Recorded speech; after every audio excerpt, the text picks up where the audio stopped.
Pureblood noble from demonization. 4 heavy-hitting guild reps all teaming up just to crush Jihan. Sung-in playing it super safe warned them. Do not sleep on this kid just because of the intel. You idiots have not forgotten that the Slaughter Witch is backing him right. Plus those golems he sells are so overpowered it is basically a joke. Injan and Hakdu nodded, totally feeling that vibe.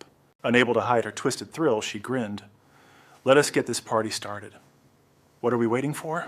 Sung-in shrugged in agreement. All right, let us ride. Hakdu is locked and loaded, so we stick to the master plan.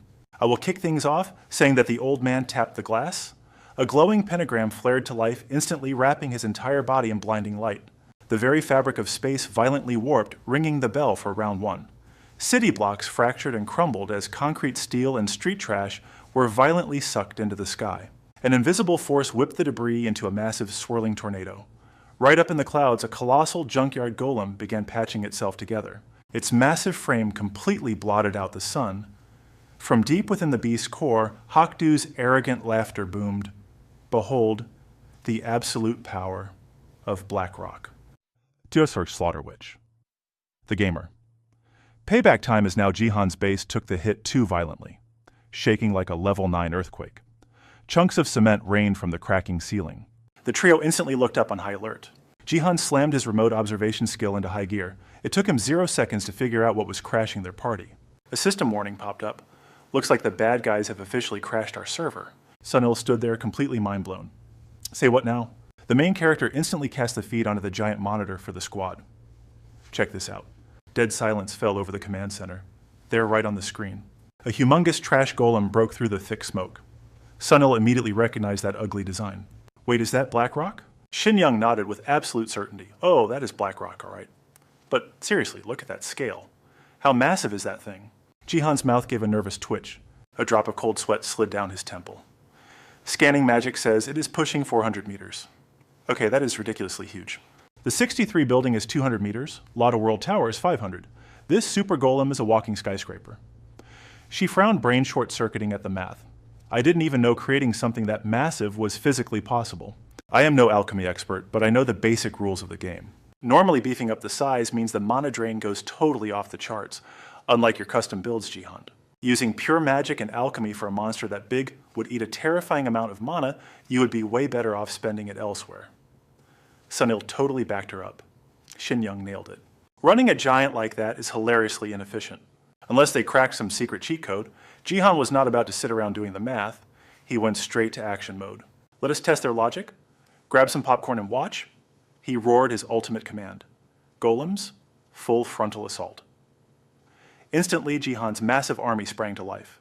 Their synchronized stomps shook the earth with epic swagger. Meanwhile, kicking back on his giant scrap, Golem Hakdu cackled like a maniac. Wahaha. Gaze upon my masterpiece. This supermassive mud golem. Even the 10 great sects will bow down. Listen here, gamer squashing. You will make me a total legend in the Dan faction.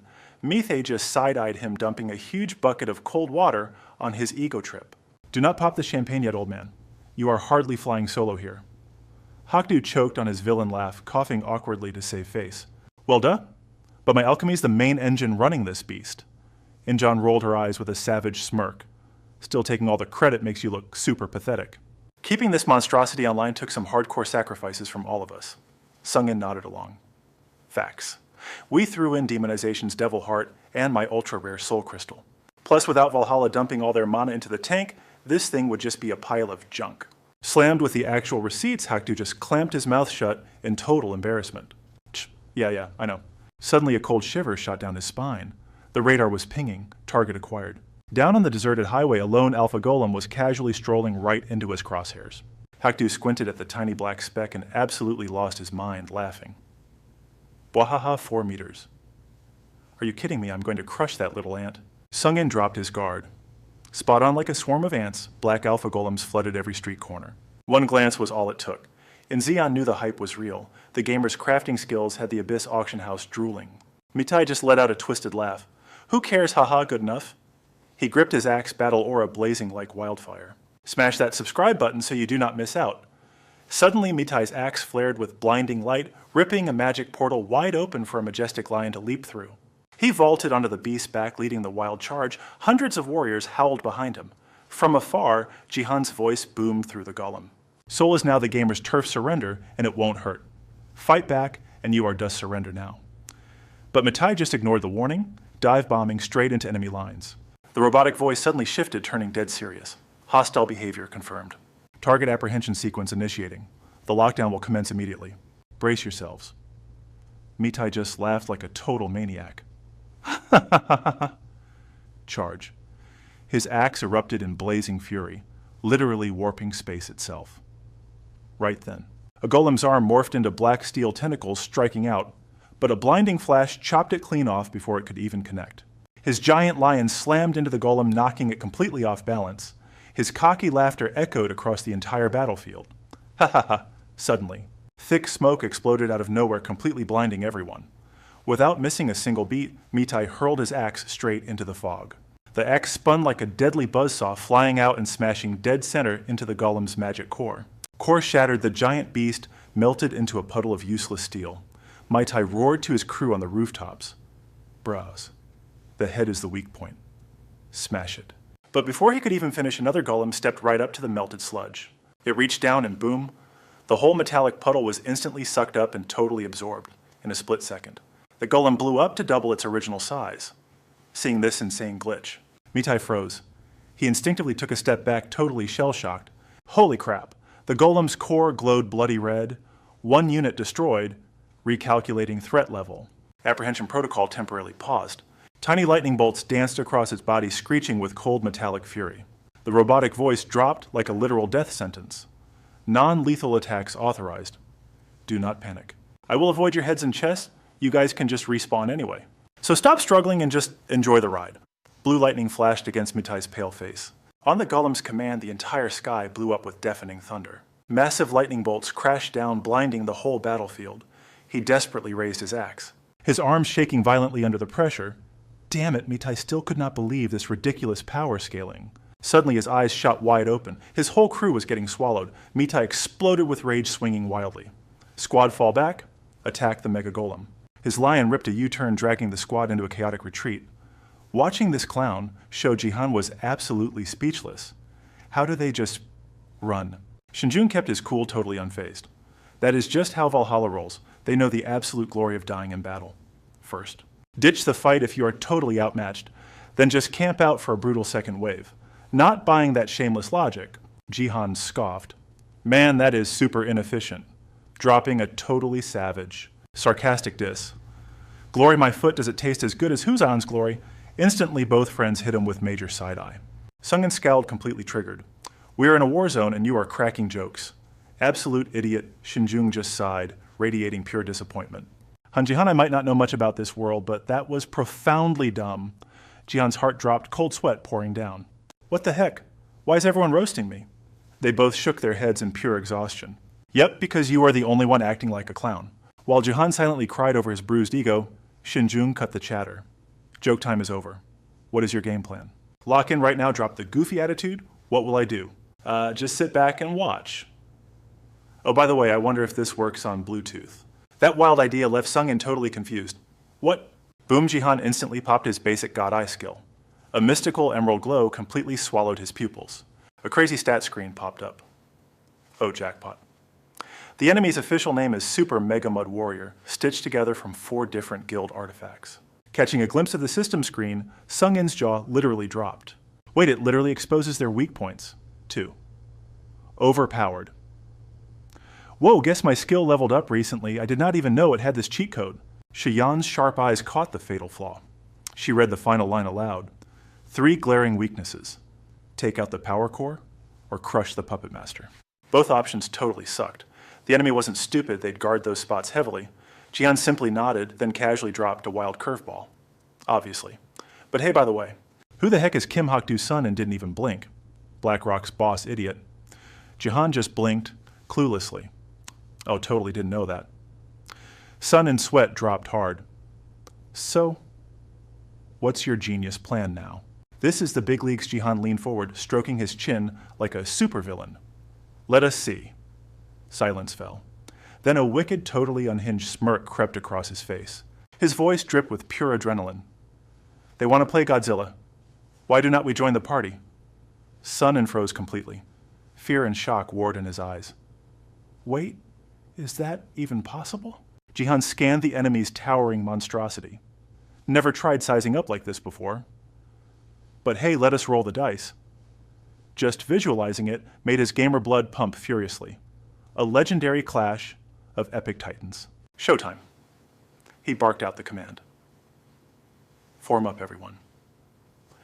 Across the battlefield, the junk metal titan lunged forward. Its massive earthquake-inducing footsteps shattered the very ground. Hakdu threw his head back, cackling like a total maniac. He mocked Mitei's cowardly retreat. Okay. You really should not disrespect my beautiful machines like that. The coward felt zero shame admitting the truth. Those metal freaks are no joke. They pack a serious punch. Sun-in, on the other hand, absolutely relished the glorious drama, basking in their enemy's pathetic humiliation. Pathetic. Did you seriously miss the memo that single golem packs enough firepower to rival Korea's top 10 guilds?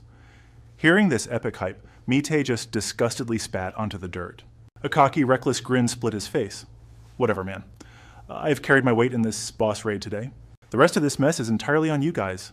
But suddenly, a sickening metallic squelch echoed from behind, stopping Mitei dead in his tracks. What the... Pure survival instinct screamed in his brain, and then a jaw-dropping, absolute glitch in reality unfolded before their horrified eyes. The entire Alpha Golem squad instantly liquefied, their sleek, midnight black armor melting down into a bubbling, viscous nightmare puddle. Defying all laws of physics, an endless swarm of them surged together, thousands of metallic beasts fusing into one massive singularity. In mere seconds, that apocalyptic pool of pitch-black sludge began to writhe. It mutated wildly violently, snapping into a towering new form, a colossal mechanical demon double the size of the junk titan. Its crushing shadow swallowed the enemy whole. The three enemy big shots froze completely, buckets of icy sweat dripping down their faces. Staring up at the metallic god of destruction, their faces drained of all color. Mitei's voice cracked pathetically. Hey, can you actually kill that thing? Hakdu sat dead silent. Then he violently smashed his fist through the armrest. He ground his teeth in pure, unadulterated rage, veins bulging dangerously on his forehead. The gamer. That arrogant little punk. How dare he flex his trashy toys in my presence? Murderous intent flared in his eyes. He roared out the ultimate command. Giant Mud Warrior. Activate Fortress Mode. Grind that insolent bug into absolute dust.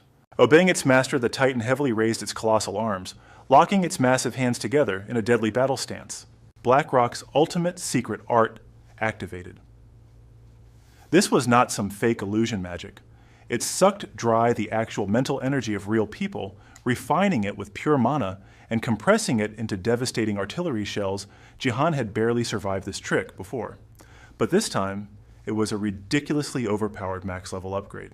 Not just fusing demonization and Hand of Spirit, the raw power of Valhalla was now injected, a literal demon's heart violently ripping endless energy straight out of hell.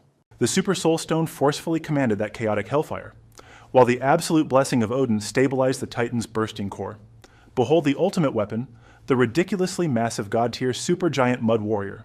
A blinding beam of pure dark energy blasted from the beast, tearing the very fabric of space, hurtling straight toward Jihan's mechanical giant. In a microsecond, the Alpha Titan's entire upper half was brutally vaporized. Thick steel armor instantly liquefied, violently raining down like molten lava. But that apocalyptic rage was just getting started. The piercing hellfire blasted straight through, slamming into the earth behind it and detonating into a heaven-piercing pillar of catastrophic flames. The compressed atmosphere exploded into a deadly shockwave, annihilating everything for hundreds of meters. Hakdu threw his head back in pure villainous ecstasy. Ha ha ha. Yes, burn it all down. I will never fear Korea's top 10 guilds ever again. Ha ha ha. The great Dan clan will finally bow to my power. Mitei stared at the smoking crater of the enemy boss. He whistled in pure shock. Damn. Who knew you were hiding such a totally broken cheat skill? Hakdu practically vibrated with god-level arrogance. He screamed his victory roar. Take that, you gamer trash, but mid-sentence. His triumphant voice completely choked. His sick smile died instantly. Pupils shrinking to pinpricks in absolute brain-breaking horror. Right where the Alpha Golem's chest had been blasted to atoms, the bubbling molten metal violently sparked back to life. The liquid steel aggressively multiplied and surged upward. Sun-in and Injon stood utterly paralyzed.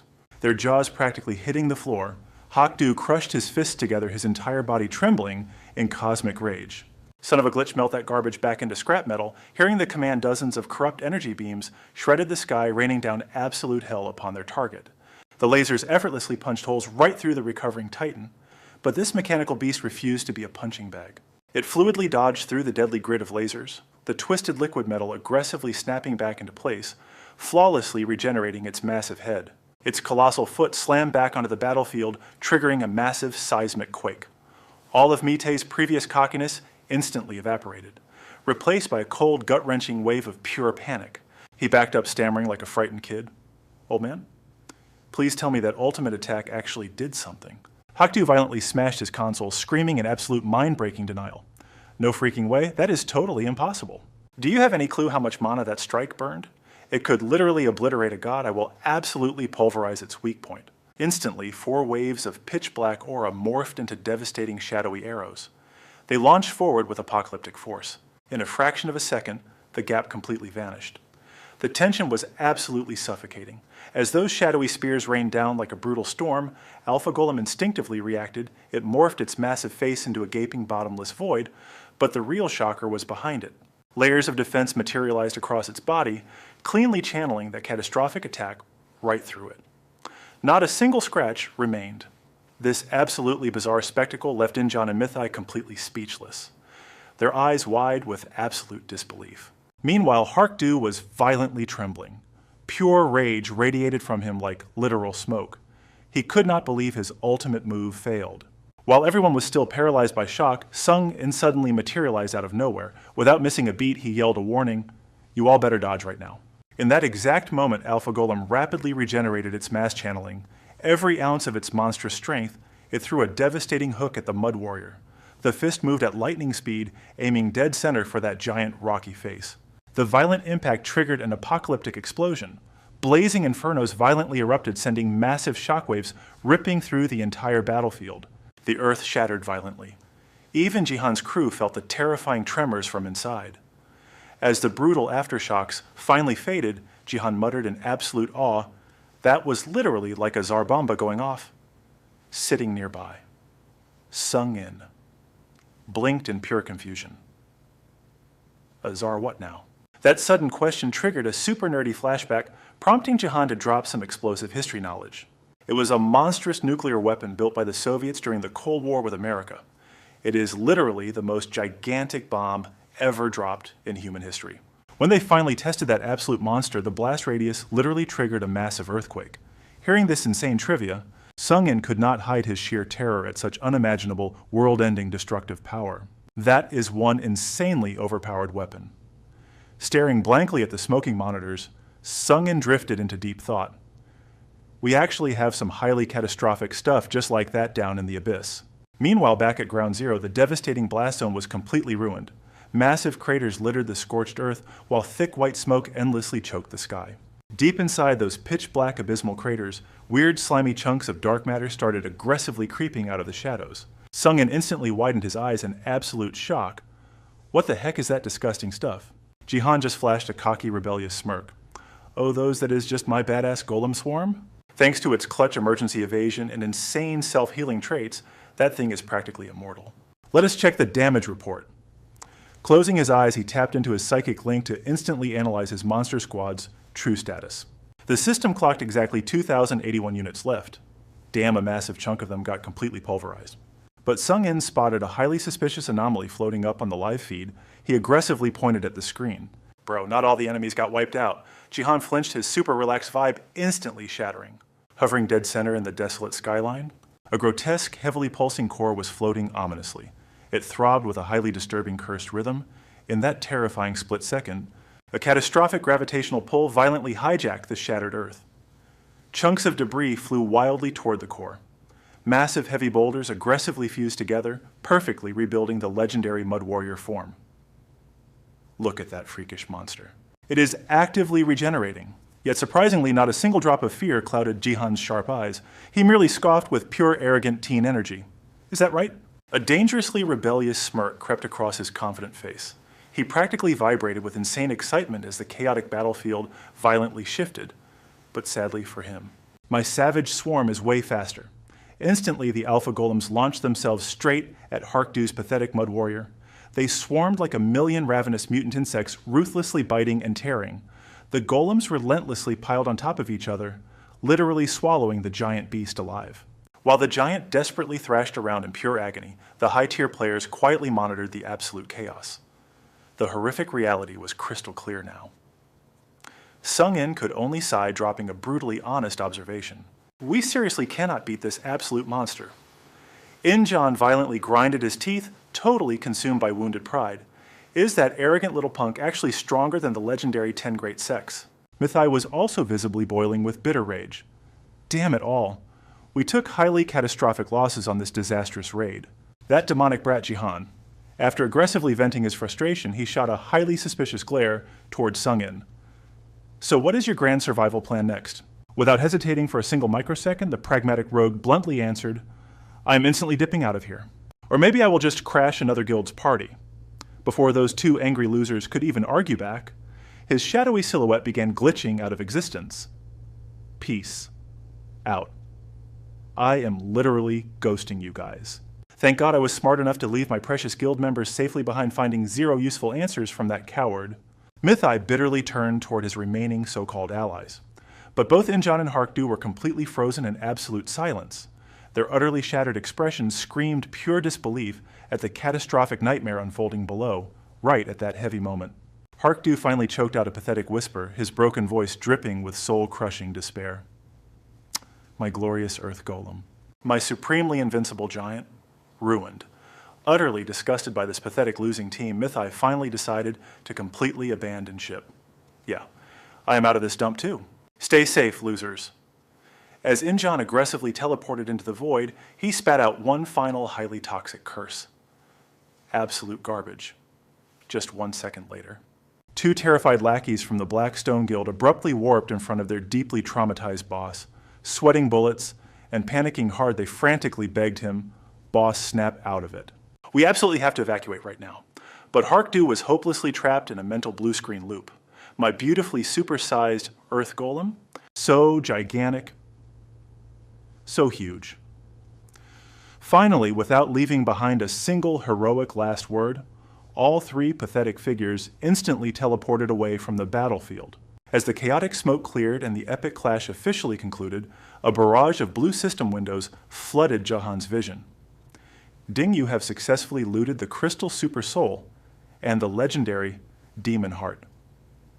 To safely dissolve these items, you simply require mana requirement met Dark Magic Mastery detected. Soul and Spirit stats verified for use. Activation cost 1,000 Golem Cores. Reading that ruthless system prompt, Jihan practically lost his mind. Oh my god. A completely broken feature like this actually exists. Peeking over Sung. And asked in pure disbelief. Dude, did you seriously just craft that? Jihan himself was totally mind blown. I mean, sure, I built the thing, but mixing it with my gamer system, that is just wild. Hearing this, his buddy frowned. A spark of fierce curiosity flashed in his eyes. So what is the master plan now? Once they fuse, there is no splitting them up. And shrinking that massive bulk, yeah, impossible. The heavy silence hung in the air. Suddenly, Shindong shattered the quiet. Her words carried devastating weight, but the power output, it is going to be absolutely insane. Two totally different vibes clashed, giving Jihan a massive headache. Which epic path should he choose? After a tense, silent pause. Bam. He furiously tapped the glowing console. All right, authorizing the ultimate fusion, 1,000 golems, merging right now. Sensing the disastrous odds, Sunil screamed in sheer panic. Dude, can you just not do that? But it was way too late. The alpha golems were already shifting, crashing together into one terrifying central point. Moments later, a colossal shadow loomed. It pierced through the blinding white smoke. Staring at the monstrous silhouette, Jihan completely lost his cool. He let out a breathless gasp of pure hype. But in mere seconds, his hyped expression froze solid. It was a totally unexpected jaw-dropping sight.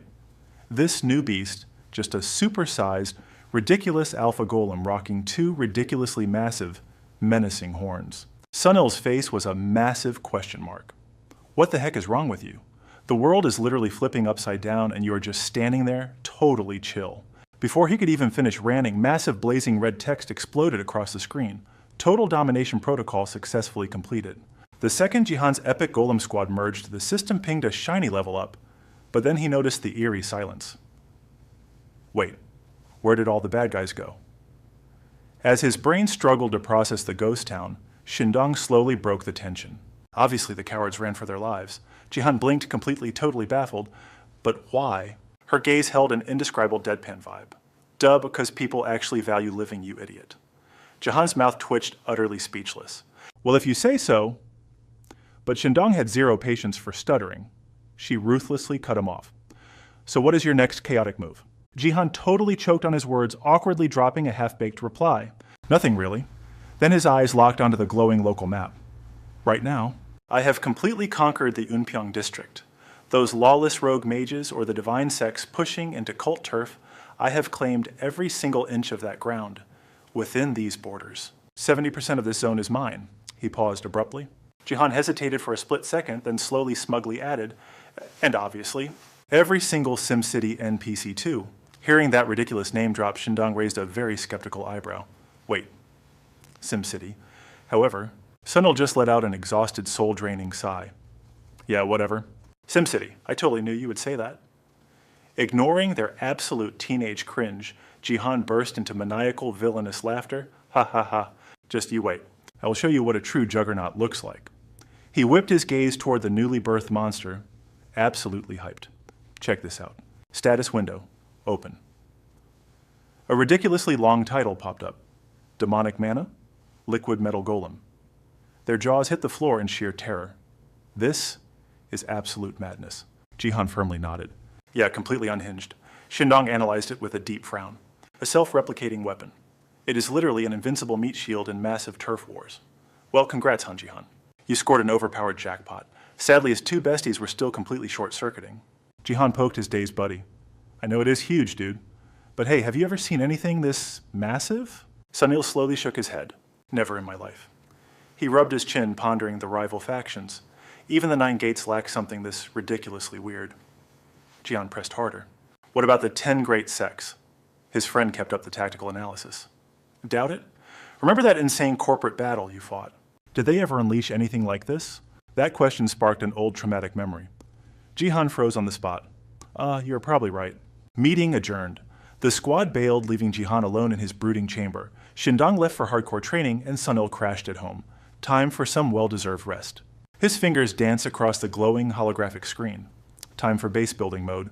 Deploying spirit energy converters across all zones right now. After fiercely mashing the virtual buttons, a massive system alert popped up.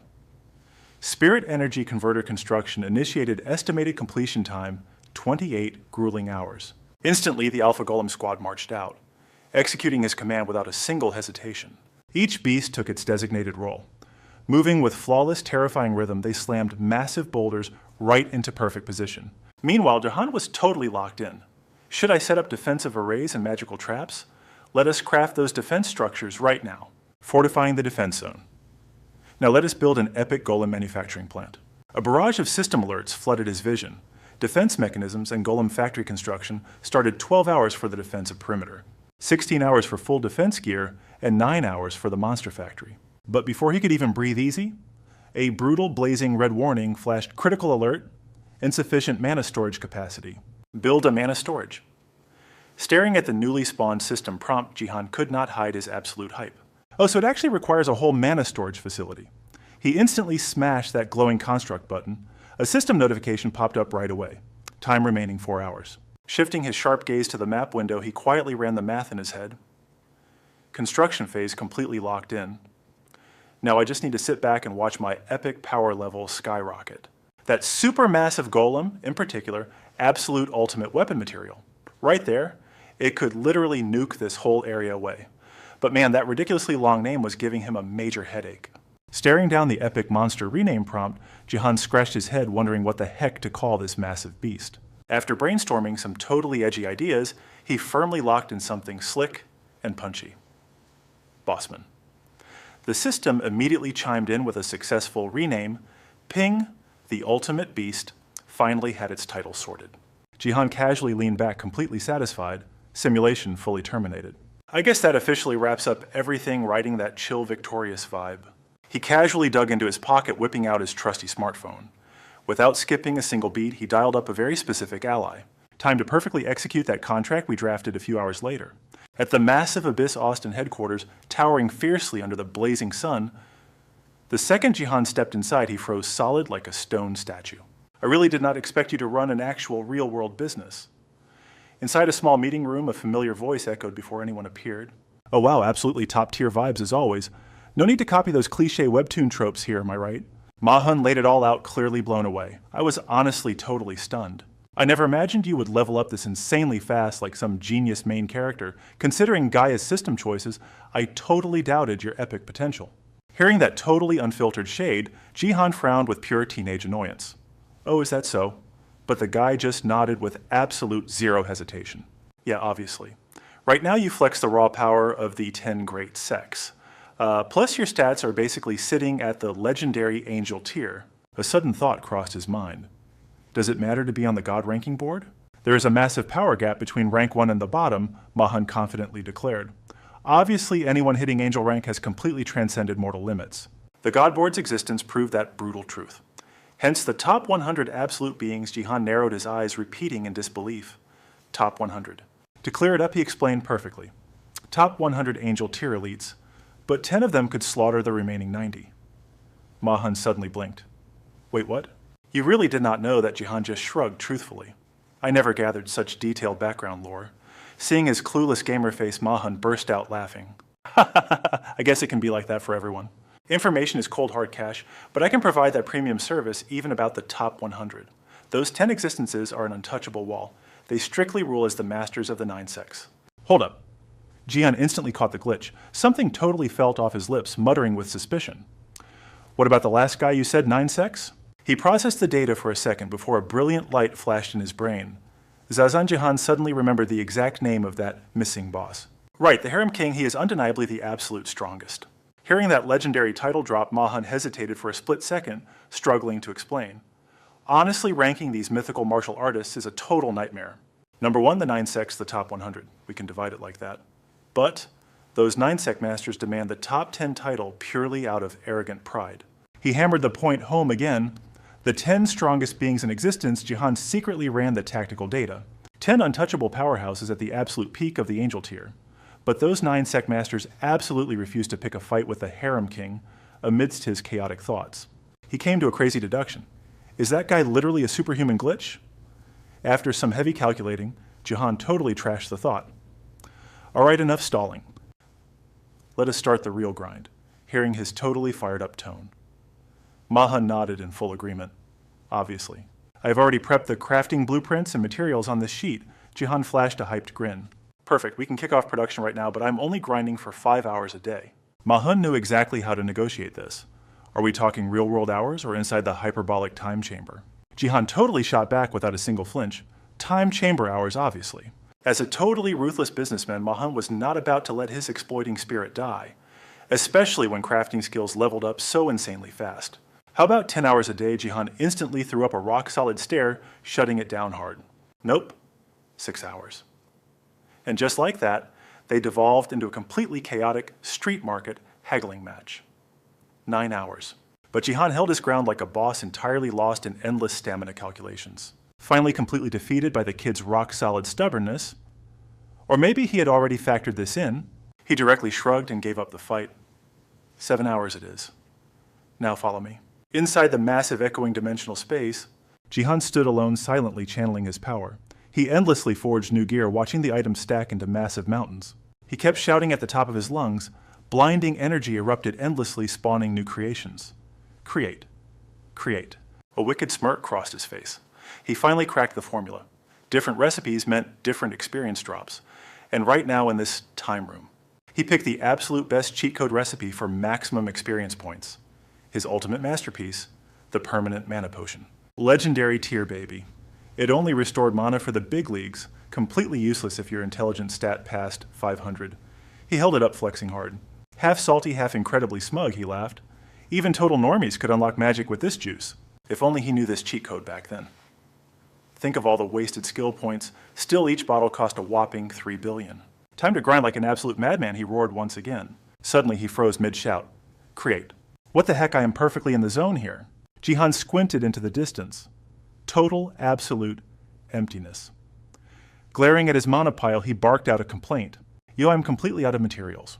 While waiting for the supply drop, his mind started racing. Might as well check my stats while waiting.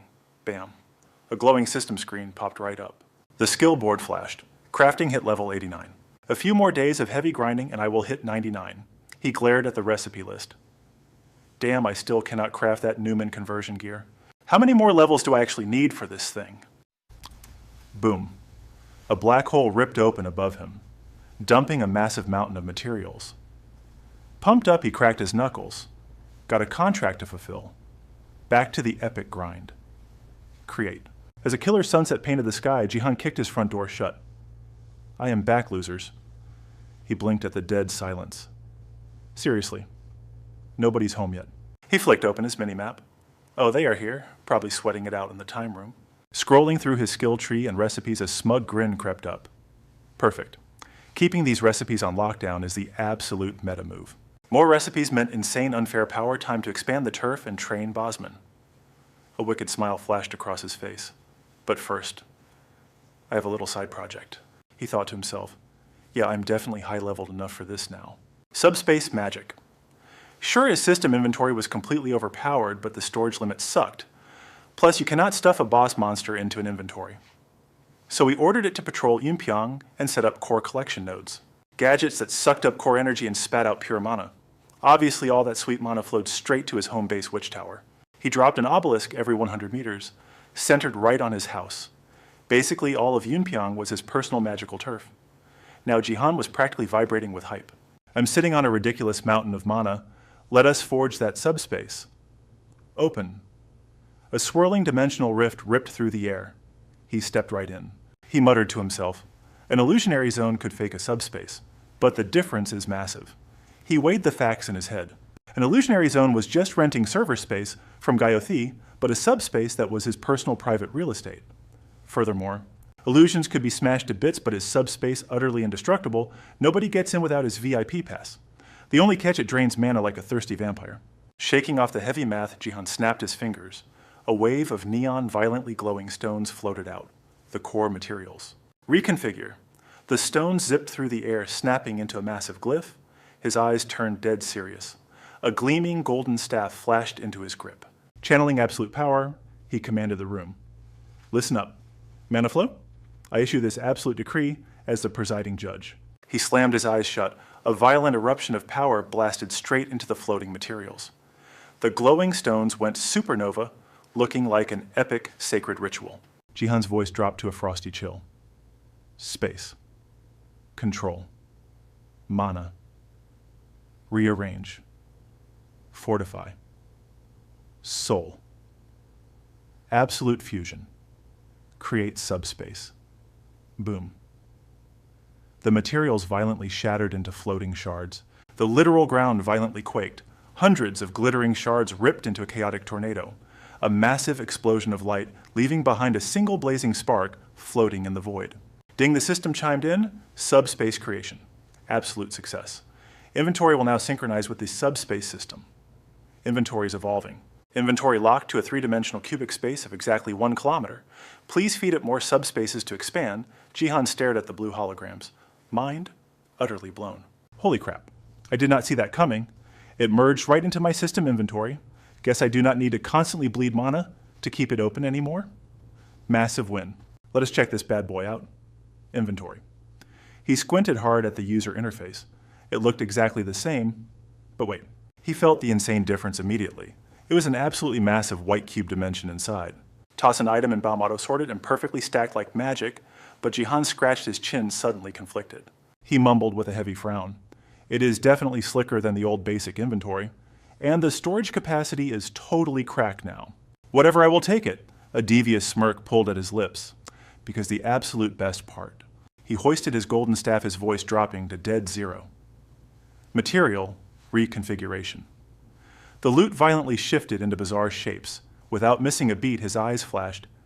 Expand the subspace to at least 3 kilometers. He knew exactly how to break the limits of this dimension. A blinding burst of energy erupted, shooting out millions of magical crystal-like sparkles across the void. Jihan smirked like a boss as the massive glowing ring locked into place, dominating the endless void. But suddenly, clap. Clap. The eerie silence was violently shattered. Ma Hun stepped from the shadows. Boom. Finally done. You seriously saved our skins. He grinned. I just crossed my arms, totally confused. Couldn't your guys do this too? He just smirked, dropping the bombshell. Maybe, but only you could pull off this crazy speed run. You saw the insane blueprints, right? Normal wizards need 100 years for this. Skipping the boring grinding phase is the ultimate cheat code of your gamer ability. That is exactly why the Abyss Auction House values you so much. Now you can totally mass produce these, right? Just feed it the raw materials. Hearing this massive lore drop, Jihan nodded, totally agreeing. Spot on. Suddenly a glowing system window popped up, the Nunev reversion converter. Grade Mythic, its wild effect. Converting literally any energy source straight into pure Nunev. I stared hard at the screen.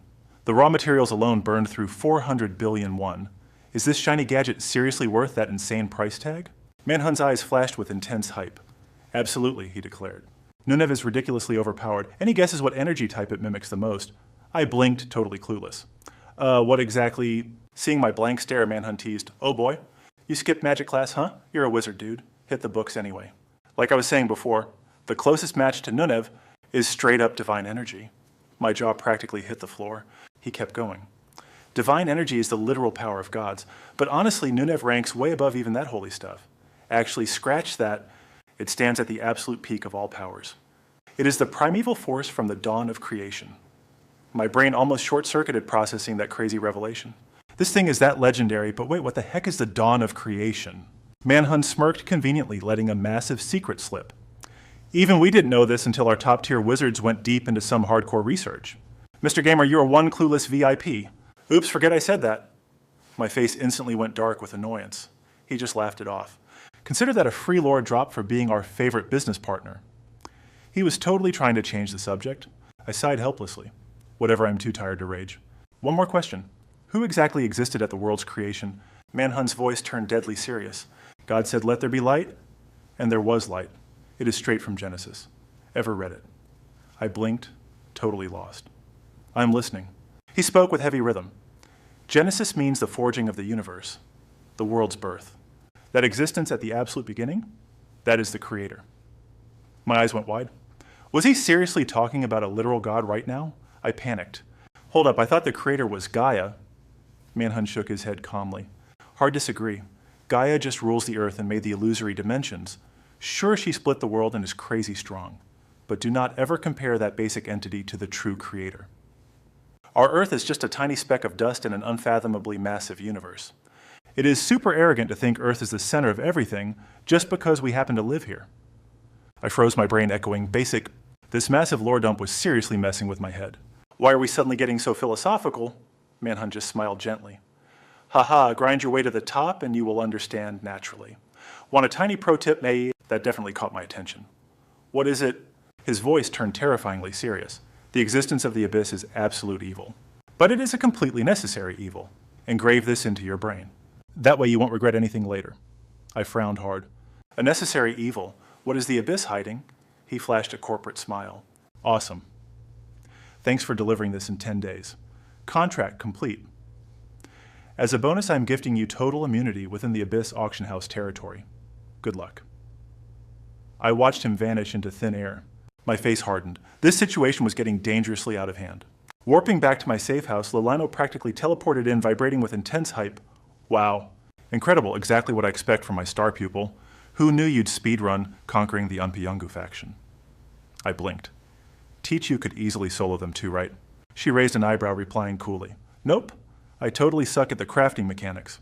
I mean, I could obliterate their entire sect, but wiping them out and managing their territory are two different gameplay styles, right? I just crossed my arms thinking deep. She kept dropping facts. In the Abyss, leveling up, your influence means building an army. Crafters are super rare, and players who can mass-produce artificial legions, basically legendary. Out of nowhere, Shin shattered the silence. The kid is actually spot on. Sure, some folks use golems for basic chores, but your overpowered mass production unheard of. Only the American Alchemist Guild and elite Nine Gates faction can pull that off. Jihan raised an eyebrow. I have heard rumors, but am I seriously that broken? She nodded instantly. Bingo. Your whole vibe is crazy mass production, right? You literally spawned Golem armies. Loleno then chimed in saying, to be totally honest, your crazy stunts totally give off Alchemist Guild vibes, though I am not shocked, since they are basically a slow-paced global city. Hearing that, our boy fired back. Oh, I caught that rumor too. Didn't that place peak before the 16th century? Her gaze turned deadly sharp. Yeah, basically it is total uncharted territory. Until some European dude transformed it into the Alchemist Guild. Shin's voice echoed with freezing intensity. Von is arguably the most notorious of the 10 existences. Jihan spaced out, pondering. The guy calls himself Dr. Von. He already knew the lore from Yanji. Rumor has it he spawned back in the 18th century, but who actually knows? Some claim he was an epic writer inspiring legendary Gothic novels, but absolute fact the man is a mad alchemist. His chaotic reputation in the Abyss goes all the way back to the wild 18th century. Back when this European alchemist was already strong enough to touch the heavens themselves, then he casually migrated to America, forged his own exclusive syndicate, and snagged a legendary seat in the Nine Gates. He climbed the ranks by ruthlessly devouring other Nine Gates factions, so this guy is an absolute monster. Jihan's jaw dropped as he thought, holy crap, isn't that way too overpowered? Did he seriously solo a first-generation Nine Gates clan? Shaking it off, he announced, I'll figure out a counter-strategy later. Let us shelf that drama and refocus. Shin blankly replied, time to conquer Sidamun District? He rubbed his chin, plotting. Or maybe we raid Goyang City instead? Lolino completely froze. What, you seriously want to raid Goyang City over there? It is a solid target with roughly 1 million people. Yunpyong only has around 500,000. A massive 1 million souls. At once? Heck yeah. That is honestly a massive jackpot.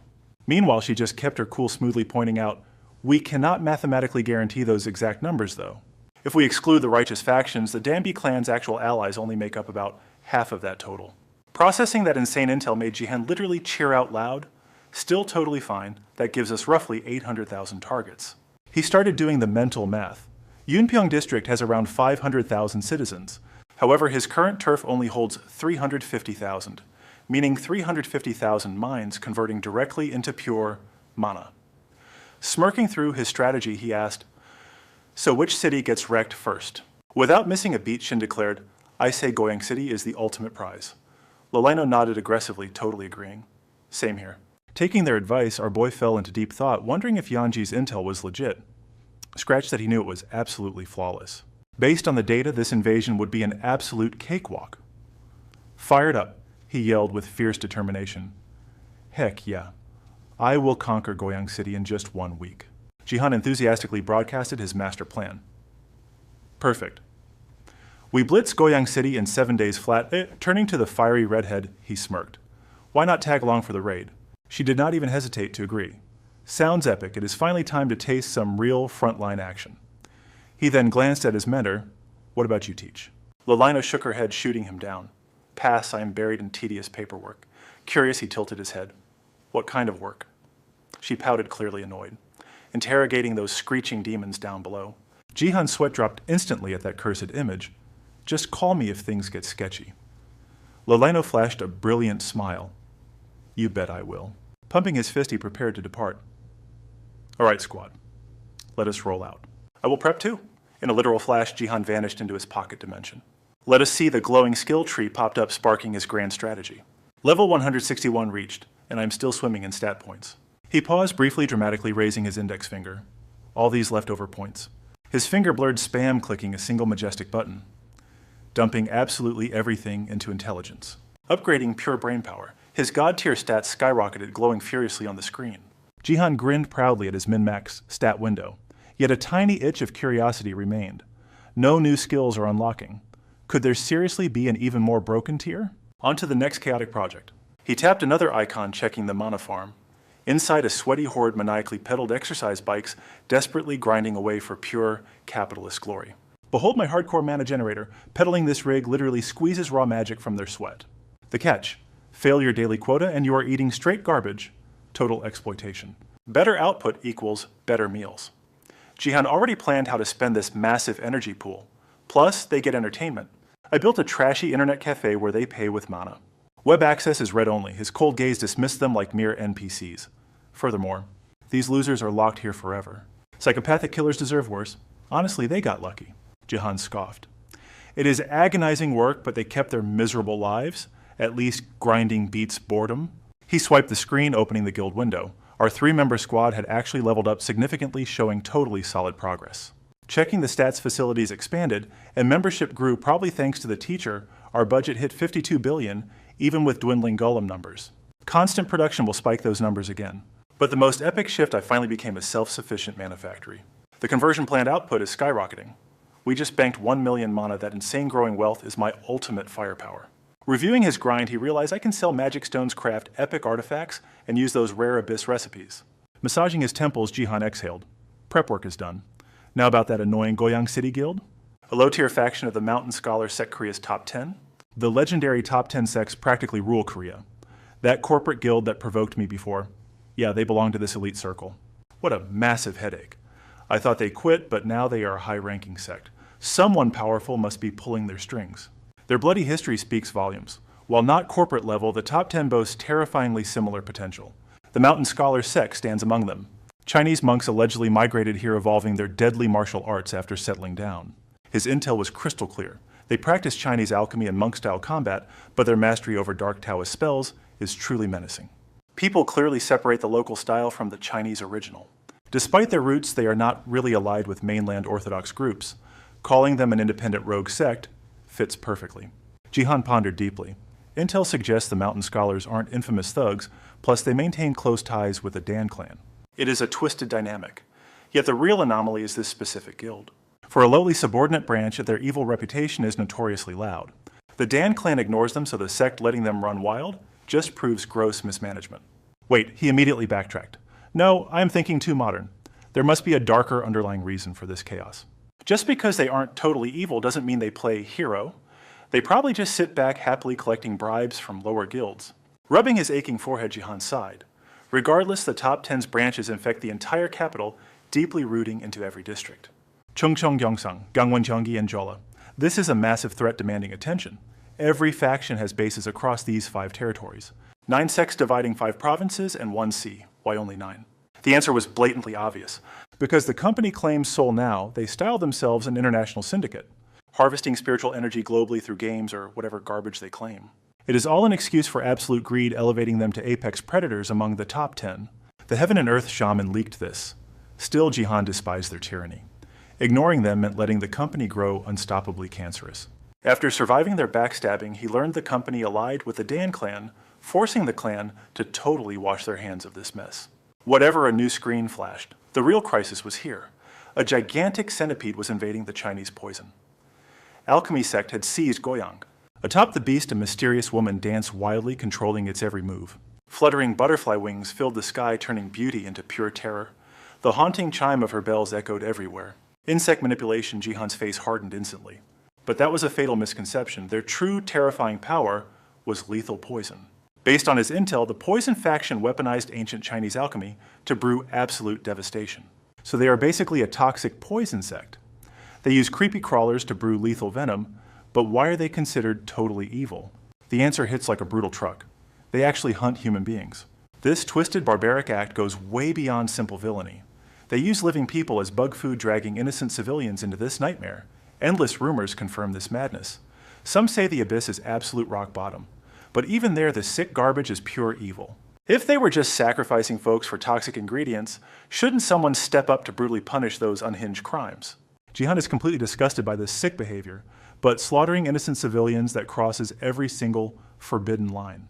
Because Gaia can directly intervene inside the abyss, at least that is the rumor, his face scrunches up in pure annoyance.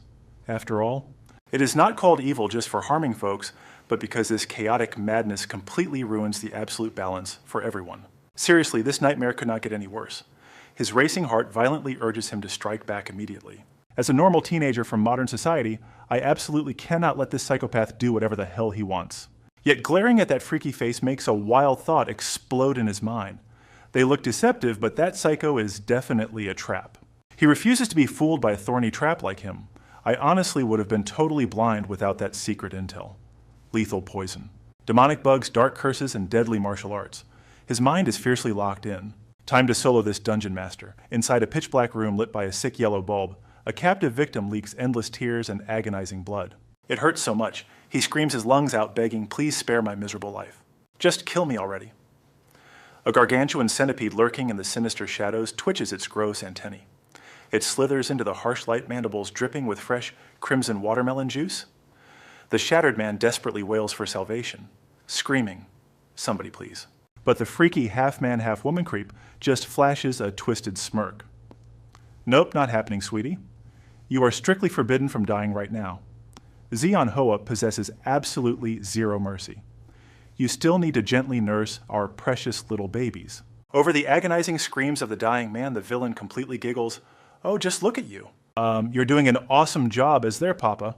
I totally hope you nurse our babies until your very last breath." Meanwhile, Jihan is totally chilling in his peaceful house before the epic storm hits. Lolino energetically declares, "I have decided I am totally crashing here." Jihan snaps his eyes wide open. "Wait, what the heck are you saying, old lady?" "Yep. Are you seriously joining our chaotic party?" She fires back with absolute confidence. "Duh. Obviously, am I not an official member of your squad now?" Shindong awkwardly clears his throat. Cough, cough. "Well, count me in too." Jihan is completely mind-blown. Wait, is someone actually getting insanely jealous? Lolino practically vibrates with pure excitement. "Hey, sweetie, have you figured out my legendary nickname yet?" He had already done his homework. The brutal dark mage. Right. She arrogantly jabs a thumb at her own chest. "My combat skills are absolutely god tier. Even if those creeps summon an infinite army of bugs, they are literally just annoying flies to me." Everyone violently nods in total agreement. With Lolino dropping her epic magic, we are totally securing a massive advantage in this brutal war. However, there is one massive issue left. Those freaky demonic bugs pack incredibly lethal venom. We seriously need to watch our backs. You all completely understand how wildly dangerous this upcoming bloodbath is. Absolutely true. Those toxic beasts are definitely born from the legendary goo poison method. That cursed technique is insanely notorious. They basically trap the most violently venomous monsters inside a single jar, forcing an absolute bloody battle royale. The final survivor becomes the absolute strongest apex predator. It boasts completely unkillable vitality, absorbing every single drop of lethal venom from its slaughtered rivals. Jihan instantly deflates his fighting spirit, totally crashing. Good grief. It sounds like those lunatics are weaponizing every single creepy urban legend ever written. Lolino immediately smacks his back to reboot his teenage spirit. "Hey, stop joking around. Obviously all of those terrifying legendary nightmares are 100% real. They're just violently forced to stay locked up in the chaotic other world." Her expression turns insanely serious, dropping a mystic warning. "Over in that dark dimension, there are absolute monstrosities that normal civilian brains literally cannot even comprehend." He instantly points the ultimate finger of blame at the ultimate boss. "I bet this entire massive mess is totally all Gaia's fault, right?" Lolino totally hardens her fierce tone. Honestly, Gaia is the only absolute answer. Otherwise, why the heck would literal god-tier beings tolerate rotting away in that alternate dimension? Her sharp eyes flash with intense caution. However, there is exactly one wildly unpredictable player we cannot ever figure out. That absolute forbidden name synchronized perfectly as Shindong fiercely spat it out. The legendary Harem King. After surviving that terrifying encounter, every single person was sweating bullets. That absolute madman is way more freakishly abnormal than every other glitch in reality combined. The true origin of his earth-shattering power remains a total dark mystery. And even if the system technically recognizes him as a human, that absolute monster can literally wield the divine power of Gaia. The moment Jihan hears this, his face instantly crashes into a dramatic scowl. Seriously, do not ever mention that creepy old man again. I'm literally going to puke. He loudly clears his throat, abruptly snapping back into ultimate boss mode. Ahem. Let us sharply pivot right back to our deadly serious business. First off, we absolutely must totally eradicate that vile poison sect. The squad desperately needs a genius foolproof strategy to totally annihilate those creeps. We are dropping Bossman and the colossal golems as our absolute frontline tanks. Wait.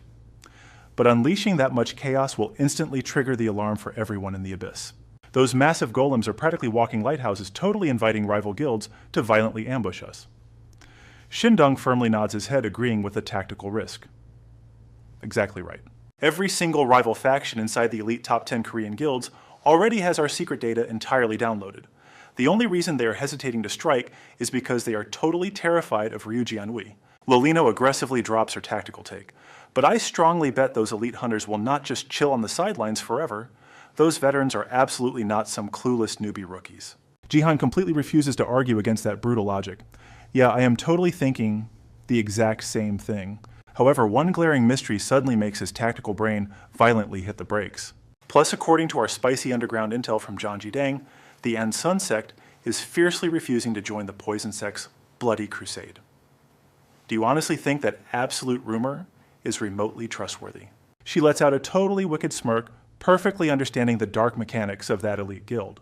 Whenever Janji Dang leaks secret intel, it's an absolute 100% guarantee. Not just anyone possesses that kind of clairvoyance, even so she dropped more intel. Obviously, some top-tier elites in the 10 great guilds can see the unseen, but honestly, the Heaven and Earth Mage is basically the absolute boss of clairvoyance. She uses crazy skills and talismans to farm data. Still, nothing is ever 100% guaranteed in this game. That intel is maybe 70% accurate. Right now, Jahan is totally out of backup plans. So bottom line, we just brawl exactly like we did against the Hidden Mountain sect. He hyped everyone up with a battle schedule. We have 1 week to gear up, then a massive frontal assault. Deep inside a sacred shrine holding a white tiger painting, the wooden doors creaked open, breaking the heavy, dramatic silence. Pale feet adorned with silver bells stepped onto the polished floor. Yeonhwa bowed with absolute reverence toward the ancient altar. Suddenly, the painted frozen tiger actually moved. It lazily licked its majestic paws before throwing out a heavy question. Are you absolutely sure you can handle this mess alone? This insane mystical stuff was literally just another Tuesday for Yeonhwa. The data we pulled shows his power levels rival the 10 great guilds, he answered with cocky confidence. I can wipe them out effortlessly. Please do not sweat it, my lord. The white tiger tilted its massive head, glaring into his soul. I trust you, kid, but this is incredibly high stakes. If you blow this, the Great Han Empire's safety completely crumbles, it warned him. Earth's current chaos is exactly what the Danwei Guild planned. They totally know why this nation was shattered into 10 zones. Yeonhwa voiced his own edgy theory. Honestly, they are probably just testing the guy. The sacred beast scoffed, visibly confused. The gamer testing, that little punk. He flashed a majestic smirk. Yep, he is built completely differently from those random mobs. Fact is, he is the only player recorded finding the divine tree. So I bet they want to grind his levels and basically raise him into a raid boss. The mythical tiger chuckled darkly. Ha ha ha! Surviving hell once does not mean he understands this brutal server. Why is the Danwei Guild hyping him up so much? Yeonhwa's eyes glinted with sharp, dangerous intelligence. Or maybe their radar is spot on. The beast slowly nodded in agreement. True. Those freaks operate on another level entirely. That is exactly why we are stuck under their command. It easily handed over absolute authority. Fine. This time you have the green light to do whatever you want without my permission. He blinked, totally caught off guard. Wait, I seriously can? The beast leisurely smirked. What could possibly stand in your way now? The Danwei Guild made the perfect call except for this specific mess. So quit stressing over nothing. They are chained by a system penalty for becoming the 9th major sect. Those guys physically cannot lie, the white tiger hyped him up. But that restriction completely nerfs our strategy. This time they cannot offer you any backup patches either. Therefore, conserve your health and mana until the final boss phase. Hearing this epic advice, Yeonhwa beamed brightly. Absolutely. I will etch your words into my soul, great elder. Finally, the white tiger elegantly whispered from the canvas. Excellent. I officially assign you the quest to test his power. If he fails to clear this stage, then that is his ultimate level cap. He bowed, accepting the epic quest. Please do not sweat it, my lord. I will personally pressure test his real-world survival skills. The countdown to the ultimate showdown ticked away. Meanwhile, insanely toxic comments started flooding the Abyss forums. Brain-dead keyboard warriors were typing furiously. Is it true the Danwei Guild is carrying that noob while he griefs everyone? Screw this.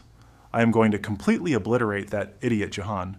He is just randomly carried, a totally flaming post, dropped, dragging the main character. That loser just woke up with admin powers in his own high school, right? Well, I guarantee he is just tripping on a power fantasy fact check. There's a massive skill gap between an arrogant clout chaser and a hardcore veteran who actually grinds for loot. You noobs probably wonder how I know this stuff. Because I lived it, I got dragged into this hellish server while grinding a terrible part-time job. Thinking about those dark days makes me cringe. That idiot is acting exactly like my low-level self. That is why he flexes so hard. This single toxic thread baited a massive horde of haters. Upvote the original poster.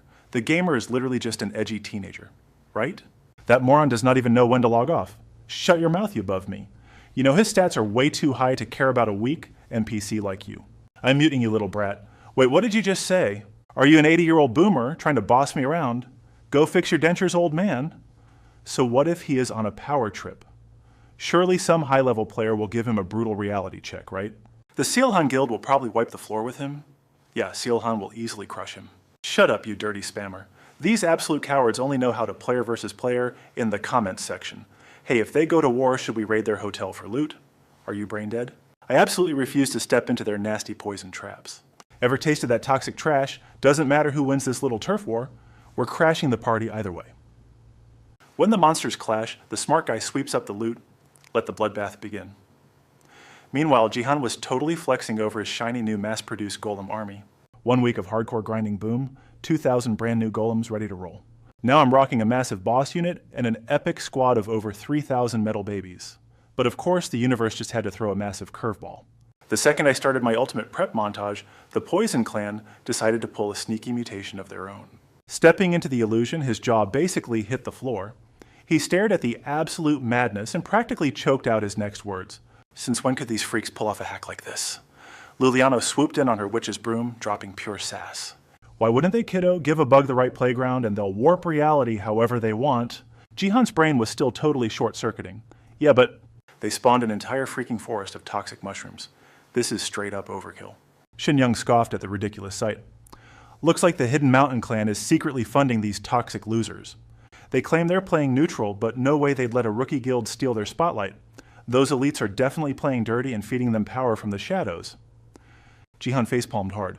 Seriously, can't these guild boomers just fight fair without turning it into a massive conspiracy? Well, no use crying over spilled poison. He shrugged it off. Honestly, though, this setup is way more insane than that crazy monk's magic stunt. Luliano immediately shut that down. Not even close, boy.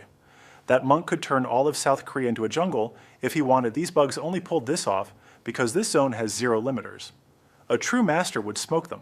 Jihan blinked, completely mind-blown. Wait for real. She just pointed her wand toward the hazy distance. Look over there. But spoiler alert, those aren't even real trees. Calling them oversized mutated fungus would be a massive understatement. The sheer scale of the illusion was messing with his head. Okay, maybe I'm tripping. I didn't expect them to sweat this hard. And strangely, the big league guilds are completely ghosting us. He knew the online forums were currently on fire. So they're just going to grab popcorn and watch me throw down with a bug squad. You'd think the top 10 factions would at least try to crash the stream. Shaking off his gamer paranoia, Jihan pulled up his system window. Whatever. Let's ask the universe for a cheat code before we bust down their front door. He yanked a literal divine artifact straight out of his spatial inventory. Let's see who's dumb enough to third-party this raid. Time for some high-stakes tarot. Let's pull a card and let fate take the wheel. He had 0 clue how to read these things. The Emperor reversed. Does that mean no one's going to gatekeep my epic boss fight? Thank God Luliano was an actual magic nerd. As a certified witch, I'd say you just pulled a massive W. If the cosmos throws you even a tiny green light, it means you asked the perfect question, kid. Seeing his blank gamer stare, she dumbed it down. Translation. The big guilds won't gank us. They just want to sit back and watch how hard we carry. Jihan's signature cocky smirk instantly returned. Oh, bet that just makes this a total cakewalk for us. We can wipe this entire toxic lobby in one massive strike. Plus, I've got your magic on hotkey, right? Teach! Luliano gave a wicked, proud smile. You know it. He cracked his knuckles, taking one deep, adrenaline-fueled breath. All right then, let's start the raid. The absolute command echoed straight into the neural network of his entire metal army. Wipe them out! Instantly synchronized steel boots began shaking the very foundations of the earth. The Golem Legion surged forward like an unstoppable mechanical swarm. The ground completely screamed, concrete shattering into dust under their massive weight. The Alpha Golem, crowned with giant horns, kicked into overdrive. Its colossal frame completely dwarfed the city blocks as it charged ahead. It bulldozed straight into the toxic mushroom death zone. Right on its heels, the mid-tier battle golems crashed the party. Energy cores glowing hot, they unleashed absolute hellfire. Torrents of flame vaporized everything, deleting the smaller shrooms on sight. Every single unit joined the ultimate cleanup crew. In mere seconds, the poisonous sanctuary was reduced to a blazing, raging inferno. But the enemy pushed back. Disgusting black tentacles erupted from the soil, spraying high-pressure water like a desperate mutated fire department trying to save their spawn point. Next up, a massive swarm of winged nightmare fuel blacked out the sky. The Guardian Bug Clan had entered the chat. In response, the golem's metallic arms seamlessly transformed into heavy artillery. Laying down a dual barrage of fire and lasers, they shredded the bug swarm. Those pesky insects never stood a chance against pure, unfiltered mecha firepower. Other golems morphed their arms into superheated whips, slicing the bugs out of the air, but the sneaky ground crawlers tried to aim for some cheap shots from below. Cute try, but their weak fangs just sparked harmlessly off the golem's impenetrable armor plating. A ruthless axe hand completely decapitated a giant stink bug, but upon death the gross thing exploded into a thick, putrid mist. It was an ultra-lethal poison gas. One breath would send any human straight to the respawn screen. Luckily, robots don't breathe. The iron giants just marched through the gas, casually incinerating the bug corpses. The battlefield was completely dominated by the golem supremacy. The real battle had begun. Jihan smirked, totally impressed. Wow, these poison insect creeps actually have some skills. But this made zero sense. How could a low-tier trash guild pack this much explosive power? Shinryung casually shrugged. Anyone could pull this off if they completely ignored the consequences. Just like those Black Rock losers. Jihan blinked, totally caught off guard. Wait, Black Rock? You mean that massive hulking golem from before? He tilted his head, visibly confused. And what do you mean by ignoring consequences? Is this some kind of production limit? Production limits? Loliano chimed in, sighing heavily. I literally told you already, normal people cannot just spam golem production like you do, kid. The poison insect sect is bleeding dry just to keep these things running. Once this chaotic battle ends, their bills are going to be astronomical. They are straight up headed for absolute bankruptcy. Imagine defaulting on infinite loans or drowning in pure accounting hell. Jihan instantly froze. Wait a minute. So even hardcore Abyss syndicates stress over broke boy money problems? She completely rolled her eyes. Not cash genius. We're talking about pure resources. Raw mana and ultra-rare metals are the lifeblood of running any guild right. Jihan clicked his tongue. Man, that is painfully boring. But his gaze sharpened with absolute resolve. Whatever. We are winning this stubborn mess regardless. It might drag on, so we need to crush their command center right now. Meanwhile, Bossman was absolutely wrecking house stomping giant mushrooms into pure dust. Every single move hit like an unstoppable armored juggernaut. As Jihan fiercely strategized with the squad to hunt down the enemy brain, Shinryung scanned the chaotic battlefield. Yeah, this should work out perfectly. Bossman is charging straight for their core, right toward that absurdly massive teleportation spell. The main target is always at the center. Let us just crash the party. Watching the absolute carnage unfold, Jihan nodded in total agreement. Honestly, that makes perfect sense. But then a dark suspicion hit him. Wait, was Jongi's intel complete trash? How are they casually dropping such a colossal magic circle? The Hidden Mountain sect must be backing them. A voice chimed in without missing a single beat. Well, they are one of the top 10 guilds. Loliano immediately shot that ridiculous theory down. Nah, this feels incredibly off. Even if Hidden Mountain is involved, it still does not add up. Mid-tier or low-level scrubs absolutely cannot manifest something this monumental. Jihan's face darkened as he pieced it all together. I bet these poison bugs have a backer who completely outclasses the heaven and earth mages. Whoever it is, we are hunting them down. I will push forward and scout. Watch my back, all right. Suddenly, a brilliant notification flared in his mind. The master of knowledge, magic, and energy. Jihan tightly gripped his helmet, raising it high into the air. Cheat number 1. Activate. Instantly, deep crimson orbs blasted out of his inventory. They rocketed into the sky, perfectly aligning into a flawless ring. In a blinding flash, an epic, mysterious magic circle ignited the very heavens. Without a second of hesitation, Jihan chanted the epic incantation, I summon you the one bound by my very blood. Materialize now and obliterate every last enemy. With roaring intensity, he screamed the final command. Summon Demon Barret. A shadowy phantom ripped through the magical void. Seeing his summoner, the demon literally gasped. Oh, it is you again. I completely expected Loliano to call me, what an insane plot twist. You actually met the crazy conditions to summon me by forging a pact with the Alpha Warrior Baal is going to lose his mind over this. Once Barret stopped yapping, Loliano casually waved. Long time no see. Jihan immediately chimed in, practically vibrating with pure hype. An absolute honor to meet you. In that exact second, the demon's voice cracked with undeniable pure shock. I'm actually blown away. You somehow pulled 25% of my true body here. Even with elite black magic, only 4 humans in history have ever achieved this. Hearing that totally fake flex, Loliano instantly snapped back. Can you stop capping for 1 second? At least 10 people have done that. Yet Barrett doubled down with absolute stubborn confidence. Wrong. The current total is exactly 4. That blatant lie made her ruthlessly mock him. Keep lying and a hawk will peck your eyes out. The demon took serious offense, his shadowy face visibly darkened. Believe what you want. Loliano instantly spun toward Jihan, practically yelling a desperate warning. Jihan, this guy is literally infamous as the ultimate demon of deceit. He breathes lies and is utterly allergic to the truth, so stay on high alert. His words always sound perfectly logical, but it is all a massive toxic scam. Refusing to stop there, she brutally exposed his absolute worst trait. And the worst part, his fake stories do not even connect to each other. Jihan's face froze in pure, unadulterated dumbfoundment. Hi, wait, what? What does that even mean? Standing nearby, Shinryung quietly muttered the demon's cursed name. Barrett, I have definitely heard dark rumors about him.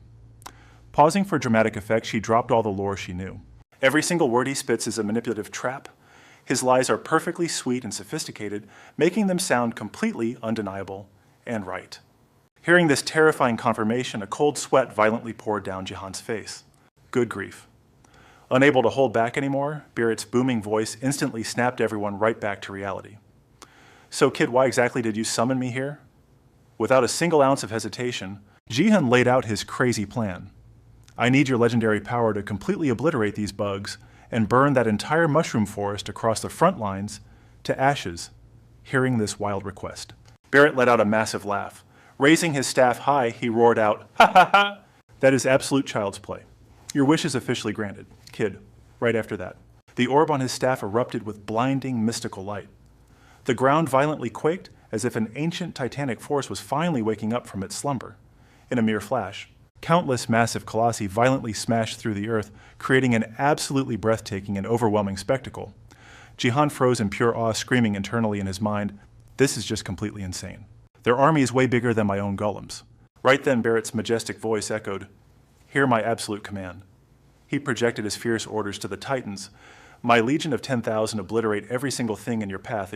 Instantly, the colossi transformed all at once, their rocky bodies hardening into an impenetrable legendary armor. Gripping their massive weapons tight, they prepared to charge. This unstoppable Titan legion marched forward, radiating pure, overwhelming battle aura as they closed in on the doomed targets. Watching them exhale thick, toxic black smoke, Jihan instantly realized in his mind, that is the legendary Iron Breath. They aimed straight for the mutant mushrooms ahead. Just a tiny brief graze immediately sparked explosive little flames. Instant ignition upon mere contact, Loliano absolutely couldn't hold back her intense amazement. Wow, I really have to admit this insane tier of magic exterminates those nasty mushrooms ridiculously fast. The epic battle flowed flawlessly, way beyond his wildest expectations. The golems completely resisted all curses. Combined with Iron Breath, a devastating fire attribute spell, anything that metallic surface even slightly touched would instantly burst into roaring, unstoppable flames. Just this alone is totally enough to incinerate that entire fungal forest. Thank goodness I actually managed to summon this ultimate demon lord. Jihan's faith in the fierce demon Barrett grew massively. He had actually successfully summoned him just like any other regular magical creature. But of course that epic feat was partly thanks to his teacher's legendary contract. Honestly, his true hidden power was vastly superior. He was, after all, one of the legendary 72 Supreme Demon Lords, yet Barrett stared intensely ahead with high caution. I highly doubt this messy situation will end quite so easily. Deeply lost in his own thoughts, Jihan totally flinched at that dark warning. Wait, what? Then the demon pointed his massive finger straight ahead. Look over there? Those enemy sorcerers are seriously tough to chew. Following his gaze, Jihan spotted the massive Alpha Golem squad marching through the fungal forest. Sensing the bold intruders, the bizarre enemy forces began violently stirring. Creepy mushrooms silently slithered up, clinging aggressively onto the Alpha Golems. They quickly overpowered them, launching a ridiculously fierce counterattack. That horrifying sight instantly drained all the color from Jihan's face. My precious golems, at that exact moment, seeing the battle turn, Barrett totally lost his temper. Those little punks are seriously boiling my blood. Once again, he raised his staff and roared fiercely. Regroup immediately, I command you all to merge into a colossal iron sphere. The absolute order dropped, and the giant titans flawlessly executed their epic fusion. Every single chunk of steel flesh slowly merged together, locking into an unbreakable bond. Finally, they completely formed a massive, gleaming metallic sphere, radiating an overwhelmingly heavy aura that threatened to absolutely crush everything. However, the massive floating orb suddenly violently shuddered in midair. Right after its perfectly smooth metallic exterior surprisingly cracked wide open, revealing countless, tiny, menacing little pores all over its surface. The moment it touched the fungal creep, those nasty mushrooms instantly burst into blazing infernos. Others simply turned into lifeless chunks of solid metal completely stripped of their deadly offensive capabilities. Even the massive swarm of charging bugs could not escape that tragic doom. Their disgusting bodies rapidly hardened into steel, totally drained of all life. Seconds later, the titanic sphere crashed heavily onto the battlefield. Then it started rolling furiously, utterly crushing every single obstacle in its savage path, ruthlessly trampling the newly iron-turned mushrooms into dust. Witnessing this absolutely insane carnage, Jihan couldn't hold back his shock. "Holy crap, that is overpowered!" Seeing him totally zoning out, Lolino sharply clapped her hands with a loud smack. "Do not just stand there totally frozen. We absolutely need to deal more damage to the enemy forces before they can even twitch." Hearing that, he snapped right back to reality, muttering, "Oh, right, totally." Meanwhile, Barrett looked seriously exhausted after constantly channeling such heavy magic. "My legendary magical stamina is practically completely drained right now. While I can still hold this crazy spell, you two handle the rest for me." The very moment he finished speaking, Jihan grinned widely and replied, "You got it, thanks for the epic carry."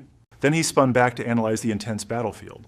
That colossal black sphere was still brutally annihilating every single obstacle on the enemy's side. Seeing the massive advantage, Jihan raised his staff high into the air. "All right then, everything is finally perfectly set up." In that heart-racing moment, a blazing magic crest flashed across his forehead. Time for the ultimate main attack. "I swear upon my very own soul, as long as my eyes can still lock onto you, your miserable life absolutely belongs to me. Stop resisting and surrender your fate." While chanting those dark words, Jihan's mind was racing. The legendary magic my master used to slaughter all living beings fused with this ancient incantation and fully powered by my very own rising mana. An intoxicating demonic aura slowly poured out of his body. "I will violently harvest every single thing from you, and you hold zero power to resist me." Instantly, a bloody crimson light violently erupted, shooting straight up into the heavens before expanding massively. Finally, it formed an overwhelmingly powerful, colossal magic circle. Supreme, ultimate, magic, grand, devouring, demonic law. Right after that, a devastating pillar of light blasted ruthlessly down from the sky. The monstrous energy swallowed the entire zone whole, wiping the earth completely clean. That terrifying aura wrapped around every single toxic shroom and snatched up the dried-up bugs like free loot. The magic circle viciously drained their life force, turning everything to dead ash. Right then, Jihan flashed back to the crazy events and that ultimate spell his former teacher used to flex, stealing the enemy energy, mixing primal incantations with his own totally absurd mana pool. It already burned through half his MP bar, but man, the results were absolutely top tier. The whole insane spectacle left Loliano totally speechless. Whoa, hardcore. So that ridiculously overpowered magic is actually playable if someone has a freakish mana capacity like yours. The vortex just kept ruthlessly devouring every ounce of life nearby. Suddenly, Jihan locked his eyes onto his personal status window. Oh baby, check this out. His inner gamer was totally screaming with hype. The life force of those nasty bugs is actually converting straight into my own mana. This hack is legendary. Never missing a beat, Loliano hyped herself up. All right then, Big Sister is taking the front line next. While you're channeling this beast, your other spell slots are totally locked down. Even Yu Young knew that massive nerf was sketchy. Supreme Magic is definitely a flex, but forcing a mage to play a sitting duck without any backup skills, that is one brutally heavy penalty to pay. The two girls instantly formed a human shield in front of Jihan, ready to tank any jump scares. Seeing his squad so ride or die, Jihan felt an absolute rush of pure serotonin. His morale skyrocketed to the max zero fear left for whatever was coming. So then, you toxic cultist creeps, what is your next big brain move? Meanwhile, in some creepy villain lair, Jianhua smirked while binge-watching Jihan's every single move. Through his clairvoyance magic, he had the entire chaotic board played out right in the palm of his hand. Right on cue, Jian marched in with that serious sidekick energy reporting. Cult leader, the trap is completely primed and ready to pop. Pausing for dramatic effect, he dropped the kicker. We are fully locked and loaded to execute the moment you give the signal, sir. But Jianhua just hit him with that ice-cold villain tone. Hold your horses. The main event has not started yet. Then he casually laid out his totally toxic master plan. We need them to sweep all the trash mobs outside, get super cocky, and waltz right into the danger zone. Only then do we spring the ultimate death trap, catch my drift. Jihan instantly bowed his head like a totally obedient NPC. Your wish is my command. Almighty cult leader, and right now? Manhwa stared at the water reflection with total psycho fanboy energy. Come a little bit closer to me, the gamer. Let us see if you are actually that hyped-up main character from the legends. Hard cut back to the ruined forest where Jihan was doing some serious mental math. Perfect, my boss man summon has finally breached the epicenter. Suddenly, Yu Young sensed a total vibe shift and pinged a warning. Something is seriously off here. Loliano also felt the glitch in the matrix. Yeah, this is crazy sus. Right in front of them, besides the totally nuked mushroom forest, it was practically a ghost town. That spooky silence made Jihan's gamer senses tingle. Way too quiet. Did those cowards rage quit back to their caves, or are they cooking up a totally different boss phase? Hearing that, Yu Young threw him a confused look. What are you even talking about? Jihan played it cool. I mean, they pulled a vanishing act, which totally derails our whole objective right now. Her expression shifted into straight-up detective mode. So you're saying those scrubs actually bailed just to save their own pathetic lives? Jihan felt like that was the only logical plotline here. Dude, it is ridiculously obvious. Sprinting away definitely beats AFKing until death, right? But Loliana was not buying it. My intuition is still screaming red flags right now. Deep down, Jihan just prayed that since Goyang City was miles away, the innocent NPCs would survive this total clown fiesta. Fast forward a quick second. Barrett side-eyed Jihan and dropped the big question. So is our quest officially complete here? The teen hesitated for a microsecond before nodding. Yeah, I guess so. Catching that cue, Barrett instantly smashed the log out button. Peace out, then this demon is heading home. The split second he vanished, the massive sphere gave one last epic tremor. The glowing fissures quickly sealed up tight, returning to its perfectly smooth, shiny default skin. Riding a massive dopamine high, Jihan casually raised his magical staff. Man, that was almost too easy of a tutorial, right? Spell canceled. The moment the words left his lips, the gnarly magic matrix completely dissolved into the blue sky. Jihan tilted his head forward, sounding totally burned out, but still radiating pure main character energy. Boss Man has totally shut down too. Time to crash the Poison Cult VIP lounge, leading the ultimate waifu squad. Jihan blasted through the air straight toward his summon. With a casual tap, the massive boss man instantly collapsed back into a pocket-sized capsule. Tossing it safely into his spatial inventory, the trio stuck a superhero landing on a cleared-out patch of dirt. Ding system warning. Poison status afflicted auto-cured by extreme stamina stats. Jihan felt a spike of pure gamer rage, totally ghosting the chat to furiously scan the sketchy environment. Catching the vibe, Loliano snapped her eyes shut and chanted a quick buff. Perfect status. Maintenance. In a flash, an epic shielding aura wrapped completely around all three of them. Yu Young's jaw literally dropped. Whoa, a total immunity buff against debuffs. Loliano just flashed a cheeky, overpowered smirk. Duh, adapting to a totally toxic server environment is basically gaming 101. Any top-tier witch has to keep these basic hacks on standby. She paused, doing a quick radar sweep before frowning. But honestly, even though we totally swept this zone, my mini-map is showing absolutely zero enemies. You really think those tryhards actually disconnected and Ran Jihan's paranoia was suddenly maxing out? Seriously, where are those campers hiding? Turning the entire map of Goyang City into a toxic mushroom biome requires straight-up god-tier magic. You really think they dumped all those insane resources just to rage quit? No shot. The math is totally not mathing here. Hearing their crazy theories, Yu Young could not help but scratch her head. But honestly, guys, my detection skills are not picking up a single trap anywhere in this zone. Who knows what kind of weird meta those freaks are playing, but the literal second she finished speaking, a massive system siren blasted Jihan's brain, warning extreme, bloodlust detected. Get airborne now, he screamed violently, launching himself straight into the sky. The second he stabilized his flight, an absolute apocalypse of twin tornadoes and jagged lightning violently nuked the exact pixel they were just standing on. System prompts immediately started spamming his vision. Alert, you have entered the Poison Alchemy Gate. All stats heavily debuffed by 15% due to lacking elemental mastery. And right over the horizon, a monstrous apocalyptic black slime boss literally swallowed the entire city whole. Yu Young's eyes snapped wide open. A trap! Loloa blinked, totally thrown off. Whoa! Never seen anything like this. She squinted, analyzing the chaos. A mutant mushroom forest. Must be the core feeding this illusion. Jihan just facepalmed at their zero urgency survival instincts. Seriously clueless. Undeterred by the silence, Loloa laughed, feeling totally validated. Nailed it. But come on, our trio can crush this easy. Jihan gave a half-hearted shrug. Sure, whatever. Honestly, he low-key agreed with her confidence. I mean, they were basically god tier by now.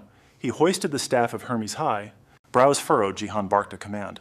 Wait, where are our golem backups? Instantly the system flashed a glaring red error. Summons blocked in this zone. He scoffed, totally baffled by the glitch. Scanning the creepy vibes, Loloa dropped the harsh truth. This barrier is insanely high level. Summoning is a total bust here. Jihan checked his inventory, still working perfectly. Wait, stash access is fine. Suddenly, a freakish forest of mega mushrooms mutated right before their eyes. Mushrooms again. Seriously, Jihan groaned. Unless they nuked every spore, they were screwed. Should have kept Barrett around. Out of nowhere, a sinister voice echoed. Even that wouldn't save your pathetic lives. The trio whipped around in sheer panic. Yanhwa struck a sickeningly elegant pose. Greetings. I am Poison Yanhwa, Grandmaster of the Venomous Alchemy Sect. That sickly sweet voice and flawless face, total mind trip. Do give me a warm welcome. Jihan stared, instantly triggering basic observe. System readout. Poison Yanhwa. Male. Cultist of the Fire. God. Level 112. But his special stats. Completely firewall blocked. Jihan gritted his teeth. Specs are locked. Staring at this boss-level freak was messing with his head. Why was this dude so ridiculously pretty? Catching Jihan's glitching brain, Yanhwa smirked softly. Scanning me cute. But this is my ultimate alchemy crucible. Your pathetic powers are utterly nerfed here. Jihan scoffed, playing it cool. No kidding. Even with a massive level gap, your stats are totally ghosted. His mind raced into overdrive. Time to drop a tactical ping to the squad. Telepathy. The system locked onto his command instantly. Telepathy activated. Secure mental comms with party members linked. Loloa and Yu Young's brains pinged. Check these scuffed stats, guys. Loloa nearly choked on her breath. A dude. That is wild? Yu Young narrowed her eyes, piecing it together. It's gotta be some cursed delusion. A gender-bending hex effect. Jihan's gamer brain started grinding gears. Flashbacks to Sensei's lore, dumps hit him. Cultivators warp their inner chi for massive buffs. Basic fantasy logic, right? But it got worse. Eastern hexes defied standard RPG magic. He glared at the swirling pitch-black nightmare zone. With savage lightning tearing up the sky, the mission was clear. We gotta smash this dome first. Stepping up, Jihan cut the villain monologue short. Spit it out. What do you want? You know we're here to completely delete you, right? Yanhwa just tilted his head, flashing a toxic, knowing smirk. The gamer. I wonder just how blind you are to this world's twisted reality. I simply desire a little chat. Jihan flinched at the creepy shift in tone. Wait, what? Twisted reality. Ignoring him, Yanhwa locked eyes with Loloa. Word is you crown the gamer as your alpha vanguard. And typically, a witch downloads all her dark lore into her vanguard. How much of the abyss do you truly grasp? Loloa's playful vibe shattered pure panic in her eyes. Jihan fired off a frantic mental ping. Sensei, what the hell is he talking about? What reality? Is there some insane abyss lore you haven't dropped on me yet? Loloa let out a stressed breath. He's a nightmare tier boss. This is gonna suck. Staring the monster down, she hesitated. Accessing memory file 9831. If you see this wait, it's too late for trigger warnings. I should have trained you for this. Instantly, a phantom fog of raw ancient data violently hacked straight into Jihan's brain. He gave the mental command. Time accelerated the gears of reality, spinning with a massive roar. Sucked into a bizarre dimension, Jihan prepped for a mind meld. He figured he'd only see what Teach actually let him see. But plot twist, he saw absolutely nothing. Just a massive, glitchy void. Jihan stood there completely baffled. What memory was she even talking about? Locked out of Loleno's mind, he zoned out, totally clueless. Xian Hoa smirked. A memory link, you two must really trust each other. How incredibly touching. It's super rare to find suckers like you. Getting read like an open book pissed Loleno off. Her expression instantly darkened. The freak kept pushing his luck. Guess your precious master hasn't taught you the basics yet. Then allow me. Loleno ground her teeth in pure fury. Zip it, he's my student, you arrogant creep! She snarled. You dare... Boom, a blinding blood-red aura exploded around her. Xian Hoa just shrugged. A master should teach, sure. But you crashed my party. Barging into my territory uninvited. Not exactly polite. Loleno glared at him with eyes literally burning like hellfire. You bastard. I'll take that as your official death wish. Jihan flinched, totally caught off guard. The enemy just smirked at her threat. I thought the golden rule of gamers was 0 kills. You really gonna break that? She laughed out loud. Damn right Jihan's hands are totally clean. She looked at her student glowing with pride. Even in the abyss, he's a pure soul. Completely innocent. Jihan blanked out, shocked he ranked that high in his teacher's eyes. But then shadows twisted behind her into demonic wings. Cursed markings crawled across Loleno's face. Her body surged with monstrous power. She blitzed forward, a hurricane of pure rage. My hands are already filthy. Let me take out the trash. And Jihan freaked out. It was the forbidden witch art, absolute demonification. He couldn't even speak. Too fast. My eyes can't track this. Squinting hard, Jihan activated his elite skill, Phantom Time Depth. Finally, her afterimages synced up. Got her. Suddenly, her voice echoed in his head. Smash the barrier, I'll handle this creep. Jihan cursed. Damn it, that magic is totally forbidden. Why use it? It's a freaking emergency. Lolino snapped back. Do it now. Jihan groaned. Fine on it. Xinyoung, she commanded. Help Jihan break out? Yes, ma'am. Jihan winced, realizing Xinyoung wasn't in time sync, making her lag hard. Hoisting his staff, Jihan grumbled, What the hell is even happening? Whatever, I just need to blast this stupid dome wide open. He screamed, Mana gather, form up on my command. Instantly, a colossal blinding sphere of energy ignited in the sky. Quick lore drop. Demonification means draining abyssal energy and making it your own. Total corruption mode. That's why it's forbidden. Overuse it, and you become a monster. Boom Lolino materialized before Xianhua, throwing an earth-shattering haymaker. But wait, Lolino froze her eyes wide with shock. Her opponent wasn't human. Mushrooms. Xianhua's voice echoed. Ever heard of Chinese alchemy, sweetheart? Seeing him act so smug drove her absolutely insane. A bizarre ancient crest suddenly glowed furiously on Loleno's forehead. Flames of Payment number 72. The incantation dropped, and a ferocious pillar of hellfire instantly swallowed them both. Xianhua's fungal body didn't stand a chance. He was incinerated into absolute nothingness. You'd think it was game over, right? Wrong. His creepy voice echoed from the shadows, sending chills down her spine. Chinese alchemy is how we forge the core, the secret elixir to becoming a Taoist immortal. The furnace is where the magic happens. Holy crap. The voice was coming from the gigantic mushrooms sprouting all around them. In seconds, an entire army of perfect Xianhua clones spawned from the fungi. This is my crucible. You will all assimilate into me. The barrier shook violently, chaotic screeches filled the air. Lolino's face went deadpan. Then a wicked cold smirk formed. I get it now. You're the Eastern Cleaner, aren't you? I've heard the legends. The executioner of rogue psychics. The clones chuckled in unison. Recognized by the West Grand Witch, I'm truly honored. She glared back, voice dripping with venom. You're infamous, so why are you here? Young of Godomo. Hearing his true name, his cocky smile vanished instantly. His expression turned lethal. I left Godomo a millennia ago. That's ancient history. Shut your mouth. Loleno was genuinely surprised by his triggered reaction, but no time to process. Hundreds of his clones swarmed her like a raging tidal wave. We will become one. Loleno burst into maniacal laughter, totally pumped. Bring it on, fungus freak. Right now, she looked like a literal demon queen. Come get some Hell's Mana answers to me. Nothing will stand in my way. At her command, the apocalyptic flames erupted again. Hellscape. Manifest. The charging clones slammed the brakes, frozen in absolute terror. Mid-air, the inferno roared. The boundary of absolute chaos. Legendary hellfire exploded with deafening roars. Meanwhile, Jihan's mana hit critical mass. His spell blazed like a literal sun, blinding the entire battlefield. He tilted his head back. Jihan watched blood-red stones form. The perfect timing had finally arrived. He shouted with absolute conviction. Splitting up is our only shot. Pointing his staff at the enemy, the boy barked his ultimate command. Auto-counter lightning.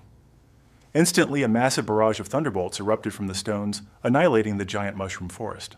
The rapid bombardment shredded Xianhua's clones. Watching the blazing explosion near Lolino, pure dread flashed across Jihan's eyes. This was beyond chaotic. The shockwave violently threw them back. Jihan and Xindeng barely stabilized. Terrified for his teacher, the rebellious teen cursed, "Damn it, this is insane." Through the flames, Lolino's demonic form loomed. It screamed pure bad news. Xianhua revived endlessly from surviving spores, flexing Titan-level strength and crazy devotion. But Jihan wasn't quitting. Inside this crucible, your tricks mean nothing. Suddenly, hundreds of enemy arms shot into the dark sky above. The bronze bells on Xianhua's wrists chimed a creepy, synchronized melody. Instantly, a fresh barrier completely blocked Jihan's lightning strikes. He completely panicked. Another freaking shield, Shindung used telepathy. That dancing bell routine is his core. It buffs him, making those mushrooms act like faithful ghost minions. Jihan grimaced. What a major pain. She sighed. I have zero clue how to smash that. For a pure physical brawler like me, fighting this magical garbage is an absolute joke. Going silent, Jihan calculated the chaotic battlefield, his teen brain working in overdrive. He pitched a reckless plan. Teacher holds the front, I'll handle the defensive wall. Shindung buy me time to chant. Jihan smirked internally. Prepared for the worst, I engineered this during that red dungeon trap, combining basic defense spells with those crazy abyss auction skills and teacher's profound knowledge. Seeing Shindung activate her aura, he geared up. I'm starting the incantation now. I'm trusting you with my life. Ah, got it. Leave it to me. Brilliant blue energy engulfed Shindung's body. Her brown eyes flared crimson. Jihan seized the moment, unleashing his ultimate world-breaking magic, merging 8 distinct spells. Eyes closed, he rapidly chanted, Hell Mana Reality. Amplify willpower space-time shift. 8 blazing white orbs materialized. Suddenly, the pitch-black sky ripped open. Massive bloodshot eyes glared down, hunting them like absolutely defenseless prey. The system blared, scaring Jihan half to death. Warning, Demon Lord Baal is watching. The dungeon barrier has shattered, but Chief Wakil. A chilling shiver wrecked his spine. Crap. Baal sniffed out my Hell Mana stunt, didn't he? He broke a dungeon just to troll me. That old freak's power is seriously terrifying. The Demon Lord chuckled at Jihan's obvious panic. Hey kiddo, looks like you're in a pinch. Need a handsome devil's help? Ha ha! Exhaling sharply, Jihan snapped back fiercely. I don't need your garbage assistance. Fine, whatever. I'll just watch from here. Let me grab some popcorn. Ignoring the pest, Jihan raised his staff toward the 8 floating magical spheres. My ultimate desire. Onwards, a pillar holding up heaven. The very foundation to rebuild this world. They rapidly fused together. Power spiked insanely. The radiating force was overwhelmingly destructive. He kept his eyes shut tight, waiting for the fusion to reach maximum limits. The time is now, Shindung. It's all on you. She didn't speak, but threw a deeply worried glance his way. Shindung reflected intensely. Absorbing Jihan's energy took forever, but I finally mastered it. Clenching her fist, she channeled Ki. Her signature blue aura violently transformed into blazing, majestic gold. Her hair and body mutated, fusing her mother's and the Guildmaster's strength. Just one rivaled a heavenly immortal, but both combined. Absolute madness. This pure force dwarfed immortals. Nobody in Guild history ever reached this legendary realm. Shindung became a miniature sun, illuminating the suffocating darkness. The ultimate form of the 5 Elements sect. Terrified, the mutated insect swarm screeched in pure chaotic panic. Yet fearless suicidal bugs charged like moths into a roaring bonfire. She closed her eyes, activating her skill, hyper-perceiving every microsecond. It looked like Jihan's time acceleration, but it was entirely different. This technique read, opponent movements instantly utilizing senses refined beyond absolute peak human limits. Water flow. Her hands moved with lethal liquid grace. Wearing a grim expression with 0 wasted words, she dropped into attack stance. Fist. Hundreds of devastating shockwaves obliterated the bugs. They dropped like dead autumn leaves, yet the pitch-black barrier remained unbroken overhead. Mid-combo, a chilling realization hit, Shindung stopping. She glared at the corrosive acid burning her hand. Grinding her teeth, she formed a hand seal. Ascending flame dragon strike. A colossal golden dragon manifested. Its roar violently shook reality. Her face darkened with absolute murderous intent. Killer aura exploded around her. One sneaky bug chomped her ankle. Another grappled her arm. Instantly, a massive swarm swamped her, forming a suffocating flesh prison. But with just one word, Inferno unleashed. Kaboom! She completely nuked the battlefield. Those freaky mutant bugs totally freaked out, freezing in their tracks. Now it was their turn to beg a nasty giant beetle nearby just ate a god-tier punch straight to its ugly mug. She smirked totally unbothered. Is that all you got? Lame, she sneered. Suddenly, savage flames erupted everywhere. Chain explosions ripped through the zone, hungry to burn the whole world down to ash. Meanwhile, Xianhua just watched in dead silence. What kind of twisted scheme was brewing in his head? The chaotic standoff dragged on, still no clear winner. He finally smirked. Fine, I will admit it. You brats are seriously overpowered. Watching his clones get totally trashed, Xianhua just laughed coldly. Too bad your little rebellion is totally pointless. Welcome to my ultimate trap, the ancient Venom Cauldron domain. It eats all your fancy attack energy for breakfast, way beyond your basic magic tricks. He threw his hand forward, barking the lethal command. Ancient venom cauldron, still. Melt everything into absolute sludge. Rumble. The ground violently quaked like crazy. A massive, terrifying canyon ripped right open. Toxic green sludge blasted out from the abyss.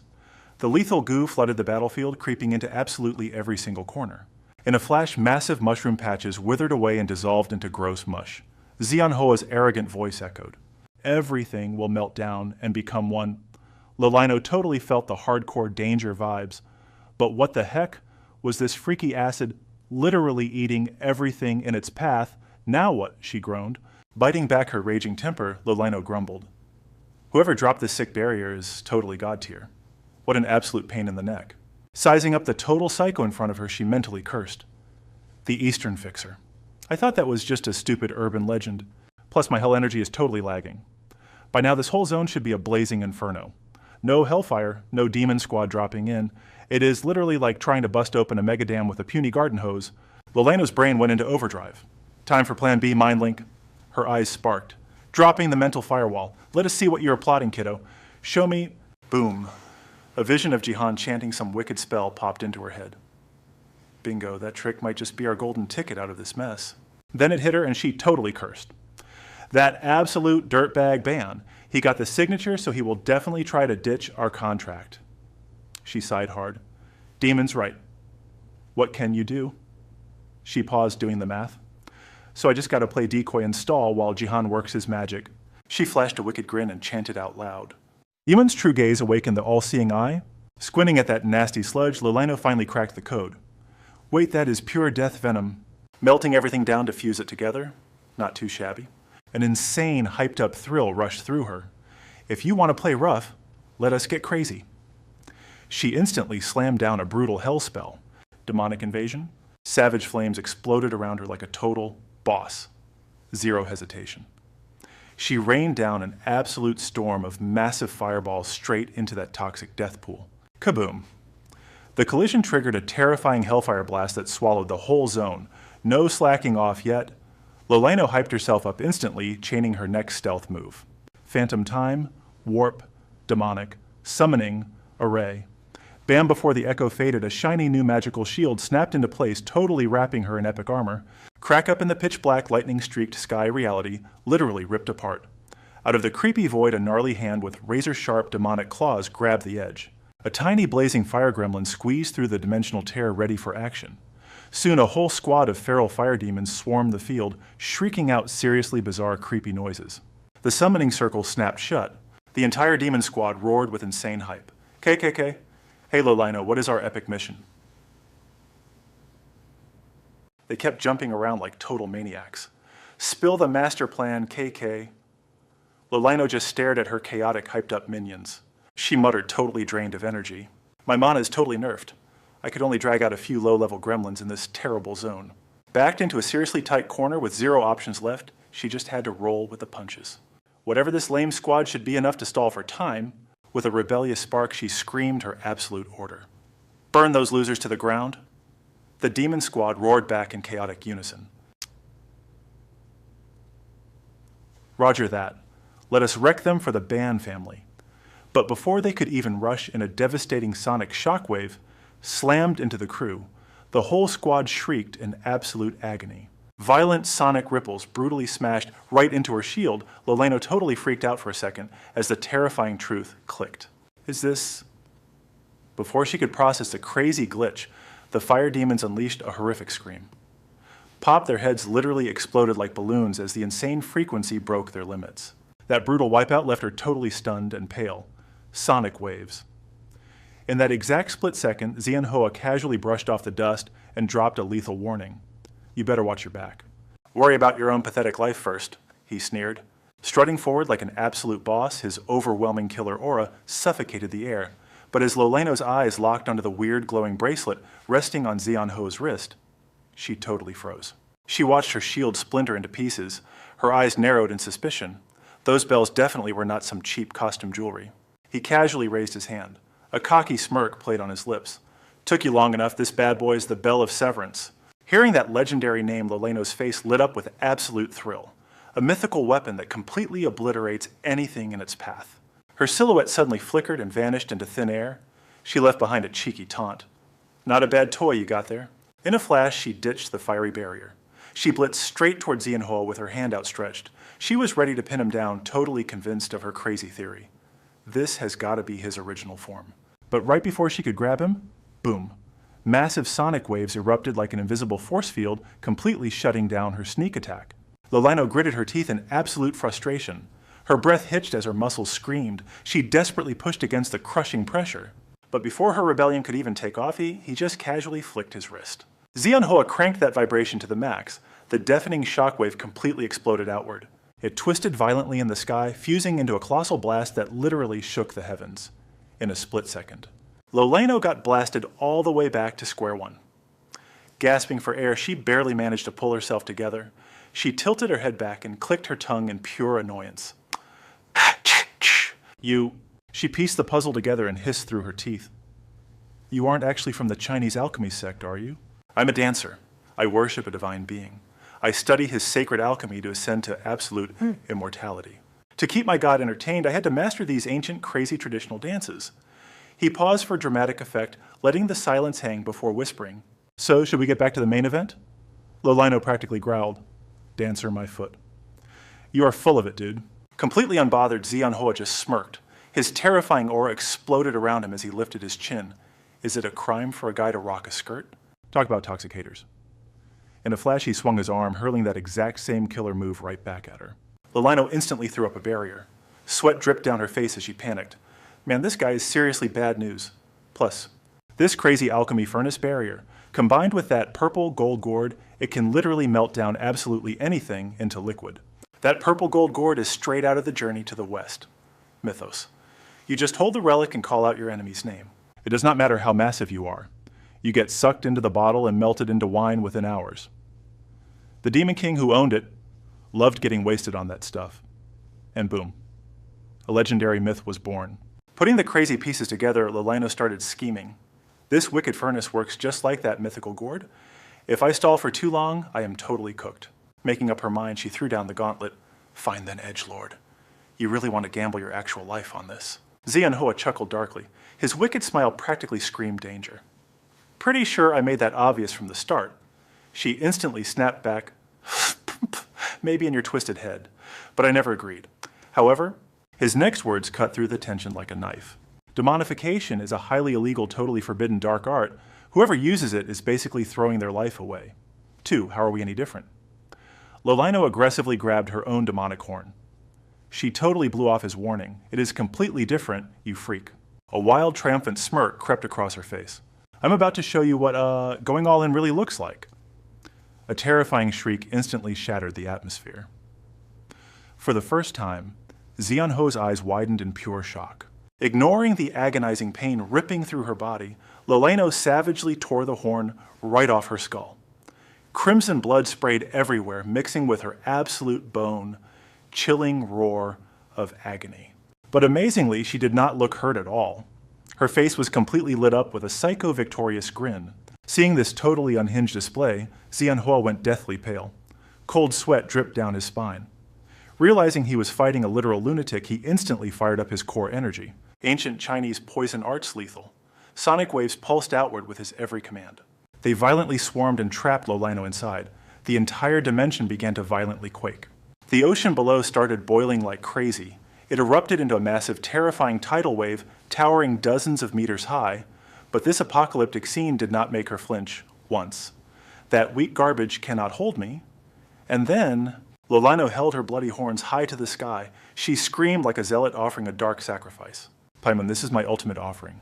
The final pact and bloody contract between you and me. Instantly, a sinister dark purple aura swallowed her gruesome offering, whole. Realizing the Dark Lord had accepted the trade, she boldly declared her ultimate command. I summon you from the deepest pits of hell. From a pitch-black rift in reality itself, 2 glowing, blood-red eyes pierced through the shadows. A low, terrifying rumble echoed across the battlefield. Oh ho, now this is getting spicy. I have not had a playdate this fun in ages. He oozed a spine-chilling excitement as his monstrous physical body completely materialized. Hell yeah. The demon lord Paimon has arrived by the bloody pact with Lolino Mischium. I am fusing this pathetic realm right into my own domain. As Paimon's menacing declaration faded, the pitch-black sky began vibrating violently. The thick clouds totally erupted with deafening thunder. Crackling purple lightning ripped through the atmosphere, scarring the heavens like a wound straight out of the underworld. High above on a floating peak caught in a raging tornado, hellish flames spiraled around a jagged stone monument. Within that blinding inferno, creepy shadowy figures started rising up in the flickering light. A split second later, they charged out of the flames in sync, zooming straight toward their fated targets. With his demonic squad fully assembled, Paimon gave a super cheeky wave. Your backup is here, go absolutely wild, sis. With those parting words, the space-time rift slammed shut with a wicked howl.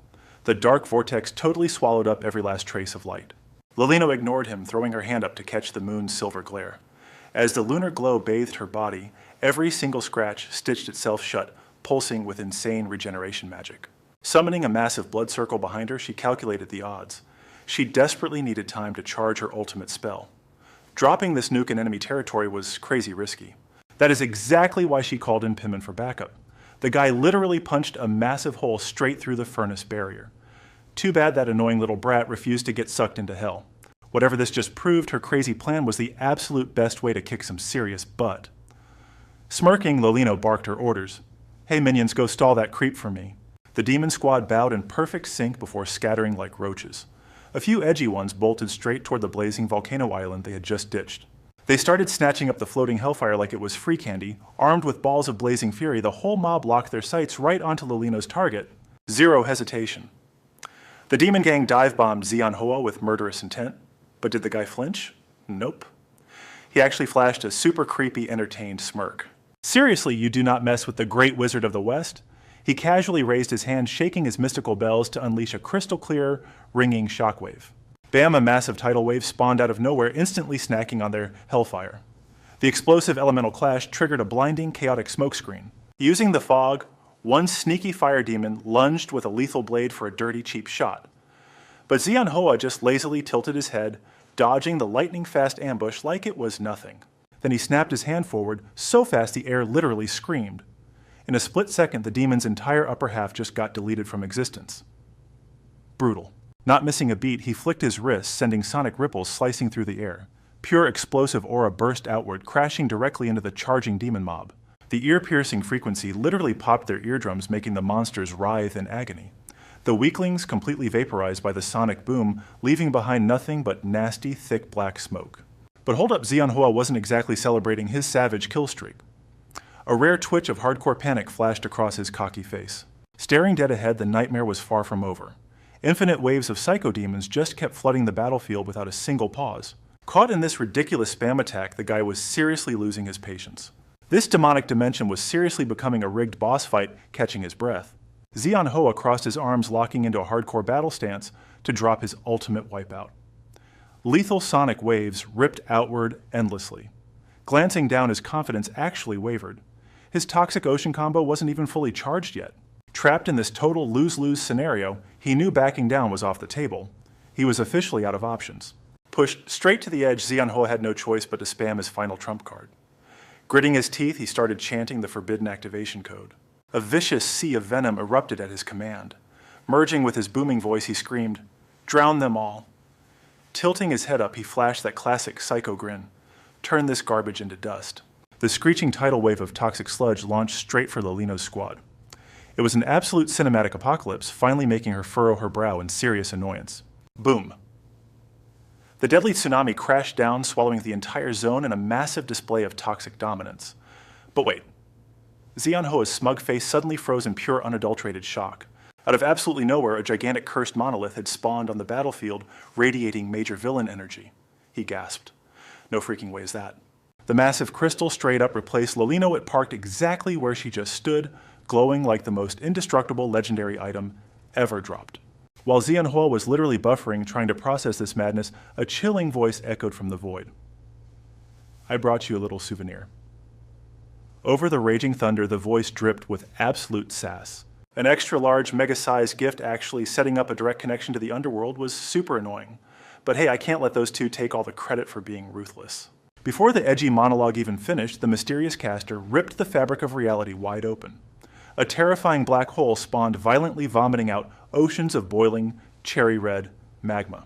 The insanely hellish liquid splashed against the water, launching apocalyptic pillars of steam straight into the atmosphere. The raw chaos of it all made Xianhua violently grind his teeth. Cold sweat was literally dripping down his extremely stressed face. He stared at the nightmare waterfall of lava dumping from the void. Xianhua was losing his mind.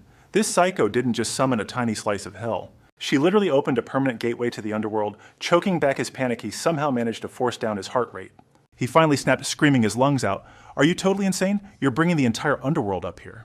Staring down the violently shaking monolith, his brain went into overdrive. If that crystal armor shatters, the true horrors of the underworld are going to spawn camp this entire dimension. But surprisingly, that suicidal thought just made the dude smirk like an absolute maniac, completely ignoring his cold sweat. Freaking legendary. Screw it, time to go all in. Let's see if my divine furnace can swallow hell itself. Cue the ultimate power-up. The venomous ocean went totally berserk, crashing with enough force to literally glitch reality. The toxic sludge gathered together, permanently staining the battlefield with a sick, corrupted glow. It morphed into a towering skyscraper-sized tsunami of doom. Xianhua barked his challenge to the sky. The deep-sea pressure in this thing will crush solid steel like wet cardboard. Pointing right at the giant meteor, he roared like a total boss. Let's see how much of my ultimate toxic sea pressure your little magic rock can actually tank. The venomous tidal wave slammed down, swallowing it whole, but as the toxic foam cleared, major plot twist.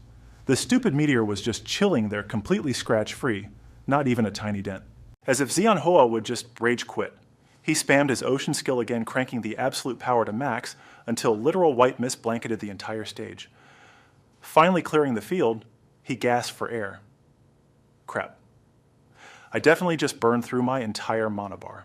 Peering through the fog, he spotted Lolino knocked out cold in midair. He shook his head, actually impressed. Man, I can't believe it took half my ultimate move just to shut her down. He lazily reached out to drag her unconscious body over. Well, whatever. At least this insane raid is finally over. But hold up. Just as he dropped his guard, his pupils shrunk to pinpricks in pure, unadulterated terror. What the heck? His panicked scream echoed across the ruined battlefield. That is literally impossible. How did she... Let's rewind the clock. Back before Lolino took that massive defeat, Xinzheng was locked in a brutal deathmatch with Xiyun. The tension was suffocating. They traded devastating blows, neither side backing down an inch. After a vicious clash, Xinzheng was blasted backward. Glancing at her bleeding hands, she calculated the odds. I seriously thought I could squash all these bugs myself, but this freak is actually matching my power, so this is the true terror of mind arts. The brutal reality hit her. This insect possessed the overwhelming aura of a heavenly mortal. Catching her breath, Xinzheng scoffed at the monster.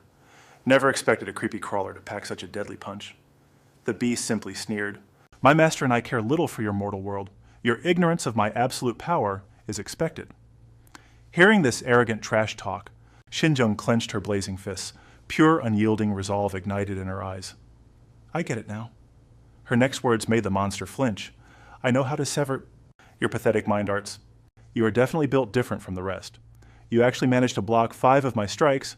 Done playing games, the monster launched itself forward with explosive speed. Figuring it out will not save you. My blades can slice through reality itself. Staring at the terrifying buzzsaws spinning toward her, Xinzheng quickly strategized. One step into that meat grinder, and I am minced pork. The best defense is a devastating offense. As the deadly pincers slashed down, she dodged with impossible grace.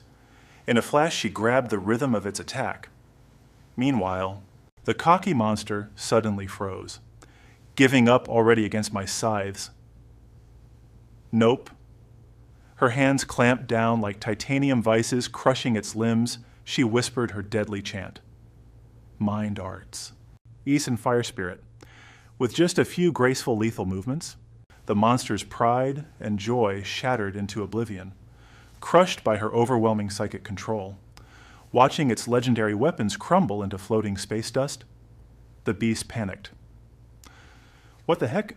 While the bug was still short-circuiting, Xinzheng blitzed forward, blasting a fatal strike straight through its chest as the monster dusted away into the void. She smirked with absolute swagger. You are not the only one who knows that trick. Then, completely dropping her battle aura, she casually sighed. Good fight. Now rest in peace, loser. Enemy deleted. Xinjiang finally remembered her squad mate. Wait, where did Loleno go? Scanning the battlefield, her heart dropped. Her ally was floating completely unconscious on the poison sea. Panic set in. I have to save her? But just as Xinjiang lunged forward, a terrifying phenomenon stopped her dead in her tracks. A blinding flare of energy violently shook the atmosphere. Piercing the brilliant sunlight, a mysterious silhouette descended right into her line of sight. Enter Jihan, our main character, fresh off his epic clash with the Chaos King. He had witnessed the creation of a literal black hole. Though his magic source was different, his version of the black hole was just as broken, devouring reality itself and deleting anyone in his way. Snapping out of his thoughts, Jihan flexed his void mastery. Raising the staff of Hermes, he spawned the cosmic abyss. A rebellious, cocky grin spread across his face. A spell so insanely hard even my master could not pull it off. But I just nailed it. Down below, Zeonhoa and Xinjiang were absolutely paralyzed with shock. They stared dumbfounded at the world-ending anomaly. But Jihan did not just stand there posing. In a fraction of a second, he popped his ultimate move, Teleportation Boom. He materialized right next to the unconscious, Lolaino, scaring the absolute soul out of Zeonhoa, catching Lolaino securely in his arms. Argai thought to himself, I have been keeping an eye on her this whole time. Gazing at his master's exhausted face, Jihan smiled softly. You did great, master. Breaking the silence, Zeonhoa finally shouted, The gamer. I had no idea you could spawn a literal black hole. Then glaring furiously, he demanded, Do you have any idea how that impacts the real world? Holding Lolaino tight. Jihan's shoulders sank, but his deep, unfazed gaze locked onto Zeonhoa. This void abyss tears through illusion barriers. Void equals absolute nothingness. It devours all physical matter across parallel realms. Obviously, it is going to suck up both the illusion and reality. Processing the cosmic disaster, Jihan casually nodded with zero hesitation. Yeah, obviously, I know. That smug, careless answer made Zeonhoa absolutely lose his mind. And you still made it that massive? He unleashed a furious verbal beatdown. You swing your god-tier power around like an absolute maniac. You are an anomaly. Zero rules, zero responsibility, zero common sense. Just pure reckless power as Zeonhoa's suffocating pressure exploded outward. Jihan's sweat dropped, suddenly catching a massive lecture. He wisely kept his mouth shut, which only fueled Zeonhoa's raging inferno. This world is not your personal sandbox to play God in. Right at that chaotic moment, and the system pinged. Warning, fatal, killing intent. Detected. Jihan flinched. Things were getting way too spicy. He nervously stammered, trying to defuse the bomb. Weird question. But are you suddenly oozing massive murder vibes? Dude, why so serious? Zeonhoa snapped. I have nothing left to say to you. Suddenly, the poison sea below violently erupted, screaming with dark energy that sent chills down Jihan's spine. Crap. Things just went from bad to apocalyptic. Realizing the situation was completely out of control, he instantly triggered his short-range teleport. In a single heartbeat, he spawned right next to Xinjiang. He frantically tossed the unconscious Loleno into her arms. Keep her safe. Xinjiang nodded instantly, taking the cargo. Without missing a single beat, Jihan warped right back to Zeonhoa's coordinates, catching his return. The enemy lowered his head. A dark mutter escaped his lips. I assume you're finally ready. His words dripped with venom. A terrifying wave of pure fury erupted, lethal aura violently swirled around his entire body. I will melt your very soul into this world's poison, refusing to be crushed by that overwhelming pressure. Jihan raised his Hermes staff. High void creation activate, a massive black hole materialized, instantly ripping the surrounding atmosphere into a violent raging vortex. Even the raging tides beneath them couldn't escape its gravitational pull. Massive chunks of pitch-black liquid were violently dragged upward. His spell acted like an endless abyss, devouring absolutely everything in its path. The massive intake of energy triggered reality to splinter. Jihan frowned. The core of the poison furnace is actually cracking open. Guess the Golden Castle's illusionary realm totally outclasses this rusty furnace. Then again, that place literally contained a piece of a literal god. Makes sense. While his brain was running those numbers, the venomous sea below violently erupted. Jihan did not hesitate. He spammed his previous ultimate skill, short-range teleportation. Despite creating some serious distance, his enemy sharply tracked the movement of his lips. Nothing escapes his sight. Zeonhoa's eyes turned lethal. He swung his hand with absolute authority. His deep voice shattered the silence. Spatial suppression. At that exact second, a glowing system prompt flashed right in front of Jihan. Warning, skill execution has been canceled. External interference detected. He practically lost his mind. Freaking peanuts. He threw a deadly glare at his opponent. His mind raced with sudden suspicion. Did that psycho actually predict my exact move? But thanks to his time acceleration buff, Jihan could totally spam a few more skills. Right before those massive waves crashed down, the same logic applied to his void. That massive spell was a self-buffing masterpiece, granting instant void creation on cooldown, completely self-taught, self-created and self-named by our genius main character. Suddenly, Jihan's pupils violently dilated. He sensed a terrifying anomaly shifting through the energy waves. Right on cue, Manhwa executed a sickeningly graceful gesture, unleashing devastating layers of sonic waves straight at him. Refusing to be shredded by the sound, Jihan instantly deployed a massive energy shield around his body. He practically cracked his teeth. A terrifying realization hit him. This guy is totally using time acceleration too, but his attack speed is like a freaking automatic rifle. He cursed under his breath, forcing himself to stabilize after that brutal shockwave. Gripping his staff until his knuckles turned white, he began his incantation. Yar, void creation. A pitch-black anomaly ripped open midair. Its monstrous gravity swallowed every single sonic wave completely, but our boy was not done yet. Jihan instantly shifted his combat stance, rocket launch mode engage. In a fraction of a second, his body blasted upward, slicing right through the raging tornado. His brain went into absolute overdrive. You want to play with sound waves? Then I will blast you with particles. He roared at the top of his lungs. Lightning strike. Rapid fire. Instantly, thousands of blinding light spears materialized, raining absolute destruction down on Manhwa, but within the realm of accelerated time. Raw speed was no longer the win condition. High-tier mage battles were all about insane observation, striking first to completely paralyze the enemy's next move, and just like our main character. Manhwa had already plotted a devious counter-strategy. Jihan tracked his glowing projectiles as they triggered an apocalyptic explosion. A smug grin crept onto his face. Let us see you dodge this one, buddy. But as the thick smoke finally cleared, nothing remained except a charged set of robes just floating perfectly in midair. Jihan froze completely. His jaw literally dropped wide enough to swallow a whole bowling ball. What the heck? His mind totally blue-screened. How did a whole dude just vanish into thin air? Suddenly, the scorched robes began to twitch. The burnt fabric melted down into a disgusting grayish sludge, morphing and twisting on its own. As the repulsive mass finally took shape, Jihan's eyes nearly popped out of his skull. A freaking mushroom. His brain was seriously struggling to process this crazy turn of events. Where did that even come from? The memory of his enemy vanishing flashed through his mind, sending absolute chills down his spine. Wait. Do not tell me. Before he could finish that terrifying thought, a devastating pain gripped his chest. He doubled over, gasping for air. A bloody red system prompt flashed. You have taken 98 damage. He stared down in pure horror. Something deeply unnatural was crawling up his throat. Parasitic spores, Jihan gagged, violently dropping to his knees, as sickening convulsions racked his body. But he was not throwing up blood. A horrifying array of toxic mushrooms spilled out of his mouth. They rapidly multiplied, digging deep into his very flesh. Vile fungi sprouted aggressively from his shoulders, creeping down his arms until they infected his entire body.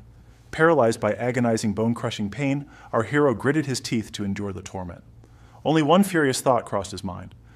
Are you freaking kidding me? Is this guy hacking? Suddenly a chilling voice echoed right beside him. You dropped your guard. Typical gamer mentality, though mortals usually do. Manhwa materialized right in front of him, emitting an invisible, soul-crushing pressure. Did you honestly think this would be easy? The supreme rankers of the celestial realm have lived for millennia. We command absolute dominion over time, space, water, and wind.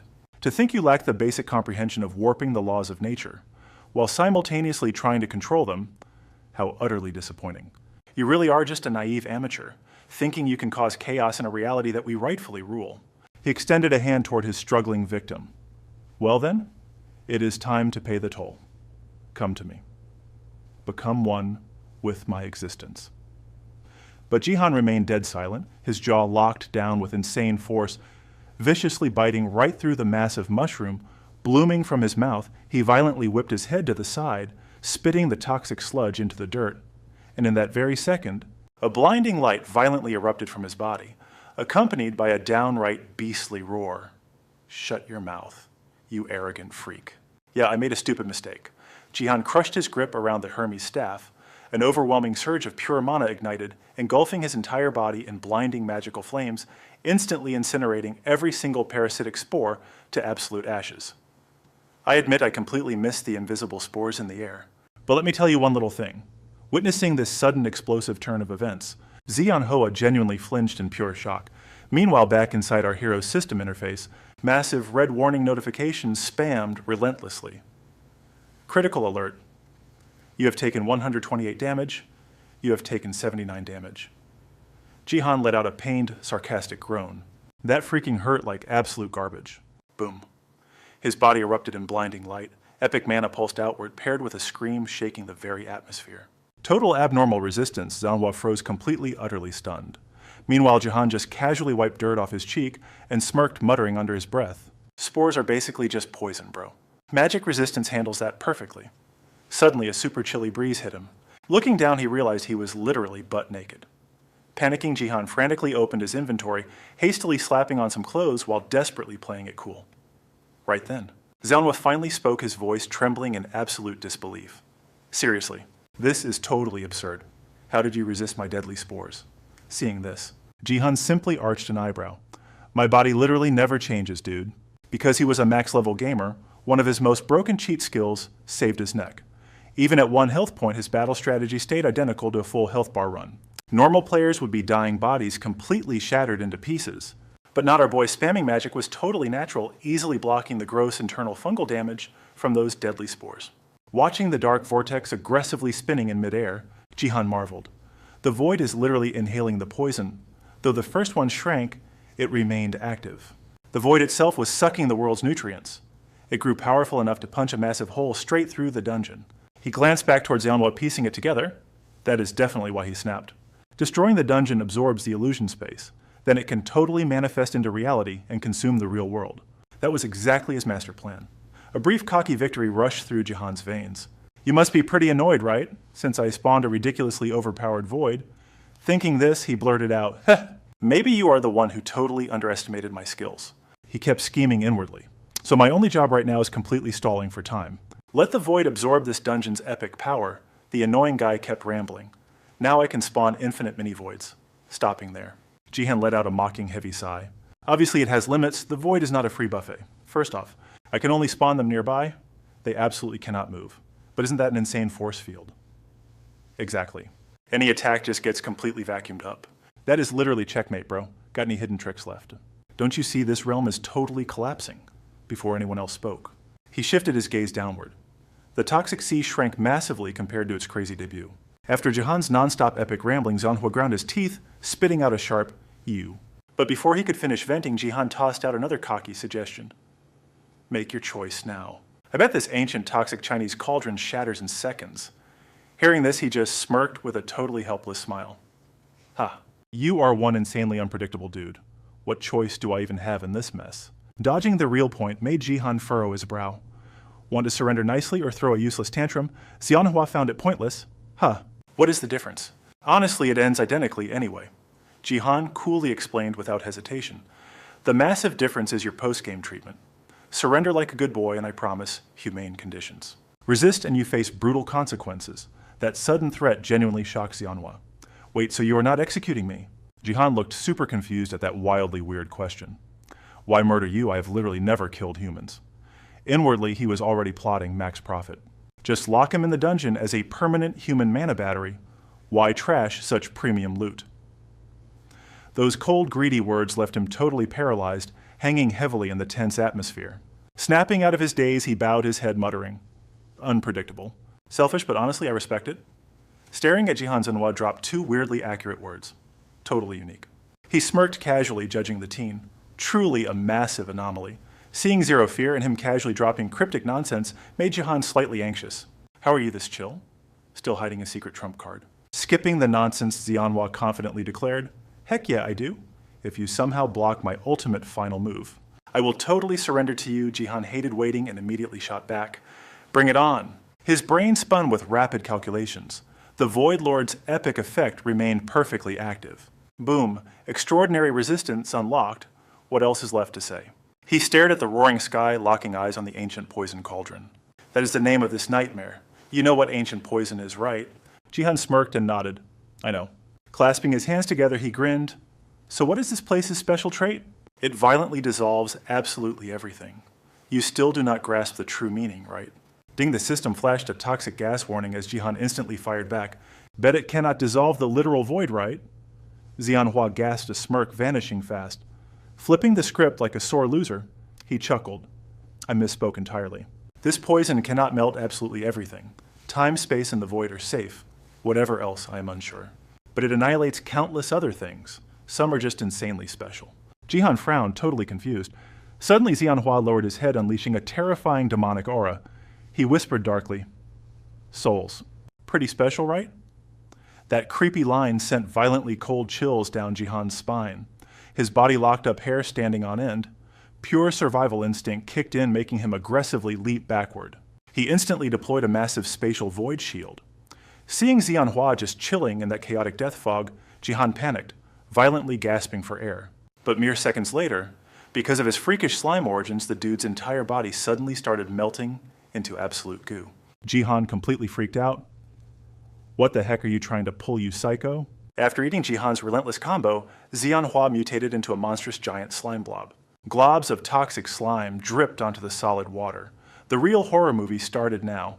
Every single spot the slime touched began bubbling and violently boiling with terrifying, acidic fury. It even spawned a demonic black smog that just kept aggressively erupting without any pause. Gripping his trusty 2-meter staff, Jihan sweat bullets as he witnessed this absolute apocalyptic nightmare unfolding. A bizarre sensation crept up his arm, making him seriously question reality. Black rain. No, this was literal toxic rain. He scowled hard, feeling utterly powerless. What sick and twisted game was this slime freak trying to play right now? This is the massive flaw with precognition. I feel the danger, but cannot see the exact threat, melting souls. What the actual heck is this guy's dramatic villain plot? Shaking off the panic, Jihan hit up the secret telepathy chat. Shin Young, I'm blowing the exit open bailout. Now. She instantly replied without a single hesitation. Got it, 0 time to waste. He hoisted his 2-meter staff and chanted, Spatial Shatter. But Shin Young was obviously still seriously stressing out over her wildly reckless teammate. Han Jihan, what on earth are you doing? But he furiously rushed her. Forget about me. Just get the heck out of here right now. The ultra-tense vibe meant she could not argue back.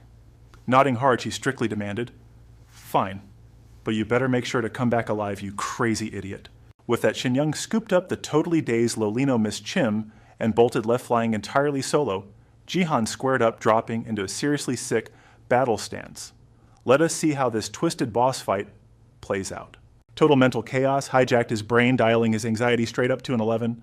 Crap, I cannot summon another void domain anymore, or else it might literally swallow the real world. Cringing at his own past cocky bragging, he sighed heavily. Honestly, I just got insanely lucky. This stuff is extremely lethal. Suddenly, plot twist. Weird, toxic-looking smoke started hissing right off Jihan's arm. Oh, freaking great. And honestly, our boy had absolutely zero clue what kind of glitch was happening. His overpowered super resistance buff was totally useless here. System alerts spammed his vision like crazy pop-up ads, warning mana is aggressively corroding away. Spell cancellation probability at 38%. Resistance successful.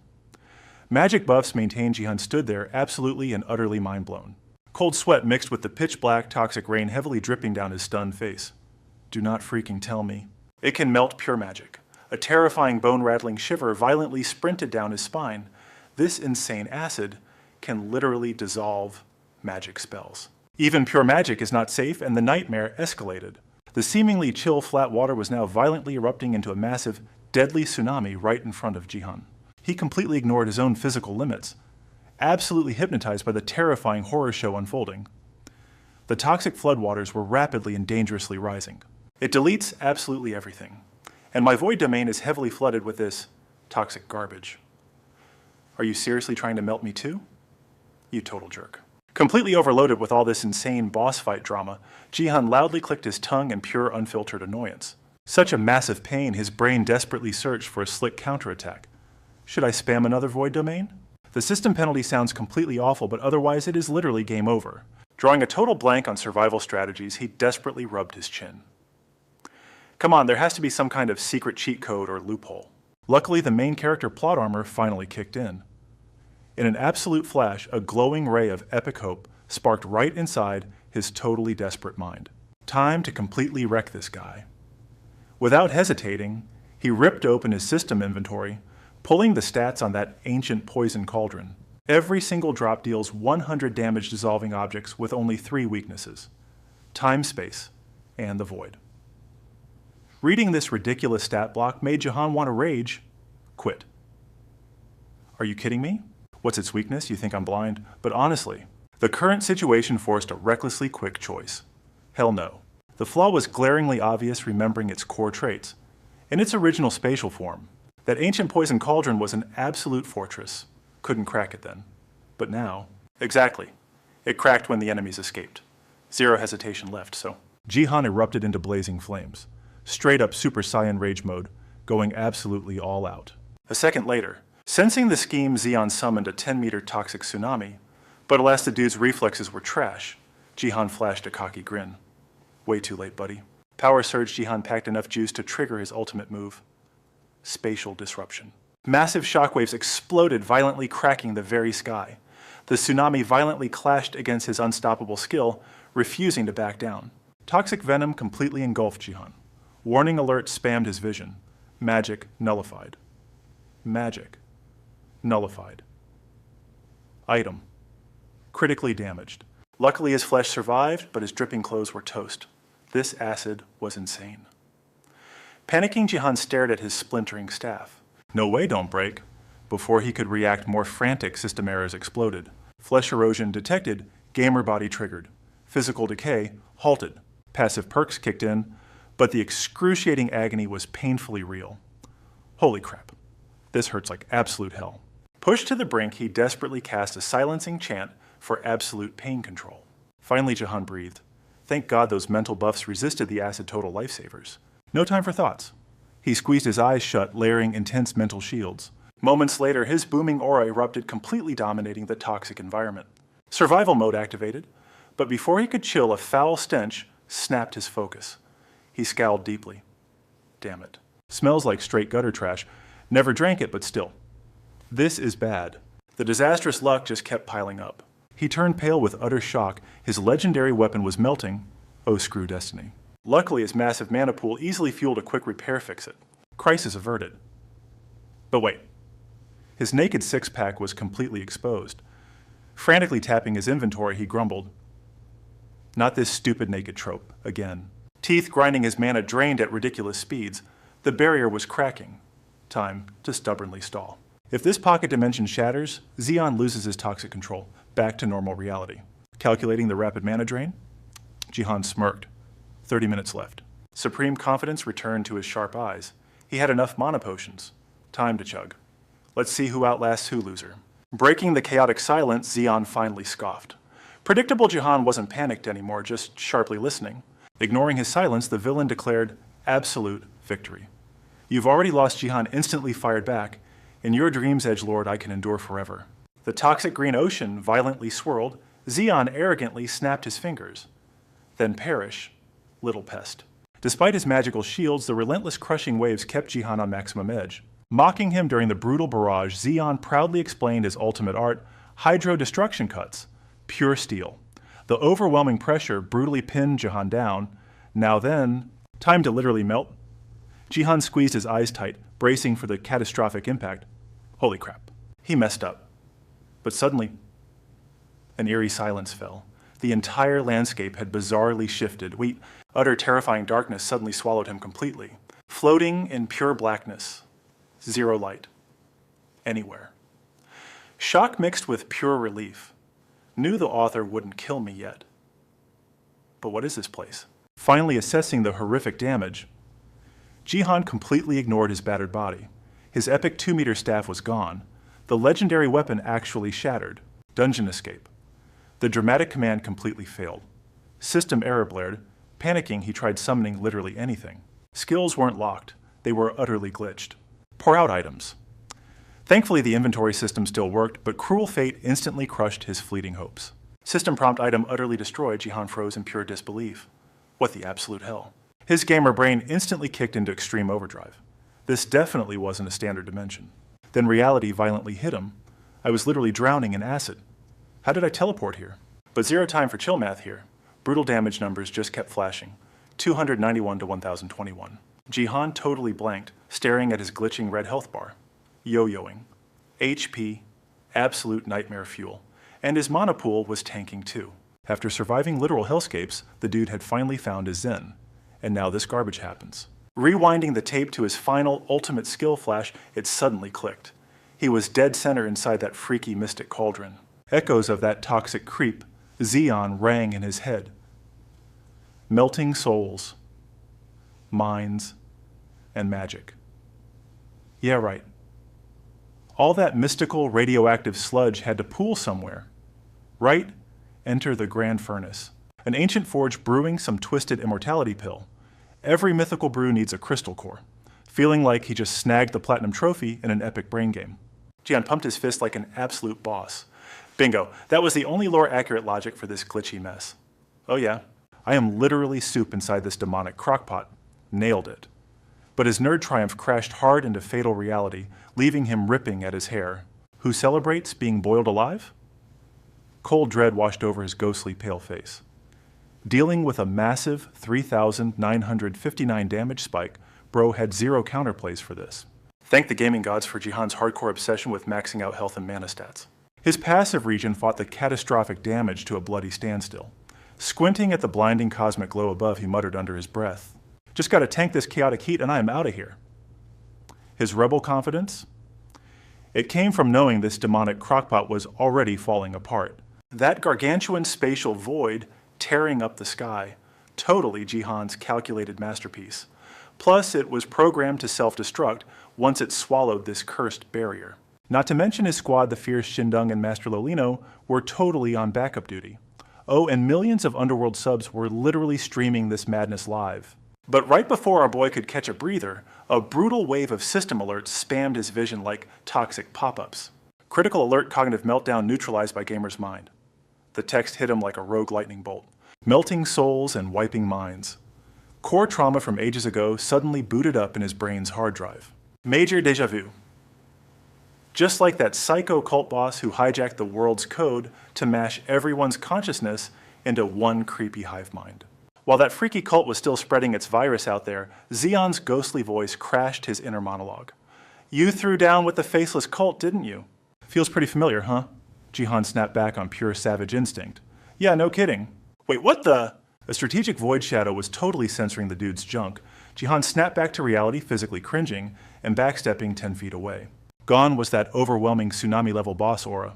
Instead, Xeon looked almost rattled, dropping a truth bomb. The gamer? Oh, truly a broken, one-of-a-kind class. I never calculated that Gaia's divine cheat code would penetrate this deep, totally off the charts.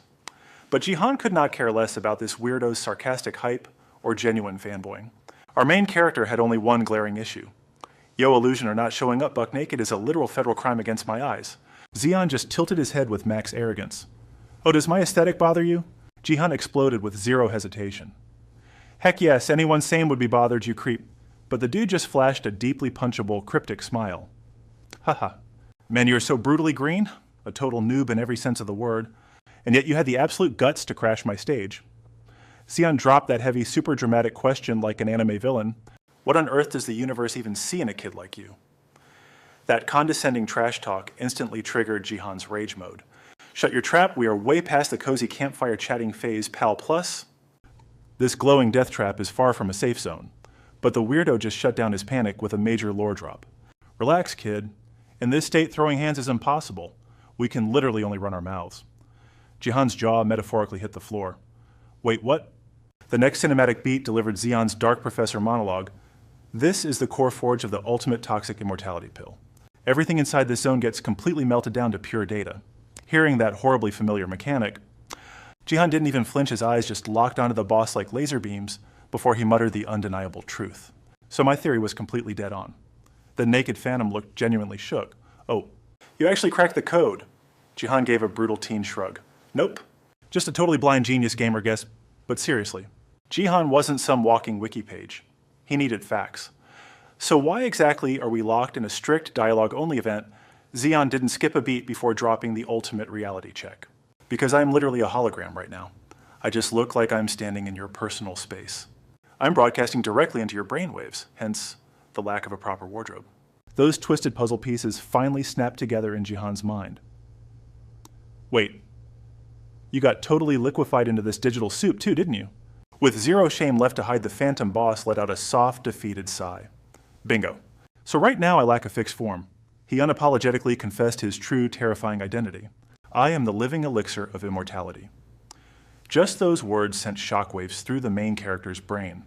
He was so stunned he could only spit back a doubtful, for real. Zeon Hoa brought up cinematic flashbacks of their epic fistfight. The mushrooms are just a fraction. My actual body is the immortal poison goo, with his eyebrows furrowed so hard they almost kissed. Jihan deadpanned the fatal flaw. Let me point out your weakness. If I rip open a spatial domain right here, you die right to... Too bad the villain had already calculated everything, dropping a rock-solid denial. Impossible. My insides dissolve absolutely everything. Your magic cannot activate in here. But clearly Zeon Hoa wasn't dealing with a normal kid. You never know until you try right. If I can't use magic, how can I see you? Isn't this just like magic or martial arts neutralizer? The guy didn't sweat it at all, flashing a smug grin. Ha ha ha. I am the immortal elixir, and this is my inner core. Let me give you a hint. His next words yanked Jihan's brain straight back to a gross recent memory. You already tasted a piece of me. Jihan's pupils violently shook, recalling that disgusting sewer water refreshment. Don't tell me. Back then. Seeing his panicked face, Zeon Hoa knew the kid finally understood. Bingo, you gulped down a mouthful of the poison sea, get it? Your thorn blessing stopped the corrosion, but it didn't stop you from swallowing me. So we are now physically linked. Creating an illusion only your eyes can see is child's play.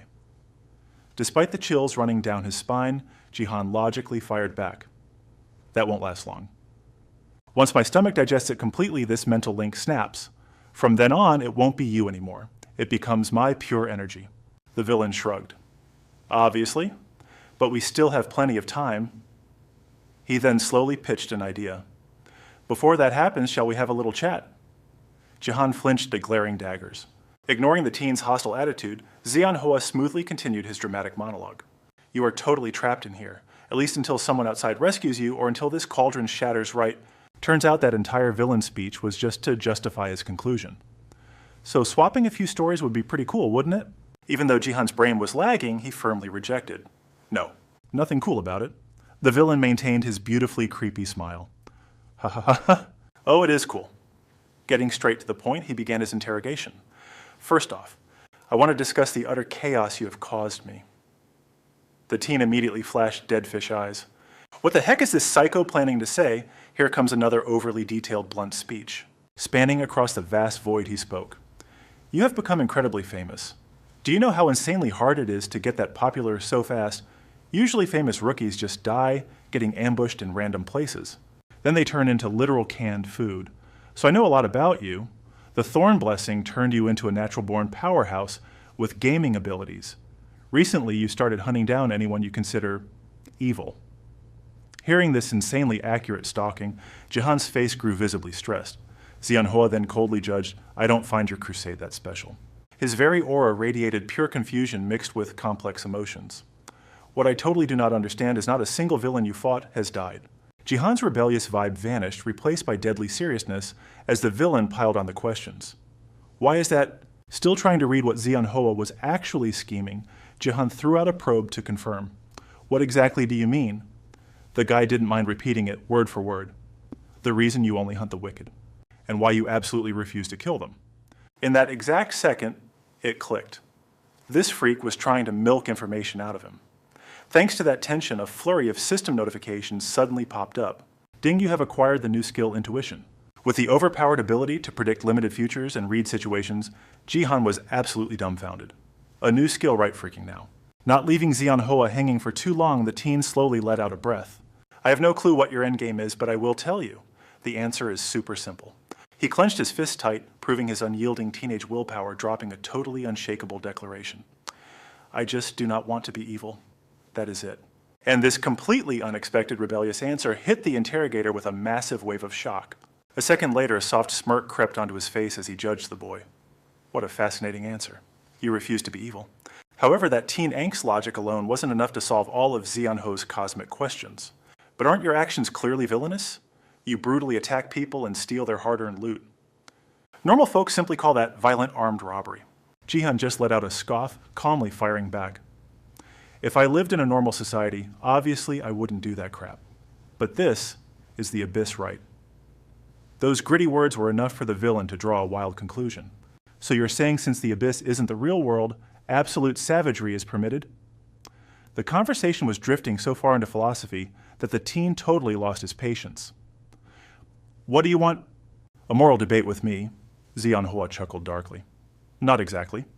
Without warning, something in his chilling words made Jihan freeze completely, like a lightning bolt of realization just struck him.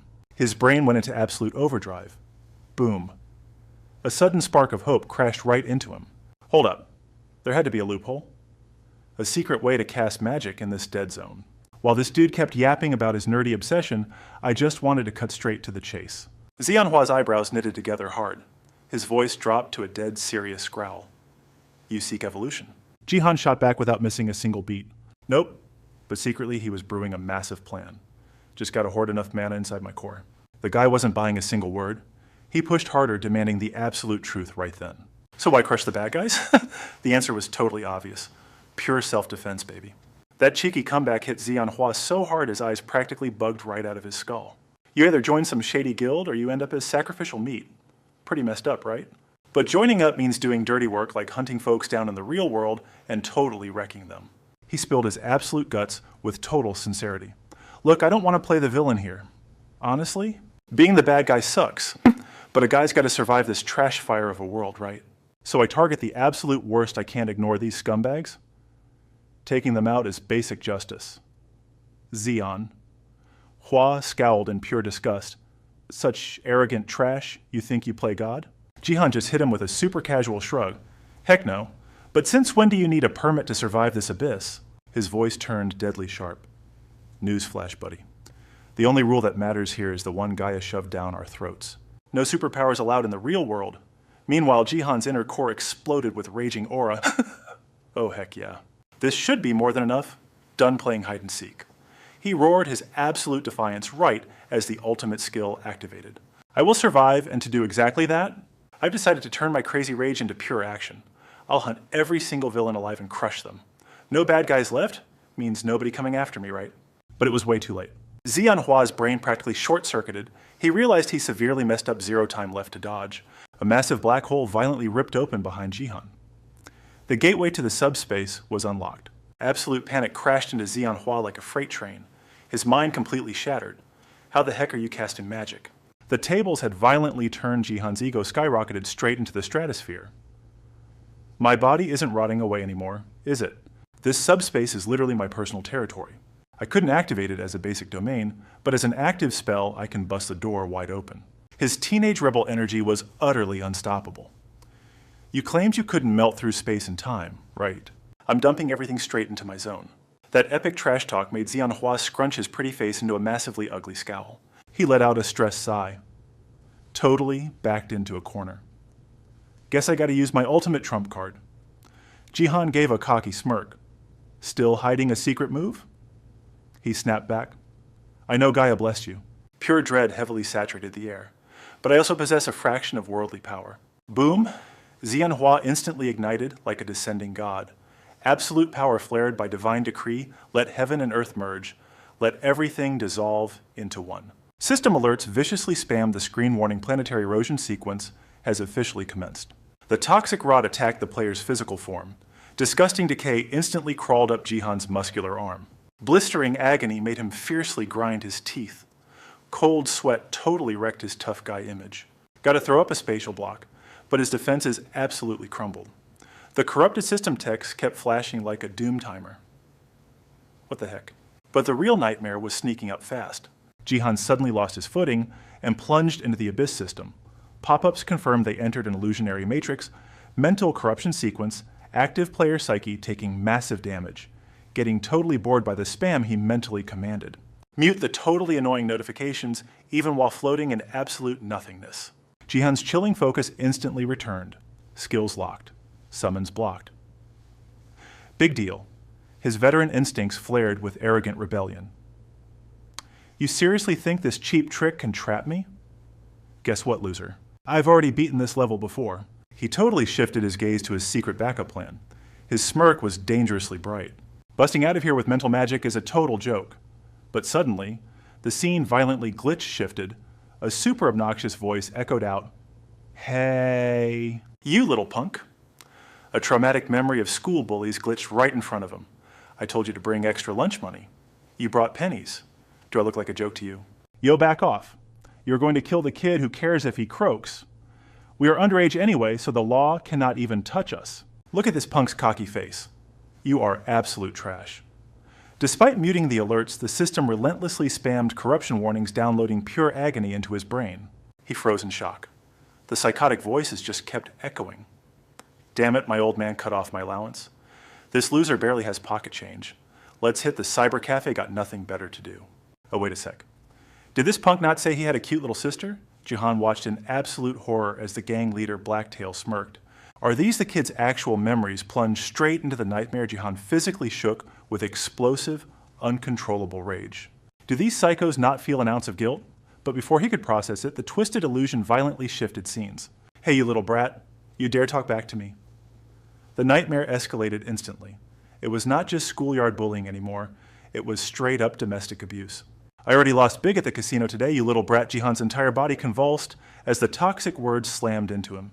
If you worthless brats were not born, my life would be perfect. Finally, after enduring that absolute hell. Yanhwa successfully locked Jihan down. System alerts regarding emotional synchronization spammed wildly. He clutched his chest in pure agony. So this is the twisted mind of a criminal. It makes me sick to my stomach. The sickening whispers violently echoed in his ears.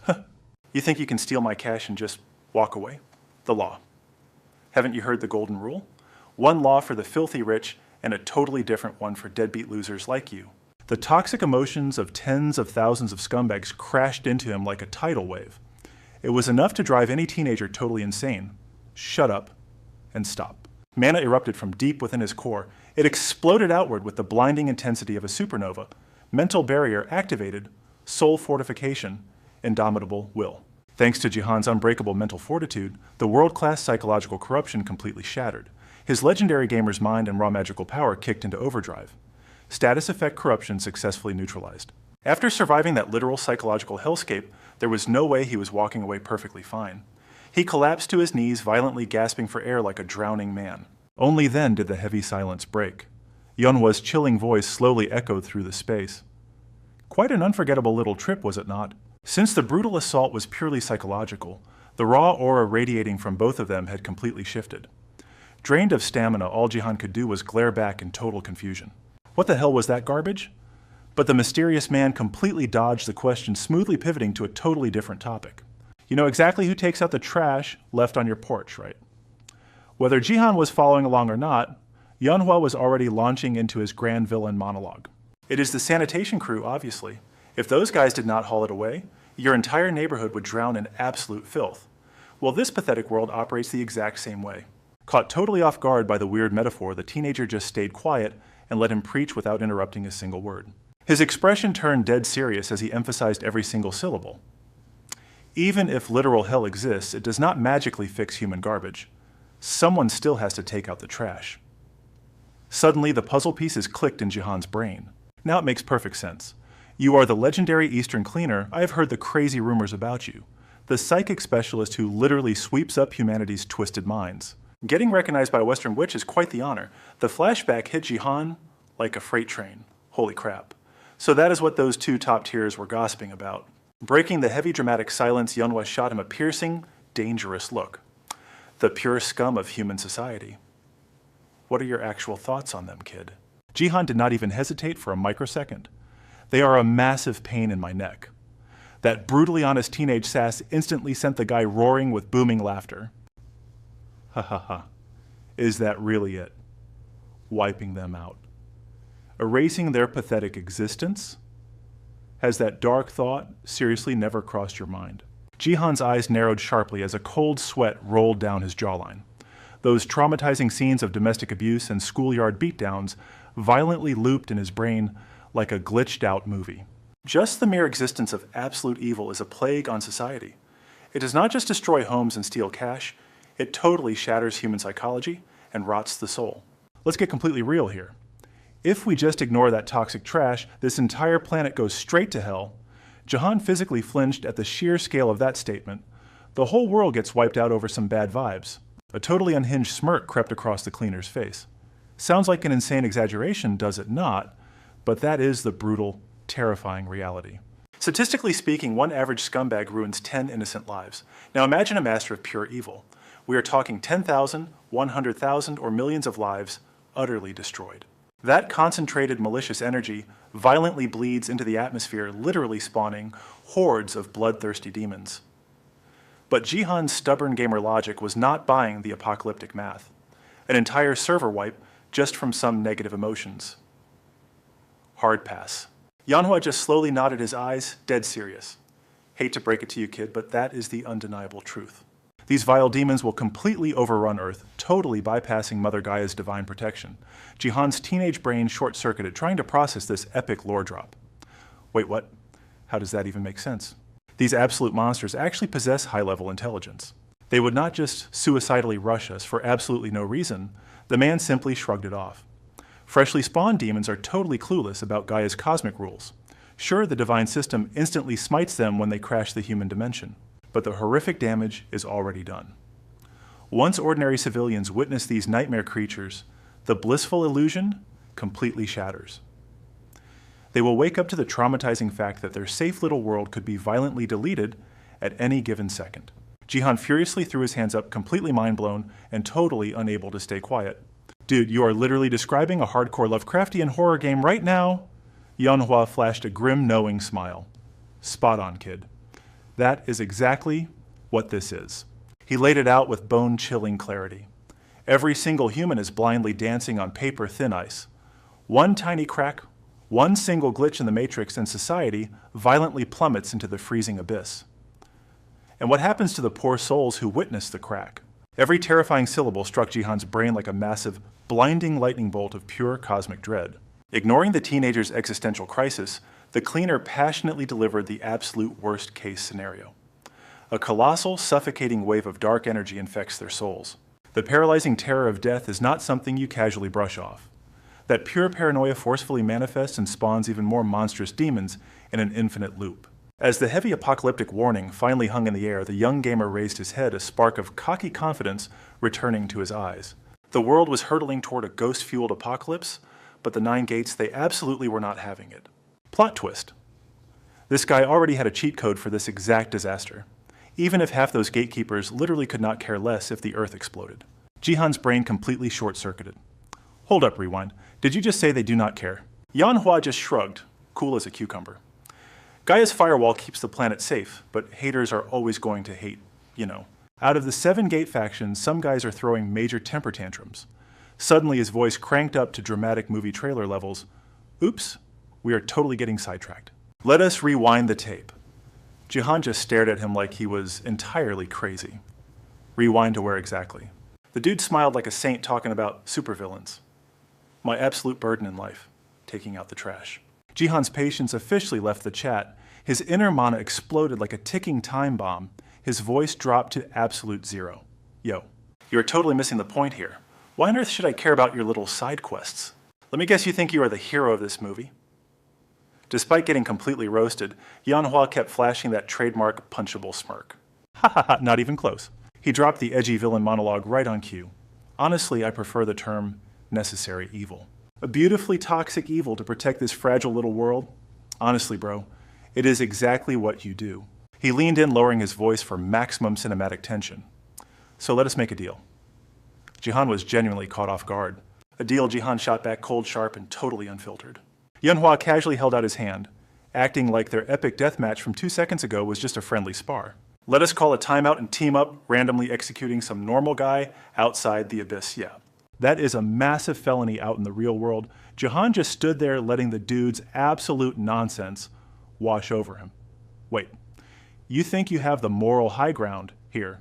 You literally shove bad guys into your personal gulags. When you break it down, aren't you pulling the exact same shady garbage? totally ghosting the laws of society. A massive, awkward silence completely swallowed the battlefield for a solid minute. Who knows how long Jihan actually spent buffering before he finally spoke up. Let me quiz you before I click. Except on this little alliance. Manhwa blinked, clearly startled, but played it cool. Shoot. After sitting through that whole villain podcast, Jihan dropped his own reality check. The big bosses upstairs totally know what you're doing, right? The Mountain Sages and the Alchemist clan, the big bad 9 gates. The dude did not even hesitate for a split second. Obviously, that is exactly why I ghosted Zermuto in the first place. Jihan's jaw practically hit the floor. Say what? An ultra-heavy ice-cold vibe completely tanked the mood as Manhwa spilled the actual tea. They literally could not care less about saving this planet. Yep, total annihilation. They do not give a single rip. Zero empathy. Zero chills. They're just a bunch of try-hard boomers grinding for maximum level-ups, blindly chasing absolute power, even while constantly crashing and burning. He shoved those toxic feelings back into a box, then flashed a dazzling anime protagonist smile that practically blinded everyone. But the 9 gates. Oh, they care deeply. That is why I crashed this party. Every single syllable dropping from this guy's mouth hit Jihan like a mental truck, but it finally gave him the ultimate missing puzzle piece. Guess this edgelord actually has a tragic backstory too. But before Jihan could grab some popcorn, the dude circled back to his little team-up pitch. So my official answer is, after soaking in all that heavy dramatic tension, Jihan's core mana erupted into an absolute supernova. He locked in and delivered the final verdict. Hard pass. His rebellious roar echoed like absolute thunder, crystal clear and dripping with attitude. Because I absolutely love screaming no right in the faces of people, expecting a yes. Knocked totally off balance, Manhwa practically tripped backward. Panicking? Bro, this is literally not the time for your teen angst, but the apocalyptic scene manifesting right in front of him made his eyes bulge out of his skull. Wait, what? Jihan totally left the guy on red. In that exact second, he went full God mode, radiating absolute cosmic authority. He initiated the ultimate chant, maximum gravity overdrive. His brain split into dual-core processing as he calculated the math. This phantom domain I just spawned, it relies on my own body as the absolute anchor, which means me and that black hole. We are basically Bluetooth connected.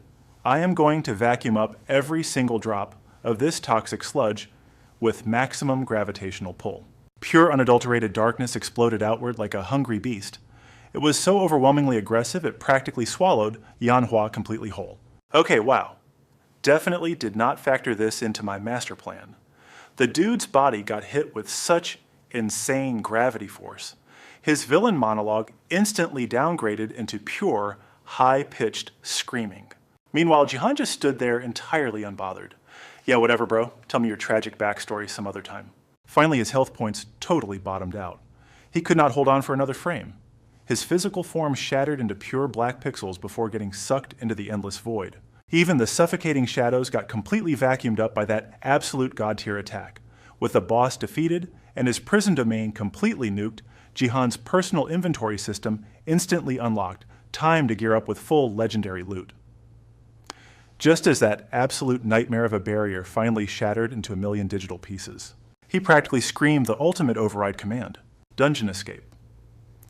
Before his boots even hit the grass under a totally normal blue sky, a voice rang out, Jihan, are you still breathing? It was Shin Young dragging him right back to actual reality. How is the teacher doing? She immediately hit him with a rapid-fire status update regarding their mentor. She's totally knocked out. But I ran a full system scan with my powers. Her physical stats are safely in the green. Hearing that finally let Jihan's blood pressure drop back to normal. Awesome. Then he slowly turned his gaze back to the absolute war zone he had just barely survived. Talk about a massive vibe shift. That toxic death trap of a cauldron domain was finally fading into ancient history. Just ashes and echoes left? Guess this chaotic party is finally over. Wasting zero time, Jihan raised his staff. Time to sweep the trash.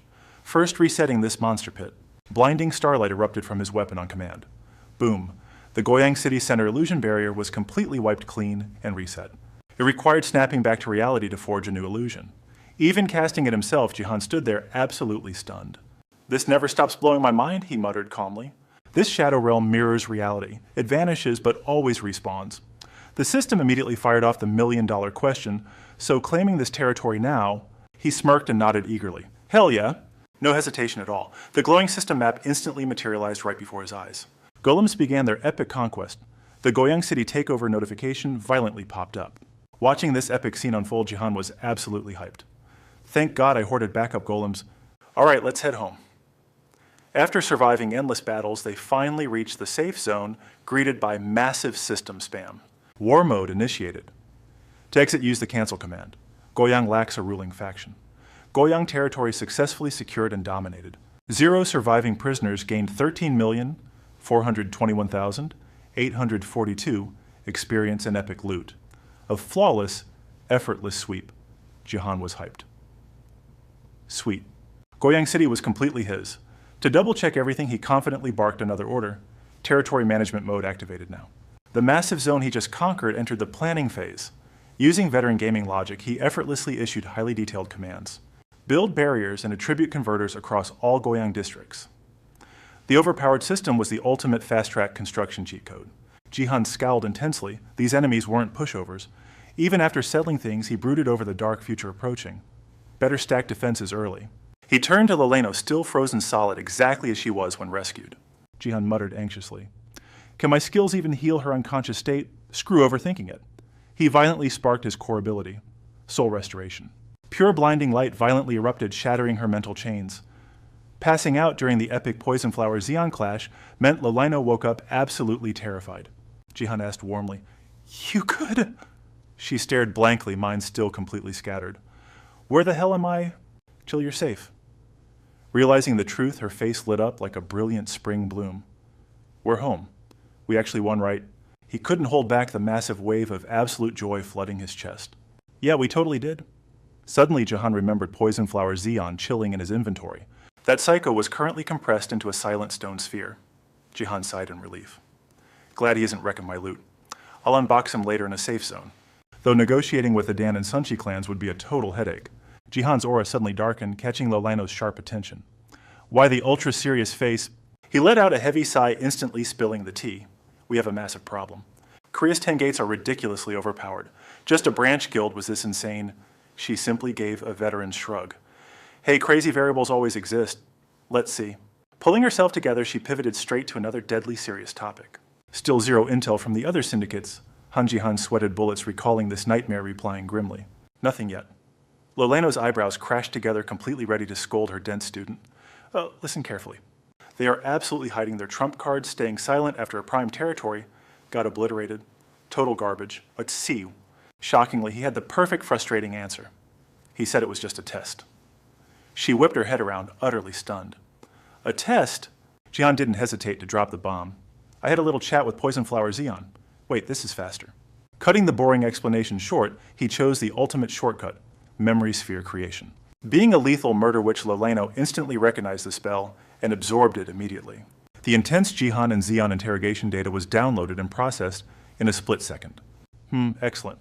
So the cleansing factory exists here too. Jihan was completely lost. Cleansing factory? She slowly started lecturing. Factories that purge toxic thoughts. Xeon wasn't lying. Ignore them and pure evil floods, hell literally triggering global extinction. Another apocalyptic warning. Coming from his master, Jihan was absolutely paralyzed with shock. Extinction. Just from that, Leleno calmly broke down the horrific truth. Well, not total annihilation, but massive casualties. The world would mutate into something completely unrecognizable. Man sounds exactly like a living hell. His shoulders slumped under the crushing weight of reality. However, she suddenly dropped a major truth bomb, perfectly matching Jihan's rebellious mindset, no matter what. Assassinating a non-abyss criminal isn't cool. It breeds massive bad karma. Honestly, the system is terrifyingly smart. It even curses the one giving the execution orders. Stack enough bad karma and invisible cosmic chains lock you down instantly. He hadn't tested this crazy theory yet, but what exactly were these bindings? Her answer was brutally blunt, shattering his expectations. A chilling aura filled the room as she dropped the ultimate bombshell. Pure, absolute misfortune. This threw Jihan into a massive mental tailspin. Wait a second. Wasn't this cosmic lockdown basically the same as getting your real-world powers completely nerfed? Leliano kept her cool, breaking it down like a master to a rookie. The penalty drops instantly. Karma is a brutal stacking debuff. The higher the meter, the heavier the catastrophic collateral damage. Hearing the word luck, something so wildly unpredictable sent his mind drifting into a total, hazy void. How much dark karma was he actually dragging around? But drowning in what-ifs wouldn't level him up. So her sharp voice snapped him back. First things first, we need a massive system restructure and let the underground world know. Jihan gave a slow, determined nod. Got it? Meanwhile, the absolute annihilation of that toxic freak nuked the Abyss net trending charts. Fingers scrolled frantically through endless forums, drowning in pure gamer panic. Trolls and elites alike were losing their minds over Jihan's broken cheat-like stats, screaming in absolute despair and spreading wild rumors that the legendary 10 gates would hunt him down. Yet the main character of this digital apocalypse was just casually scrolling through the chaos, completely zoned out, until Sunin snapped at him. Yo, the match started. What the hell are you staring at? But the dude remained totally stone-faced, acting like the entire internet was roasting some random side character instead of him. Dude, Abyssnet is literally on fire. Yet the major guilds are dead silent. Seriously. It has been a whole freaking week. Goyang City is no ghost town. Are these heavyweights seriously playing blind? For that mystery, our guy actually had the cheat sheet. They all know you struck a shady deal with the Dan clan faction. Jihan simply shrugged his shoulders. Probably. And just seconds into the match, a massive flawless victory banner absolutely dominated the screen. Spitting absolute flex tier trash talk, he sighed. Another flawless sweep. Winning this easily is getting seriously old. Sunin shot him a side-eye from the next setup. Stomping complete noobs obviously kills the thrill, bro. Your physical specs are literally built different now. That sparked a burning question he had been holding on to. Whipping his head around, he interrogated his bro. Hey, did you actually know Goyang City was a massive underground cleanup factory? That instantly triggered his friend's absolute rage. Hell no, if I knew that toxic trap existed, there is zero chance I would let you walk into that hellhole. Jihan just fired back with a savage, straight-faced comeback. Listen up, little bro. My legs are completely unbreakable right now, even if it means I have to absolutely shatter yours first. Once their toxic but brotherly banter cooled down, the glowing digits on his phone hit 1:05 p.m. Guess it is time to bounce, huh? Stepping up to the sleek steel elevator doors, Jihan looped right back to the heavy stuff. The old Grandmaster definitely knew about this shadow play, right? Sunin just gave a helpless shrug. Most likely. With an endless storm of chaotic events crashing down on them, Jihan let out a massive, exhausting sigh to vent the pressure. Sunin shot a quick glance at his battle-hardened buddy, a flash of genuine panic mixed with shock crossing his face. Yo, are you actually holding up? Despite the looming doom, Jihan maintained his absolute unbreakable poker face. I am surviving, then doubling down with icy confidence. For now, I am completely solid. Sunin's sharp eyebrows aggressively scrunched together as he roared out his frustration. This exact garbage is why I never wanted you dragged into the abyss. The plot was accelerating at a completely breakneck cinematic pace, leaving Jihan with only one rebellious, shoulder-shrugging truth. What else can I do? The dice are already thrown, so it is time to make our move. Since they were literal ride-or-die blood brothers, it was blindingly obvious Sunin knew exactly what legendary loot Jihan had bagged. Have you interrogated that toxic freak, Manhwa, yet? The young powerhouse gave a deadpan honest reply. Not quite yet. But that interrogation starts very soon. Exiting the neon-lit gaming zone, it was time to split paths. His loyal bro threw a final serious warning. Drop me the full intel later, alright, I am ghosting out. Get some actual sleep, you maniac. Jihan tossed back a genuine wave of gratitude. Yeah, thanks for watching my six, bro. Staring at Sunin's rock-solid back fading into the streetlights, a powerful surge of deep, unspoken brotherhood echoed through Jihan's very core. Even buried in absolute chaos, that idiot still showed up just for me. Spinning around with devastatingly sharp resolve, an untamed, blazing determination skyrocketed inside his chest. He was absolutely right. There is absolutely zero chance I tap out now for the ultimate survival of my own life. My fiercely loyal family and my blood brothers, I will brutally annihilate anything that dares block my path, whether it is the legendary Nine Gates or God himself. The moment his boots hit the designated ultimate safe zone, Jihan instantaneously ripped open his spatial inventory grid, summoning the dark anomaly sealed within. In a mere heartbeat, the archaic stone sphere containing the deadly poison master Manhwa materialized, ominously levitating inside a halo of holy light. Standing deadlocked against the ancient prison holding that toxic disaster, Jihan fired off a heavy question that sounded more like a devastating, cold-blooded confirmation. It has been exactly 20 days since the apocalyptic Goyang City invasion raid. Yet, absolute total silence. This practically guarantees the entire underground world is tracking my every move, does it not? Suddenly, the pitch-black void inside the sphere violently contorted, mutating as if it were his own flesh and blood. Morphing into a hauntingly distinct facial structure in a fraction of a second, the entity shot back an arrogant reply. Isn't it painfully obvious why even waste your breath asking? Taking that massive hit of attitude, the young powerhouse could only scratch his head with an exasperated, rebellious sigh. Well then, looks like your boy has officially leveled up into a legendary underworld boss. Manipulating the very physical laws of his manifested avatar, the toxic overlord Manhwa arrogantly materialized chilling like a dark king on an invisible throne. The Eye of the Storm. That is the epic new title the shadows have crowned you with. You already figured that out, right? If not, my disappointment in you would be absolutely immeasurable. Without warning, a chilling bead of cold sweat tracked down Jihan's jawline, perfectly syncing with the villain's next spine-tingling bombshell. Because I have officially decided to forge a blood pact and crown you as my ultimate master. But honestly, the ridiculously theatrical flex unfolding right in front of him violently forced Jihan's glare onto one glaring, awkward detail.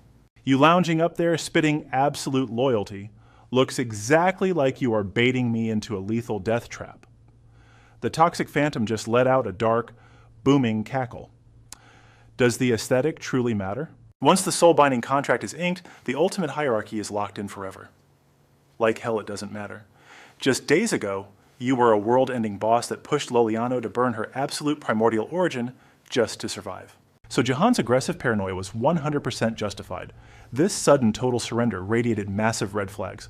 Yo, literally a few sunsets ago, you rolled up demanding to be my eternal servant. Did you seriously think I would just blindly click accept? Is it really that fantastic of an offer? Completely dodging that lethal wave of hostility, Manhwa effortlessly derailed the interrogation. Come on, there is way better edgy terminology than a mere servant. Think bigger.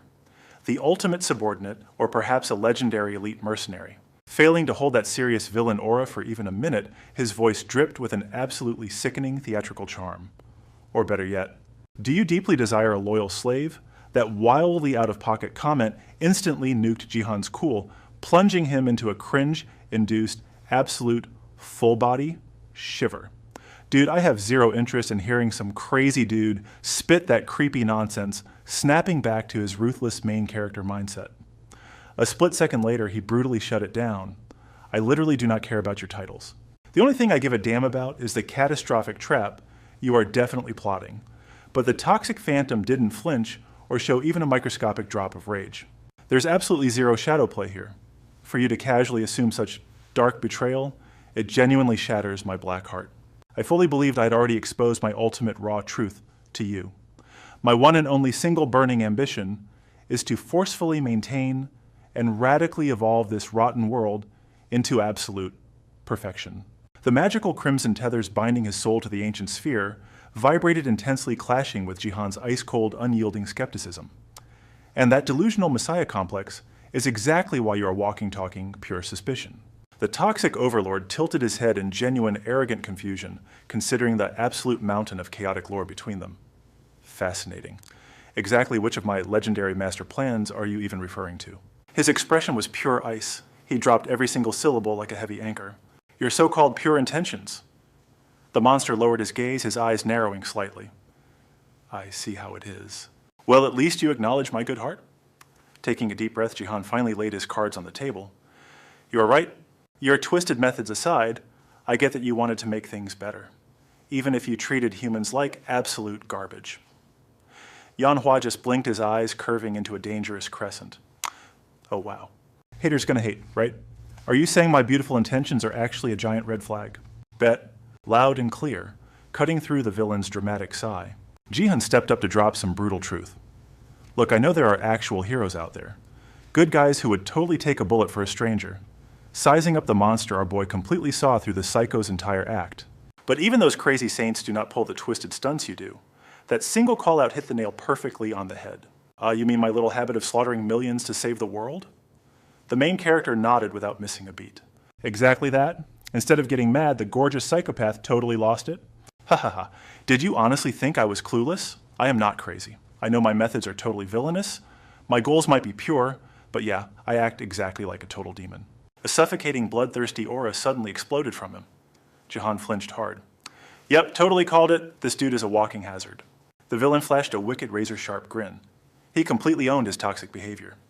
Leaning in with terrifying curiosity, Manhwa whispered, "So how exactly will you punish me?" The main character rolled his eyes, utterly done with this drama. I am locking down your very soul.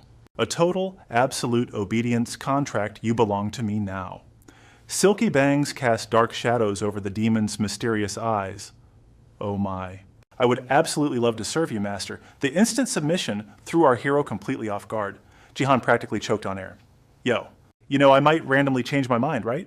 You are seriously just okay with this? The crazy monster was basically wagging an invisible tail, looking absolutely thrilled. Yep. Our main character was completely and utterly speechless. Okay then. Since the psycho was so painfully eager, Jihan skipped the hero monologue. Let us do this. Activate the soul-binding contract. Massive ethereal chains blasted out of thin air, violently wrapping around Manhwa's ankles. But wait, it got crazier. A total metallic storm of chains completely swallowed his stone prison. The entire room exploded with blinding sun-like energy. Cue the absolute barrage of epic system notifications. System alert. The legendary golden poison. Manhwa is now your eternal familiar. You now command 2 familiar entities. New title unlocked. The Commander Master stats boosted by 1%. Familiars gain 0.5%. Reading the system text praising his bossy nature, Jihan wanted to throw a tantrum. Are you actually kidding me right now? Did the world system write this garbage? Does the universe think I am some kind of villain? Meanwhile, his newly chained pretty boy servant was just casually staring at his own mystical shackles. Another system alert suddenly pinged. Warning. Golden Poison is a Supreme Spirit class familiar. This absolute soulbind is permanent and cannot ever be deleted. You have absolute god-tier authority over his entire existence. Thinking the monster was confused, our hero tried to act tough. This contract lets me read your deepest memories and raw emotions. Got a problem with that? You realize I literally own your soul now, right? The millennium-old menace just scoffed. Obviously I know that, boss. I survived in the deadly abyss for over 1,000 years. Do I look like a newbie to you? Flexing his dangerously gorgeous, gender-defying visuals, the ancient slime acted like a blushing schoolboy. I really hope you peek at my absolute devotion, my lovely master. Jihan instantly lost his mind, screaming in pure teenage panic. Get away from me, you creep! And absolutely do not call me master. Manhwa just giggled like a menace. Oh, then what should I call you, my liege? In a desperate attempt to sound cool, Jihan struck the cringiest main character pose ever. You shall address me as the great lord. Seeing his ancient servant completely freeze in shock, our hero's face turned violently red. Forget I said that. Whatever, just call me whatever you want. The beautiful monster completely broke character and snorted with laughter. As you wish. Master clearing his throat to salvage his shattered dignity. Jihan violently changed the subject. System. Show me his goddamn stat window. A glowing blue holographic screen booted up. Species transcendent slime. His insane combat skills and ungodly toxic attributes were completely off the charts. But the wildest part? His origin story, he was literally born as a fungus growing on a rotting corpse. Jihan's face slowly drained of all living color. Okay. Manhwa tilted his head, playing the innocent card. Is something bothering you, my sweet master? The main character started stuttering hard. Hold up, are you seriously? One look and the slime totally figured it out. Oh, I see you peeked at my tragic backstory, just a lowly little phantom, born from the twisted thoughts of humanity. But you do know that my tiny little mushroom form was totally harmless, right? Magic messes with your head and body. Mash enough together. Boom, you get a walking, breathing freak show roaming the earth. Jihan cut the suspense, scowling hard. I am fully aware. The guy just kept pushing. Then you gotta know the odds. One dude packing the mental juice of 1,000 people, super rare. His eyes locked onto his brand new minion. I said I know. When that happens, they straight up morph into demons. But that is literally a 1 in a million glitch. Manhwa did not miss a beat. Spot on. A solo player turning demonic without dark arts or shady magic? Practically impossible. He stood there flexing a ridiculously chill aura. Yet here we are looking at an absolute anomaly. Before Jihan could even brace himself, a vicious psychic shockwave blitzed right through his brain pawn. He clutched his shaking skull as Zianhoa's traumatic backstory hijacked his senses. Total system override ancient China flashed before his eyes. A starving kid's voice echoed, completely panicked. "Mommy, my tummy hurts. Are we going to eat tomorrow? Mommy, where are we going, Mom? Seriously, where are we?" The memory violently crashed into blood-curdling screams and the metallic stench of gore. Total isolation. The terrified kid wailed into the void. "Mom, I swear I will not cry about being hungry ever again, I promise." "Mommy?" No matter how fiercely his broken soul thrashed, nobody came back. Instead, a twisted demonic mushroom sprouted right from his fleshy prison. Who even knows how many centuries ticked by in that hellhole? All we know is little Zianhoa literally respawned into a massive, freaky fungal colony. Freshly spawned but fueled by leftover trauma, the kid stumbled onto his feet. The phantom memories took over. "Mom, where are you hiding?" A totally psycho smirk violently twisted his face. "I'm not starving anymore. I'm going to make sure absolutely nobody goes hungry ever again. Bet on it." Dripping with chaotic villain energy, Zianhoa stared at his cursed roots. "I will stuff them all until they explode." Back when that brutal famine wrecked ancient China, the urban legend goes, a mom was too weak-willed to off her own kid. So she traded kids with a neighbor for a cannibal feast. That butchered victim respawned as a fungal nightmare, twisted morals, an absolute psycho mindset, and epic trauma transformed Zianhoa into a pure menace, obsessed with force-feeding the world. Writing that traumatic virtual reality experience, Jihan instantly clocked it.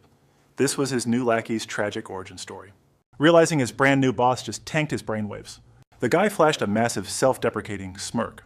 "Ha ha ha, super predictable, right? The perks of a bound soul." Jihan threw him a major side-eye. What kind of emo nonsense was that? Predictable how? The demon dude dragged out the suspense. "Seeing exactly how depressed you are, boss." Out of absolutely nowhere, Zianhoa just violently dropped to his knees. "Since that is the vibe, I gotta beg you for a massive favor. If you pity this broken freak even a tiny bit, please save the world." Talk about a guy carrying metric tons of childhood baggage. Jihan did not even flinch at the epic drama. He stayed completely frosty. "Get up. Quit dropping to your knees like some tragic, non-playable character. I do not need a guilt trip. If the world is getting nuked, I'm obviously stepping in. Nobody messes with my crew." Plus, his gaming backlog was insanely huge. Dropping the emotional baggage, he switched gears. "Move it, rookie. We have got massive quests to clear." Cutting straight to the chase, Jihan flexed his new loot to the squad. "Meet Poison Zianhoa, my shiny new assistant. Perma-contracted, so chill." The demon flashed a perfectly engineered idle-tier smirk. "Poison Zianhoa at your absolute service, ladies."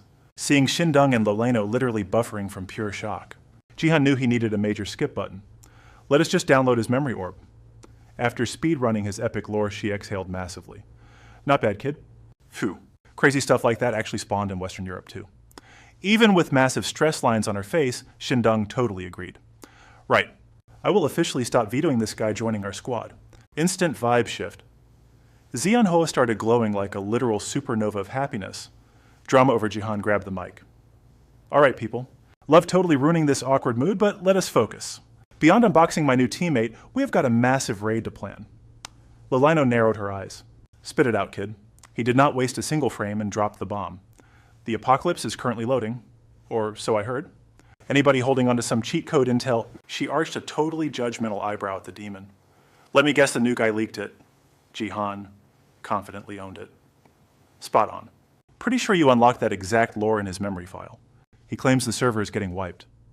Flexing ultimate veteran energy, Lolino casually snacked on her food and dropped the truth. "Yeah, exactly.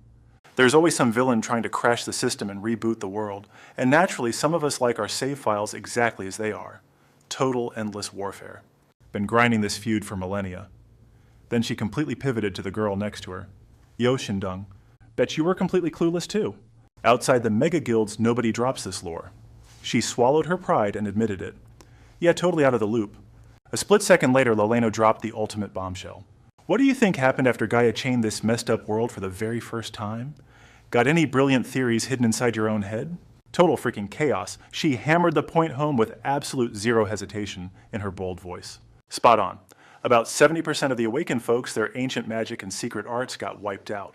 We just call it Gaia to make things simple, but honestly, nobody knows who actually slapped those epic restrictions down. We assume only a literal god-tier being could ever pull off those magnificent seals, but straight up they are basically just giant handcuffs, a massive safety net designed specifically to keep those powered freaks from slaughtering innocent normal humans on a daily basis. The Abyss is packed with dangerous villains who absolutely hate being leashed. That single fact was enough for Jihan to instantly connect the dots. So they are actively trying to completely wreck the entire world. Lolaino's voice dropped, dripping with deadly seriousness as she emphasized the timeline. It was only a matter of time. The system dragged on forever, so some adapted, forging massive syndicates from the shadows. They want to freeze reality exactly as it is right now. Basically, we call them the status quo. America's infamous Golden Circle is their perfect poster child. Jihan muttered the name aloud, clearly remembering their incredibly shady and corrupt origins. Supposedly founded by absolute legends. Jihan raised an eyebrow, his mind racing with questions. Then what about the fierce opposing rebels? Lolaino fired back instantly. The chaotic reversers? Zermudo is a prime example of their madness. The unfamiliar term left him dizzy and totally confused. Reversers. She kept dropping heavy lore bombs without stopping. What they desperately want is a complete reboot of the old world order. This modern era practically chokes their ancient power out entirely. She paused right there, letting the heavy silence stretch before biting out. But remember this one crucial thing. Neither the reversers nor the status quo give a single damn about ordinary humans. Jihan blinked, completely stunned. Wait, what? Suddenly another mysterious voice sliced right through the thick tension. They only pick sides to feed their own endless greed. Hearing the sudden echo, he whipped his head around, immediately locking eyes with Yeonhwa, standing quietly in the dark shadows. His eyes were half closed, radiating a chilling, absolute calm as he slowly spoke. Everyone has a fragile life. Tears, laughter, millions of tiny fragments blending together. Isn't that perfectly beautiful? In the middle of this hardcore briefing, the sudden poetic vibe made Jihan cringe hard in deep confusion. Why the sudden drama? Yeonhwa completely ignored the sharp jab, continuing his dark commentary. Because everything in existence simply translates into cold, hard numbers. The Abyss monsters view everyone else as mere loot and disposable data. They would commit unspeakable, horrifying atrocities without blinking once. That brutal logic goes for both the status quo defenders and the psycho-reversers wanting the past. They totally trash normal lives without a second thought. Human agony, deepest sorrow, and pure joy mean absolute zero to them. Even the status quo faction only protects the world's current state because it heavily pads their own filthy wallets with supreme, untouchable power. Absorbing this massive info dump, Lolaino stood nearby and nodded grimly to confirm. Exactly right. It all basically boils down to selfish, greedy gains fueling an endless, bloody war. In the very end, the status quo literally has Gaia backing them up entirely. True good guy guilds actually exist out there, but they are incredibly rare. Oh, and neutral factions are everywhere, though they heavily lean toward the status quo side. Jihan's burning curiosity flared up instantly. Which major guilds are actually standing perfectly neutral? This time, Yeonhwa stepped up, mapping out the hidden shadowy powers in his mind while analyzing them. The Danwi Guild is one prime example. A legendary neutral organization, yet they remain way too cozy and friendly with the status quo. Because the Danwi Guild's absolute sole mission is strictly shielding the Korean peninsula and its innocent citizens. After surviving that insanely detailed brutal lore dump from everyone, Jihan finally gave a slow, deeply understanding nod. I guess I can kind of picture how this messed up world actually operates. Lolaino tilted her chin up boldly, testing his limits. Oh, really? Summarize it for me then. Prove you actually paid attention. He smirked back with absolute rebellious confidence. Gaia strictly protects normal folks from overpowered scumbags running wild and doing whatever the hell they please. And some corrupt jerks totally abuse that system to crush other people. Meanwhile, the other crazy psychos want to completely shatter those chains of limitation entirely. Seeing that Jihan actually grasped the true core of the madness, Lolaino gave a proud, approving nod. Bingo. This brutal turf war has dragged on forever. Gaia's epic seals and the popularization of illusion barriers. This bloody massive conflict has been raging for literally thousands of years since it all started. So honestly, it is highly unlikely the natural world will just spontaneously explode after surviving millennia of this exact crap. Glaring straight at Yeonhwa, he blurted out his raw thoughts. Look, I'm just saying the world isn't doomed to totally burn in sheer agony like that crazy heavenly poison leader loudly claimed earlier. Crushed by the sheer, suffocating weight of reality and massive info, Jihan sank into deep, dark thoughts. Finally, he exhaled a long, impossibly heavy breath. Moments later, he snapped and spoke up. It is actually totally hilarious, you know? Seeing his sudden vibe change, Lolaino frowned in deep confusion. Wait, what? Bringing all that garbage up ignited a blazing fury inside him, making him practically spit every single word. Who the hell do they think they are? Playing God and casually molding the world like cheap clay.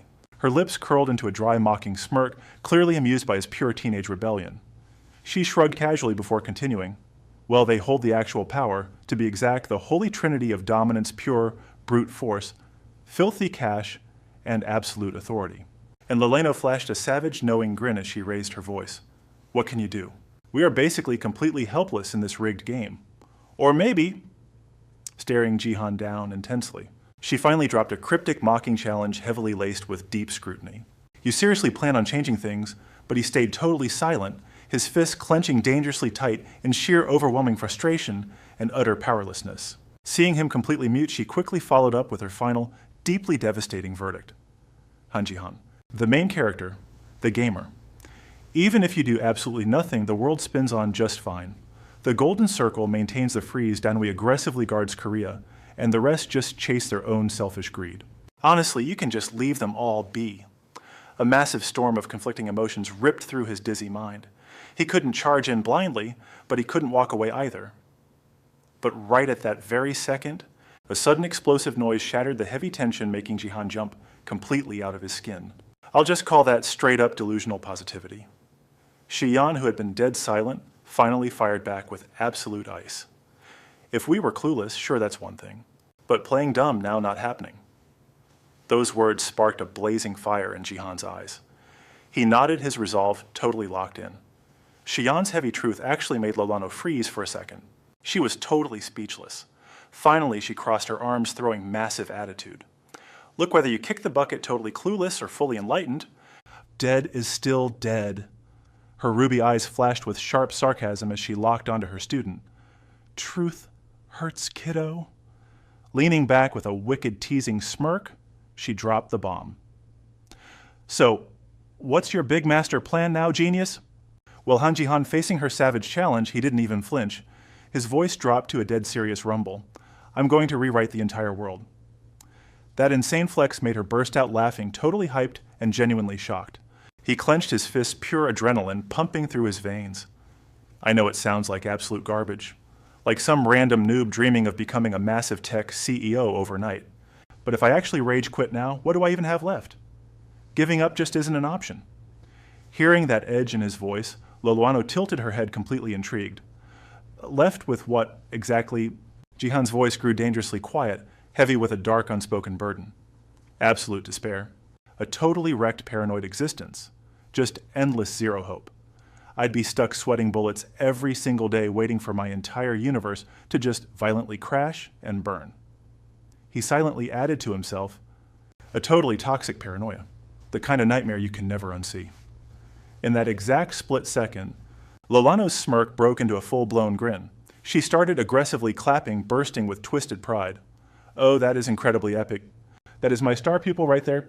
With his core absolutely raging, Jihan's thoughts flashed to his crew, his unstoppable resolve reaching maximum level. His parents, his homeroom teacher, Shiyan Sunil Seyan, and every single soul in his zone. If throwing hands is the only way to shield them, then I'm going to total war. Right at the peak of his dramatic hero moment, Lolawano totally ruined the vibe by viciously pinching his cheek. You are just too precious. She aggressively pampered him, cracking up like an absolute maniac. That is exactly the spicy attitude I wanted. Jihan was dying of extreme cringe. Excuse me, I am literally a grown man. So please back off. The whole embarrassing train wreck made Yeonhwa cover her mouth, trying desperately to hide her giggles. Meanwhile, Shiyan stayed completely stone-faced, dropping the real question. So what is the actual game plan here? Still totally trapped in Lolawano's deadly hug, Jihan laid out the blueprint. First up, I need to force them to respect my total authority. His brain was already running complex strats. I need official guild recognition, or it'll just be endless messy boss battles. Cut to a deeply terrifying pitch-black domain. 4 shadowy heavyweights sat chilling around a glowing yin-yang symbol. This freak anomaly is seriously overpowered. They were aggressively talking over each other. How did a glitch like him even spawn in our territory? Hey, you have been grinding for 1,000 years, you must have some crazy strat. Duh, it is obviously because of the harem king. Drop that toxic trash talk right now. Or do you have a literal death wish? You a washed-up loser trying to solo me. The absolute chaos was giving everyone a migraine. The Goblin King finally slammed his fist down, shutting them up. We are in a summit, so zip it. Aren't we literally here to figure out how to handle Hanjihan? The main character of that kid's stats are going to rival the actual fallen angels. Sorry, totally slacking on the floor, chimed in with a massive grin. And he is going to hit the level cap insanely fast. Power grinding is basically our country's entire personality. Rumor says he is the ultimate avatar for our nation. I totally vibe with him. His busted skill set perfectly matches our hardcore gaming DNA. Right Western servers might roast our food, but absolutely nobody can outplay us in the gaming arena. Oh, the sheer patriotic hype. As that wild fanboy energy echoed around another king gave a solid nod of approval, we are totally aligned on that meta. But let's rewind to the main quest. Just to confirm, you are officially validating him as your dragon. She gave a slow, deliberate nod. Correct. I give him my absolute seal of approval. However, a massive new glitch was already corrupting their plans. Wait if he is actually squad mates with the harem king. Can we even risk growing him with that absolute monster backing him up? The Water King scoffed loudly, completely disgusted. I still cannot believe a pathetic loser like that achieved transcendent status. Another king immediately shot that down. Look, we are literally just corrupted exiles from the overworld. We have zero right to judge his insane stats right now. Sari tilted her head, genuinely confused. But seriously, if he is camping in our zone, what is the harm in making him our party's support unit? As the toxic chatter spiked, the Goblin King finally slammed the gavel down on the main issue. Bottom line, the Harem King is a literal god-tier anomaly native to our server. Without him acting as a firewall, Sodom would have totally wiped our map by now. The whole squad aggressively nodded in sync. Facts? Literal facts right there. With the tension maxing out, he dropped an absolute game-changer of a strategy. Then it is settled. We forge an official alliance with the main character and simultaneously execute the Northern Advance Protocol. The second he said that, the entire council froze before collectively losing their minds. Bro, are you insane? That literally means triggering a full-blown server war with Sodom. The Harem King swore he would stay completely AFK for this. Ignoring their massive freakout, the Goblin King stayed incredibly frosty. The main character's crafting stats will soon hyperscale to rival the Golden Circle. We reach this outcome assuming we totally purge the traitor factions and hand their loot territory directly to him. But the Water King suddenly threw up a massive red flag. Yo, the enemy faction is totally monitoring everything you just declared. You cannot just drop savage claims like that. He viciously highlighted the immediate death flag. They are absolutely going to spam high-tier assassins directly at the main character, hearing that chilling alert. He nodded fiercely. Dead on. He sealed it with absolute conviction. But I bet it can hold out. The final words dropped heavy. Sari rubbed his chin, instantly hyped. Risky plan, sure, but I'm so sick of this boring routine. You got it. Approved. The vibe exploded as everyone chanted in unison, approved! Approved. Riding that hype, the Goblin King stood tall and roared his epic declaration. We ally with the main character and launch our Northern Crusade. We will reclaim Wange Edo. We march on the Great Summit. Right there.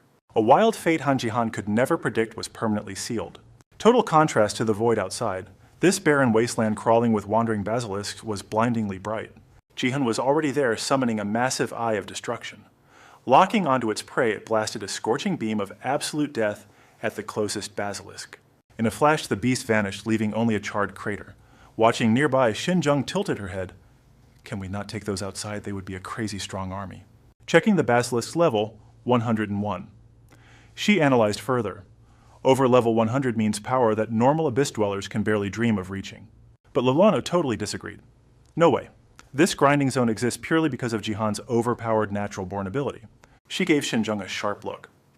Creating an illusion within an illusion is a highly restricted barrier, right? Xinzheng stayed totally chill. Duh. Is the Poison Clan's sanctuary not exactly the same vibe? Loloano just stared at Jihan's epic battle. This grinding zone is that exact special barrier.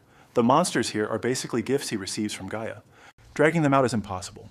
Try it, and you will pay in blood. Still, she looked totally baffled. But it's super weird that his monster drops actually materialize as physical loot. Sweating his butt off while his squad just chatted, Jihan raged, "Excuse me, can you not see I am grinding my life away here? Go hunt or something." Lolano sighed with heavy disappointment. You seriously lack the true mage mindset. You're not even curious about your own insane powers. He shot back defensively. I am... But thinking does not spawn magical answers. His real panic was totally different. Honestly, The absolute weirdest part is monsters dropping cold hard cash. She looked puzzled. Why is that weird? Jihan flashed back to the shiny loot piles. Dropping magical weapons makes sense, but actual money? What if I farm 100 billion won? That logic gave him an existential crisis. Would I not single-handedly crash the global economy with inflation? The entire squad completely froze minds blown by the math. Wait, true. Visions of endless cash flooded their minds. Jihan felt a creeping dread. Magic items have limits anyway. Hearing his crazy logic, Lolano narrowed her eyes, waiting for his punchline. Jihan flashed a massive thumbs up, staring heroically into the distance. So I just decided to stop thinking about it. She absolutely snapped. Look me in the eyes when you say that, good grief. I am speechless having such a brain-dead disciple. Seeing his master triggered, he backed off. Hey, it works for me. Honestly, nobody understands how natural-born ability users even exist. Deep down, Jihan knew there was zero logical explanation. It was all just wild guesswork. No one in history knows the true origin of these powers, not even you, Master. Then, remembering his wasted time, he screamed in frustration. And Master, Xinzheng Yanhua, I'm busy farming levels and loot here, so get lost and stop griefing my run. I made extra grinding zones, instead saying, I could use them.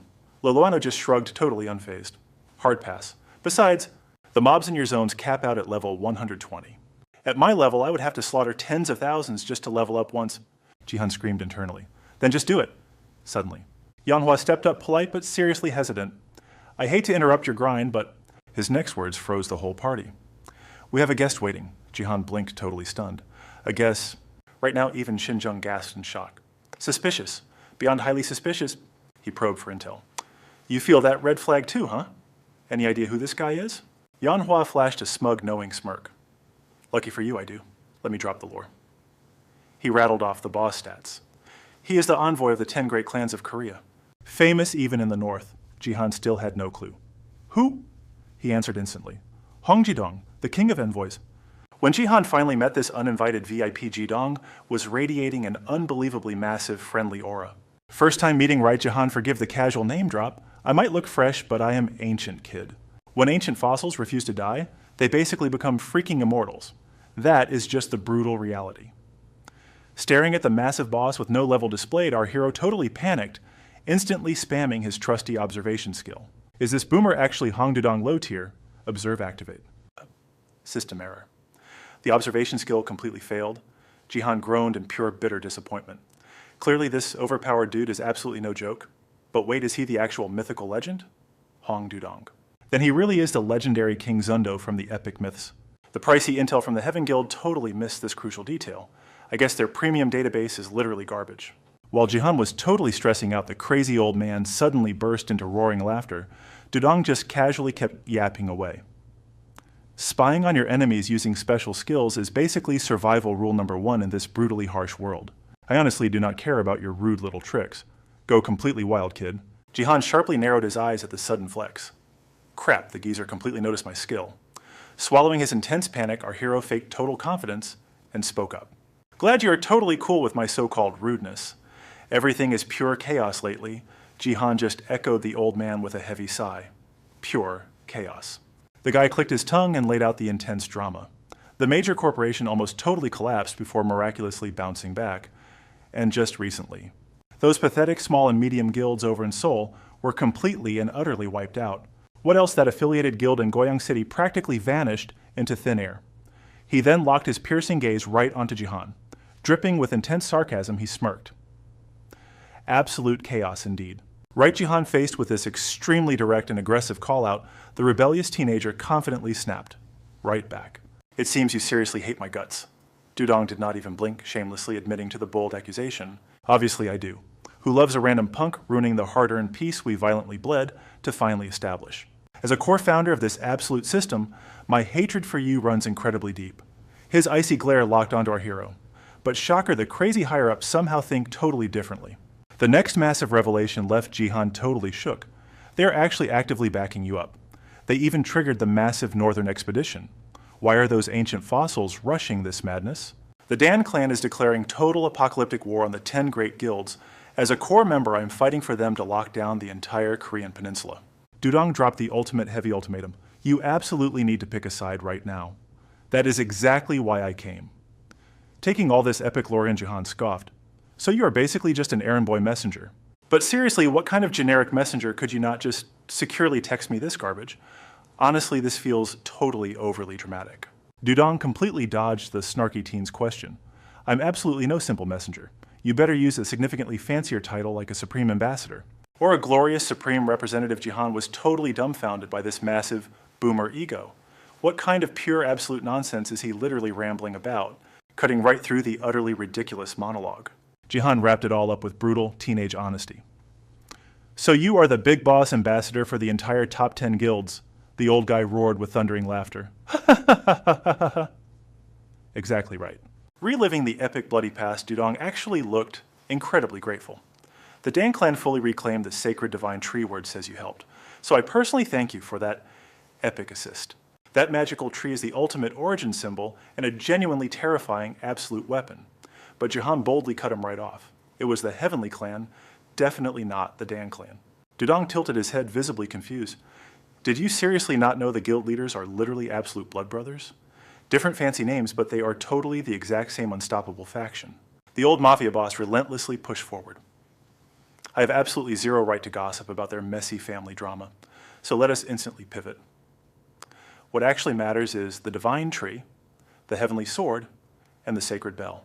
The magical mirror is lost forever, but what happens when two legendary artifacts meet the sacred tree? The absolute tension skyrocketed as he dropped the ultimate bomb. Total global warfare. Dudong's extremely menacing voice echoed through the deathly silent room. Absolute power absolutely demands to be violently used, and luckily I have an ancient rival terribly itching for a bloody deathmatch. Spot on Dudong flashed a wickedly satisfied, utterly sinister grin. You are actually not totally brain dead after all.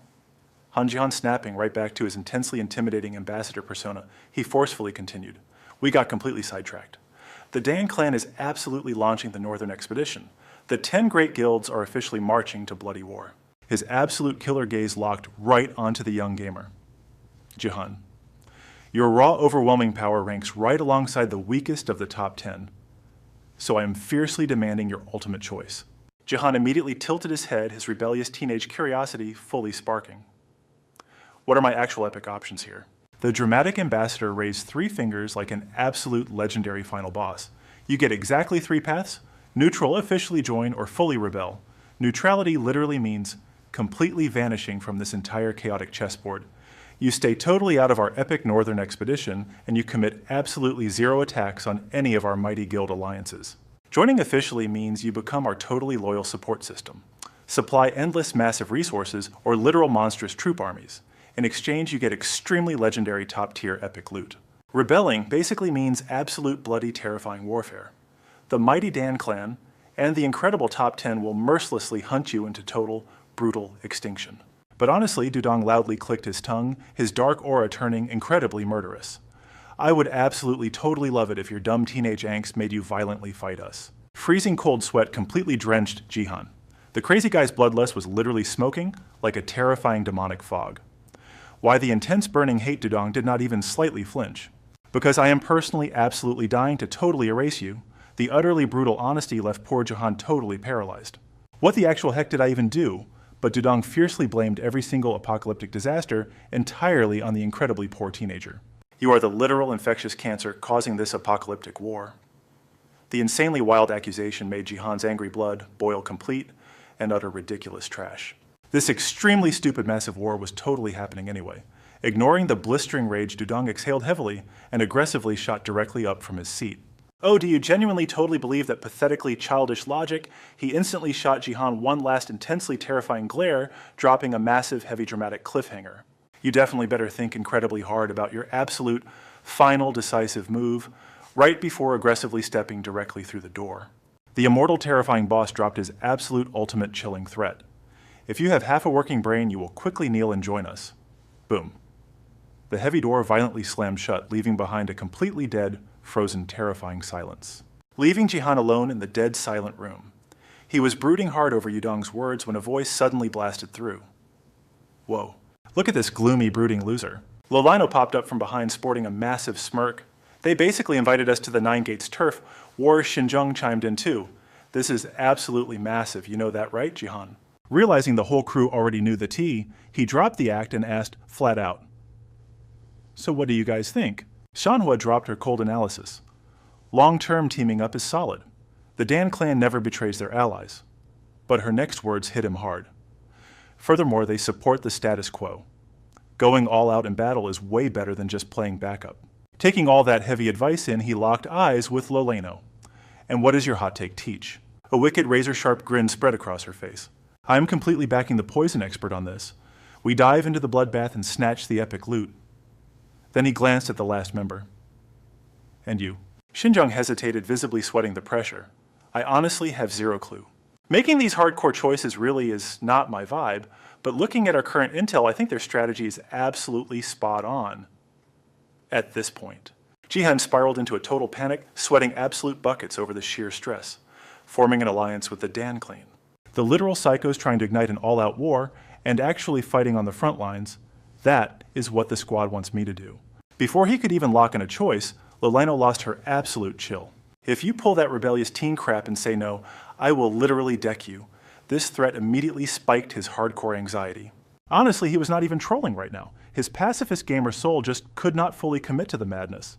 I just seriously hate the idea of actively fighting alongside them. She raised a questioning eyebrow. Then what is your master plan, kiddo? Suddenly a massive light bulb went off in his gamer brain. There's exactly one overpowered cheat code we can use for this exact moment. Zero hesitation. He instantly summoned his spatial inventory. A glowing blue window materialized midair, and he shoved his arm straight inside blindly, digging for the ultimate item. A second later, he triumphantly raised a glowing tarot deck and hollered, "Time for some mystical RNG." The entire squad just stared at him with utterly defeated, dumbfounded expressions. Ignoring their judgment, he casually asked the system, "What happens if we jump into the frontline warfare? Tarot scan activate." In less than a heartbeat, a single mystical card smoothly levitated outward. Catching a glimpse of the glossy art, Loleno nodded in sheer approval. Not bad at all. Meanwhile, Xinjiang looked completely lost. Going full fortune teller mode, our boy broke it down. It is the Wheel of Fortune drawn upright. This basically screams epic opportunities, major plot twists, and temporary god-tier luck. To sum it up, Manhwa slowly translated for the group. If we crash this war, the heavens will literally be buffing our squad. But needing absolute proof, our skeptical gamer refused to lock in just yet. Maybe let us run a diagnostic on the pacifist route. Firing off another command, he asked. And if we completely dodge this turf war? Red tarot plucking. The next card is pupils dilated in sheer unadulterated shock. Yo, look at this.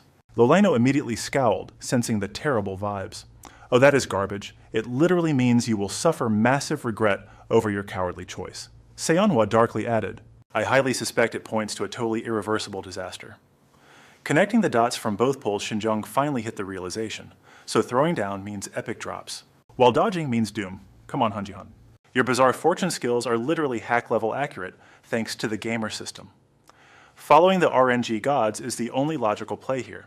However, our stubborn protagonist's deep-rooted teenage rebellion fiercely kicked in, forcing him to totally reject the meta.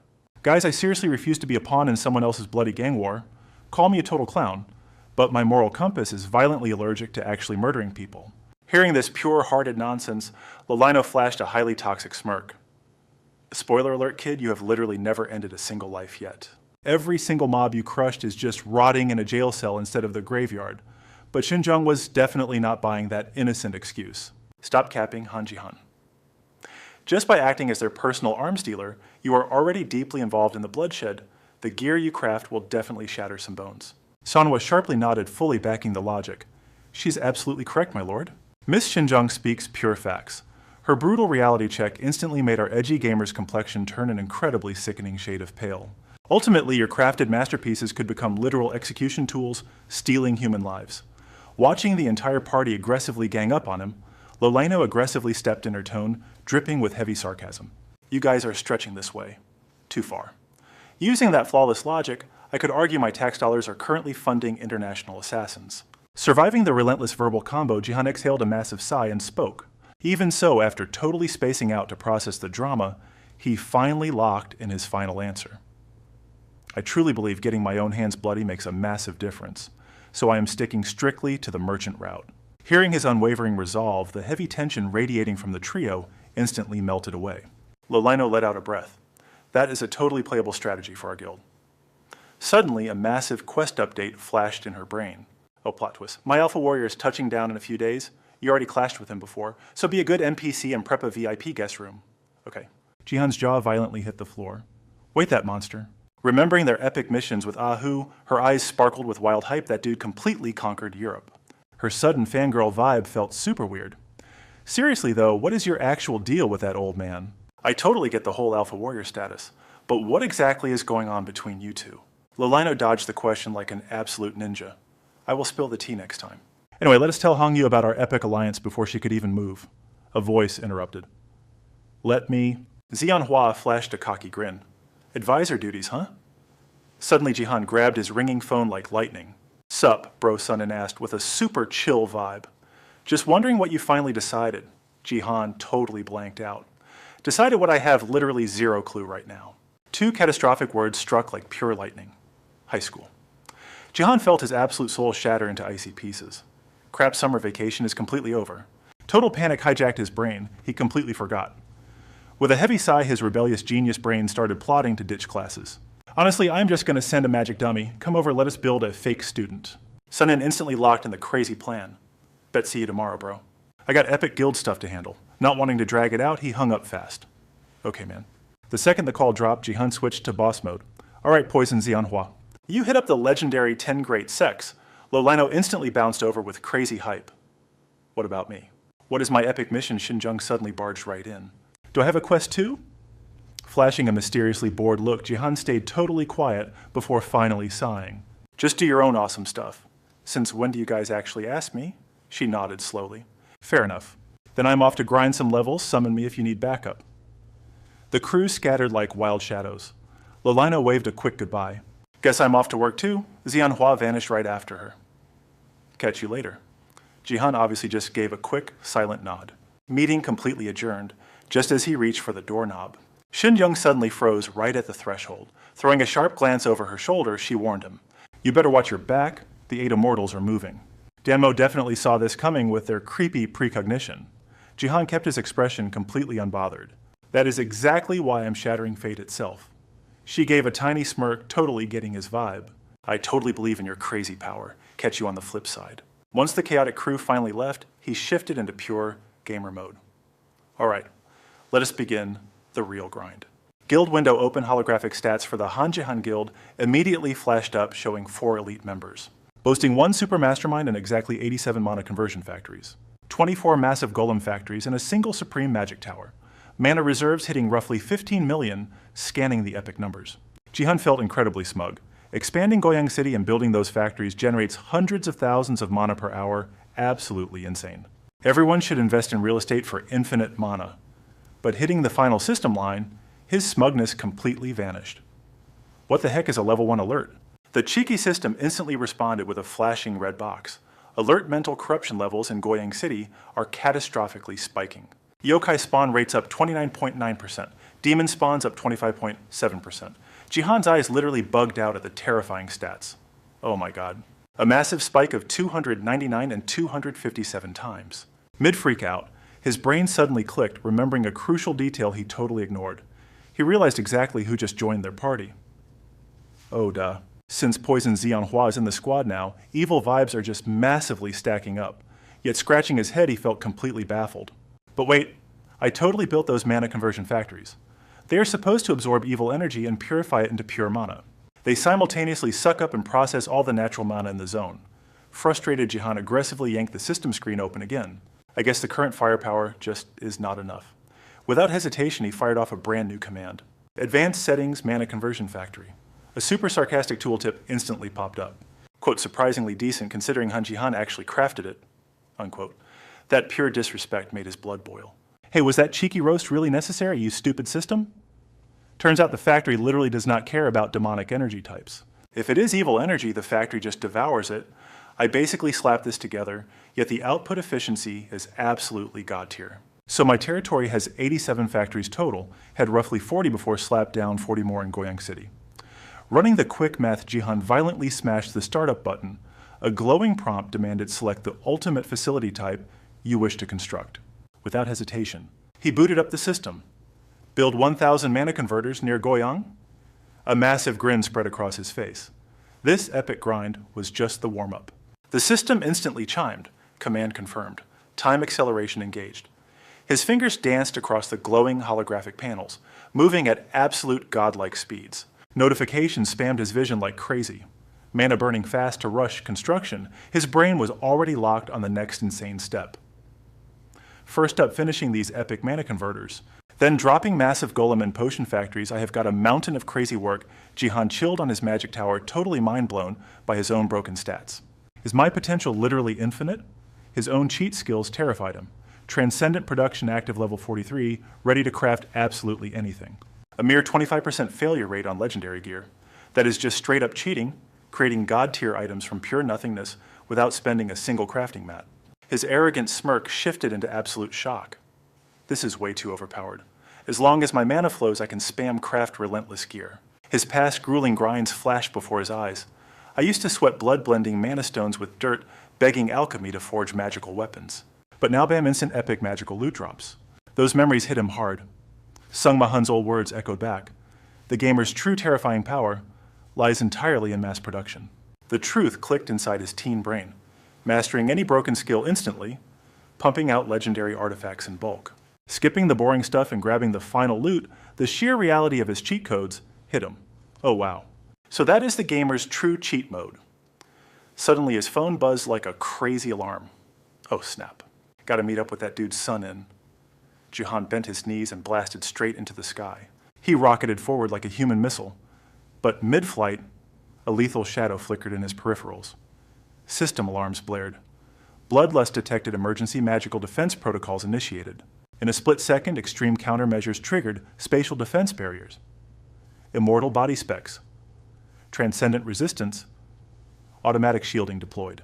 Every broken survival skill he owned stacked up, expanding outward with Jihan at the core. Just as the massive shields locked in, a sniper round slammed into his magnetic field and violently detonated. Ambushed, Jihan scowled, scanning the horizon. Who dares shoot at me? Hidden in the distant shadows, the attackers whispered. This kid is no joke. Terrifyingly strong. Instantly, the bright blue sky warped into pitch-black darkness. Jihan flinched. A flood of system warnings hijacked his vision. Epic item. Lunar Shadow. God Mirror activated, illusionary space shifted into a hostile dungeon zone. You have entered the Lunar Shadow field, all stats nerfed by 20% due to lunar effects. Watching this insane combo, Jihan's face went pale. Damn it, my cheat system only warned me seconds before these assassins struck. Still dizzy from the trap, he glared downward. Ugh, you have got to be kidding me. Two ominous figures, Yasu and Yamu, stepped out, the masterminds radiating absolute terrifying killing intent, locking eyes with his targets. Jihan's mind raced. One looks like a rogue Taoist, the other a hardcore brawler, no names or levels visible. Refusing to back down, he shouted with pure teen rebellion. Hey creeps, I do not care who you bozos are, but you cannot just wave weapons around like edgy tryhards. His blatant disrespect totally stunned the deadly duo. However, they completely ignored his trash talk, analyzing him coldly. Quite surprising. Yes, truly shocking. To think the target would attempt casual banter. He is odd. Indeed, most prey draw their blades first. Exactly. Getting totally ghosted made Jihan frown in pure annoyance. Excuse me. I am talking to you. Stop having a weird private chat over there. Yasu paused, calculating her next cold move. Protocol dictates we announce our names here. Yamu stepped up with fierce confidence. I shall go first. She puffed out her chest, declaring loudly. I am Yamu, a mighty warrior from the underworld, here to assassinate you. Her icy partner kept it brutally brief. And I am Yasu. At that exact dramatic moment, their gamer tags finally materialized above their heads, but their true levels remained completely hidden. Jihan let out a mocking scoff. So they literally had to introduce themselves for the UI to update. Done playing games, Yasu whipped out a glowing yellow talisman. Time to die. Yamu bent her knees, loading explosive power. Farewell, kid. Insane aura erupted from her body, rocketing her into the sky like a meteor. In a single breath, Yamu closed the gap face to face with Jihan. Zero hesitation. She unleashed a storm-shattering punch, slamming directly into his magical shields. The brutal impact triggered a massive deafening shockwave around Jihan. As the blinding white smoke slowly cleared, Yamu's silhouette emerged, eyes burning with crimson battle lust. Momentum peaking, she spun her weight, launching a lethal follow-up kick right at his head. Refusing to be the punching bag, he roared, unleashing his prepped magical arsenal. System alarms shrieked as Penton's time depth unlocked crimson gems hovering around Jihan flared with unstable energy. In a glorious split second, they blasted blinding chains of lightning ripping the silent atmosphere to shreds. The raw electric voltage smashed into Yamu echoing like thunder across the battlefield from a distance. Yasu scrambled to break his combo casting a disruption spell. She screamed out, "Emergency override." Witch seal. Yamu used the distraction to backflip to safety, but the moment that curse dropped, Jihan's system flashed a blinding blue. Spell canceled. Magic nullification resisted. Resistance completely failed. Watching the glitching system data, his spell instantly shattered.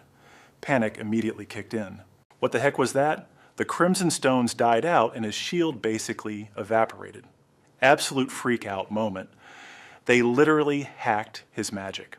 Mid-dodge Zamu literally paused in thin air. Using the sky like a springboard, she kicked off the atmosphere, blasting straight back toward Jihan like a missile.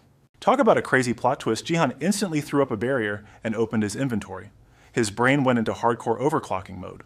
By linking his inventory right into a pocket dimension, he could auto-equip items without lifting a single finger, plus 0 magic casting meant 0 chance of getting cancelled. Then he unleashed a swarm of pitch-black orbs to attack. His fully maxed, heavily invested battle squad materialized on the spot. Eat this, you creeps.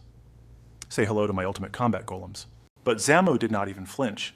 Instead, her aura exploded like a freaking supernova. Witness my divine martial arts. With that badass declaration, she unleashed a catastrophic barrage of strikes, totally obliterating the golems into absolute dust. Her hyperspeed combo shredded the alpha golems, scattering their broken energy into the void. Pivoting instantly, she locked her predatory gaze dead onto Jihan's zero breathing room aloud. In a split second, Zamu closed the gap. She unleashed a brutal full-power strike right into his gut. The system aggressively flashed a warning. 2,943 damage taken. He groaned in absolute agony. Seeing her land a hit from so far away blew his mind. The damage totally bypassed both his barrier and spatial defense. I am using my ultimate time-slowing skill. My perception is 20 times sharper, and I am a trained fighter, yet I felt absolutely nothing. Jihan quickly did the math. Her attacks were literally skipping through space itself. That had to be a divine authority skill. Divine skills literally cheat the world's physics for personal gain, if that is the case. His eyes snapped wide open as a genius, rebellious idea hit him. Combat map activated. The system instantly scanned for her stats and weaknesses. A massive wall of data about Yosong Zamu flooded his vision. Status traits hidden by a massive concealment spell. She possesses the divine palm authority and absolutely unavoidable attack. Once you step into her strike zone, that completely ignores physical distance. Jihan stared in sheer disbelief, finding someone with crazier hacks than him. What kind of broken nonsense was this? Literal, aimbot. This entire game is totally bugged. He chuckled awkwardly, knowing perfectly well he was the biggest hacker here. Jihan glared back at Zamu. His vibe shifted from panic to absolute focus. Time to serve up a nasty counterattack. But before he could even flex, she bolted forward like a lightning strike for round 2. Sensing the lethal threat, the alpha golems threw themselves forward, acting as a giant meat shield for their boss. But Zamu literally laughed at their dedication, channeling her explosive power. She smashed them into absolute oblivion again. Without missing a single beat, she launched a blazing fast kick. Smelling disaster, Jihan frantically ripped a high-tier item straight out of his inventory. With a legendary staff gripping his hand, an impenetrable layer of magical armor instantly wrapped around him, deflecting her brutal strike. Capitalizing on that golden opening, Jihan threw his hand forward. He unleashed his absolute yin-yang destructive aura. A cosmic surge of chaotic energy blasted straight into Zamu. But tragically, it just bounced right off her with a loud clang. Jihan yanked his hand back internally, raging. Damn it. She is built like a freaking tank. Meanwhile, Zamu elegantly withdrew her leg and leaped backward. But Jihan was definitely not letting her slide. Gripping his magical staff like a baseball bat, he fully ignited his heavenly yin-yang martial arts. He aimed the weapon right at her face, mentally screaming his ultimate piercing strike. But right as the spell hit critical mass, an authoritative yell echoed from behind Magic Cancel. Thanks to Yasu, a system warning popped up, mercilessly declaring his spell completely nullified. And just like that, Jihan's epic magical shield completely vaporized into thin air. Wait, my barrier got deleted! He internally screamed in sheer terror, left completely naked to attacks. Jihan barely raised his staff before Zamu mercilessly kicked it away like a cheap plastic toy. In that split second, his entire body was completely paralyzed by her immense pressure. Every escape route instantly locked down. Gathering a terrifying explosive aura, she smirked. "Let me show you real martial arts." Staring down that insane swirling energy, Jihan was utterly mind-blown. Holy crap. She is way faster than me. Before the shock even fully registered, a catastrophic blow completely crushed his chest. His entire body violently shook to the core. Just one heartbeat later.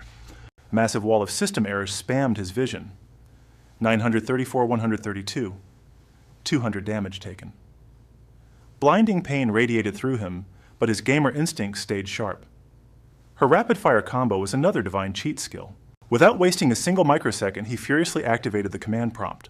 Tactical view open. The screen instantly leaked the terrifying specs of her divine continuous strike. Once locked and her hits completely ignore space, she can land 10 simultaneous blows even if they hit slightly softer than her ultimate palm. Scanning that broken data, his jaw literally dropped in pure horror. What a ridiculously overpowered cheat skill. Suddenly a lethal danger alert blared in red bloodlust detected, his eyes bulged out in sheer disbelief. Oh, come on now, what? Before his brain could even process it, Yasu launched a totally unexpected sneak attack. Jihan squinted through the chaos. Wait, is that a paper charm? All his master plans completely derailed as the talisman suddenly detonated. A massive shockwave rocked his world. While the smoke cleared alongside a brutal 3,000 damage penalty, Zamu's devastating fist was already inches from his face.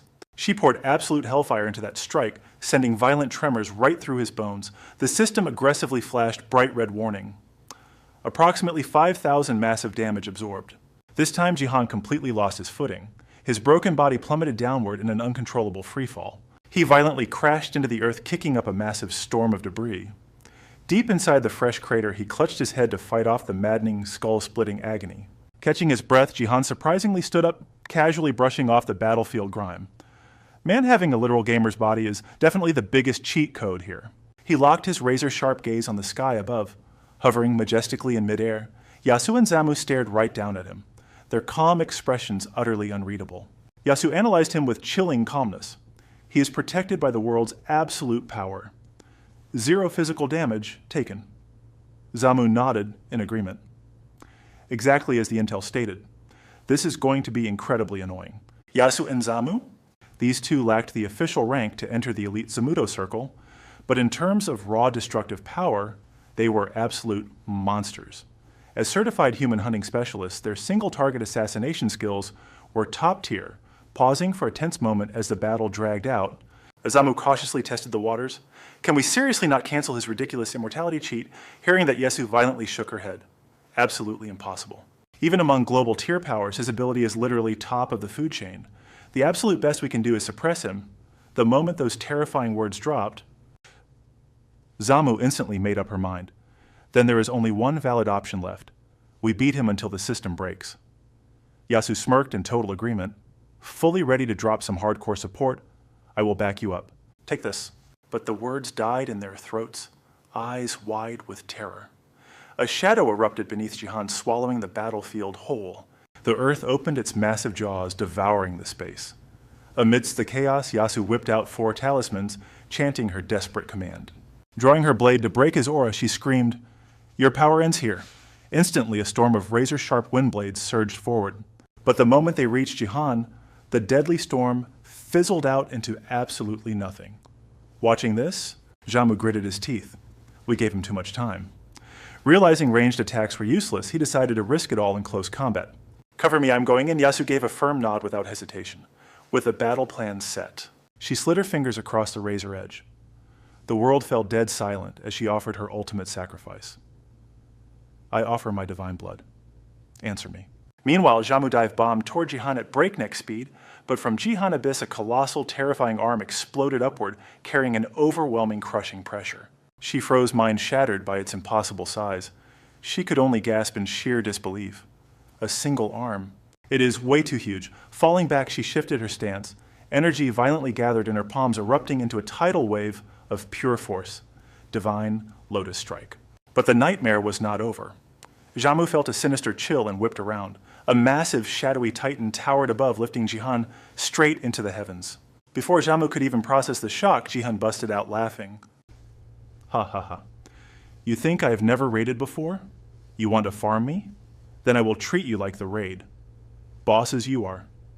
Bossman was fully summoned. Sounding exactly like an arrogant final villain, he declared welcome to Phase 2 losers. A cocky smirk spread across his face, radiating total control over the battlefield. Now who is the real boss here? The two warriors, Jamu and Yasu, were completely panicking. Meanwhile, Jihan checked his system stats, grinning like an absolute madman. You are dead meat. Did you really think I played solo without a master plan? Equipping God-tier gear is not cheating. It is called a power-up. Merging flawlessly with Bossman, his stats blasted through the roof. He cooked up this genius strategy after fighting that poison freak. Epic energy swirled around his giant hands, fueling his insane ego. And I have got a special ultimate in this form. He roared out loud, "If you guys cannot fight long range, you are total garbage," right after. Bossman channeled massive power, slamming its colossal hands together. A devastating shockwave ripped through the air, matching his bold claim. Check out this supersonic strike. Tremors crushed through the buildings, completely fueled by his wild battle thrill. Block this, noobs. The sonic boom shattered Jamu balance, blasting him aggressively far away. His body was sent endlessly flying. It was obvious she still had not regained her footing either.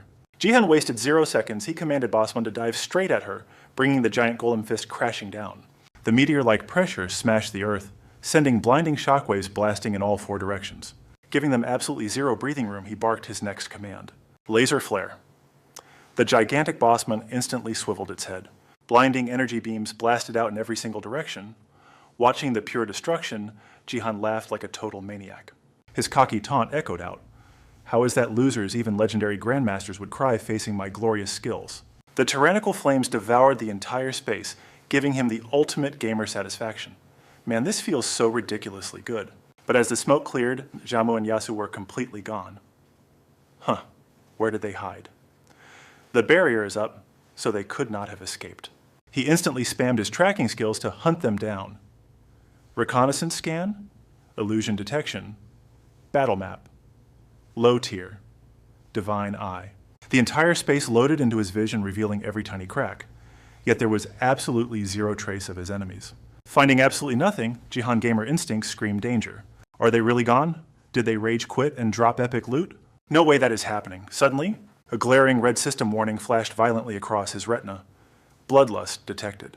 Realizing those rats were still camping in the shadows, he knew they had not fled. He instantly burrowed deeper inside Bossman to block all blind spots, rapidly spamming defensive buffs. Activating perfect condition sustained breath preservation spell. Abnormal status resistance. Synchronizing neural link with Bossman. Meanwhile, hellfire raged around them like an eternal erupting volcano, safe beneath the golem armored skull. Jihan savored the absolute power trip. This is my ultimate mecha form. My real body is safe inside, but my senses are fully synced. I can dual cast my own magic plus the golem skills. But then a bizarre surge of energy smashed into his blind spot, triggering a massive explosion that sent the giant staggering. The heavy impact forced him to pivot the behemoth around to face the ambush. His eyes widened. Jamu and Yasu stood there completely engulfed in terrifying monochrome black and white aura. Jihan squinted at the bizarre setup. Was that some cheap yin-yang illusion? But the system just coldly flashed, target cannot be identified. Trusting his gut, he ordered Bossman into a brutal high-spinning kick. Less talking, more smashing. The massive recoil instantly froze him in place. A colossal yin-yang barrier materialized, completely blocking his strike. They blocked it, but something was way off. Both Zamu and Yasu were coughing up endless pools of blood, taking massive internal damage. Jihan smirked instantly, reading the situation. Guess they cannot completely cancel out physical damage, without missing a single beat. He drove Bossman forward for a brutal, face-crushing blow. Have another serving. But before the hit landed, Yasu's arm literally detached. In absolute terrifying silence, both freaks casually ripped off their own arms. Jihan's brain completely short-circuited. Every rule of combat was being completely shattered right in front of him. His eyes bugged out. What on earth are these psychopaths doing? A thick white fog erupted from the severed limbs, completely swallowing Yasu whole. Sensing pure danger, Jihan immediately spun Bossman around. Hold up. Letting the villains explain their skills is a rookie mistake.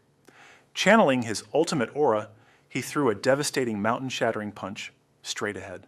But strangely, the massive metal fist struck absolutely nothing but cold air. Where did they go? The fog parted, revealing them floating midair chanting some poetic garbage. We are two, yet one. Jihan ignored their villain monologue, accelerating Bossman for a flawlessly savage roundhouse kick. They screamed in unison, declaring their ultimate fusion. A blinding light erupted with an eardrum-bursting shockwave. Jihan froze in pure shock as Bossman's leg completely shattered into pieces. The dense smoke slowly cleared away, leaving an echoing voice vibrating through the entire dimension. You forced our true form. How incredibly praiseworthy. In a flash of terrifying power, they officially merged into the legendary twin, Bird of Chaos. The epic transformation left Jihan completely paralyzed. The mythical twin birds legend says they only have one wing each and must fuse to fly. Wait, but those two are freaking sisters. Brushing off the weird logic, he snapped his fingers. Fly. Obeying their master, the shattered pieces of Bossman violently vibrated. In a flawless magical sequence, the metal perfectly reassembled itself. Standing tall and heavily armored once again, Jihan slapped the giant mech with pure absolute pride. That is what I am talking about. But when he locked eyes with the enemy, his jaw dropped. The giant bird was gone, replaced by a single hovering humanoid with half-closed eyes. When did they turn into this Yamusu freak? Jihan could not help but mock them. A fusion dance, talk about cheating. But she immediately clapped back. You are literally hiding inside a massive metal giant. Jihan just shrugged it off. Hey, the world runs on double standards. We both finally played our ultimate trump cards. But if you think I'm finished, you are dead wrong. Keep crying in your little delusion. Jihan's relentless trash talk seriously started ticking Yamusu off. Enough of your pathetic nonsense. She dropped into a lethal combat stance, radiating pure, murderous intent. Stop wasting our precious time. However, instead of throwing a punch, our rebellious hero just flashed an insanely arrogant smirk. I cannot believe you actually had to fuse just to attempt this. Are you seriously attacking me right now? Completely triggered, she stomped the air, unleashing a sonic boom. No point answering a dead man die. Dropping the class clown act instantly, Jihan's eyes flared with blazing aura. Bossman cast all support buffs at maximum output, ignite the magic circles. The system went absolutely berserk, spamming identical crimson alerts across his vision. Phantom time depth activated. Phantom time depth activated. He was finally forced to drop his ultimate ace Phantom time depth, a god tier spell that infinitely multiplied the very fabric of time. The absolute peak of all chronomancy. Combined with his polymagic, he could chain it 10 times. As Yamusu charged, he roared, Time God, absolute domain. Reality ground to an agonizing cinematic halt. The world did not slow down. Jihan simply became lightning fast. Time is entirely relative, baby. With terrifying calmness, he maneuvered Bossman's colossal arm directly toward the frozen enemy.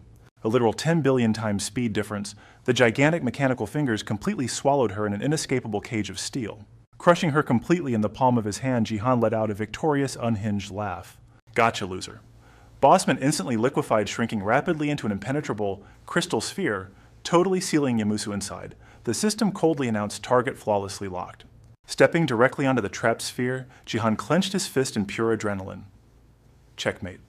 Bird brain.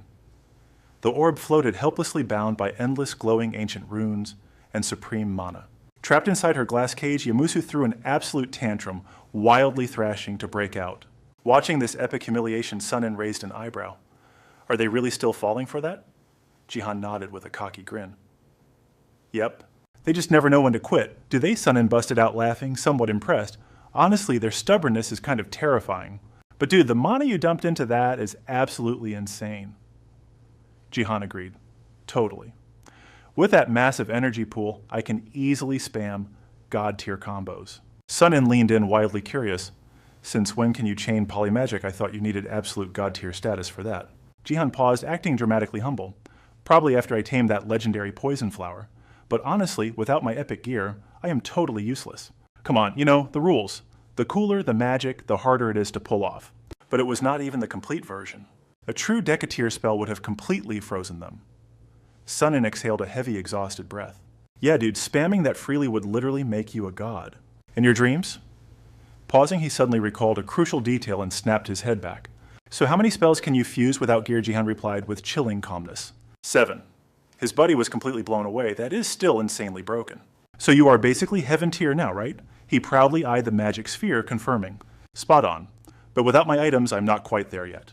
Only when I merge with Bossman, other items cap out at Octa, meaning 8 spells. Thanks to Bossman's colossal size, my overall capacity gets a massive boost. Jihan crammed in more spells, perfectly fusing his base skills with 3 extras. But he had not fully mastered Octa, yet making it a totally incomplete spell, because as his master always warned, a true Deca spell could literally shake the world. Sunin smacked his lips, recalling the lore. Dude, your master Lolino rarely even uses Octa. That alone proves she is an absolute monster. Jihan exhaled, radiating helpless exhaustion. You know the Abyss is packed with hardcore pros and terrifying beasts. His buddy instantly agreed. Yeah, totally brutal for noobs. Shifting his gaze, Sunin watched Jamusu still violently thrashing inside the sphere and probed. When will those freaks finally give up? Jihan clicked his tongue, pure frustration bleeding into every single syllable. Who the hell knows? They are the Yosong twin birds? Only heaven knows when they will gas out. He nodded, fully agreeing. Yeah, seriously, true? While locked onto that bizarre sight, Jihan suddenly remembered today's mission and glanced over. Why did you call me out anyway, huh? You mentioned fixing up my proxy doll. Sunin suddenly blurted out. Sometimes I just really crave seeing your stupid face. Seeing that weird expression, Jihan cursed in utter shock. What the heck, bro? He internally panicked. Damn it, his weird obsession is acting up again. The proxy doll was a perfect visual clone of Jihan, but its brain was completely empty. It could literally only walk around. If Jihan layered it with perception-altering magic and epic illusion spells, nobody would notice a single glitch. They would only see an incredibly average student surviving high school. And with the absolute backup of Sunin's elite squad, he regularly spawned these proxy dummies to endure classes for him. It only cost 1 single drop of blood.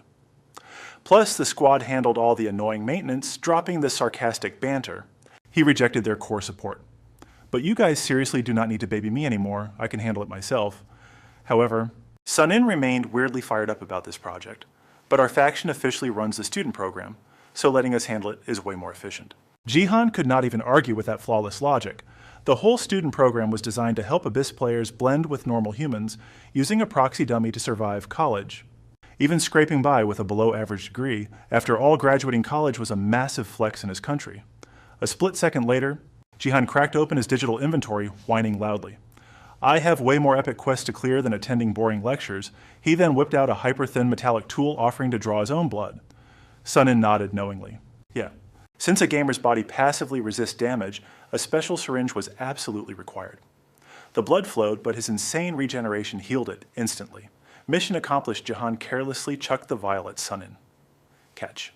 He caught it with lightning reflexes, but still angrily complained. Holy crap. Stop throwing things, I know you heal fast, but watching that is still creepy as hell. But Jihan totally brushed it off. Whatever stopped being such a massive baby about it, he then smoothly shifted the burden. So handle those proxy dummies for me, and I will keep watch here. Sunin decisively turned away. Got it, man. But suddenly his entire body froze and he whipped his head back around. This totally caught Jihan off guard, forcing him to ask. What Sunin's eyes flickered with hidden anxiety. It is just, I do not know if living like this is actually okay. But fate could not be forced, so Jihan shot back instantly. What else can we do? We literally have 0 other options. Those heavy words made Sunin lower his head, his gaze getting lost in the glowing horizon, before giving a weak nod. Yeah, you are totally right. Without another word, he dashed away at lightning speed, completely vanishing, and leaving a silent Jihan to drown in a moment of bitter self-blame. Great, I definitely made that idiot worry about me again. Tisk. It is not like I ever planned to live this chaotic gamer lifestyle either. Tilting his head toward the endless sky, he muttered. More importantly, I just need to focus on the mission at hand, right? He narrowed his eyes at Jamusu still desperately thrashing inside the magical barrier. He coldly calculated the odds. Sooner or later, that pathetic monster will just give up trying to escape.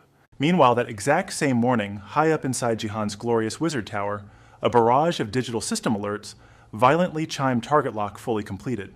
The primary target has been totally secured inside the pocket dimension. Account suspended, Jihan turned completely pale. Are you kidding me? 3 whole days wasted on this lockout. Giving up, he let out a heavy, exhausted sigh of utter defeat. Whatever, forget the lock.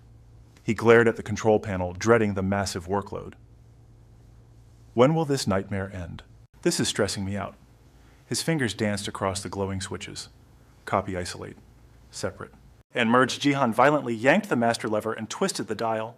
Instantly, holographic data exploded outward. Production efficiency skyrocketed by 300%. Time acceleration mode engaged. Welcome to Jihan's personal production tower. By commanding a massive golem army, his output was already insane, but with time manipulation added, simply mind-blowing. Base camps and factories would spawn 9 times faster, while poison flower. Yan alerted the 10 great sects our overworked hero had to link Umpiyong district to Goyang City, plus building mana conversion plants everywhere. Just thinking about this brutal grind made his face darken, drowning in endless work. This crap usually takes a whole week. Without those mana plants, demonic energy pollution would mutate into massive monster hordes. So he forced a smile. Whatever demonic energy is still mana, right? Might as well convert it all. Lost in his gloomy thoughts, a voice suddenly shattered the silence.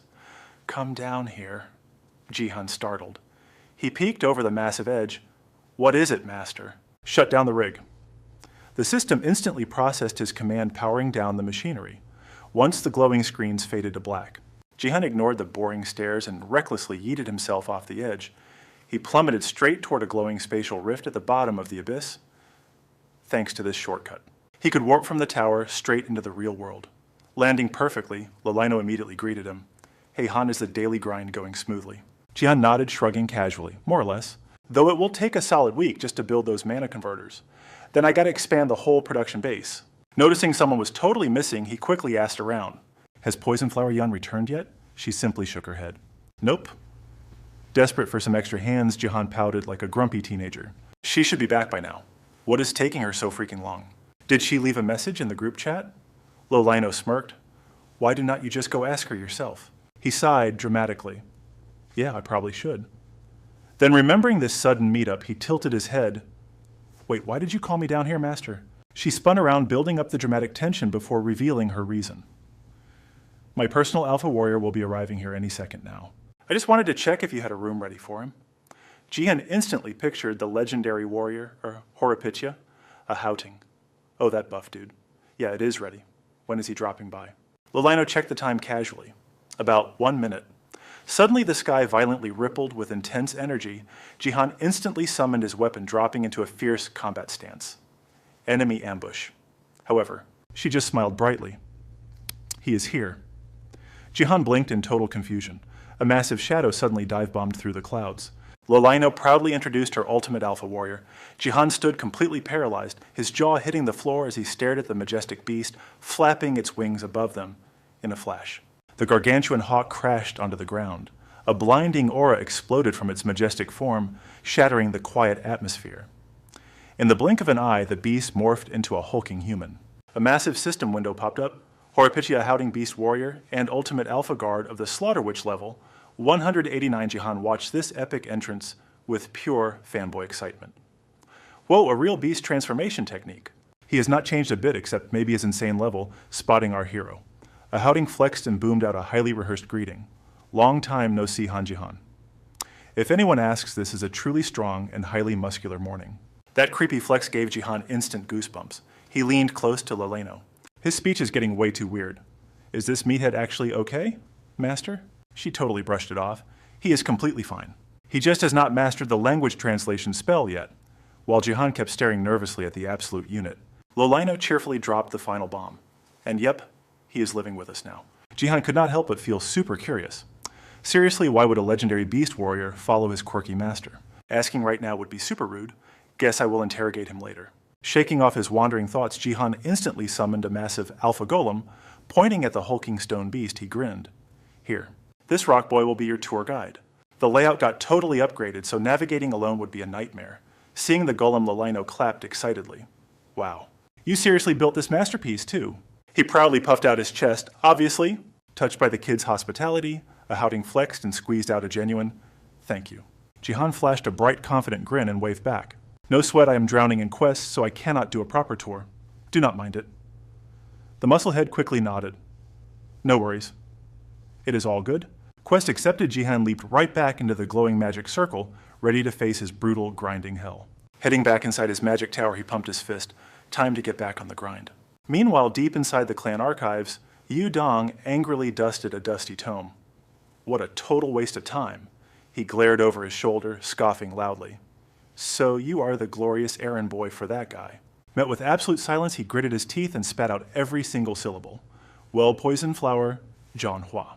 Jianhua just flashed a ridiculously bright smile, completely ignoring the blazing hostility. Hey, I am naturally gifted at this, but his next words held a dark, twisted edge.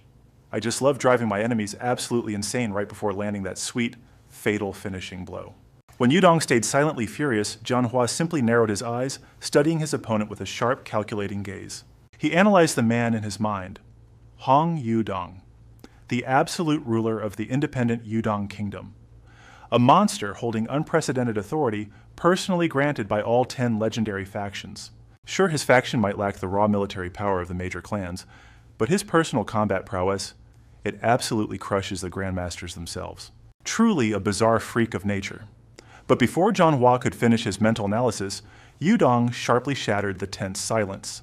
You already know that fighting on the actual front lines beats hiding behind supply drops. What exactly do you mean we should stop treating your master like a fragile baby? In this brutal world, someone has to get their hands soaking wet with blood. You know this. Jianhua offered a maddeningly calm response. Oh really, I highly doubt my master actually needs to stoop to that pathetic level. Jianhua beamed with sickening pride. To this day, he has never taken a single human life. Yudong snapped back like a roaring dragon.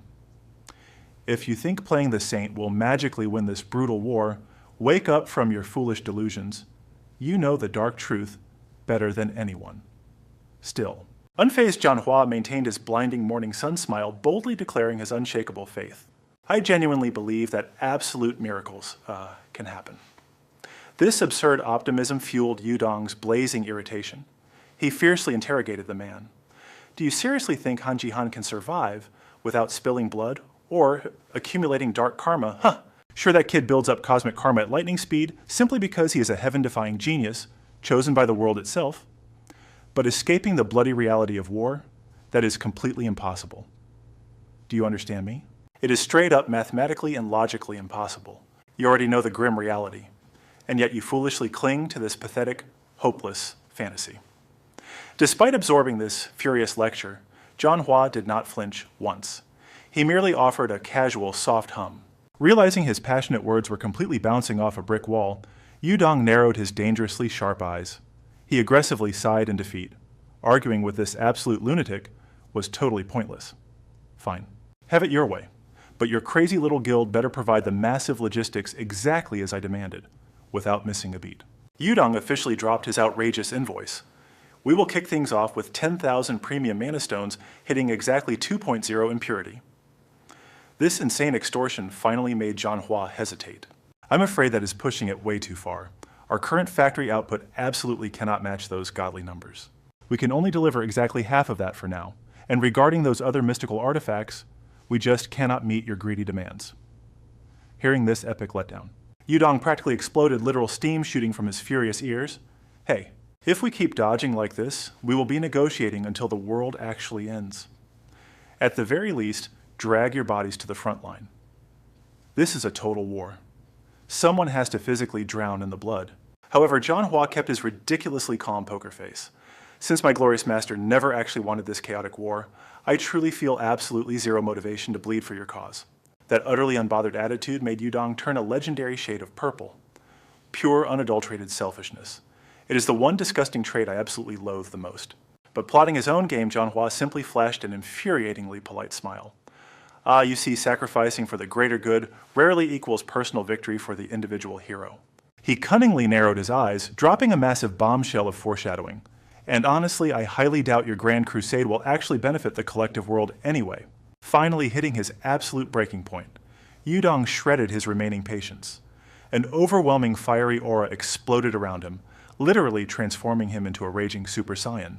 With his fierce eyebrows deeply furrowed, he hissed venomous threats through violently gritted teeth. Do not play dumb. You fully grasp the sheer apocalypse that awaits if the notorious Zomoto faction expands their terrifying demonic territory.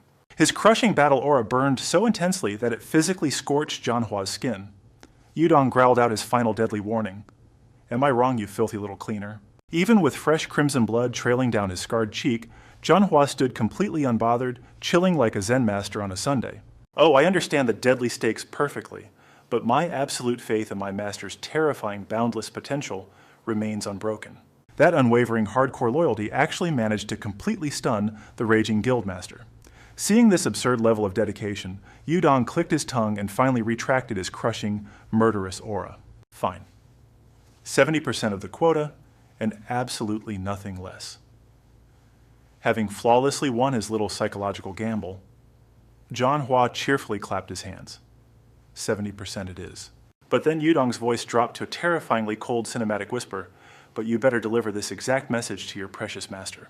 He deliberately carved each heavy word into the chilling air. Every single warrior in our Grand Alliance absolutely despises selfish cowards who only calculate their own profits before fighting. We solely respect true warriors who are willing to dive into the absolute bloodbath with us, absorbing this super edgy philosophical truth. Manhwa merely flashed a knowing badass smirk. The dangerous deal was officially sealed. He casually threw out one last spicy warning. Let us just hope you do not suddenly change your mind, exactly one chaotic month later. Cut to the insanely massive legendary magic tower of our overpowered protagonist, Han Ji-han. The kid was literally bouncing off the walls with massive gamer energy. Yes, absolute success. This is unbelievably cracked. The holy glowing blue system interface popped up, Guild Han Ji-han. 5 total members. But get this.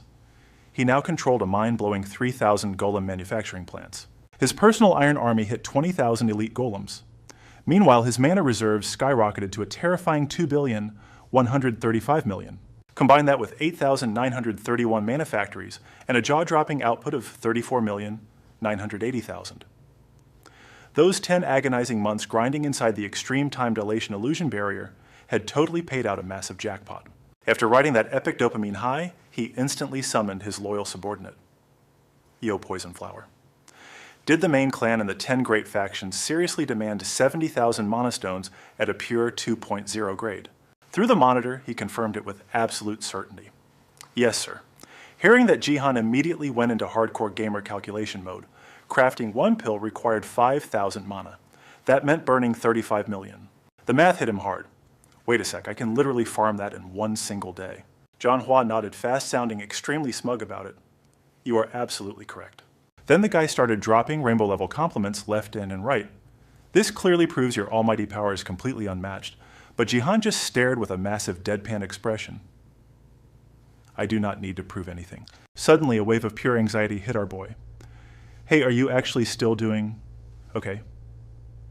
Staring at his subordinate on screen, Ji-han confessed his true feelings.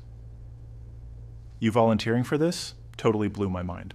Seeing our usually edgy hero looking so horribly depressed, Manhwa flashed a totally reassuring smile. Honestly, I am super comfortable right here. Please stop stressing over me. He even pumped his fist with a wildly satisfied face. Honestly, my senses and consciousness have massively expanded. I'm practically floating on clouds, but Ji-han was still sweating bullets. Yeah, but I still feel like absolute trash. Watching his boss totally freak out, Manhwa quickly jumped in to soothe the mood. Master, I'm not actually human. You only feel this immense guilt because I am rocking this humanoid form. In a flash, he morphed his entire body into a giant, goofy mushroom. How about this? Want me to transform into a completely different vibe? That cursed form completely horrified Ji-han, making him scream in absolute panic. Stop. Just go back to normal, please. You look incredibly weird. Manhwa instantly bowed in total submission. Whatever my glorious master desires. That cheesy tone gave Ji-han major goosebumps. Dude, seriously, never speak in that completely cringy voice ever again. However, Manhwa just smirked playfully, trying his absolute best to shatter the heavy tension. Wait, what kind of cringy voice are you talking about? I am officially a digital soul. Now I cannot compute anything unless you give completely specific and hyper-accurate commands.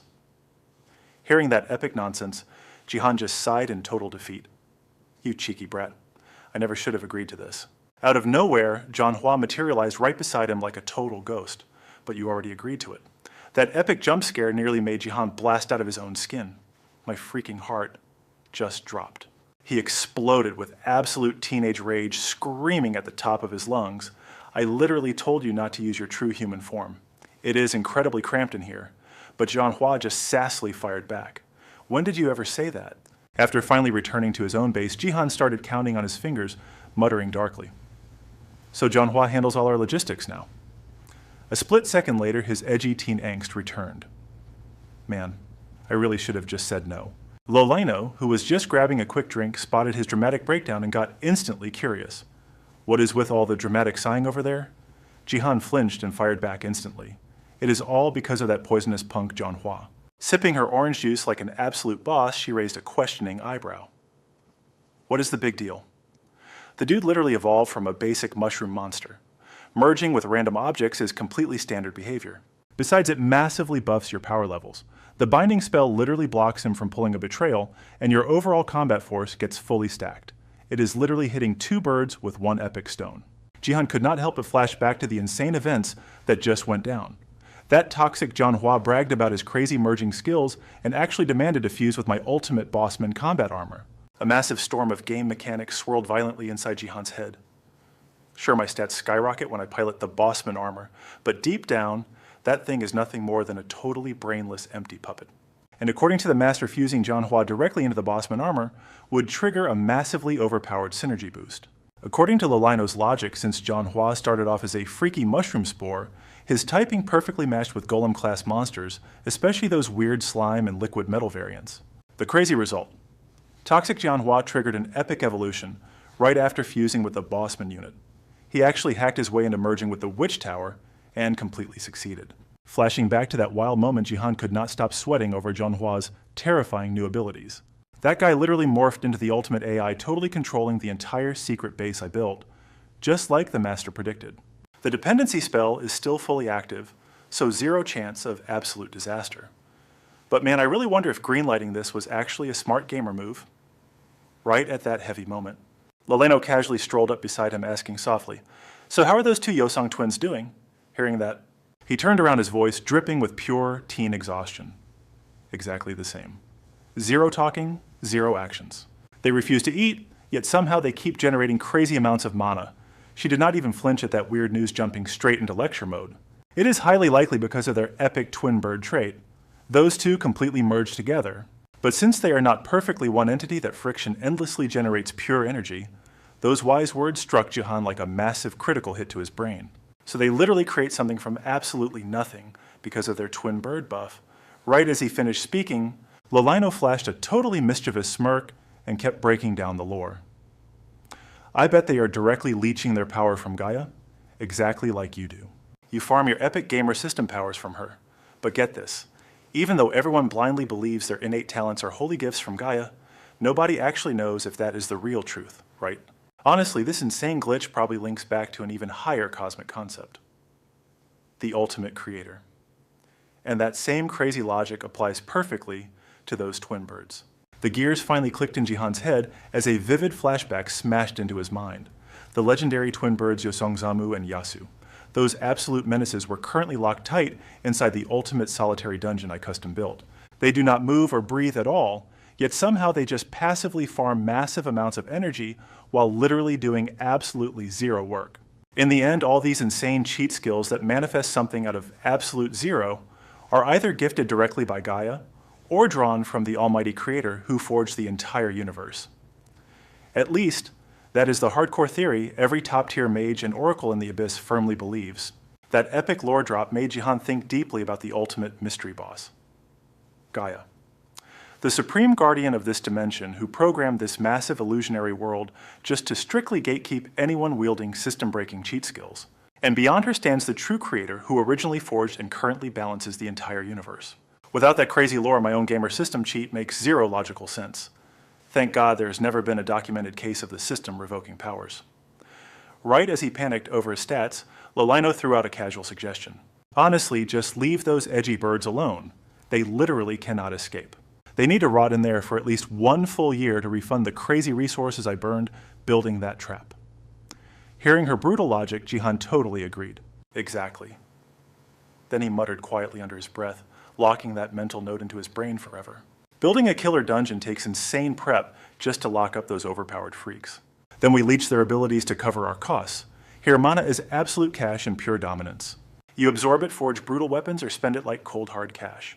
It is basically gold. People trade it as magic stones. Suddenly it hit her, wait, you actually set up defenses, right? Jihan smirked with cocky confidence. Hell yeah, those psycho bastards are prepping for war. They will definitely strike our supply lines. Lolino nodded in deadpan agreement. Spot on.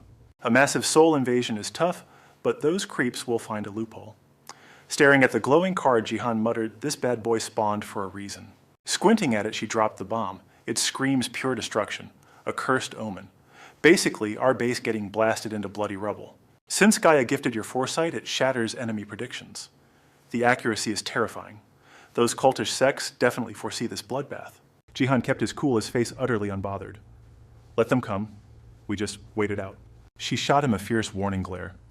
Sitting like sitting ducks is a pure death wish. He instantly snapped back. Who said I am slacking?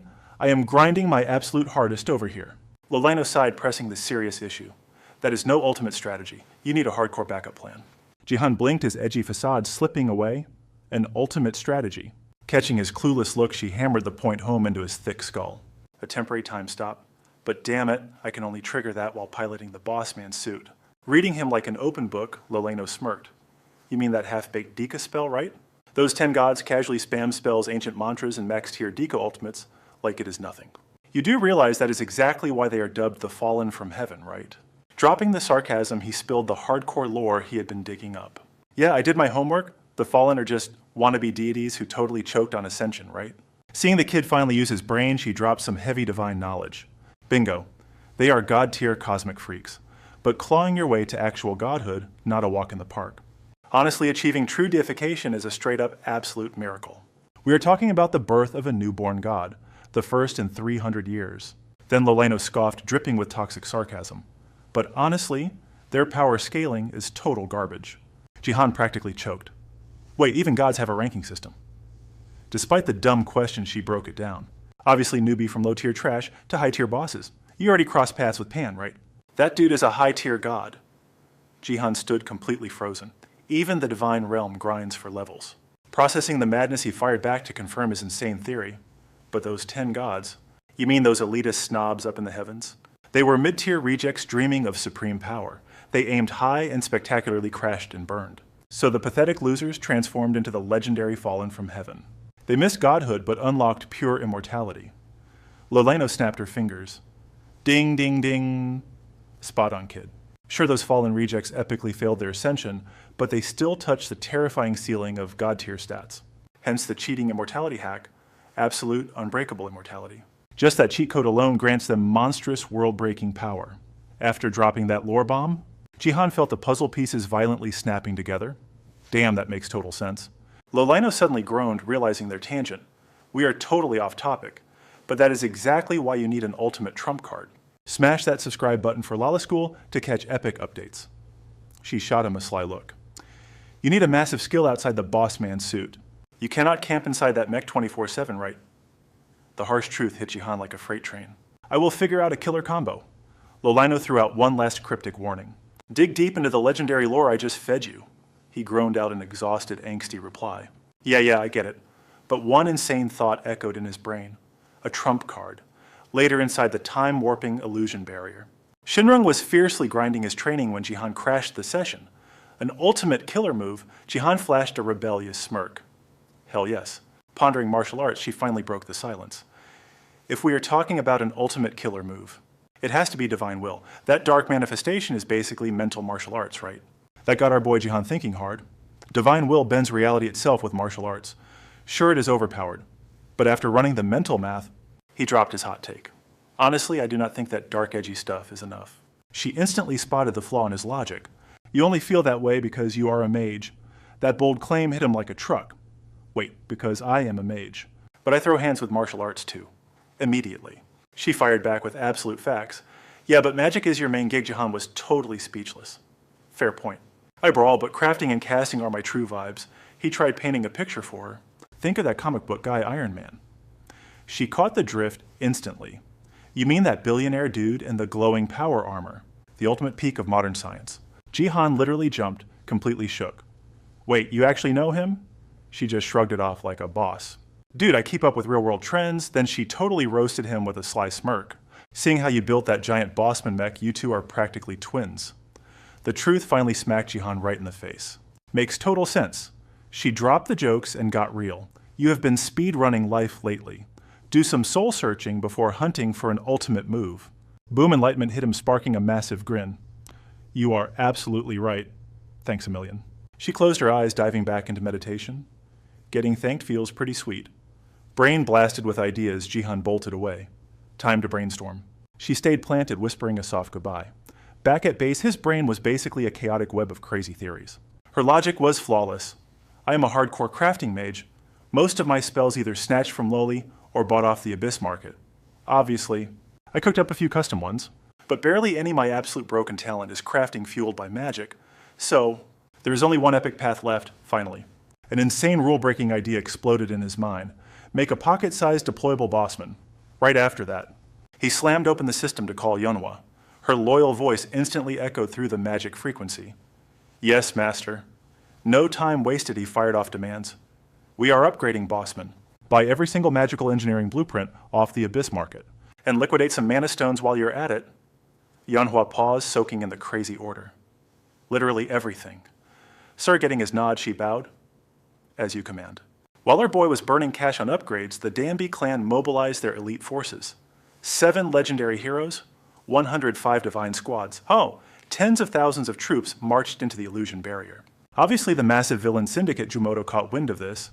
Deep in their shadowy lair, a crew of dark-robed edgelords gathered to plot. Lord Yeosong snapped, unable to hold back his rage. That is exactly the problem with these pathetic humans. Yeochen coldly analyzed the threat. Assuming you can even call them human anymore. They have survived for thousands of years.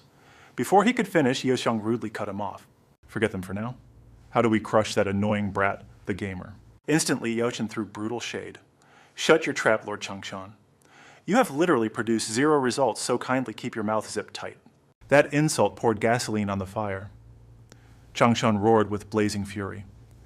What did you just say? I will send you to the afterlife right now. Seeing the clan tearing itself apart, another lord barked in anger. Take your petty brawls outside. Before the tension could drop, Lord Dongshan dropped a bomb. The assassins I sent to hunt the gamer. They failed. Hearing this catastrophic news, Yeosong glared with heavy suspicion. Lord Dongshan, when did you even deploy assassins? I certainly never approved such a reckless move. Facing the interrogation, Dongqian replied with icy confidence. I already submitted the direct report, Yeosong. There should not be any issues. Hearing that excuse, Wang Chong nodded, slowly relaxing his guard. If the paperwork is filed, I suppose it is fine. From the shadows in the back, someone frowned and demanded answers. Seriously, what kind of trash did you send to botch the job without skipping a beat? Dongqian revealed the names. The twin birds, Jiamu and Jiadu. The moment those legendary names dropped, the entire room erupted into pure chaos. The twin birds. They actually lost. You have got to be kidding. That kid is dangerously overpowered. Yeah. Word says he beat Lord Changqian, but who knew he was this monstrous? Cutting through the panic, Dongqian slammed down the harsh reality. Therefore, I, Lord Dongqian, propose a drastic measure. One of us lords must personally annihilate the gamer. His broken abilities will doom us in this upcoming war, as his grim words faded. The entire Hall of Villains roared in total agreement. We accept him. Hell yes. Grabbing his chance, Changqian aggressively volunteered. I will take him down instantly. Wang Chong smirked, dripping with sarcasm. Didn't he send you crying home last time? You sure about this tough guy? That single taunt made Changqian's rage absolutely explode. I said I will handle it. I will crush him with 120% power. Dongqian smoothly wrapped the meeting.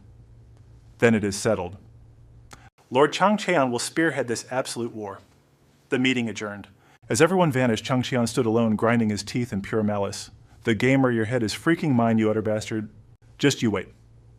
Meanwhile, across the city skyline, perched on a towering rooftop, Jihan was smiling like a total madman. Heh, he nailed it. Size-altering magic changes mass and volume completely. But here's the absolute kicker stats, and resistances stay exactly the same. And now holding his ultimate masterpiece born from pure genius and raw power. Success. I finally shrank this bad boy. Now they could fuse anytime, anywhere. Vibrating with pure hype, Jihan shouted with wild excitement, All right, merge right now. Bossman replied in a cool robotic tone. Acknowledged, master. Right after. It completely liquefied, ready to become one with Jihan's body. The silver liquid instantly surged, wrapping around him entirely. The sink was flawlessly smooth. Jihan's arm turned pitch black, but in a flash his skin faded right back to normal. And then, Bossman's system voice chimed in.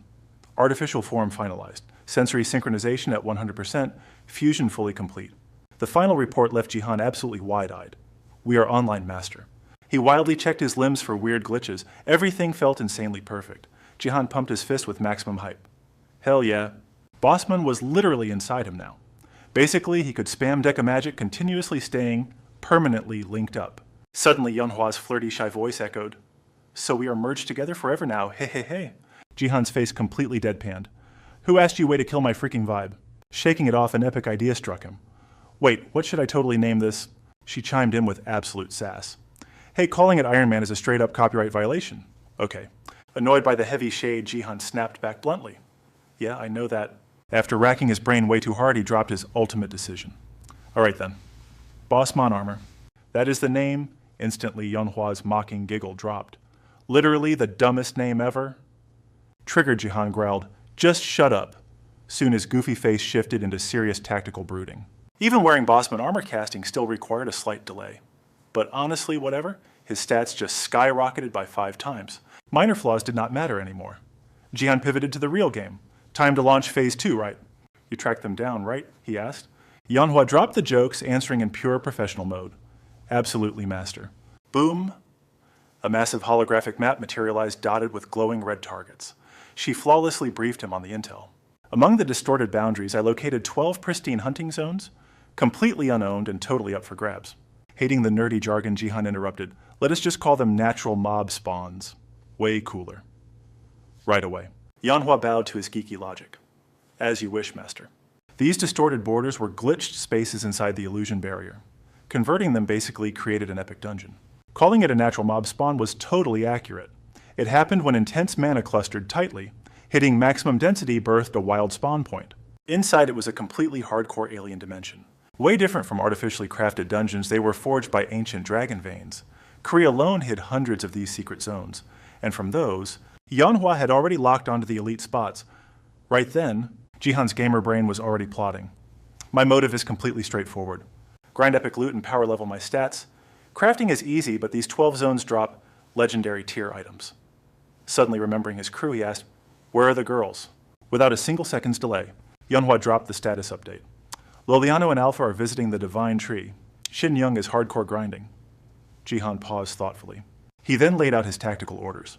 Text them this, I'm out power leveling. As for you, leave an AI clone here to run defense and crafting, receiving the absolute command, I will serve you with all my heart, master.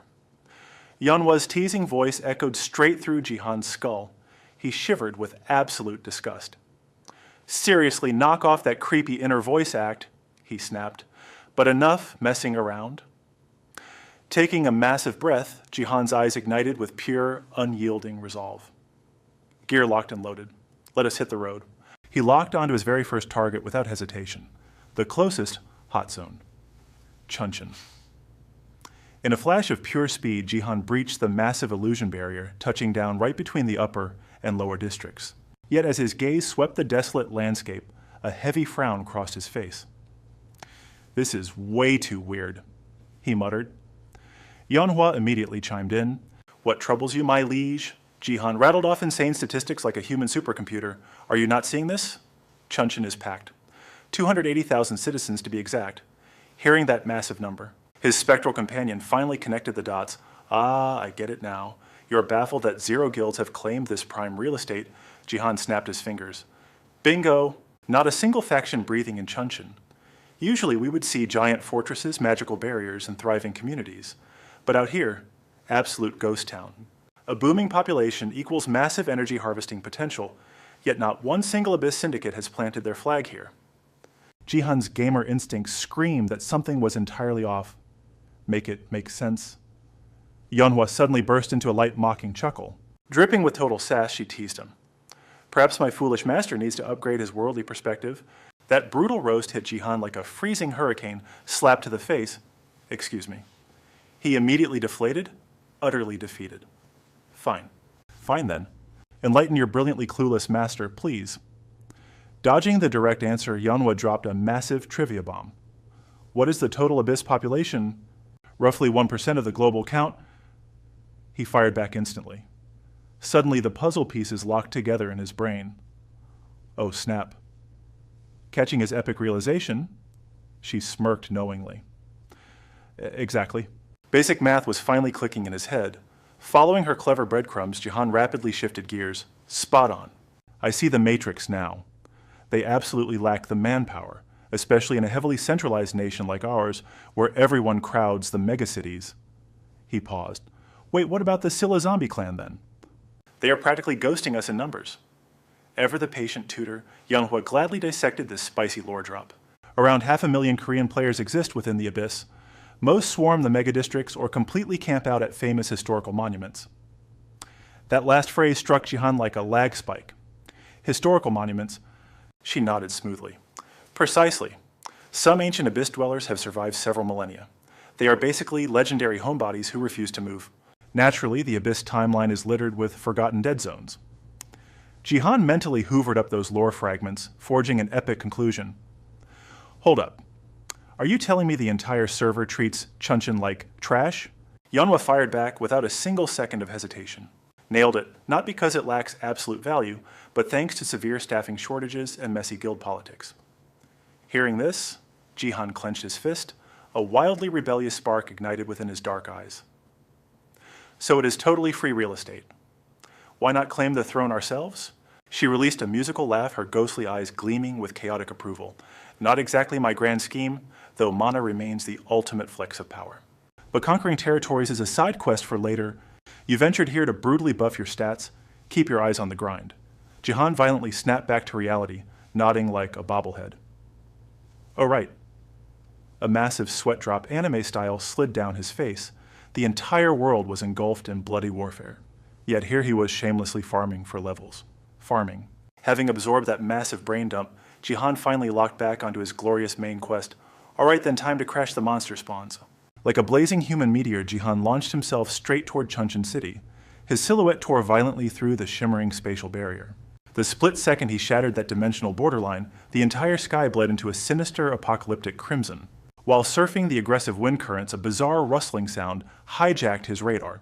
He instantly sniped his gaze toward the dense canopy below. Narrowing his eyes to maximum focus, he locked onto a heavily blurred figure. His jaw literally dropped straight to the floor. Is that a giant freaking chicken head? Seeing Jihan temporarily rebooting from the sheer absurdity, Manhwa effortlessly took over the narration. Behold the Lesser Demon Poultry Clan, the undisputed apex predators of Chuncheon's wild hunting grounds. Since they have not fully corrupted, they remain permanently shackled to this specific spawning zone. This juicy intel only spiked Jihan's hyper-curiosity. Wait, these drumsticks are still surviving out here. His phantom guide answered faster than instant ping. The Chuncheon dungeon has plagued this realm for centuries, but honestly, I bet these feathery freaks only spawned in over the last few decades. That massive lore discrepancy forced Jihan to hit the brakes. A hilariously deep web of confusion scrambled his epic features. Talk about a glitch in the matrix? Manhwa then channeled her inner ancient storyteller. Fun fact, the Korean Abyss underworld literally christened this the Valley of Chickens. A horribly morbid realization suddenly sent icy shivers down Jihan's spine. Chuncheon was universally legendary for its incredibly spicy fried chicken. Hold up. Does that mean...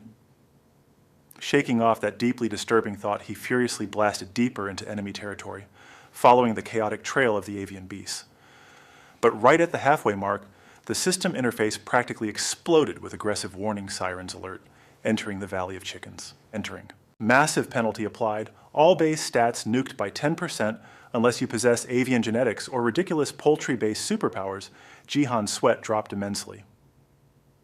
Are you kidding me? A localized area debuff hovering dominantly in the sky. He stealthily spied on the hostile data tags below. Poultry Warrior Yoon Seok level 78 and Yoon Ju level 79. He let out a low whistle of respect. Not going to lie, their raw level caps are actually pretty cracked. Flexing her infinite game knowledge, Manhwa provided the ultimate breakdown. They might be functioning as unofficial variants, but once they shatter a specific evolutionary ceiling, the system will totally legitimize them. An insane amount of terrifying abyss monsters evolved exactly like this. That incredibly ominous statement made Jihan's dark eyebrows twitch. Still failing to decode the terrifying hidden lore, he demanded answers. What does getting officially recognized actually mean for my survival? Oh, she calmly delivered the devastating truth.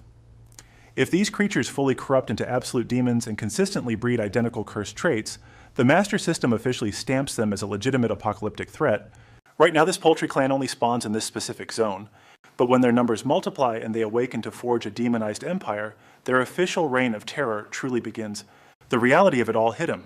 Jihan could only gasp in shock. Xianhua dropped the brutal truth. Even if they evolve extinction after official system recognition happens all the time. That threw Jihan off. Wait, really? So you mean those things? Exactly, Xianhua confirmed. They have actual intelligence.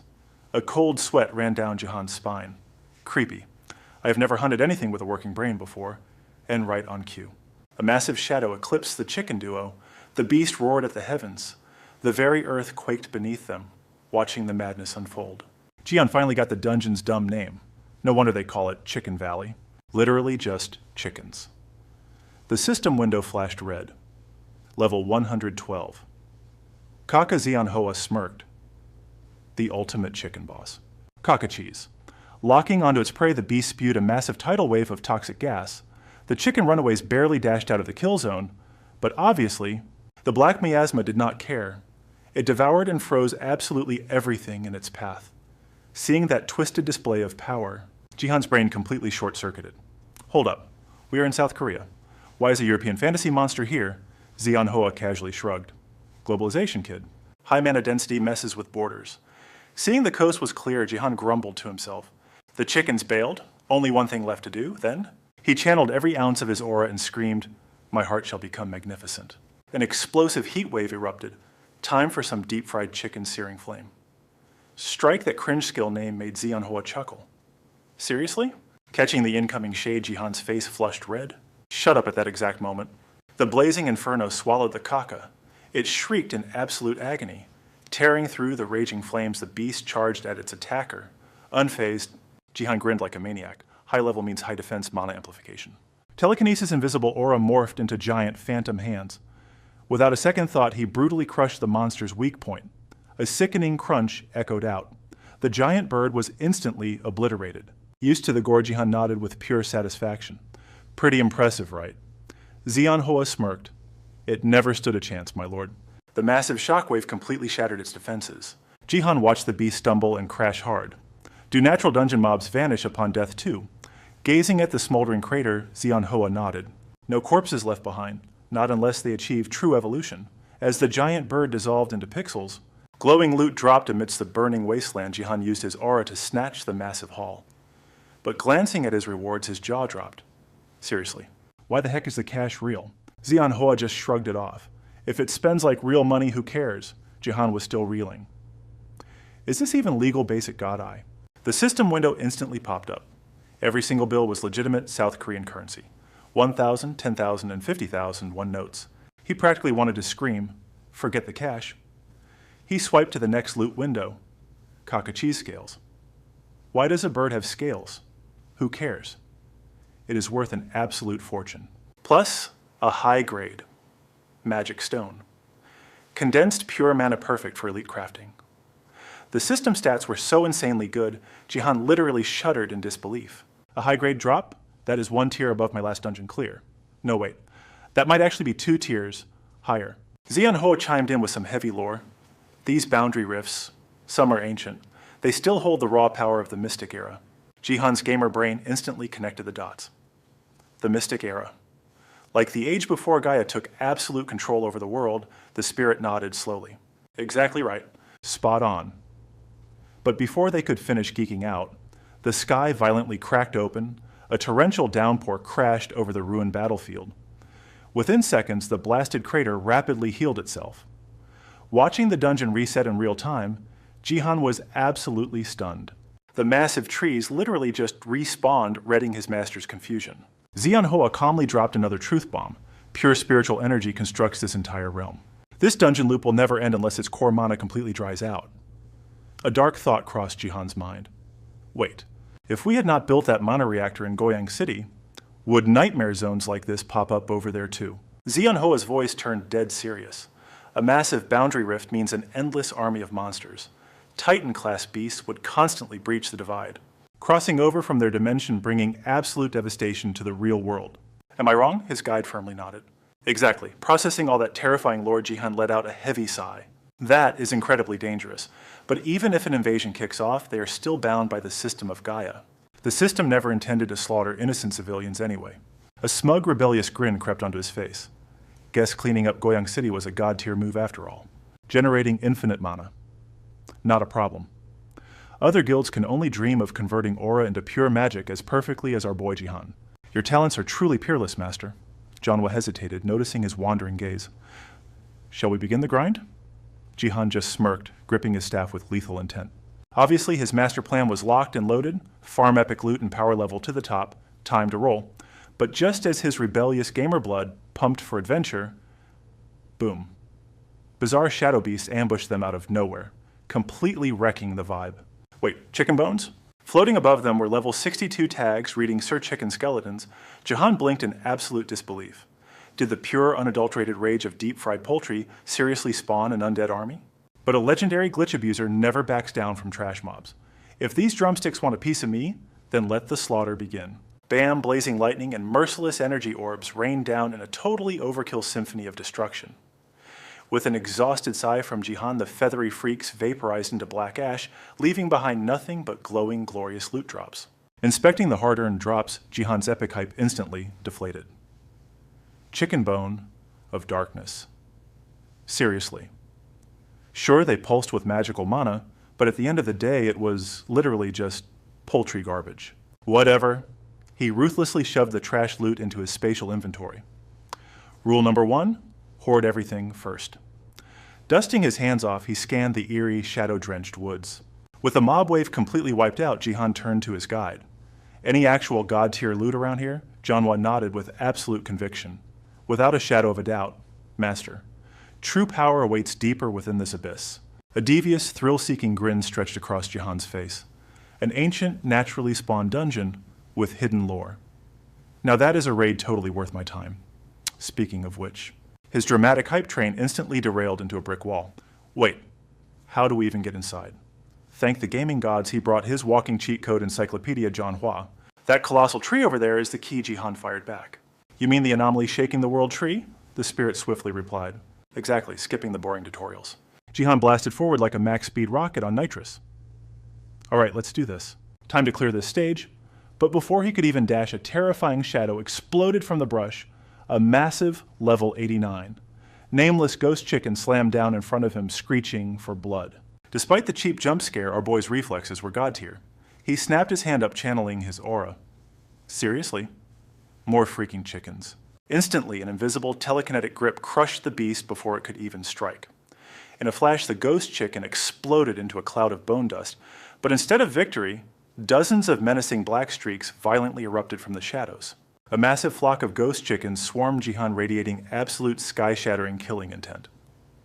These mutated drumsticks were out for revenge, blocking any chance for the human intruder to escape. Jihan's cocky smirk vanished, his face draining of all color. So this insane aggro is why the entire zone is a ghost town. Janwa nodded grimly. Normal abyss dwellers wouldn't survive a minute here, watching a rabid bird screech and dive bomb him. Jihan broke into a massive panic-induced cold sweat. No kidding. Level 89 mobs are way above the normal pay grade mid-panic. Jihan hoisted his staff and furiously spammed his skill Hydro Vortex Scatter. As the epic mana surged, the feral poultry froze in total confusion. But instantly. Their battle clucks turned to screams as a violently majestic tornado shredded them to pieces. But tragedy struck. The glorious loot dropping from the flock was instantly obliterated into worthless ash by his own overpowered skill. Witnessing this ultimate gamer fail, Jihan frantically canceled the cast-sweating bullets at the sheer devastation. Yeah, let's vault that skill. It literally deleted all my precious loot. Janwa sighed in agreement. A wise, tactical retreat. Master. But like a brutally cursed, infinite respawn glitch, these fearless feathered demons just kept coming. Incoming wave 3 from the shadows. Done playing games, Jihan flared his hyper-efficient mana with rebellious grit. Time to speedrun this exploding forward like a hurricane. He violently bulldozed through the flock, carving a brutal path. Dodging and weaving, the salty gamer couldn't help but rage complain. This dungeon structure is pure trash. The monster level scaling is totally bugged out. Janwa simply flashed a serene, knowing smile. One cannot expect balanced game mechanics in a wild, untamed dungeon. Locking his sights on the massive ancient tree of Chunshin Forest, Jihan let out a soul-crushing sigh of defeat. Yeah, you're absolutely right. He throttled his speed, cautiously creeping toward the objective. Jihan practically jumped out of his skin as the system blared, entering Chunshin Valley boss room. Out of nowhere, an ominous force field materialized behind him, sealing off the elite zone, a classic boss arena lock-in. Stepping into the danger zone, Jihan scanned the eerie surroundings. His teen rebellion flared with skepticism. Did I trigger this boss room spawn, just with my raw stats? Watching his master spin around like a glitching NPC Manhwa analyzed the spatial distortion. Barrier rifts don't naturally formulate this way. Your overwhelming player presence definitely forced it to manifest, validating his gamer ego. Jihan nodded with a cocky smirk. Makes perfect sense. He swaggered up to the towering, overgrown ancient tree, squinting into the dense canopy. 0 hostile pings on the radar. He grumbled under his breath. Where's the big bad? Instantly, a deafening system alarm shattered the silence. Boss encounter triggered. Vengeful chicken. Ancient tree. An explosive, monstrous screech ripped through the air, completely rattling Jihan's eardrums in sanity. What the actual hell? Jihan raged.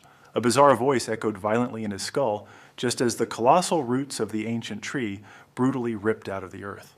A grotesque chicken head literally sprouted from the bark. Its massive, deformed, beast-like body shattered the ground as it stood upright. Jihan's tough guy act crumbled into pure, unfiltered horror. A moving mutant tree. And seriously, another freaking chicken. The vengeful chicken, ancient tree. Level 165, Jihan muttered, sweating the stats. Insane level scaling. Manhwa frowned with deep concern. Master for a standard abyssal mutation. Jihan cut him off. You've been sealed in the mountains too long. This is different. Suddenly, a brilliant, highly dramatic gamer strategy clicked. A rebellious smirk formed. Talk about a perfect level-up opportunity. The electric battle aura ignited his gamer blood. It's been forever since a real fight. He chuckled with manic excitement. A true boss solo. The ultimate fantasy for any hardcore player. Like those legendary solo warlock builds, Manhwa tilted his head. Master is solo. A hidden player skill. Jihan smirked. Yep, I can solo this raid. Startled, his companion blinked. Wait, solo, what about me? Hearing that ridiculous question, Jihan deadpanned, You're literally my gear, so you don't count. Suddenly, an earth-shattering roar shook the entire zone. Manhwa whispered a grim warning. Master, watch out. The vengeful avian Trent ripped itself from the soil. Its massive, timber-thick legs towered like skyscrapers. Right on cue. The system interface flashed blood red. Battle commencing in 3-2. One danger alert, the Trent's Banshee, Shriek drops all stats and skill power by 10%. Wasting 0 time, Jihan blasted toward the canopy. Twirling his azure staff, he smirked. Going hard right away, huh? He instantly triggered a blinding magical vortex. Staff activation. Pentel's Chrono Boost. The system immediately locked in the temporal acceleration. Suddenly, the boss's razor-sharp wooden claws became an aggressive blur. Jihan instantly caught the lethal shift in attack patterns. Alarms blared in his head as the system warning spiked to critical levels. The boss was manipulating time. Wait, both the player and the raid boss had chrono buffs. Jihan's jaw practically dropped. Are you kidding me? In a split second, the Trent's massive arm bulged with venomous dark roots, looking absolutely deadly. Driven by pure rage, it launched a devastating hook. The colossal fist hurtled closer by the millisecond. Manhwa actually sounded impressed. Fascinating. I've never seen a monster mirror a player's temporal speed up before. Jihan panicked, dodging for his life. Bro's now really the time for a science lesson. By pure reflex, he bent backwards and slid out of the smash zone. Raising his radiant staff, he roared, Payback time! Overgrown weed! An instant later, Jihan slammed his staff point blank into the boss's trunk. A deafening shockwave erupted as he unleashed his ultimate. Maximum Inferno. The insane recoil from the Hellfire blast sent him flying backwards. Regaining his balance mid-air, he landed smoothly to check the damage. Dead center in the scorched blast zone, the monster's severed wooden arm crashed to the earth. Completely enraged, the boss threw a massive tantrum. Its stomping triggered brutal earthquakes across the arena. The system immediately flashed.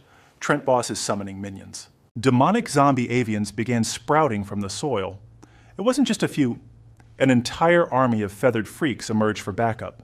Taking in the massive horde, Jihan felt a cold sweat drop. Wait, is the main boss actually that cracked? His partner scoffed. Obviously, how else could it command a legion like this? Jihan let out a heavy, frustrated sigh. Great. Now I finally get why they call this the cleanup crew. If these freaks ever crossed over into an official species, Xianhua finished his thought grimly, the real world would plunge into total apocalypse. Jihan raised his surging azure staff to the heavens. Total apocalypse for sure. Taking a deep breath, he prepared his ultimate move. He tapped into the absolute core of his mana, hear my command, channeling everything. He thrust his weapon skyward and roared with unyielding authority, as the absolute sovereign of mana. The light bows to my will. Instantly dazzling runic circles erupted around Jihan. The magical arrays crashed together, fusing into one colossal formation. A legendary grand-scale magic circle locked into place, a brilliant hexagram glowing with insanely complex ancient geometry. Pulsing with blinding cosmic blue and white energy, he screamed, "Summon Scorching Nova!" The massive array literally transformed into a miniature devastating sun. The boss finally sensed its absolute doom. In seconds, the stellar heat spiked, incinerating the tree's wooden armor into ash. Blinding solar flares engulfed the entire battlefield down below. The monster horde literally melted. Unable to tank the cosmic temperatures, they vanished into a glorious sea of hellfire, floating high above. Jihan watched the absolute carnage and deadpanned. Seriously though, isn't the cast time for that spell way too long? The incantation is total garbage. Xianhua chimed in, defending the raw destructive power of the supreme mana spell. You literally just summoned a fraction of a star. This level of absolute destruction is standard. Jihan slowly nodded, conceding the point. Fair point, I'll take it. Jihan flashed back to how he actually unlocked that insanely overpowered skill. It was literally a cosmic tier sun summon. I snagged this cheat code right after looting that major boss's armor. Suddenly, system alert spammed his vision regarding his spell's aftermath. Warning abnormal frequency detected secondary collateral damage. In effect, sonic waves nullified. Jihan's face drained of color. Wait, my sound magic mutated. Xianhua sighed at the mess. Bro, maybe you should upgrade your magic control. Jihan panicked. Is that really necessary right now? Wait, did my spell just melt all the damn loot? His partner just nodded bluntly. Gripping his overpowered staff, Jihan's sweat dropped. Okay, if it deletes my legendary drops, I'm never using this again. His staff pulsed with azure light resonating with the fading solar flares. Down below, the superheated earth hissed, releasing massive clouds of blinding white steam. Miraculously, fresh green shoots began sprouting directly from the smoldering ash. Hovering above, Jihan analyzed the battlefield's insane regeneration. Ping a golden system prompt hijacked his vision. The Overlord of Avian Valley acknowledges your presence. Then came a bizarre notification. The Overlord wishes to ask you a question. Jihan blinked, totally thrown off. An interactive prompt. Right now? He quickly tapped the interface. Man, it's been forever since I triggered a lore question. He stared at the glowing screen, muttering under his breath. Dude, it has been forever since I bagged a quest. Flash a holographic window instantly slapped me with a brand new subquest. Quest alert. The Chicken Valley Master. The mysterious Lord of Chicken Valley demands an audience. Objective, meet the Master. Reward. Massive affinity boost. Additional quest lines will unlock upon completion. Penalty for failure. A devastating plunge in your affinity with the Chicken Valley Master. Accept or reject. I blinked, totally caught off guard by the prompt. Meet the Chicken Valley Master. Seriously. Playing it smart, I whipped out a glowing rectangular box. The Clairvoyant Tarot deck. I narrowed my eyes, analyzing the draw. The Hermit card. Hey, not a bad pull at all. Beside me, Yanhua chimed in with a soft, analytical tone. I haven't considered leaving this valley yet. Why not grant him an audience? According to the cards, he is just probing for enemies. Smirking, I flicked the glowing tarot card right at the system hologram. Bring it on. I smashed that accept button, totally ready to gamble. Let us see what happens. Boom. The second I clicked, the entire dimension violently shook. A massive earthquake rattled everything around us. Then the ground ripped open, revealing a colossal, freezing, and mysterious abyss. Staring down into the pitch-black void, I gulped. So the entrance is right under our feet, peering into the terrifying depths. Yanhua muttered her grim analysis. It resembles the subterranean path to the underworld that Orpheus walked. Hyping myself up, I yelled out, "Let us dive in." But wait, my gamer brain suddenly clicked. First things first. Auto defense magic activate. My divine staff instantly erupted with blinding light. The system pinged wildly, unleashing a tsunami of buffs. Macro activation, spatial distortion.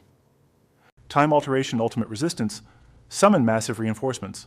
Fully buffed and glowing like a god, I leaped toward the cave entrance and plunged right into the darkness.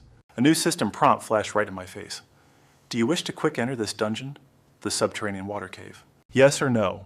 Staring into the deep shadows, I mentally hit accept. All right, let us do this. An endless corridor stretched ahead, lit by eerie blue flames on both walls. Tucking away my magic staff, I made a totally insane call. I've got to run on foot? Manhwa looked at me like I was crazy. Why not just fly? I immediately stretched my legs and grinned. Hey, I'm a guest here. Flying straight in would be super rude, right? A second later, I was sprinting down that creepy hallway like an absolute madman. Ding, the system chimed beautifully. Sprinting skill has leveled up to level 1. I channeled explosive mana into my legs, pushing my speed to the absolute limit. Even so, this mysterious cavern felt insanely impossibly long. Manhwa casually dropped a bomb. Remaining distance over 5 kilometers. Panting heavily, I groaned loudly. Are you kidding me? At this rate, we are going to hit the center of the earth. Hearing my whining, Manhwa calmly pointed out the facts. Indeed, and the ambient temperature is steadily rising, pushing through the heat. I kept sprinting like a maniac, desperately shouting back. How much farther do I have to run? But running forever actually pays off.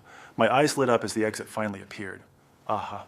We made it, but the moment I crossed the threshold, my jaw dropped in pure shock at the colossal stone monument blocking our path. What the heck is this? I panicked. Recognizing the bizarre object, Manhwa gasped. Wait, is that not a dolmen from Gochang in the North Jeolla province? My face went completely pale. Why is a historical landmark chilling down here? And why is it so gigantic? Manhwa calmly analyzed the situation. Because historically, this stone table holds immense magical significance. Seeing it here implies this underground domain is packed with ultra-rare relics. I muttered under my breath. Relics, huh? I bet the Jianwei Guild has zero clue about this place, right? Right on cue, a raspy, booming voice echoed from the shadows ahead.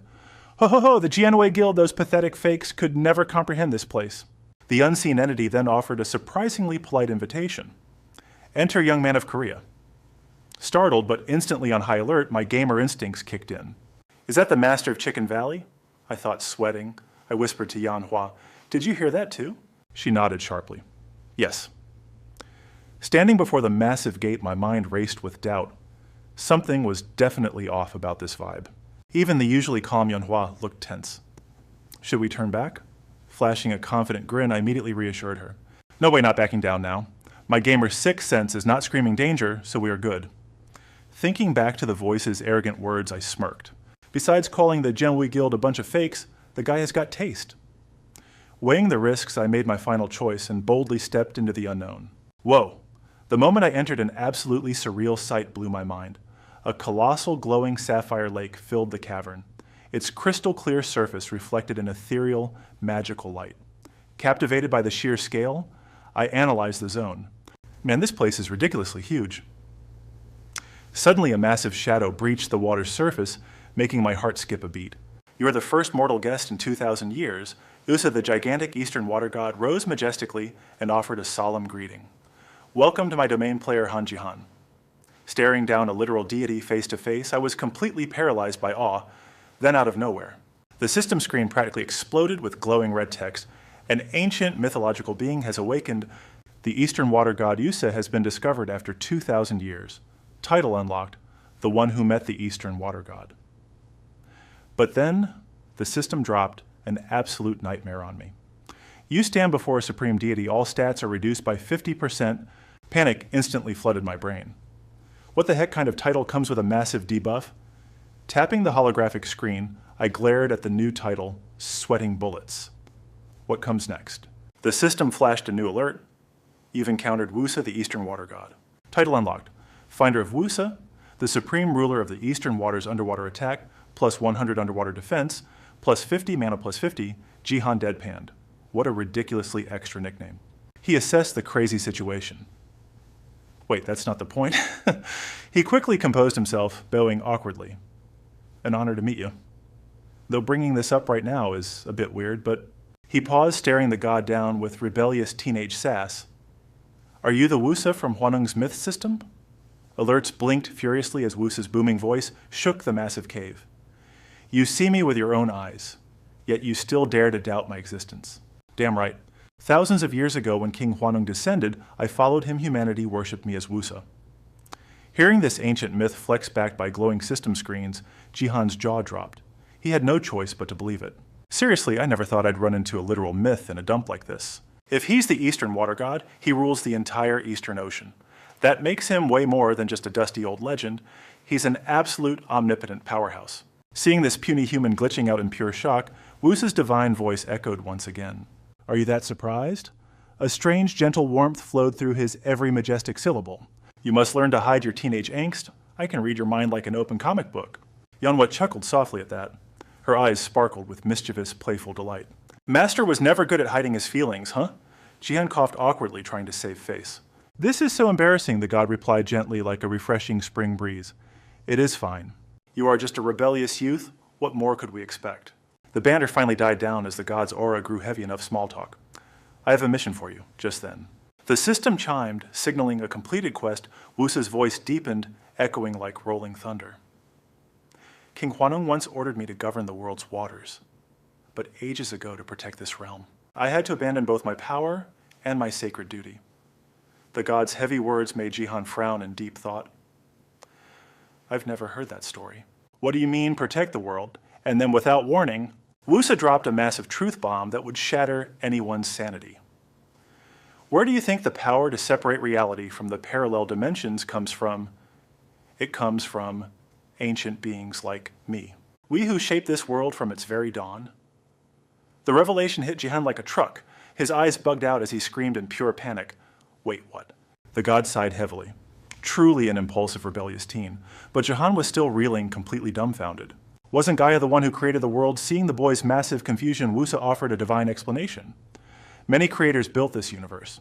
Each bore a unique, heavy burden to protect it. We forged a divine shield around all creation.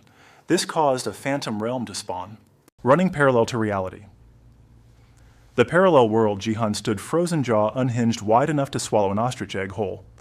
Wusa smoothly shifted the topic, judging by your totally clueless reaction. Let me drop another legendary bombshell on you. Everything I just said, totally irrelevant. Jihan's face completely flatlined. If that epic lore dump isn't important, then what the hell is? The god didn't miss a beat, slowly revealing the grim truth. I have been watching you for quite some time.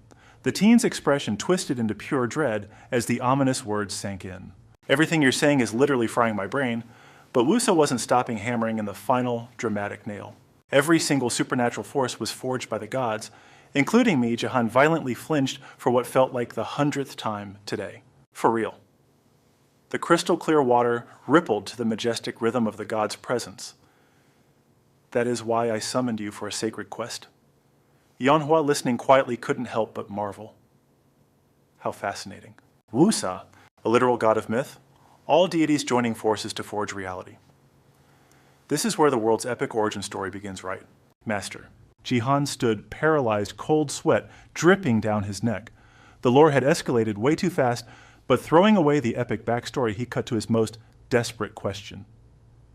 Out of everyone, why choose me? The god offered no lies, staring him down.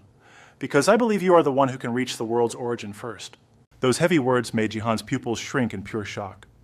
The world's origin. But sensing a severe time limit, Wusa dramatically rushed the pacing. We are out of time. I will explain the rest later. Will you accept this destiny or not? As the god's final word dropped, the system violently pinged right in Jihan's face. A legendary world-changing quest screen materialized. Objective: collect 3 ultra-rare Heavenly Seal artifacts. Success reward: Ancient God-tier power rejection penalty, Massive affinity drop, and Lost Wusa titles. The sudden ultimatum threw him into a rebellious panic. What the hell do I do? Eyes as deep and terrifying as the crushing abyss locked onto Jihan. Will you accept? He didn't answer immediately, squeezing his eyes shut. Time to think fast. The advance reward gives me unlimited use of 3 ridiculously rare artifacts. That means I essentially become their true master. If I secure all 3, I'll become terrifyingly overpowered. His tactical brain ran the ultimate analysis, opening his eyes. Jihan's voice dropped an octave, dripping with main character confidence. Before I accept this crazy mission. I gotta ask you something, I said. Surprisingly, Gusa stayed completely chill. Spit it out. Just like that, all my crazy panic completely vanished into thin air, leaving only ice-cold focus behind. You said I would hit the world's core first. Why exactly am I the chosen one? The old guy did not even blink at my total skepticism. His voice dropped to a deadpan drawl. The answer is insanely simple, because every other psycho wants that core. And if those freaks beat you to the punch, he dropped an absolute bombshell. This entire planet will literally become a dead zone. Would you seriously not care if your home got nuked? That heavy reality check completely sidelined me. Wait, is that actually going to happen? I basically screamed in absolute shock. So I'm playing the epic world-saving hero now. Gusa just gave a massive nod. Close enough. He even threw in a cheeky smirk despite the apocalyptic doom vibes. Or you could just grab popcorn and watch the world burn. Sounds super fun, right? Ha ha ha, look, with crazy epic loot on the line, I obviously smashed the yes button. Deal? Boom system alerts spammed my vision. Epic quest accepted. The 3 divine artifact limit completely shattered. Quest locked in. Gusa then revealed the 3 god-tier artifacts were totally scattered. It will take some grinding to find them. The Chambu Guild is hoarding the divine sword. The Jianhui Guild has the divine bell. To locate the final divine mirror, you gotta snatch that epic sword and bell first. I needed hard facts. So bagging those 2 epic drops unlocks a map. He hit me with the raw truth. Those 3 relics are actually one set. Grab 2 pieces, and the GPS activates. He then shrugged bluntly. There might be a totally different cheat code, but I am clueless. I was literally speechless. So I'm just supposed to wing it and find a loophole? Goose's voice suddenly turned dead serious. But you can absolutely steal that divine sword. If you actually use your brain, you will find a wild shortcut. Spotting the real wind chime among fakes will be a breeze. Guess I gotta play this smart, I muttered. The old god gave a solid nod. Bingo! But then he instantly kicked me out. All right, Scram Kid, my divine schedule is totally booked. His massive form began sinking into the abyss. Listen up. Fail to defend the core and Earth is getting deleted. The Harem King literally could not care less about Earth, and Yumi Machang is straight up gone from this reality. With a prime god locked out, we are screwed. If you mess this up, our entire planet is completely doomed. You absolutely must win for us and your own neck. With that epic drop, he vanished into the rippling water. Yo, hold up, I yelled. Snapping back to reality, I completely lost my chill. Wait, what the actual heck? You cannot just drop massive lore and dip out. Blinking red warnings spam my face, dungeon collapsing. 10 minutes to evacuate, I sprinted like an absolute maniac. This is driving me insane. Did any of Goose's cryptic nonsense make sense? Xian, my centuries-old spirit buddy, replied smoothly. Yes. The Harem King is Korea's ultimate hidden boss. He popped up 10 years ago. Only crazy detail, he got struck by lightning at a transmission tower. I sweat bullets as I dashed for my life. Getting zapped is normal, but unlocking god-tier stats from it, that is insanely bizarre. Xian kept his cool. Exactly why he is an absolute legend, his massive power spike is a total glitch in the Matrix. Harem King, I muttered. Xian's voice grew intensely heavy with brutal logic. Another massive issue. The Eastern Water God name-dropping them means they are insanely overpowered. I pieced the crazy puzzle together. Yumi Machang and the Prime God. Right? Xian instantly backed me up. Bingo. And I actually have some leaked lore about Yumi Machang. That entity spawned during the Ancient Era transition, wielding glitchy unknown dark energy, before just vanishing into thin air. But honestly, I wasn't totally blown away. Dodging rocks, my brain flashed back to when I tamed this spirit. Wait, you are practically a dinosaur. Did you actually meet these legends back then? Xian shook his head fast. Nope, only heard wild rumors. They weren't exactly main characters. He paused, realizing the stakes. But if a major boss like Gusa mentioned them, there's definitely a massive hidden plot. And who the heck is this Prime God anyway? We have 0 clues. Xian dropped a harsh reality check. Clueless. Only top-tier transcendents hold those patch notes. I furiously gritted my teeth. Only max-level freaks know this is giving me a massive headache. Xian immediately went into pure hype man mode. Stay frosty, master. It is our only shot. Finally, my boots slammed onto solid ground. Blasted by totally gorgeous natural sunlight, just when he thought he could finally breathe, the system hit him with a giant red warning. But hey, our boy Jahan's reflexes are absolutely cracked. The second that alert popped, he triggered his skill right before a massive barrage of lethal arrows could turn him into a human pincushion. Bam, teleport. Escaping by a literal hair, he materialized dead in the air, floating just outside the absolute slaughterfest below.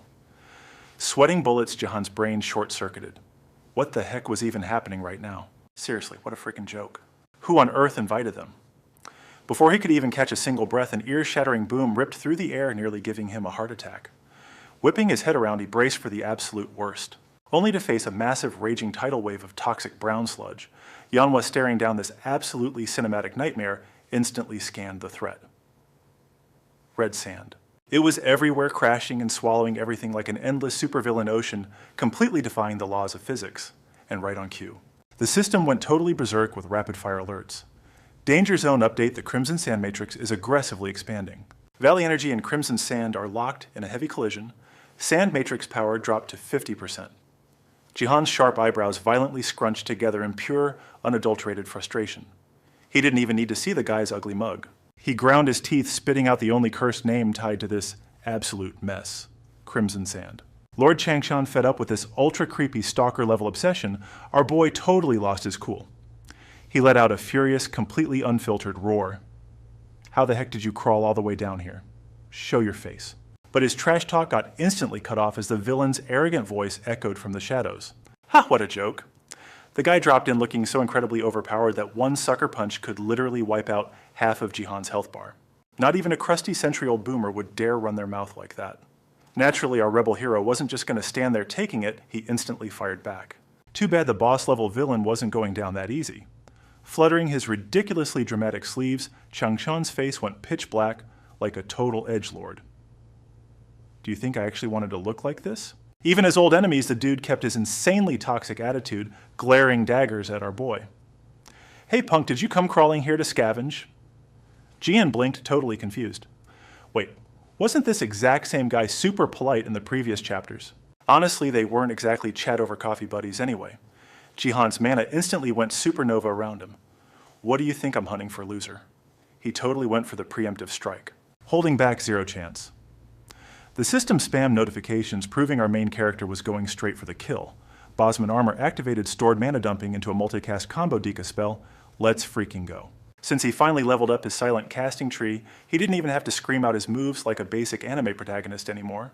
Absolute Time Lord mode engaged. Flexing his raw stats, Jihan violently shattered the literal fabric of space around them. But hold up, exploding right from behind Changshan was a blinding, absolute flashbang of a light burning like a midday sun. Massive red warning text instantly flooded his vision. Forbidden Light Throne. Artifact. Interfering. Time magic. Nullified. Temporary time. Lord Buff completely shattered.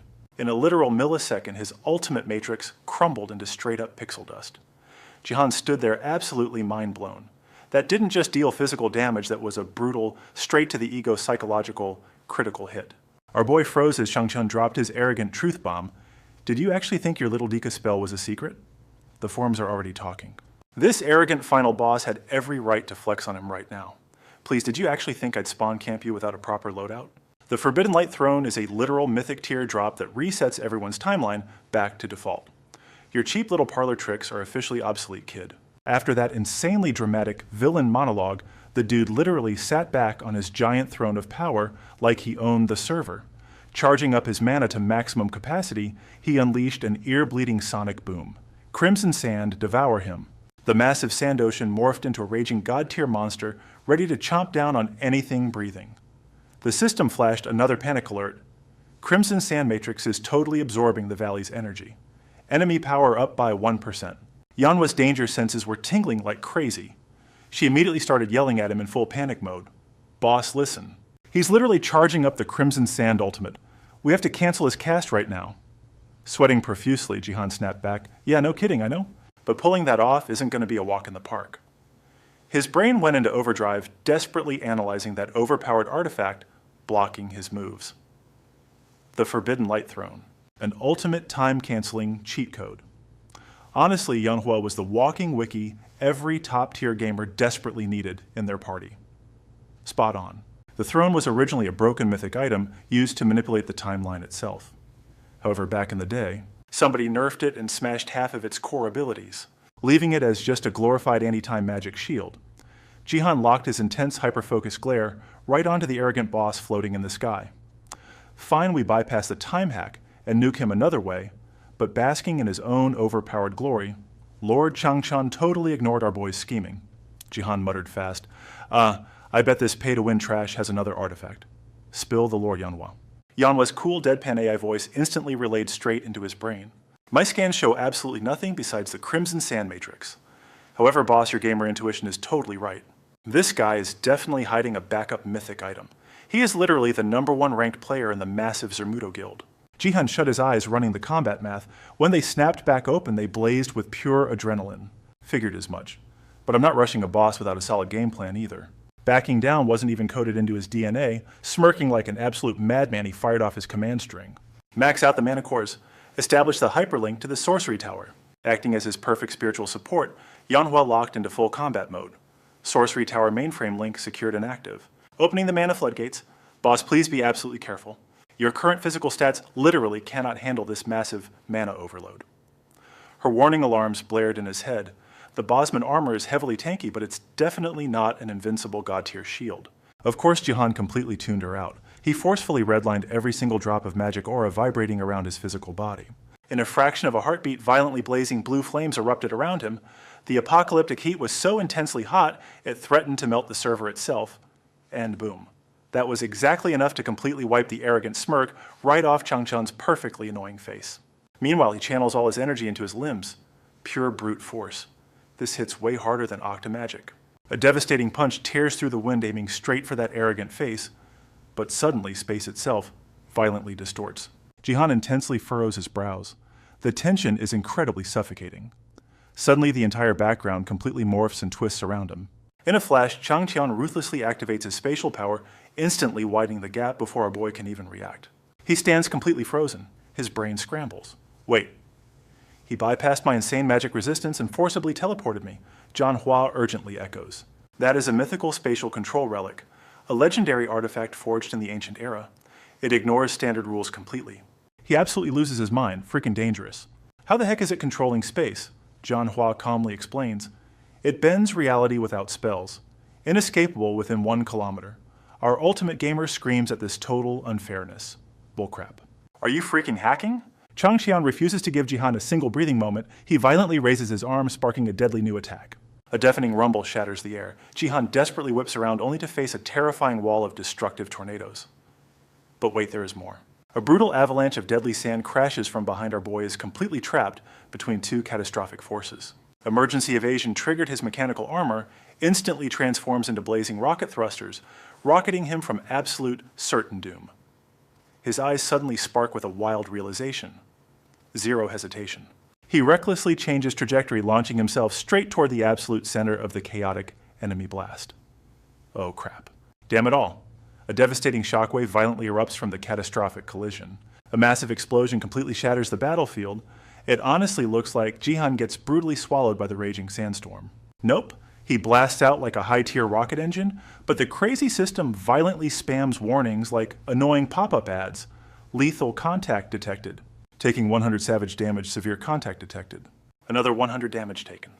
Cold sweat brutally drenches Jihan as his chest violently heaves, gasping for precious air. Totally unstoppable. Manhwa coldly echoes. Multiple countermeasures exist, but only one is viable right now. Jihan frantically yells back. What is it? The spirit's deadpan voice dramatically emphasizes absolutely every single syllable. Use pure brute force to shatter reality. Hearing this utterly insane plan, an excited smirk completely takes over Jihan's face. Time to finally unleash the monstrous physical power he's been secretly hoarding. Just punch it super hard, bet. The terrifying tsunami of sand roars alongside the spinning tornadoes. It moves like a living demon, relentlessly hunting Jihan across the bloody skies. Frantic system alerts violently scream, this oppressive power is seriously no joke. Taking 3,425 critical damage, lethal contact. Taking another 100 damage, Manhwa urgently drops the ultimate suggestion. Unleash your legendary trump card. Right now. Jihan viciously breaches the surface, screaming at the top of his lungs. Hell yeah, unleashing the ultimate. Epic conditions perfectly met. The insane progress bar completely shatters its limits. Synchronization exceeds 100%, 110%, 120%, 200% absolute completion. Supreme fusion successfully achieved in a mere fraction of a blinding second. Jihan literally mutates into a godly new state. Black Yin-Fire Spirit Giant. He grins like a totally rebellious high schooler. His wildly pounding heart echoes like war drums. Monstrous reality-bending power aggressively bursts from his glowing deep blue demon hands. He essentially equips an utterly indestructible flesh armor, forged for gods. Bam. Behold the monstrous black transformation, physical body in absolute giant mode. Plus this epic skill violently supersizes his entire bloody frame, Chang Cheon utterly panics at this terrifying reality-breaking transformation happening right in front of him. Suddenly the enemy looks absolutely pathetic. Literally the size of an ant next to Jihan blazing black lightning violently arcs off our main character. Jihan just drops a cocky smirk, completely unbothered. Oh, you want to try spamming that fancy heavenly spatial shift again? Keep dreaming, loser. While I am rocking this epic flesh transformation, I am completely untouchable. The real cheat code of this dark spirit giant is absolute unbreakable stability. It absolutely doesn't matter how unbelievably overpowered your legendary spatial artifact is. You literally cannot manipulate this divine dark flesh. Plus, I am ginormous now. This ultimate form aggressively converts sheer mass into pure terrifying spiritual energy. Which means our boy's flat out invincible here. Bigger literally equals god tier strength. Chang Cheon violently screams in absolute disbelief at this monstrous power surge. You totally arrogant little punk. Where the hell did you steal magic of that catastrophic magnitude? That is absolute divine tier magic. Jihan drops a super dismissive glare, completely ignoring his pathetic whining. Like it matters if I tell a dead man. He violently clenches his massive fist and flawlessly brings down the hammer. But not before dropping the ultimate savage one-liner. Hey man, eat this punch and try not to die too instantly, okay? A massive fist tore through the sky straight toward Chang Cheon heaven-destroying strike. Pure instinct guided him to execute this divine martial art perfectly. System alert. You acquired the divine skill, heaven-destroying strike. The villain finally panicked, throwing up his arms in a desperate defense. But Jihan's explosive power crashed down instantly. The earth-shattering impact obliterated everything, having trashed his enemy in seconds. He breathed a massive sigh of relief. Flipping back to his goofy teen self, he cheered loudly. Heck yeah. A divine skill? Manhwa telepathically chimed in, you seem super thrilled. Jihan was absolutely buzzing. Snagging a divine art was incredibly rare. The status window flashed. This super rare ability locked into his stat screen. Divine art. Heaven-destroying. Strike. It shatters all defenses and never misses. Catches your mana must completely outclass the enemy. Defense break freaking epic, but Manhwa snapped him back. Focus on the fight. Check your flashy skills later. That monster's still breathing. Jihan flinched and scoped out the floating dust. No way I totally felt that guy bite the dust. Chang Cheon's body was atomized, leaving only a single cracked mask fragment. He grimaced, totally mind-blown. What the heck, he tanked that Manhwa dropped some heavy lore. Lord Chang Cheon. A core member of the 10,000 Legion known as the Failures, Jihan realized the horrifying truth. The Failures. Those immortal freaks. Exactly so, cheating death is their whole gimmick, but reality twists the rumors. Jihan tilted his head. Wait, what kind of crazy rumors? According to the ancient street cred Manhwa had gathered, word is when a Legionnaire's body dusts their soul retreats to the Forbidden Magic Tower for an instant respawn. Actually, these immortal failures need a massive cooldown timer to revive normally. Jihan connected the dots. Oh, but at the tower, they cheat the system and respawn instantly. She confirmed it fiercely. You nailed it. His goofy vibe vanished, replaced by cold seriousness. Well, then I will just murder him again. Chang Cheon's lone mask fragment vibrated with demonic curses. You brat, I will slaughter you. Across the endless desert, his phantom wail shredded the silence. Die, just freaking die. A massive sand wave erupted from the wasteland. It morphed into a titan, roaring with pure fury. Playing the ultimate sidekick, Manhwa screamed her warning. Incoming enemy attack. He rolled his eyes. Duh, I'm not blind. Jihan immediately flexed his shiny new skill, Heaven, Destroying Strike. But the punch harmlessly phased through the squishy sand. Annoyed, he activated his ocular power. Low-grade Divine Eye. Divine Eye data linking the boss stats for the sand monster. Chang Cheon instantly popped up. Enemy resisting detailed scan. True name Lord Chang Cheon. The entire Crimson Sand domain is literally his actual body. Centuries ago, an Oasis battle soaked this sand in warrior's blood. The Crimson Sand gained a twisted consciousness, crowning itself the absolute Lord Chang Cheon. Health points 28 million, reading those busted stats Jihan locked in, time to get seriously sweaty. This sand freak was a nightmare. 28 million health points. Yikes. The boss was completely glitching out, just mindlessly looping words. Digest. Jihan smirked at the opening. Looks like his brain completely blue-screened. Suddenly Chang Cheon lunged, trying to swallow him whole, but Jihan agilely backflipped out of the ambush zone. All Bronze Zero speed, bro. He clicked his tongue, disgusted by the villain's try-hard persistence. What a total stubborn freak. Manhwa analyzed the chaos. That is just the primal instinct of a corrupted soul master. Zero hesitation in his eyes. I am finishing this clown. Jihan meditated, absorbing universal energy. World-burning flames ignited within his fierce gaze. A singular legendary concept sparked in his mind, locking in his ultimate strike. Universal destruction. Strike. Channeling his blazing rage, Jihan birthed a brand new supreme skill. Universal destruction strike. His godly fist blasted a huge hole through the sand titan. Boom. The sand giant violently detonated into dust. Apocalyptic shockwaves completely nuked the surrounding 100 miles. The titan vanished entirely, leaving eerie silence. Then system alerts went totally wild. Boss defeated. Lord Changxian has fallen. You gained 1,242. Massive experience points overall. Level up. 10 consecutive level up alerts spammed his screen. Jihan lost his mind. Cheering. We totally won. 10 levels at once, Lord Changxian was a total cheat code. Suddenly 3 mystery items floated nearby. What the heck? Low-grade Divine Eye. They were epic boss drop rewards. First up, the Forbidden Throne fragment. Mythic grade rarity. A shattered piece of divine treasure. With godly crafting skills, it can be fully restored. The Heavenly Record fragment. Mythic tier item Godly Fan Gear. Useless unless its artifact soul accepts you completely. Crimson Sand Array. Legendary tier gear. Lord Changxian's legendary treasure forged from his actual flesh and soul. This nasty sand morphs surrounding minerals, expanding endlessly. It literally devours the bodies and souls of anyone it touches, feeding its master. Requires 500 intel. His giant mode timed out, shrinking him down. Jihan snatched the 3 glowing drops, scanning their epic stats. The Broken Forbidden Light. Still usable if repaired, same deal for the Godly Fan. Gotta earn its respect first. These weird letter grades tripped him up, though. What exactly separates Mythic from Legendary? It ain't just fancy wordplay. Guess Mythic outranks Legendary entirely. Jihan weighed his new insane loot. Mission totally accomplished with drops like these. That crimson sand drains life force fast, it keeps growing too. Just a handful now, but feed it, and it'll devour the world. He shuddered at that crazy thought. Hard pass. Whatever suddenly Changxian's salty phantom voice echoed right beside him. You brats. His smashed mass shards refused to vanish after dying. Jihan blinked at the roach-level persistence. These losers are seriously immortal. Still breathing, huh? Jihan smirked, flexing his overpowered god-tier skills. Good thing I pack soul arts. Let's see how you handle a spirit seal loser. Changxian shrieked pure toxic hatred at him. I will definitely slaughter you. Mark my words. Jihan frowned, tired of the edgy villain trash talk. Remember what? I'm sealing you right here. The ghost just sneered, hiding some cheap secret weapon. Losing to an ignorant punk? My millennium-old demon sealing tower is ruined.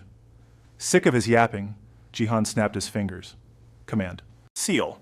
But the binding magic slipped right through Changxian. Jihan flinched. His cheat skill totally whiffed. The broken mask flared with blinding gold light. Catch you later, punk. Jihan watched the dude rocket into the sky. Manhwa instantly chimed in to explain this crazy glitch. He's hitting Zermudo's Void Tower dead Eosang members automatically respawn their souls there. Jihan scowled at the cracked game logic.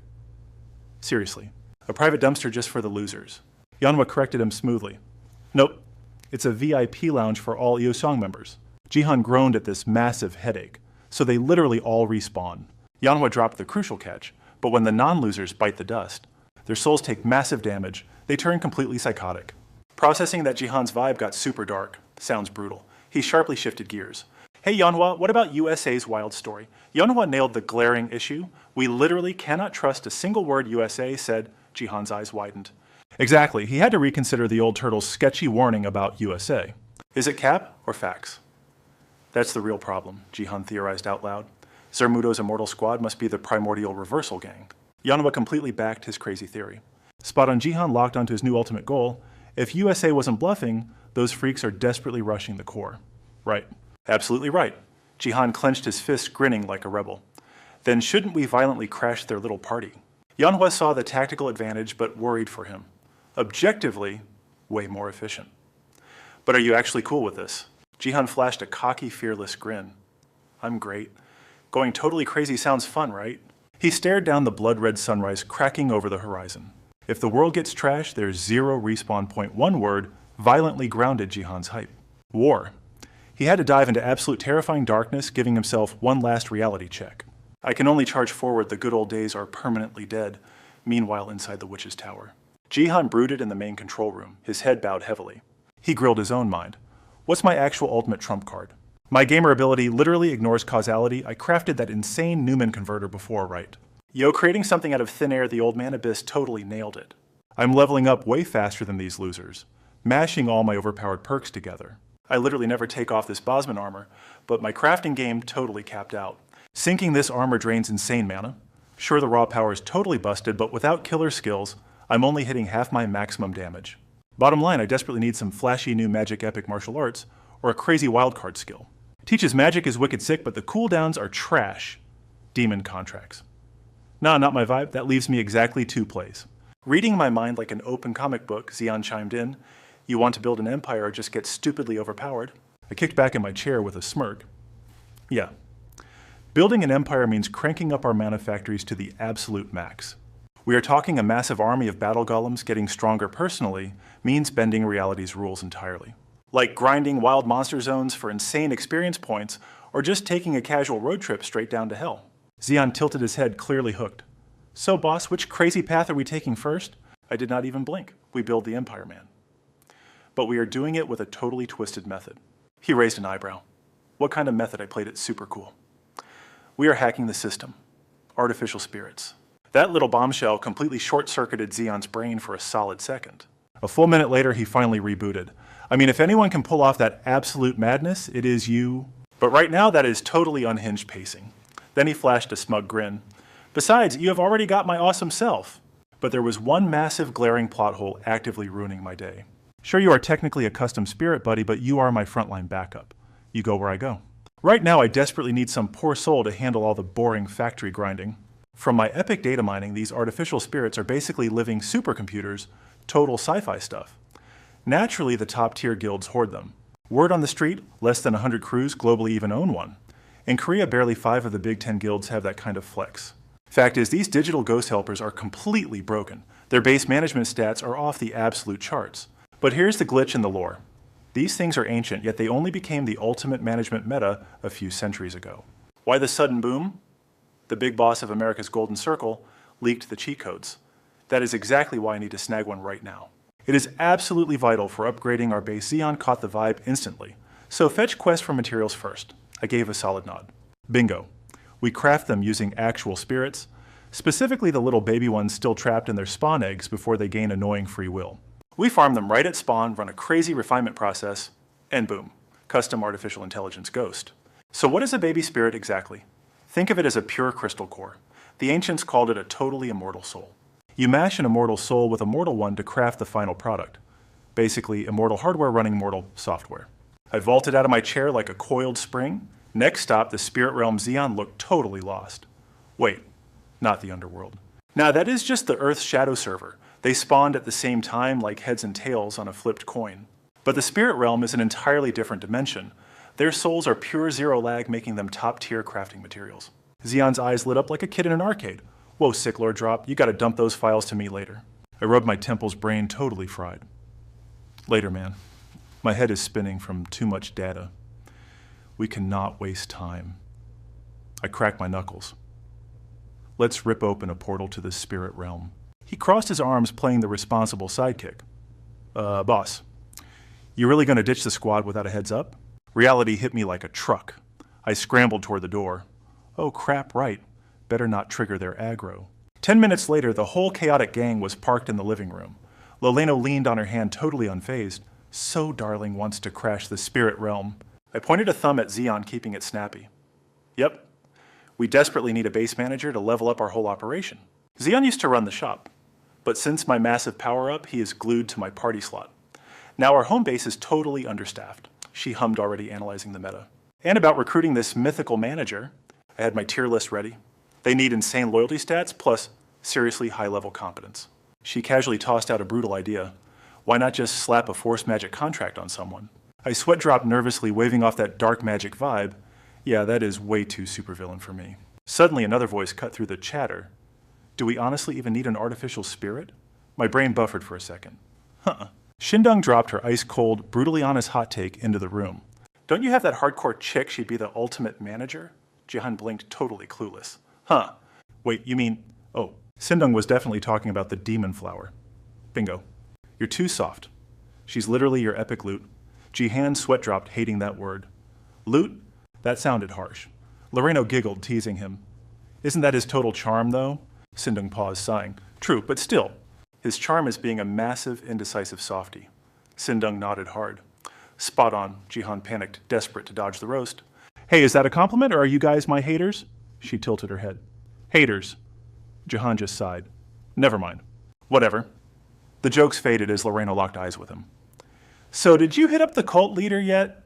She's practically bound to you. Just taking her mana and ignoring her skills is a massive waste. He grabbed his head, stressing out. His moral compass was screaming. I honestly never even considered that. But man, I can't just force her to grind for me. She facepalmed at his absolute pureness. Bro, you are too soft. Look, just talk to her. Don't want to be a tyrant, then pay her. Jihan's jaw dropped at the crazy concept. Pay her. Loreno dropped some savage reality. This world runs on kidnapping and shady deals. Real guilds hire mercenaries all the time. Jihan finally got it.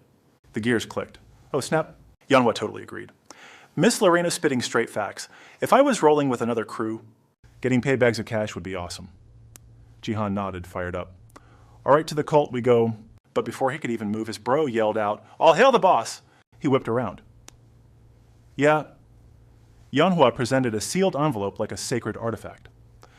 A letter from the Dan clan I networked like a boss at the last summit. Jihan ripped it open. It was a direct message from the absolute powerhouse Hongjuzong. The war's chilling out. Boost production by 20% and ship it south. Pull this off and I will personally back you up and legalize your whole operation. Take your time naming your guild, then hit us up. Suddenly, the system's epic notification alarm blasted. Insane achievement unlocked. The official Alliance contribution board has gone live. You can trade these points for ultra-rare gear, cold hard cash, or even top-tier leaked intel. And boom, the National Guild rankings dropped. Jihan instantly scanned the leaderboards. His jaw hit the floor when he spotted his own stats. Are the top guilds literally asleep?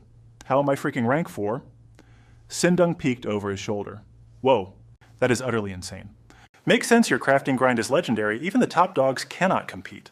Loreno smirked proudly. Told you. You are basically an absolute monster when it comes to mass production. You're just terrified of drawing aggro from the big guys. Jihan scoffed. Hey, distribution is just logistics. I was just doing my daily grind. Seriously, what have these pro guilds even been doing? She scoffed with pure attitude. That is the pathetic reality of the old generation. The weak get crushed. The strong get lazy. Their stats are trash because they refuse to evolve. Burning out your low-level pawns is just terrible strategy. That totally hit Jihan right in his traumatic past. He sweat dropped, nodding along. Yeah, totally solid logic. She waved it off casually. Hitting that quota will be a breeze. Then she hit him with the real final boss. So what epic name are we giving our new guild? Jihan groaned, totally overthinking it. Why do we even need a flashy name? Is this absolutely mandatory? Sindung practically yelled at him. Yes, clout is literally power in this game. We need something uniquely legendary. Jihan just shrugged and dropped his genius idea. Brainstorming is a drag, let's keep it basic. Lorena looked at him with sparkling eyes. Ooh, is it insanely badass? Nah, nothing too crazy. Just player. Her excitement instantly shattered into a million pieces. Wow, yeah, definitely not crazy. But our guy was totally hooked. Who plays games? The players, duh. Since I am the gamer, the player is the ultimate guild name. Yuhua kept a totally straight face. Sounds pretty dope to me. But Jihan had to double check. Then Loreno dropped her 2 cents. It is not flashy, but it works. That little hype up was all he needed. All right, it is locked in. Boom, a flashy system alert popped up. Guild name officially set to player. Epic first name bonus unlocked. 10 free stat points for the whole crew. That instantly grabbed everyone's attention. Loreno practically screamed in shock. Wait, we got the buff too. What the heck is this? Jihan was totally blown away. His mind started racing. Is this because we joined your squad? He yelled out loud. The system is totally playing favorites here. She deadpanned, making it absolute fact. The water god Uza, never heard of him. Her intel was basically highly classified. What we casually call Gaia is actually ancient gods forging the ultimate origin. That exact cosmic force gave Jihan his insane cheat skills. Jihan blinked, completely dumbfounded. So my system is literally wired to the origin. Loreno flashed a wicked grin. Bingo, you nailed it. But the guy was still incredibly curious. How do we actually hack into this origin database? Yanhwa suddenly chimed in from the sidelines. Right now we are totally blocked. Our current data is incredibly one-sided. Unless we level up our faction to absolute godhood, we are totally stuck. Jihan threw his hands up. Seriously? Then what the heck is my next move? Without missing a beat, someone dropped the wildest idea, just go confront her boss. Cut to a super slick, blindingly white modern building. Barely anyone was roaming around. Jihan stood right there, plotting his next chaotic move. Shin Yuhua and her creepy cult, she has a natural gift totally alien to mine. She literally hacks into brains. Basically, she is a born master of brainwashing. But her mind control is dangerously weird. She weapons true peace and utter happiness. Inside her illusionary utopia, victims feel pure bliss. That makes them hardcore cult loyalists ready to die for her. This is not just fanaticism. It is an unbreakable drive to defend their fake paradise. Plus, her insane mental realm literally rejects death itself. Their souls just respawn in brand new bodies. Reminds me of those broken Zermudo freaks. Thank God I crushed them early. If they ran wild, they would out-annoy the company. With that epic thought, Jihan strutted right into the monster den. Those creepy white-masked goons flashed in his mind. Back then they were terrifying. Now my level totally claps them. This right here is the terrifying power of a hive mind. Just like that corporate boss who consumed his workers. But these guys share one brain.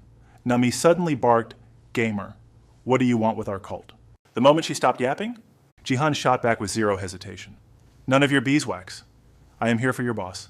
Fetch her." The two guards stared at each other like absolute idiots. Finally breaking the dead silence, Namhee grumbled out a reluctant reply. "Follow me?" Jihan casually trailed right behind her. He stared intensely into the super-secret boss room. Yua sat in her wheelchair looking completely brooding. He swaggered right up with a massive cheeky grin. "Yo!" "Why the death glare? You know, I'm practically the nicest guy in this crazy underworld, right? I mean, other factions do way dirtier business." Yua totally lost it and snapped. "Just spit out what you want." Before she could even breathe, Jihan dropped the bomb. "Nothing major. I'm just here to make an offer you cannot refuse. I am recruiting you." Her jaw basically hit the floor in pure shock. "Recruiting." He flashed a smirk and started his pitch. Boom. Before a single word dropped, Yanhua totally shut him down. "Aren't you already treating my body like your personal playground? Anyway?" Her mind was racing. Why bother playing nice and convincing me?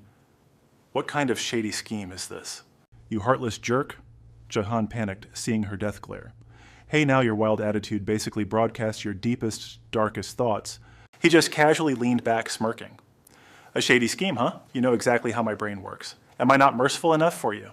"If you were actually evil, you would be tossed straight into the power plant." Yanhua scoffed with pure suspicion. "Since when are you merciful?"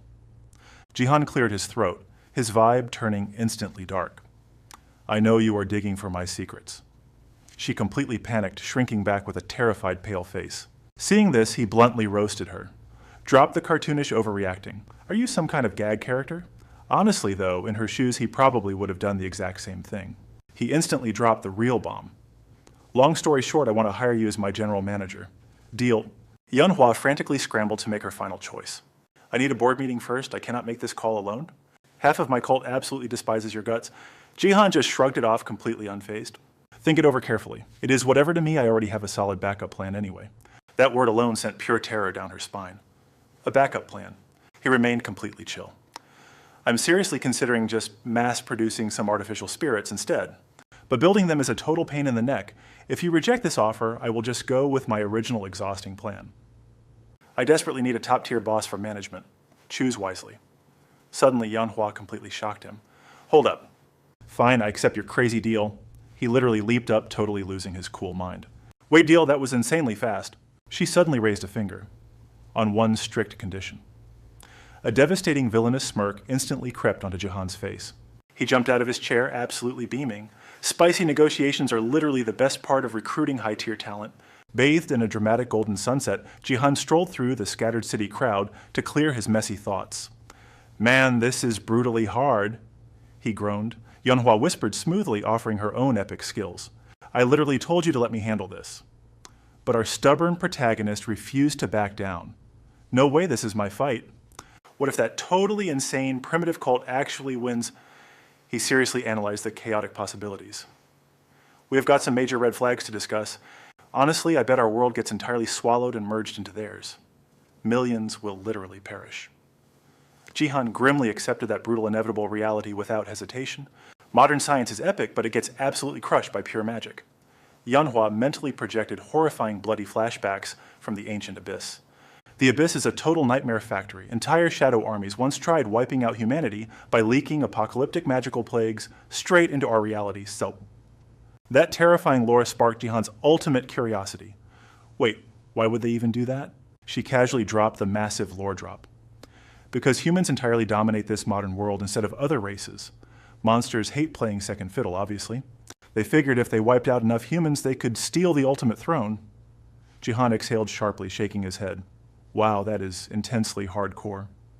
Sometimes I honestly wonder why I even bother playing Hero. His sudden existential teen angst left Manhwa completely speechless. Why so gloomy all of a sudden? Jihan still felt like he was living in a crazy simulation. I got dragged into this secret society years ago. I was just a totally normal kid before I awakened this insane power. That whole chosen one who must save the world trope is honestly super cringe. Hearing his dramatic rant, Manhwa smirked. What an incredibly typical Korean protagonist mindset. But you are not going to just quit now, right? He confidently marched forward, a blazing fire of pure rebellious determination, burning within his absolute soul. Exactly zero chance I surrender here. Life is ridiculously unfair, but if I pause my grind right now, it is an instant game over for me. Jihan stared at the breathtaking fiery sunset he had ignored for ages.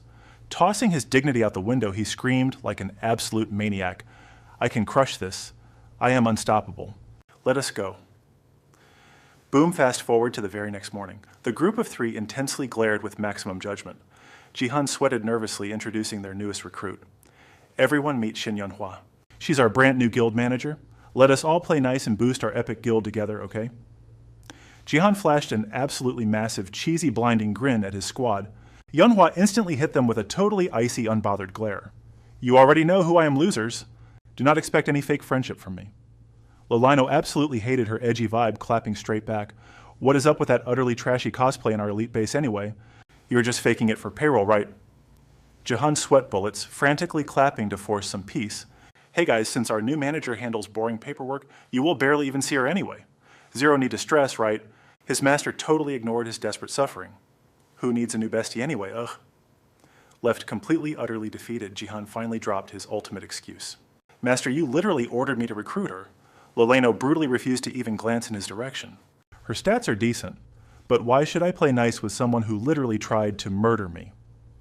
Shockingly, Manhwa savagely fired right back. The absolute feeling is mutual, honey. Lolino went totally nuclear, fiercely pointing at the super arrogant newbie. Do you see this ridiculous attitude? Look at that trash. Just then, Manhwa raised her hand, stopping World War III before it could explode. All right, knock it off, both of you. As the head manager, I won't tolerate this petty drama. Distribution is up, and we need max energy to power up the boss. Luckily, that hardcore logic paused their epic showdown. Fine. Whatever, me too. Jihan exhaled a massive sigh of relief and clapped his hands. Let's roll with that. Everyone back to your stations, Manhwa. You're in charge of boosting production and keeping things flowing smoothly. Annoyed but dutiful, she grumbled, I know, stop nagging. Jihan just flashed a charming smile. Counting on you. That killer smile totally paralyzed Manhwa, painting her cheeks bright pink. Watching her desperately dodge his gaze, he thought, confused. Is she seriously blushing? With tasks locked down, Jihan quickly barked out, All right, meeting adjourned. Back in his epic personal sanctuary, he pulled up the system alerts. A new management director slot just dropped in Bangpreo. The director buff skyrocketed Bangpreo's production by 158.3%. Jihan totally froze, gasping out, This isn't like an artificial spirit. Can artificial spirits even get this buff? Manhwa casually explained from experience, As far as I know, the effects match up perfectly. He breathed easy hearing that. Crisis averted, now let's aggressively expand the guild's turf. Then someone double-checked with him, You seriously want to solo this? Jihan nodded with pure, unshakable confidence. Absolutely. With Manhwa handling the boring management stuff, I can grind production and expand for 3 straight months. Thanks to the time gap, maxing out the conquered zone will take 10 days. Honestly, it hasn't even hit its final form yet. Mid-sentence, a massive swarm of glowing orbs materialized, making Jihan jump out of his skin. Holy crap, the toxic thoughts of 300 million humans?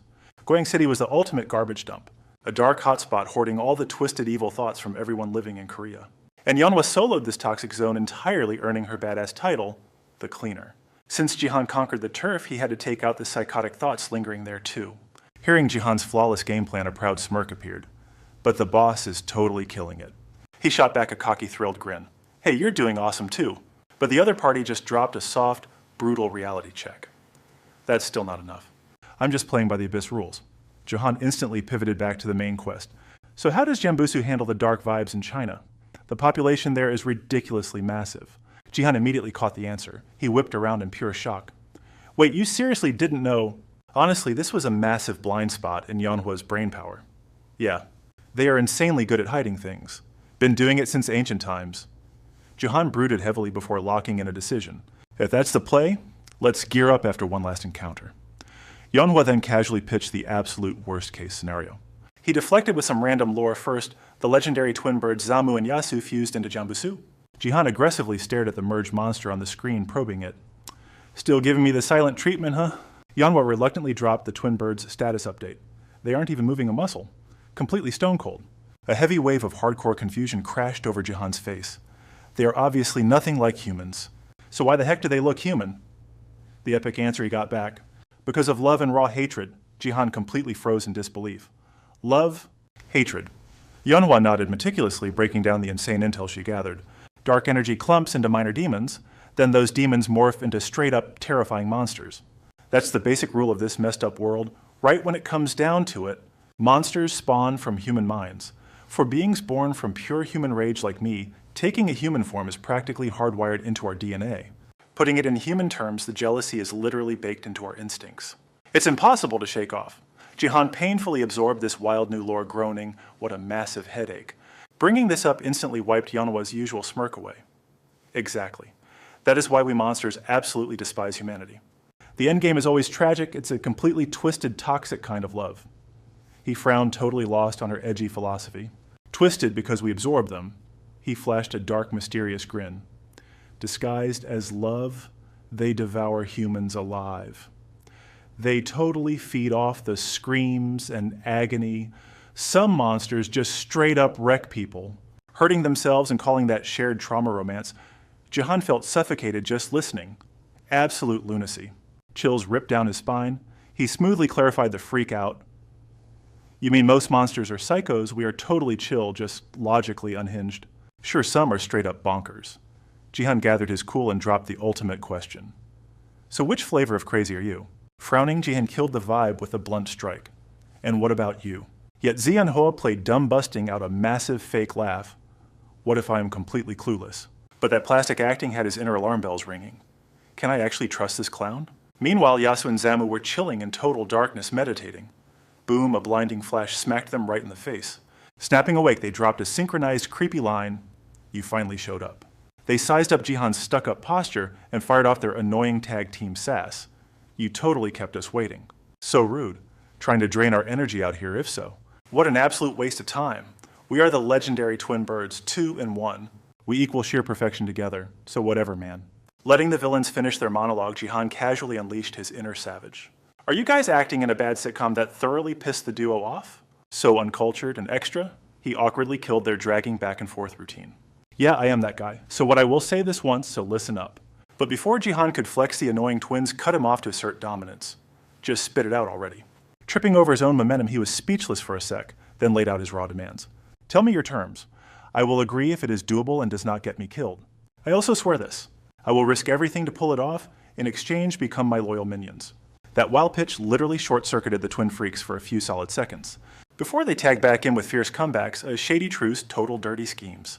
You should have stalked our desires yourself. Negotiating blind is sheer amateur hour.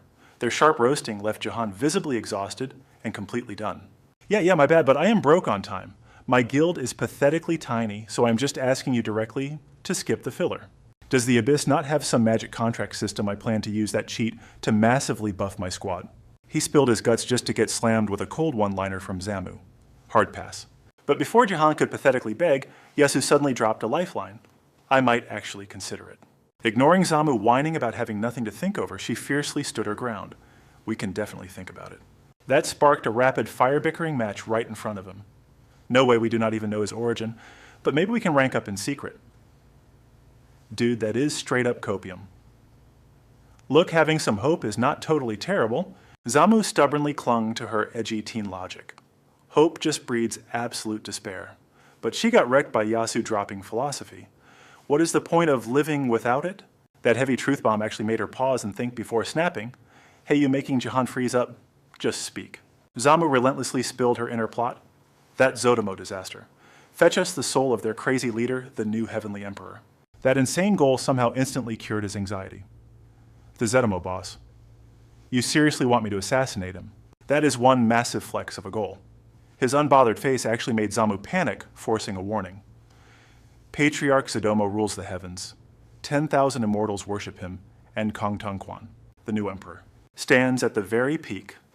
That insane lore drop-hit Jihan hard, forcing a tactical pause. The emperor is Kong Tung Quan. Wait, does he share blood with the legendary emperor? He blurted out his theory. Does this Kong Tung Quan share royal blood? Yasu instantly nodded without missing a beat. Yep, he is a direct descendant. Thousands of years ago, he crushed the sect and crowned himself patriarch. But that massive spoiler only fueled Jihan's raging nerd curiosity. That chaotic sect was literally forged by the supreme boss Zotomo himself. Wait, time out. When exactly did this cult pop up in history? That innocent question earned him a brutal roasting from the snarky girls. Can we seriously rely on a pighead who missed basic history? Absolutely zero hope. Coughing awkwardly, he desperately tried to reclaim his main character aura. Hey, leave me out of the trash talk. When was it founded? But the moment Yasu dropped the actual lore, that patriarch was among the first humans born alongside the absolute ruler of the East Hearing. That epic scale gave Jihan violent goosebumps. Talk about a massive plot twist. Suddenly, those two got weirdly serious, finishing each other's creepy sentences. Kill him, do it, and we are yours for 10 whole years. Yeah, a 10-year legendary contract. Ding, the system threw a shiny new quest at my face trial of the mythic twin birds. I just swiped that garbage away. Time for some real talk. Look, I do not care why you want to assassinate the new heavenly emperor. Everyone has their own messy family drama. But until then, how about we team up? Zamu and Yasu clearly did not trust me one bit, but they played it cool. Fine, they grumbled. But what kind of shady partnership are we talking about here? Gotcha. I smirked like an absolute villain and dropped the bomb overtime work. Moments later, the system went totally crazy, spamming my vision with flashing blue notification screens. System alert. The mythic twin birds have joined as temporary guild members. Temporary members have been officially assigned to the management department. Our chief manager, Manhwa, did not even say hello. She just started raging through the chat, hey, stop dumping random weirdos into my department without a heads up. Watching this chaos, I could only think one thing. My overpowered life is literally turning into a cheap management simulator. I awkwardly swiped away her screaming voice, chat cleared my throat, and tried to sound like a professional boss talking to Manhwa. So the internal guild restructuring is fully complete, right? Yep, it is perfect. I've crushed literally dozens of base-building simulator games. He smiled like an absolute nerd. Truly the most perfectly pathetic gamer response ever. So, my lord, what is your grand master plan now? Jihan stressed out so hard his voice dropped to a dramatic, edgy whisper. I am not just going to boost our raw power. I'm going to forge legendary weapons and fuse them all. Manhwa blinked, totally confused by my sudden, edgy monologue. You mean the golems? She asked. Exactly, I replied instantly. I coughed to hide my embarrassment. Anyway, let us just use brute force and get this production rolling. I started mashing the system connection buttons like a madman, aggressively tapping until our production rate spiked by a massive 395%. Only then did I finally let my blazing fingers rest. So how's the actual war going? But Manhwa's grim report totally ruined my vibe. It is getting brutally violent out there. Recently, one of the legendary 9 gates crashed the party. Now the entire battlefield is an absolute chaotic mess. I literally could not hold back a loud, frustrated groan. Huh, another big shot jumped into the bloodbath. From where are these guys just completely brain dead? Hearing my teenage rant, Manhwa dropped her smile and nodded, looking incredibly depressed. Yeah, the Belly Riot faction has officially intervened. The ancient borders between the Korean Peninsula and mainland China shifted ages ago. Under Gwanggaeta the Great, the Liaodong Peninsula belonged to us. But that massive territory was totally lost when the Joseon dynasty fell. Because of that crazy history down in the abyss. Both Liaodong and Heilongjiang are treated as lawless international dead zones. They are wild borderlands claimed by absolutely no one. Therefore, those zones are swarming with colossal monsters and Titan-class beasts. Some of them blindly serve the Zotomo faction. Others back the Dan clan or sell out to the brutal Russian guilds. One of the 9 gates, Belly Riot, literally translates to White Fang. The White Fang is a terrifying syndicate with a bloody history mostly made up of monstrous races from the freezing tundra. They are not as aggressive as the other gates, but make no mistake, they will violently back anyone siding with them in Heilongjiang and Liaodong. Yanhua let out a heavy, exhausted sigh. White Fang is making way too many moves lately. It is incredibly annoying and super chaotic, but before she could even finish her depressing thought, I rudely cut her off. Wait, why is it annoying? My clueless teenage curiosity vanished the second Yanhua broke it down for me. Whenever the Ziodomo faction starts winning, White Fang secretly intervenes to buff up the Dan clan, and vice versa. My stress levels skyrocketed, giving me a massive, throbbing headache. Are these absolute trolls just playing balance patch with the war? I glared at my strategist, totally baffled by this absurd logic.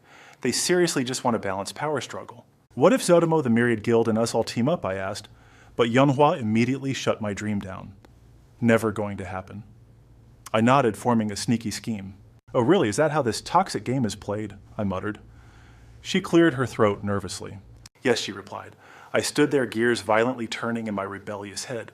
So that is exactly why my insane production value is suddenly so critical to them. Because I'm churning out top-tier numbers, realizing I had finally cracked the code, she nodded eagerly. Exactly, she beamed. But then I dropped another curveball. So everyone is just trapped in a pathetic three-way stalemate. Yanhua took a deep breath to explain.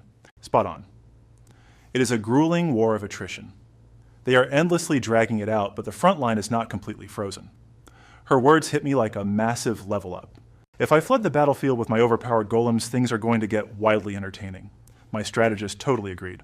Game face on, let's get this party started. Mind cleared of all the junk, total focus mode engaged, meanwhile far away. A brutal battlefield lay silent. Fallen bodies everywhere.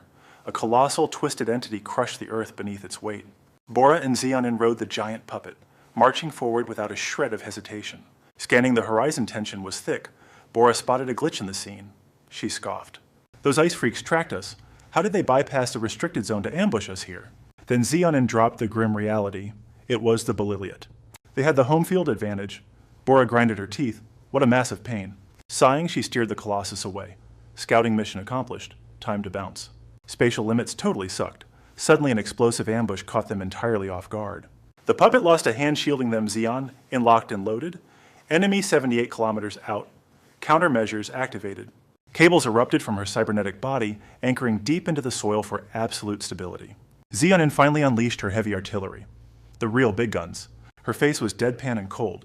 Returning fire with heavy ordnance, massive twin cannons aimed dead ahead. The weapons hummed, drawing raw, devastating energy from her core. A catastrophic beam blasted across the horizon. The heavy payload smashed the distant white fortress. The shockwave violently shook the ground beneath Bora. She squinted through the thick smoke. Was the bastard finally dead? Xeonin scanned the chaotic debris. Target evaded the strike. Massive magical signature detected. Her voice was pure ice. Initiating bombardment phase 2. Another earth-shattering energy blast leveled the distant terrain. Dust storms blasted their faces. Xeonin caught the data stream and fired a warning. Minus 40-degree frost approaching enemy spellcasting fully initialized. Bora's confidence slipped. Surviving a hyper railgun blast meant this guy was absolutely monstrous. Who the hell was this freak suspect identified as Bailey Lyatt? She clicked her tongue in sheer annoyance. Of course, the ice creep was here. Xeonin gathered monstrous energy, initiating Hanomast warrior protocol. The colossal puppet violently shed its armor, mutating into its ultimate form. Xeonin issued a chilling warning. Wide area assault, imminent tactical defense required. Bora scoffed, running a hand through her hair. A terrifying dormant aura exploded from her soul. Wicked horns ripped right through her forehead. Her flawless skin mutated into brutal reptilian scales. The monstrous transformation was complete. She slowly drew a blade forged from her own flesh. The legendary blood curse. Sword materialized Xeon and ordered her mech to crouch low. Hostiles inbound. Prepare for absolute carnage, but suddenly, the sky went pitch black, swallowed by demonic clouds. A devastating bone-chilling blizzard descended. The fierce exhaust flames on the mech flickered and died. Xeonin ignored the freezing death creeping up her spine. Standard thermal barrier fully operational. Enemy closing, and Bora's voice grew dangerously dark. Manipulating the weather like that a damn mage. Annoying. Dead silence from the horizon. She locked onto a distant flash and began the countdown. Enemy contact in 5, 4, 3, 2, 1, 0. The destructive energy instantly warped right to their faces. Bora unleashed her horrifying power, a blinding golden aura erupting from her fists. Her piercing glare sliced through the void. Did you really think cheap tricks would work on me? What an absolute disappointment. A phantom silhouette manifested through the chaos. An arrogantly sweet voice echoed, "What a badass, Agent Jean Bora." The rumors of your monstrous strength were completely accurate. The mysterious face finally materialized from the mist. Anna stepped out radiating deadly beauty, flowing platinum hair, an elegant dark fur cap, and a pitch-black combat suit. She hovered arrogantly in midair, visual scan complete, pulling data files. The system chimed in. Bailey Light Enforcer, Anna Anastasia, half human, half elemental freak. Bora's brows locked in intense concentration. A demi-elemental. This just got ugly. Anna smirked with wicked mockery. Aren't you a demi-dragon yourself? Agent Jean Bora. Enough with the full names, Enforcer Anastasia, just call me Anna. Bora flashed a deadly, sarcastic grin. Heck of a grand entrance, Anna. You looking for an all-out war? Anna closed her eyes with terrifying calm. Not exactly. Upper management just hates a power imbalance. Bora leaned back casually, smirking. Jean Bora. You wiped out a dozen Zermudo Yoseong alone, didn't you? Keep that up and the cosmic balance shatters. And the higher-ups absolutely despise that. Bora chuckled darkly. What can I say? I'm just too damn good at my job. Anna's voice dripped with pure sarcasm. Is it really you? Or the absolute monster of a rookie backing you up? The gamer Han Ji-hun. You are juiced up on his endless mana supply. It might not break the world yet, but it's sending massive shockwaves through the district. Anna's eyes turned dead serious. You know the drill, Jin Bora. Whenever a natural-born freak appears, the balance of power goes totally off the rails. Bora just scowled. Yeah, I know. But tipping scales doesn't mean the world ends today. Anna bit her lip, letting the silence hang. Then she dropped the bomb. This time is way different. According to our latest prophecy, Bora's eyes bugged out. Wait, what a prophecy. Panning out to an epic cinematic shot, Bora and Sejong stood atop a massive warship. Bora threw her hands up in absolute frustration. Hey, hold up. We have our own badass seers too, you know? Anna instantly shot her down. Not even close to our Bailey Lyot, our glorious leader Rasputin is a grand prophet, but Bora was not about to back down. Yeah, I have heard the rumors. Rasputin's foresight is supposedly totally unmatched, but still you cannot just wreck the prophetic balance established by the other factions. Here's Prophecy 101. You pull spoilers from the future, but if Prophet A fixes their own tragic ending, what the heck happens to the rest of the timeline? If A's new timeline screws over, BB is obviously going to strike back. When overpowered seers throw down to rewrite fate, we call that a full-blown prophecy war. And the Nine Gates have plenty of firepower for a prophecy war too. Bora cleared her throat. She flipped her hair, bringing her rebellious tone down a notch. Since you're talking my ear off, you clearly did not come here to fight. Bora tilted her chin up with total swagger. So what is your grand proposal? Anna placed a hand over her heart, totally deadpan. The gamer Han Ji-hun. We want to officially recruit him into the ranks of Bailey Lyot. Our entire faction will unite to protect him. His absolute safety is guaranteed. If you deliver him, we will back you up in crushing Zermudo. Bora's tough facade cracked into pure confusion. Hold on, this is absolutely no ordinary empire. Standing perfectly straight, Anna spoke with aristocratic grace. As the first warrior, please pass this message up the chain of command. This little off-the-books meeting must remain totally top secret. Catch you later, Jin Bora. Hope to see you around. Instantly, her hologram glitched and vanished into thin air. Bora stood silently, deep in thought. Then she and Sejong bolted for the dropship. Time to carry out orders.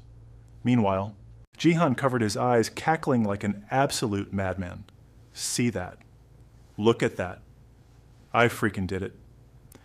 This hardcore grinding is the ultimate gamer brain. At work. Behold the sweaty, try-hard grinding power of a true Korean gamer. Lolino's sweat dropped so hard. Holy crap, are you seeing this? Shin Yu-young was equally utterly stunned. 5,000 golems. That is insanely epic. Yep, the classic overkill answer of a Korean gaming addict. Lolino could not help but slow clap. Insane efficiency, Madam Manager. You must need therapy working with a total freak of nature like him. Yua just shrugged, completely unbothered. I just follow the contract. It is honestly not that bad. Right on cue, Yeonhwa drifted in like a sassy ghost. Stop acting so tough. I see him completely torturing you on the daily. Hearing that Sejong popped a massive rage vein. Will you just shut up? Ji-hun gazed down at the endless sea of black marching below. He smirked like a cinematic villain. Is this enough firepower to totally wipe out the 10 great sects of Korea? A voice chimed in right beside him. Heck yeah, Yeonhwa confirmed. The mana scaling here is absolute. perfected through an endless grind of secret arts and hidden techniques. With a level gap, this massive resistance is literally futile. Yu Young chimed in with a soft, poetic comparison. Like a pathetic flickering matchstick trying to outshine the blinding sun. Jihan flashed a ridiculously confident smirk. All right, I am splitting this army in half.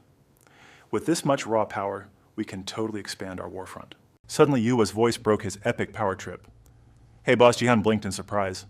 What is up? He turned to find her dead serious. Are you actually going all in on this war? Like, does that not bother your conscience at all? People are going to die, like a whole lot of them. Jihan stared at Yuhua, silently sizing her up. Come to think of it, she was surprisingly holding back. Her ultimate endgame was never about mindless slaughter, it was about bringing people into her crazy cult system. He gave a chillingly casual shrug. I know. But she refused to drop it. Yet you are still doing it. Yuhua shot a seriously anxious glance at her brother. You have literally never taken a life before.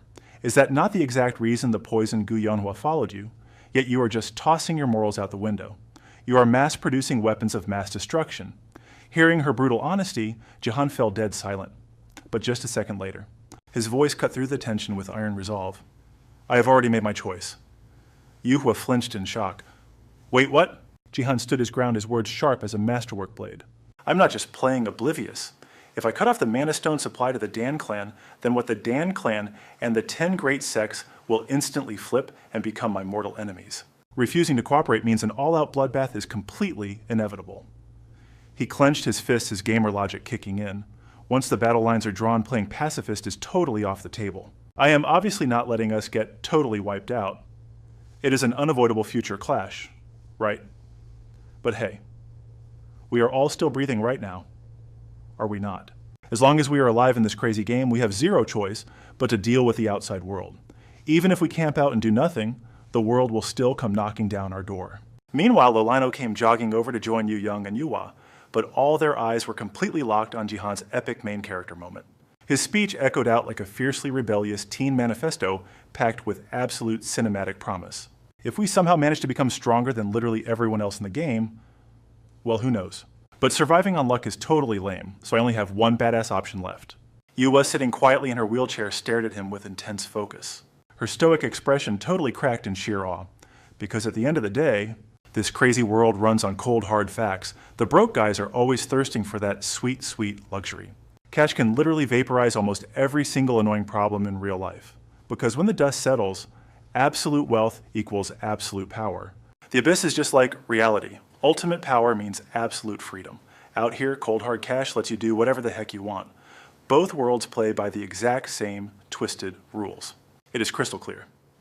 Jihan glared into the void, his resolve burning like wildfire. The harem king, Jin Daijong. Unless I get insanely overpowered, taking down a 9 gates monster like him solo is a complete joke. Honestly, there is only one brutal path left for me. Zohua pierced him with a judgmental stare. So you are not just going to blindly ignore the fact that your own hands are dripping with blood. Jihan spread his palms, his voice dead serious. Exactly. I literally supplied mana stones to fuel a massive war. My hands are definitely stained red, right? The mana stones I crafted became hardcore weapons of mass destruction, and they will absolutely be used to slaughter the Zermudo forces. The Dan clan forces will weaponize them. I fully knew the dark consequences, but I kept mass producing them anyway. This is way beyond just hustling for cash. Zohua looked at him totally stunned and hesitant, whispering his name in pure disbelief. Jihan lowered his head, sinking into heavy thought. He shamelessly spilled his darkest inner demons. If it means protecting my squad, I will gladly bathe in an ocean of blood. I refuse to sit around crying in regret after losing someone I care about. Not in this lifetime. His heavy words plunged the entire crew into a gloomy silence. Yohua especially looked like her brain was short-circuiting from an intense moral dilemma. Just then, Loliano winked playfully, totally shattering the heavy tension. Our little Jihan has finally grown up. Still a bit of a naive rookie, but I love the edgy vibe. She happily dropped a wild suggestion. Let us kick things into high gear. I have one insanely risky proposal. Jihan blinked, completely caught off guard. What is it? Teach. Loliano smirked. Demon summoning. Why not just bend them to your absolute will? Yohua immediately fired back. I will just stick to delivering golems. Then Loliano struck a pro-teacher pose. Summoning demons is crazy dangerous, but incredibly overpowered. That is exactly how I have survived this long. Yohua frowned, glaring with hardcore suspicion. The real issue is controlling that insane risk, right, you arrogant witch? Liliano snapped right back. Oh my god! Look at this brat! Talk about serious disrespect. But Yohua instantly bit back. I am spitting straight facts, not insults. Jihan stood awkwardly caught in the crossfire. His face was a total mask of pure defeat. Fighting once again. Xinzheng quickly stepped in to break up the fight. Arguing gets us totally nowhere. You both need to chill and think before speaking. She turned her focus to Liliano. So, Miss Liliano? Why push for demon summoning? Liliano did not even flinch. The production factory is already massively expanded, right? We locked down a manager so output is stable. Yohua chimed in. Then what we desperately need is professional muscle.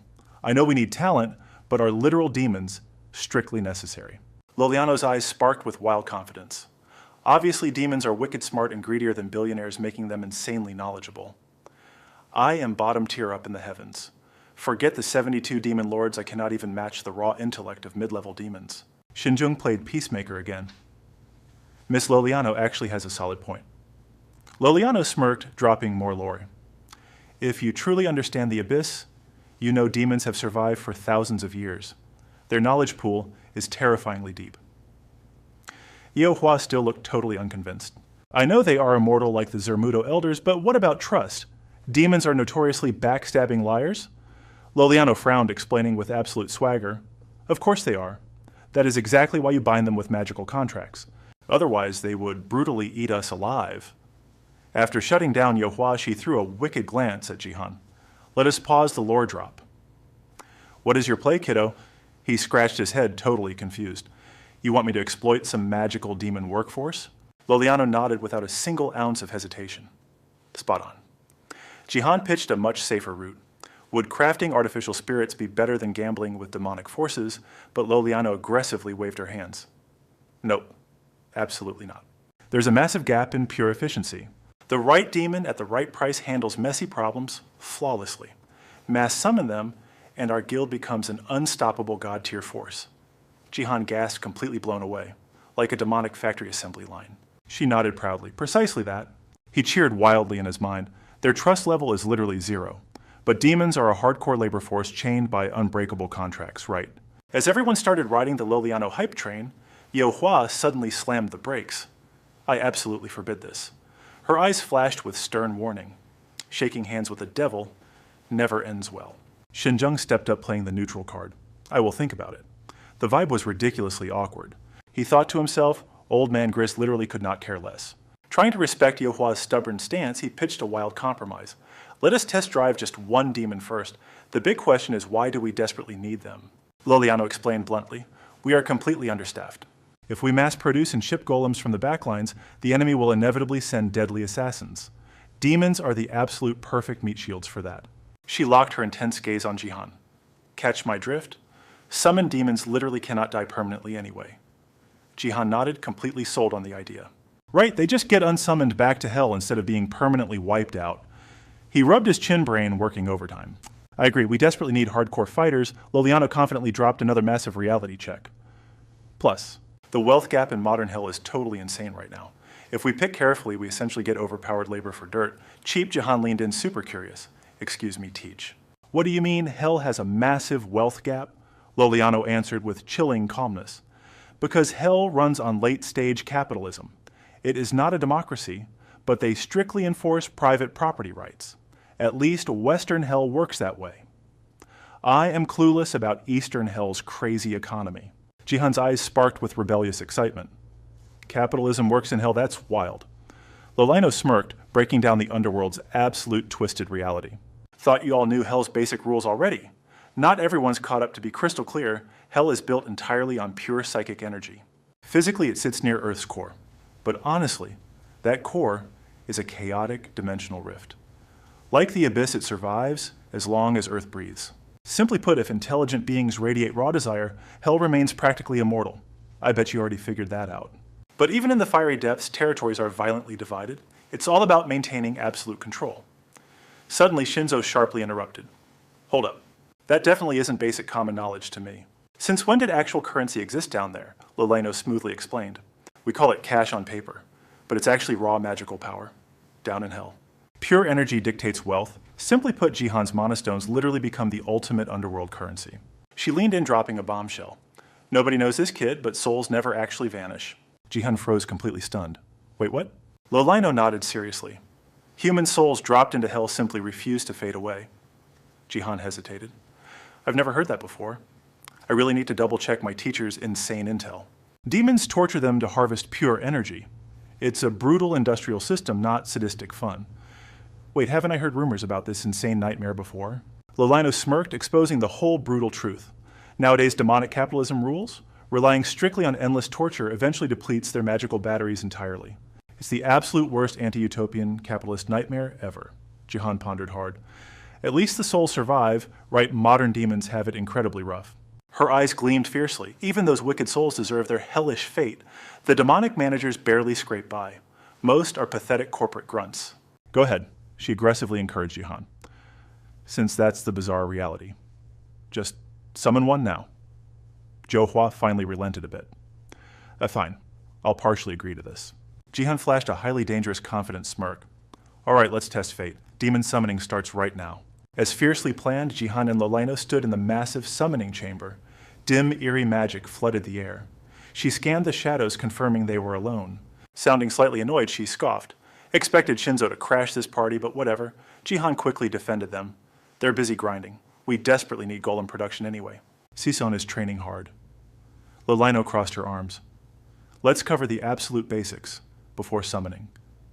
Jihan looked curious. We don't really need more attackers right now, do we? She analyzed it sharply. Golems rock, but they seriously lack unique skills in zero healing. We need defense assassination or suppression. Jihan immediately fired back. Defense first. We're strictly playing the rearguard game today. She pointed a slender finger. A glowing demonic hologram materialized. Then I highly recommend these freaks. Pitch black golems appeared, their blue eyes glowing like phantom wraiths. Meet the lowest tier demons around Umbra. The most common pathetic slaves swarming hell's filthy streets. Latin for shadow. They survive by constantly torturing human souls. Since rent is incredibly high down there, they literally infest everywhere. Her intense info dump made Jihan's head spin. Seriously, life sucks hard. It's literally hell, kid, she countered. I picked them for one epic reason. Hoard enough of these grunts, and they manifest an absolute defense barrier. Perfect, I prioritize ultimate defense. Having 100 guards guarantees total peace. Jihan tilted his head. Does this shield block both physical trauma and magic attacks? She instantly confirmed it. Absolutely. He asked anything that blocks brutal mental strikes. And spatial distortions too, Lolino flashed a wicked, mysterious smile. Definitely. A surprisingly gentle, human-looking face violently flickered onto the screen next. Messy purple hair, the only dead giveaway of their monstrous nature, those iconic, sharply pointed demonic ears. Meet the Granium. They're insanely useful. These demons obliterate mental realms and wield decent spatial resistance magic. She laughed maniacally. Their name literally translates to skull. Jihan's sweat dropped nervously. Okay, I seriously didn't need to know that detail. She narrowed her eyes smugly. Well, you know it now. Is that basically all we need? Jihan eagerly agreed. Hell yeah. Right, so what's the monthly salary for these freaks? Lolino revealed the brutal invoice. 5 Umbra crystals. Costs exactly 5 mana stones. 5 Granium crystals. Costs 10 mana stones. He closed his eyes, silently calculating the massive cost. He couldn't help praising her. Boss teacher, you're an absolute HR genius. Let's draft 200 Umbra units immediately. And 200 Granium units. Jihan eagerly whipped out his legendary magic staff. I'm summoning these monsters right now, he loudly chanted. I, bearer of the demonic mark master of absolute hellish lore. Right here. In the name of our dark pact. I forged this bloody contract, answer my rebellious call, and manifest now, you pathetic demons. The Umbra finished speaking. A blazing red magic circle exploded at their feet. Thick, cursed black smog began spiraling upward. A shadowy Umbra materialized, locking its freezing blue eyes onto them. It hissed a single question instead. You desire a covenant? He smirked. I want a contract. He dramatically raised his glowing hand. Ash-white aura condensed instantly, forming a glowing memory orb resting right in Jihan's palm. Here is my demand. He thrust his hand forward. The demon instantly devoured the glowing orb. Choking it down, it practically glitched out, stuttering. Rookie student. Witchcraft might yield 0 profit, but it beats actual hell. Contract accepted. Jihan snapped back. Great, we have a deal? The Umbra wheezed out. I will forge the barrier. Obeying the pact, its shadowy figure glitched and vanished. Jihan turned, giving Lolino a seriously skeptical side-eye. Are these creeps actually useful? She flashed a wildly confident, radiant grin. Absolutely, Jihan licked his lips, totally hyped. Bet let us draft a whole freaking battalion following an absolutely unhinged summoning spree.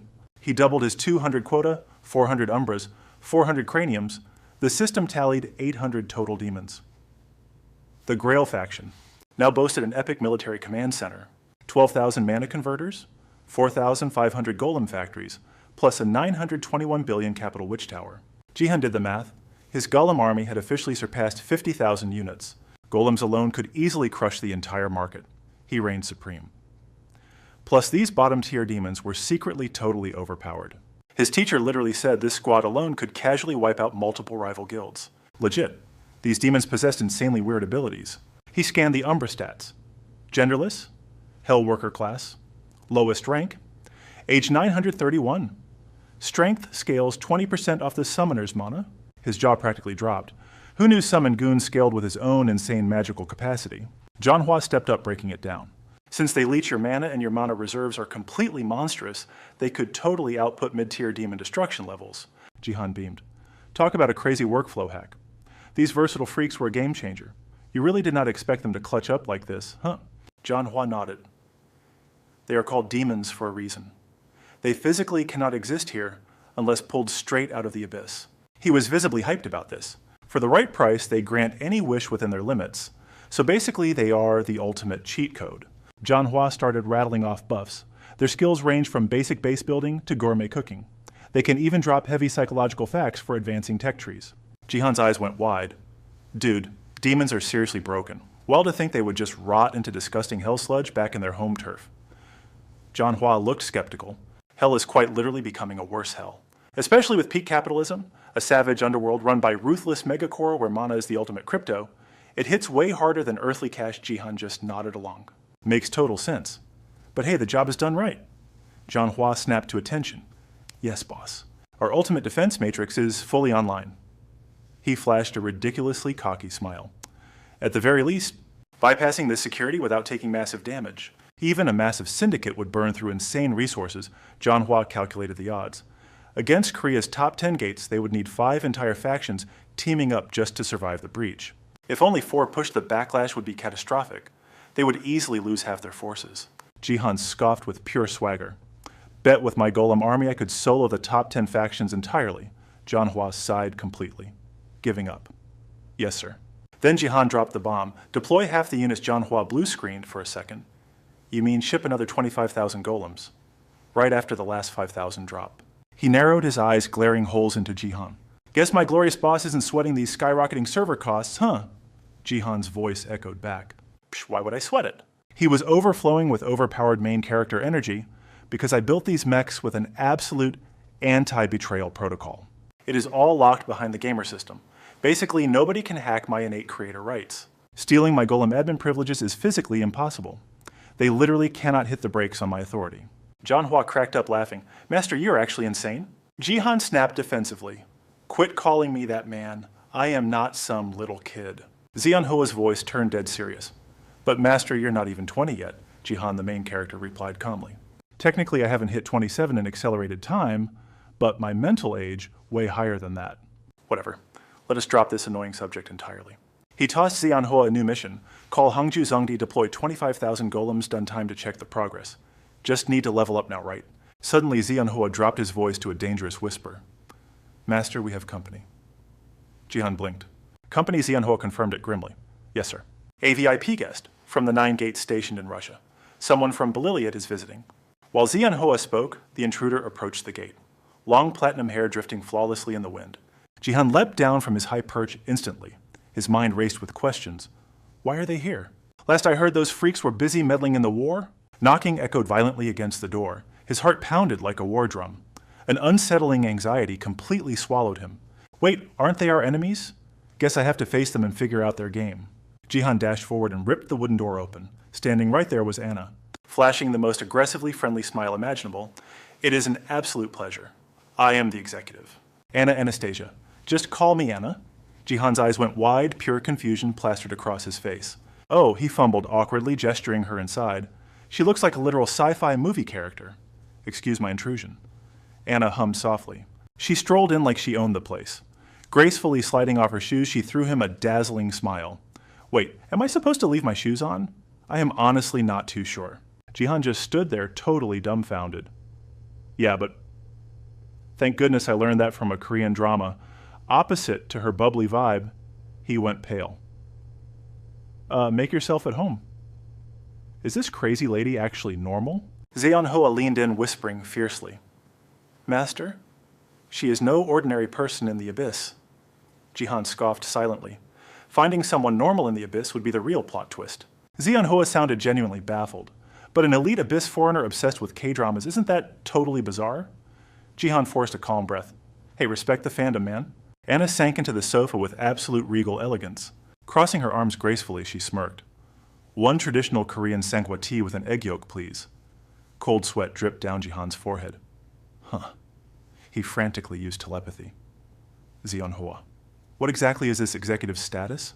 His voice echoed back dead serious. A Beliliad executive. She ranks right below the general director, like a high-level manager in a normal corporation. Jihan's curiosity spiked. And where does Zermudo rank? Zeon-hoa fired back the intel instantly. The 10,000 immortals serve under the cult leader. Zermudo's 36 disciples rank just beneath them. Zamu and Yasu are merely disciples. Meanwhile, Anna was literally bouncing with excitement, muttering endlessly to herself, Sangwati, Sangwati. Hearing this, Jihan started sweating bullets. Wait, so she is an executive above those 36 disciples, Zeon-hoa confirmed grimly. Precisely. Jihan's eyebrows knit together sharply. He pushed for more details. How does she compare to ex-agent Jinbora? This woman's rank is definitely higher, sir, but raw power is impossible to compare. Agent Jinbora possessed top-tier combat abilities, much like Zamu and Yasu. Jihan nodded slowly. Makes sense. But why would a big shot like her want me? Zeon-hoa warned cautiously. Please hold on a moment, sir. Jihan's eyes sharpened with extreme vigilance. There is zero chance Dan Thima missed a Beliliad executive waltzing in here to see me. Zeon-hoa agreed completely. Exactly. I'm sure they know he analyzed it further. This isn't like the sneaky assassination attempt by Zamu and Yasu. Back then, Dan Thiman was distracted by multiple brutal attacks. But now she just walked right through the front door, Zeon-hoa concluded darkly. In other words, Dan Thiman definitely gave their unspoken strategic approval for this. Jihan flinched violently at the revelation. Wait, but those Dan Thiman jerks never even warned me. Absolute scumbags, his voice dripped with unfiltered rage. Just you wait. He stomped into the kitchen, violently gathering ingredients for Anna's ridiculous egg yolk tea. Raising his hand, Jihan muttered his magic. Cook. A blinding flash of system light engulfed the kitchen. Instantly, a steaming cup of perfect sangwa tea materialized. Piece of cake, he bragged internally, sliding it smoothly onto Anna's table. Here. She squealed with absolute delight. Amazing. It is the real deal. Anna scooped up the gooey egg yolk, slurping it down with pure joy. Jihan watched her totally weirded out. An absolute hardcore fanboy. Wait, fangirl. She took a slow, majestic sip, sighing happily. Excuse me, it has been ages since I last visited Korea. I am just soaking in all these amazing cultural upgrades. Jihan stared at her like she was an alien. Exactly how long ago did you visit to notice a culture shift? Anna smiled nonchalantly. About 150 years. Man, everyone rocked handboks back then. Jihan sighed hard inside. Wild? He faked a polite praise. Your Korean is crazy good. Anna did not hold back. Her eyes lit up. I'm totally obsessed with K-pop culture. He nodded slowly. Makes sense. Jihan glared at her suspiciously. You are not here for sightseeing. What is your real endgame? Does the Dan Guild know? Anna calmly shook her head. Nope. I'm completely off their radar. Anna smirked like a boss. In Prophecy Wars, our Bailey Liat squad wrecks everyone. Faking them out is a total joke. Jihan listened closely. Shock blasted his face. Zeon-hoa telepathed. The Dan Guild is no joke. They will catch on fast. He was tripping out. Wait, what Bailey Liat actually flexed on all the other guilds? Zeon-hoa shook his head. Beats me, man. This intel is super new to me. Jihan gave him a hard side eye. Old man Zeon-hoa, you have been around forever, dude. Zeon-hoa grumbled, totally salty. Hey, do not disrespect me. Jihan turned dead serious. If you missed it, this stuff is insanely classified. He gave a grim nod, exactly. Anna totally dropped the act. She went straight for the kill. I know you built that Newman converter for the Abyss broker, so our Bailey Liat crew demands one too. I am crashing your place to make this deal. Jihan freaked out inside. Why drag up that sketchy mess now? He fired back. Why, though Anna played dumb, you mean... Jihan cut the crap. Why do you actually want it? She dodged his gaze, playing it cool. Wow, do you really need the boring details? Jihan threw up a hand, rejecting her vibe. He stood firm. Yeah, I need to know. Otherwise, hard pass. Anna crossed her arms, acting soft, but radiating pure, stubborn energy. Well then. I will spill the tea after you lock in the deal. If you back out, you might steal our ultra-secret intel and ghost us. Jihan was sweating bullets inside. What is my next move? I definitely need to dodge any crew the Dan Guild hates, right? Getting caught in that crossfire sucks. Zianhua mentally scanned the room. The Dan Guild is totally clueless about this sketchy deal. Taking this bait is suicide. Jihan smirked inside. Exactly my vibe. He locked eyes with Anna and dropped the bomb. Hard pass, I'm out. She glitched out. Wait, why? Jihan laid it out. Way too sketchy for me. Your squad and the Dan Guild are both thirsting for it. And I am flying blind. The room felt suffocating, but Jihan casually strolled to the kitchen. His brain was on overdrive. That abyss broker was shady as hell too. Totally off the official grid. Anna just froze, staring at him. A wild spark of shock ignited in her eyes. Then a creepy, unreadable smirk crept across her face. Her vibe flipped instantly as she started clapping like a psycho. Ah, I see, absolutely brilliant, what a galaxy brain move. Anna kicked back her chair, jumping up with crazy aggressive energy. Well, you leave us zero options. Since you're playing hardball, we are dragging the gamer Jihan straight to our turf. Anna whipped her hand, casting a savage spell. Bone-chilling magic flooded the room. Thanks for nothing. She mockingly bowed like an evil villain, dropping the mic. Jihan totally lost it, screaming loud. What the hell are you blasting in my crib? Zianhua freaked out. Screaming mind alerts? Emergency spatial magic engaged. The ultimate Umbra Demon barrier is bursting open. Forced time. Acceleration is ripping through. He looked terrified. Master, she is pulling a self-sacrifice move. Stop her. Anna flashed a totally psycho-chilling grin. Jihan was paralyzed with shock. What the actual hell is happening? The room dropped into a nasty dead silence. Jihan was glued to the floor, sweating as he tracked her absolutely crazy, unpredictable moves. Just as his brain lagged, Zianhua hollered through their link, snapping him out of his stun lock. Master, wake up. Jihan snapped back to reality, instantly yanking his epic staff from his inventory. He flooded the core with his raging mana, screaming loud. Spatial lockdown activate right now. The massive mana stone erupted with blinding god-tier light. The fabric of space shattered into 100 perfect glowing grid blocks. Her entire body started glitching out of reality. Phase 1 totally nailed it. Jihan went full try-hard, channeling his ultimate spell. As the supreme ruler of this exact domain, I command you to freeze and seal everything. An insane hurricane of raw magic violently swirled around his body. It raged like a savage blue inferno, but suddenly Jihan felt a twisted god-level power surging right back. He froze, eyes snapping wide open. The shattered fabric of space was freakishly stitching itself back together in under a minute. Anna's mangled body completely regenerated. She just sat there totally unfazed, flashing an arrogant, challenging smirk. Jihan's jaw literally dropped at this insane sight, cold sweat dripping down his neck. Did she seriously break out of his maximum output spatial lockdown? This is my absolute domain. My power here is totally off the charts. How the heck did she pull that off? Anna didn't care about his epic freakout at all. She calmly parted her lips, whispering a bizarre foreign word. Spasibo means thank you, don't you forget it. Jihan couldn't keep up with this psycho's logic. He completely lost it, yelling, "What the hell is she blabbering about?" Without bothering to explain, she slowly stood up. Instantly, the surrounding space violently warped and lost all balance. He stared blankly at this totally sudden, chaotic disaster. Spatial distortion. Xion sharply detected the anomaly. Master, this is spatial magic or secret art. Staying here is insanely dangerous. Anna heard his warning and flashed a wicked, triumphant grin. Too late. My self-sacrificing grand magic is already fully activated. Now come with me to our ultimate base. Before Jihan could even process this absolute nonsense, his body twisted, violently blurring, before completely vanishing into a vortex of sheer nothingness. In the final second, a blinding golden light flashed and died. In a completely different dimension, gentle snowflakes drifted down, landing softly on Jihan's nose. That piercing, freezing cold hitting his skin made his eyes snap wide open. He was standing like an idiot in a massive, blindingly white snowfield. Where the heck is this? Xion calmly analyzed the mess. Spatial teleportation, a grand magic only 30 people in the outer heavens can actually use. Jihan shivered, hugging his chest and exhaling a thick, frosty breath.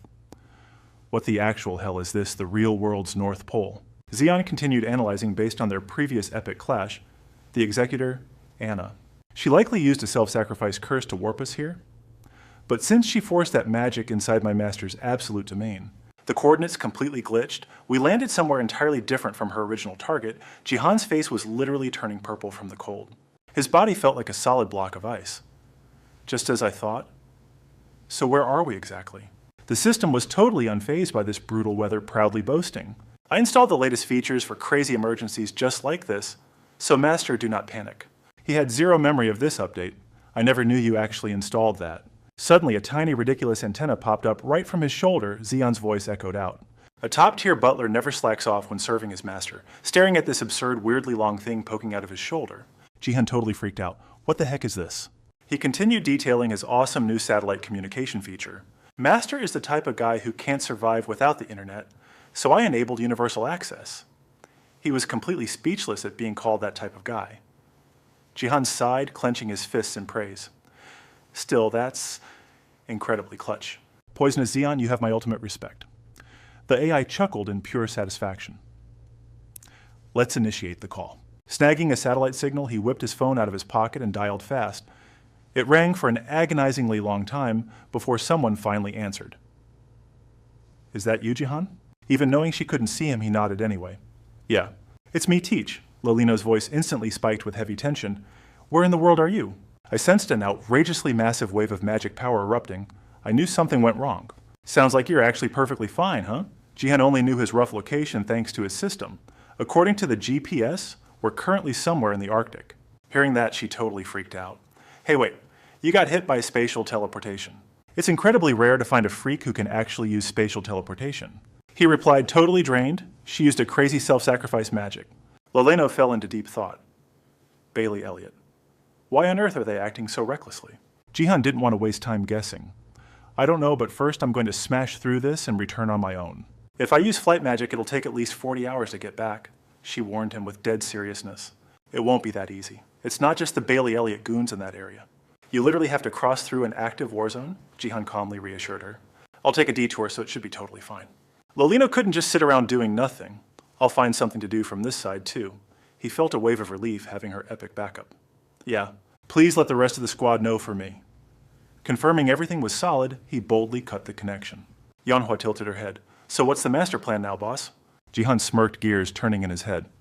First up, we gotta exploit the Abyss rules. He echoed suspiciously. The rules, he explained the loophole. We can still sling magic in the real world, right? But if normal humans see us, we get smited. Manhwa blinked, clueless but loyal. Yeah, Gaia loves throwing down punishments. Jihan's eyes went dead serious. Exactly. It's only illegal if we get caught. Taking the Shadow Realm home means fighting creeps, so we're taking the mortal route. Manhwa nodded, catching on.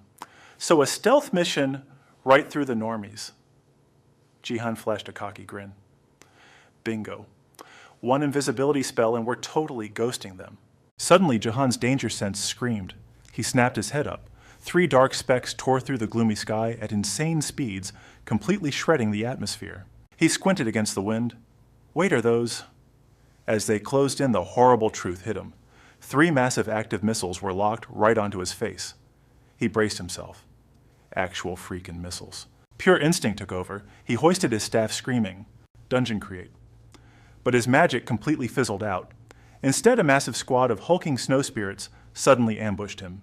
Their glowing yellow eyes locked onto Jihan like he was fresh meat. Realizing this was totally a death trap, he cursed under his breath. These punks were definitely camping my spawn. Floating status screens revealed the worst level 78 snow spirits, totally nameless mob creeps. The absolute chaos confirmed Manhwa's worst fears. Looks like we got totally played. They even predicted our warp would completely fail. That is some seriously overpowered foresight.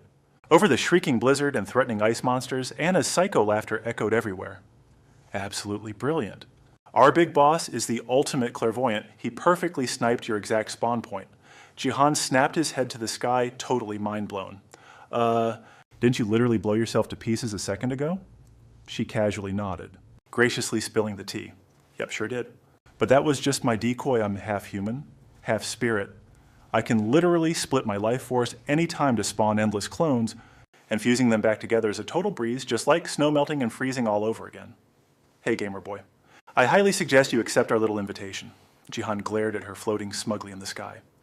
So this aggressive forced warping isn't a straight-up kidnapping, and you're just the glorified delivery girl.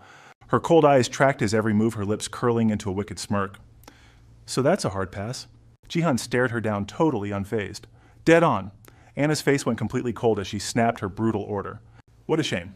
Looks like I'll have to drag you by force. Blizzard. Manhwa shot the psycho a hardcore judgmental glare. Forced to use violence? Yeah, right, what absolute garbage. Jihan scoffed at Anna's dramatic flair.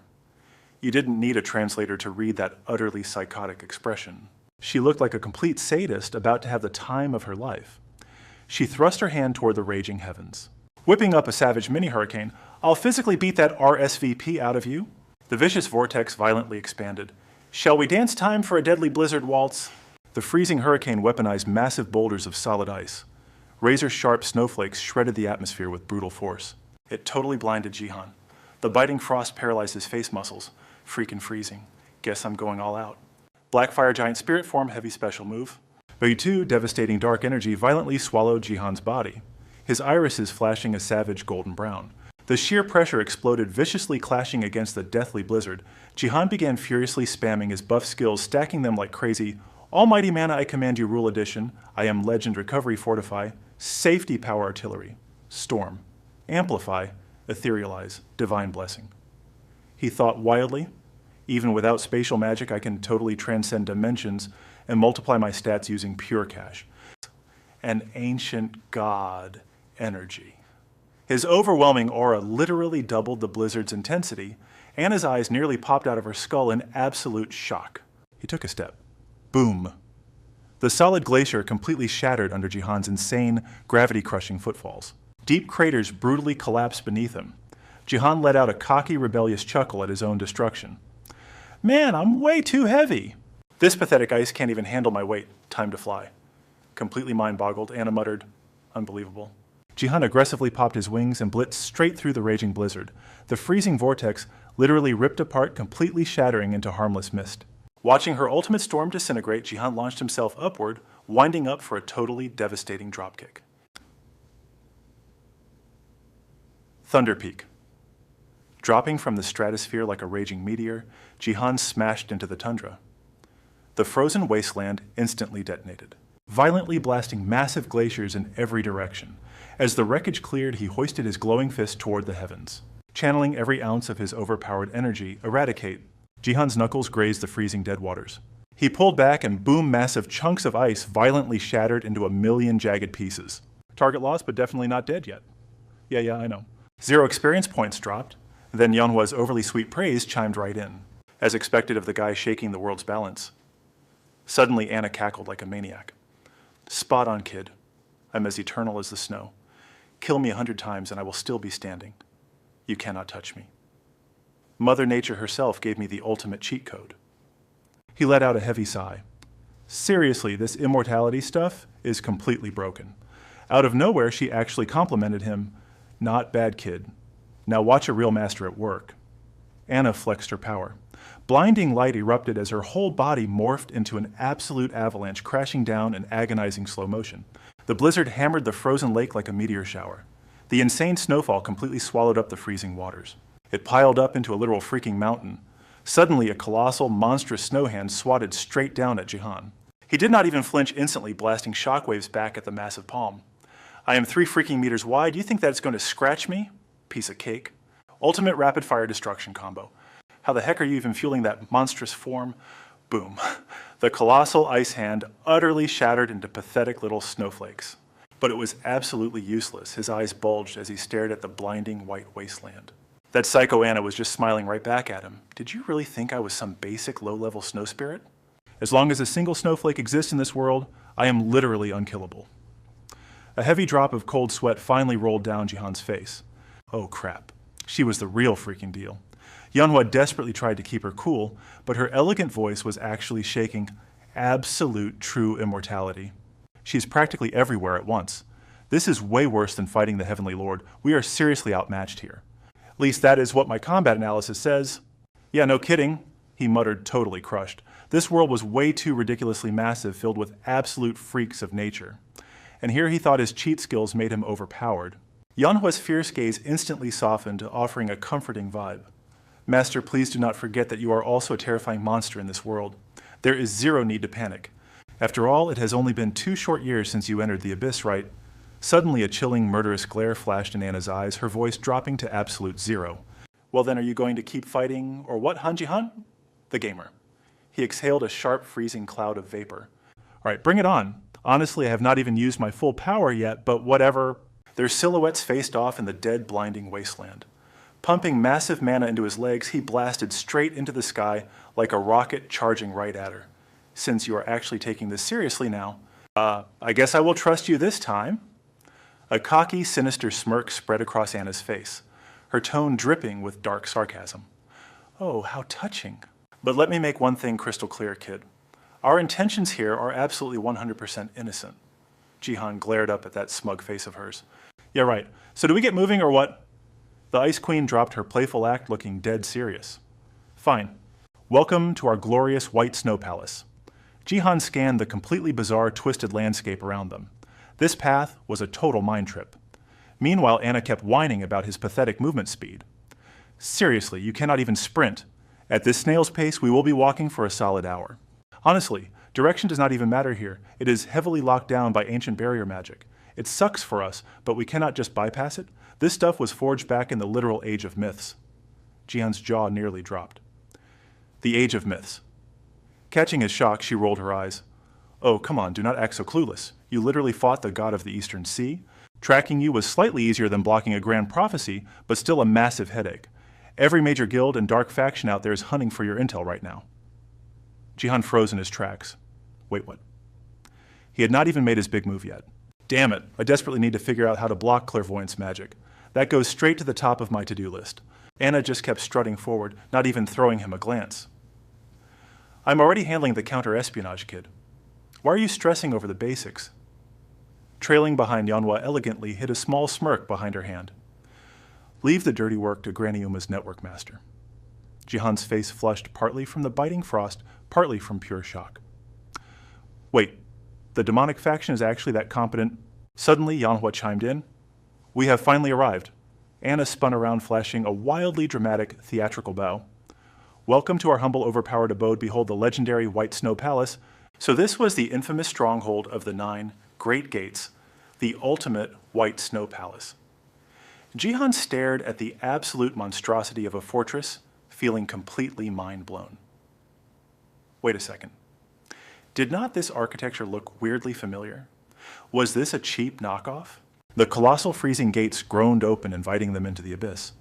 Blinding magical lights instantly flared to life, illuminating the grand hall. But Jihan just blinked in pure confusion. No guards, no epic thrones. The entire place was completely freaking empty. Anna tilted her chin up, looking absolutely smug and superior. We, the proud spirits of the North, absolutely despise cheap vanity. Minimalism is the ultimate flex. Jihan just gave her the most deadpan look imaginable. Literally, no one asked you. But of course, the ice psycho just completely ignored his sarcasm. She just smiled like an overly energetic tour guide. Everyone is totally blown away on their first visit. Weren't you just dying to know? Jihan's eyes narrowed into a cold, hyper-focused glare. Her bubbly attitude was completely clashing with her terrifying magical aura. Anna aggressively avoided his gaze. Yeah, well, whatever. Let us just go. The duo began their agonizingly long climb up the freezing crystal staircase. Jihan stomped his foot against the steps, completely stunned. Oh, what the heck is this material? This is not your average low-tier magic ice at all. Suddenly, a blinding red system alert crashed across his vision. Warning skills blocked. Identify failed. He let out a massive, frustrated sigh, a thick cloud of freezing vapor escaping his lips. Damn it, I cannot analyze a single thing in here. This enemy stronghold is completely off the charts. It puts my defensive towers to absolute shame. Manhwa leaned in, looking seriously concerned. Master, why take the massive risk of coming straight into the lion's den? A sharp, calculated smirk finally crept onto Jihan's face. His gamer mind was already 3 steps ahead. That creepy prophet Rasputin has probably peeked into my entire timeline. I bet everything I own that he knew I was about to crash his party, and judging by how nicely this ice witch is treating me, I am 99% sure they do not actually want me dead. Yet, he hesitated. Was betting on a wild guess pure suicide? Jihan's voice broke the tension. What other choice do I have, man? So far so good. Even if I threw a punch back then, that psycho chick never actually planned on icing me. Man or monster fighting the Bailey Liud crew totally blind is a one-way ticket to regret. Zeon nodded. Solid logic, boss. Can't argue with that. Chalk it up to that pro-gamer mindset, Anna marched straight through the brutal blizzard. A massive fortress of ice loomed ahead. Anna gripped the frosty handle casually, shoving the epic gates wide open. The boss is waiting. Taking a deep breath, he stepped into the freezing unknown. He approached a massive table where a shadowy figure waited. Rasputin's dead serious glare screamed pure danger. Jihan flinched, his fake confidence instantly cracking. Sweating bullets, he froze. A gravelly, terrifying voice echoed through the room. Step inside, kid. It is just the two of us now. Pure shock slapped Jihan right across his face. Zeon chimed in flawlessly. Just like Noah's Ark, boss. Jihan offered a stiff, awkward little bow. Playing it cool, he smirked. Thanks for the super sketchy invite, sir. Rasputin didn't even blink his way. I literally had zero other options here. You completely dodged my offer outside that fake ruler's domain.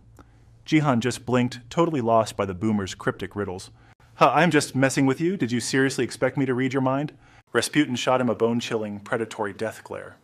Right now, obviously not, you foolish brat. But you will understand when destiny calls. Jihan gulped hard, his smugness evaporating.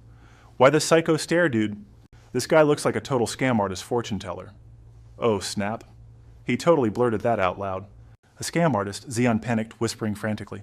Boss. You just said that out loud. Jihan cringed internally. Oops. Rasputin calmly gestured toward a giant throne-like chair. From your pathetic worldview, sure, he smirked. Take a seat. Jihan dragged his feet to the creepy VIP chair. A steaming cup of tea sat ominously on the giant desk. I brewed some black tea. Drink up. Jihan slouched into the chair, eyebrow raised in suspicion. Can you not just use your magic future vision to check? The old man sighed dryly. I could, but wasting cosmic power on tea is garbage. Cold sweat practically rained down the sides of Jihan's face. Those eyes are freaky as hell, he scoffed. So why drag me here anyway? And let me guess you already know if I will accept your little deal. Rasputin sipped his tea. You are still deciding, kid. But the choice remains yours alone. Destiny shifts wildly unpredictable.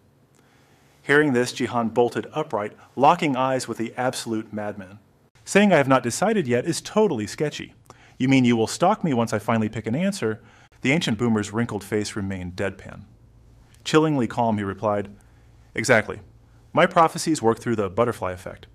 Our choice is forged tomorrow. If I witness a garbage timeline, I simply rewrite my actions to erase it. Jihan snapped back instantly. So you basically save scum until you win?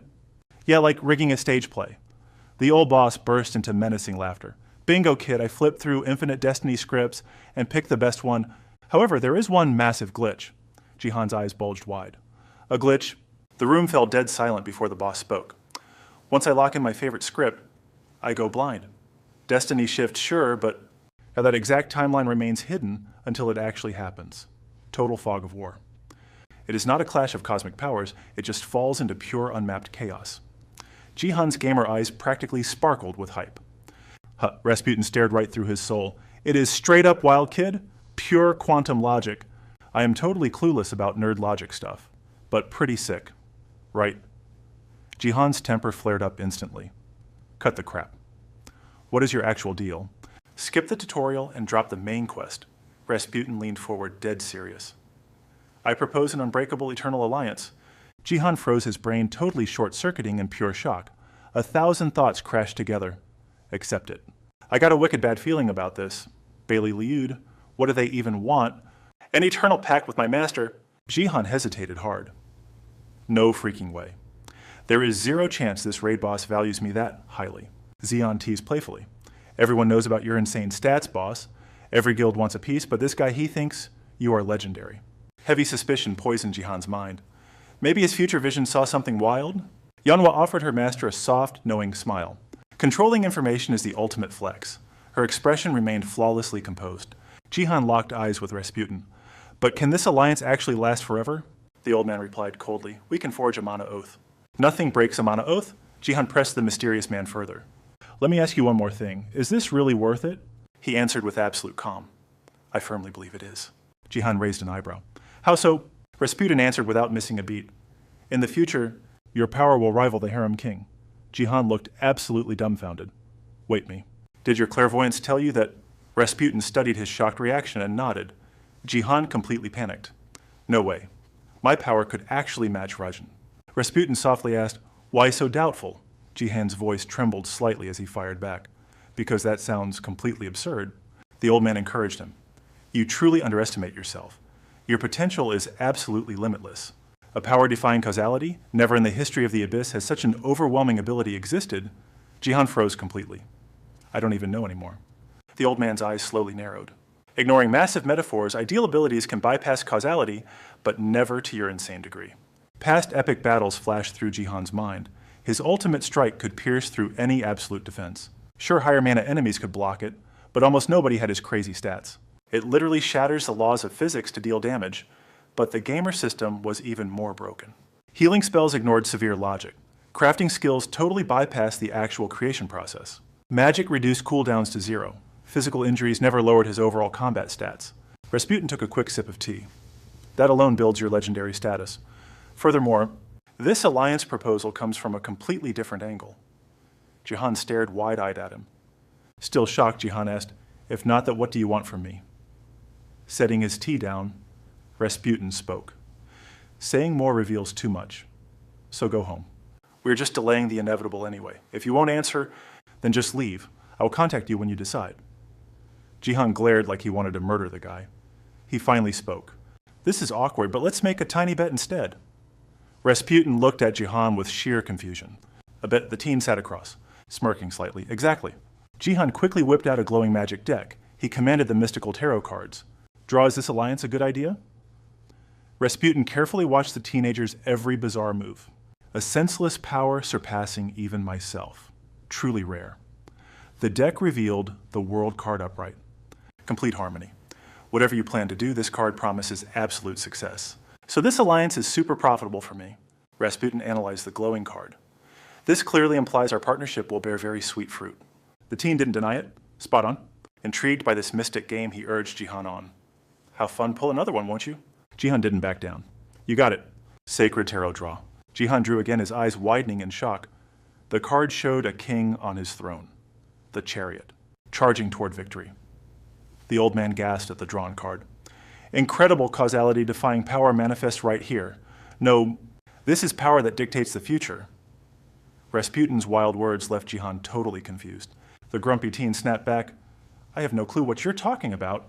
Stop spouting nonsense and explain." The old man just shrugged.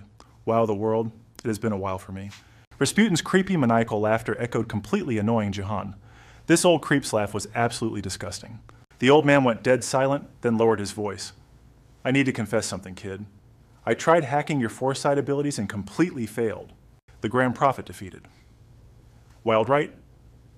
Suspicion blazed in the teen's eyes. "That is not the whole truth, is it, old man?" Care to elaborate?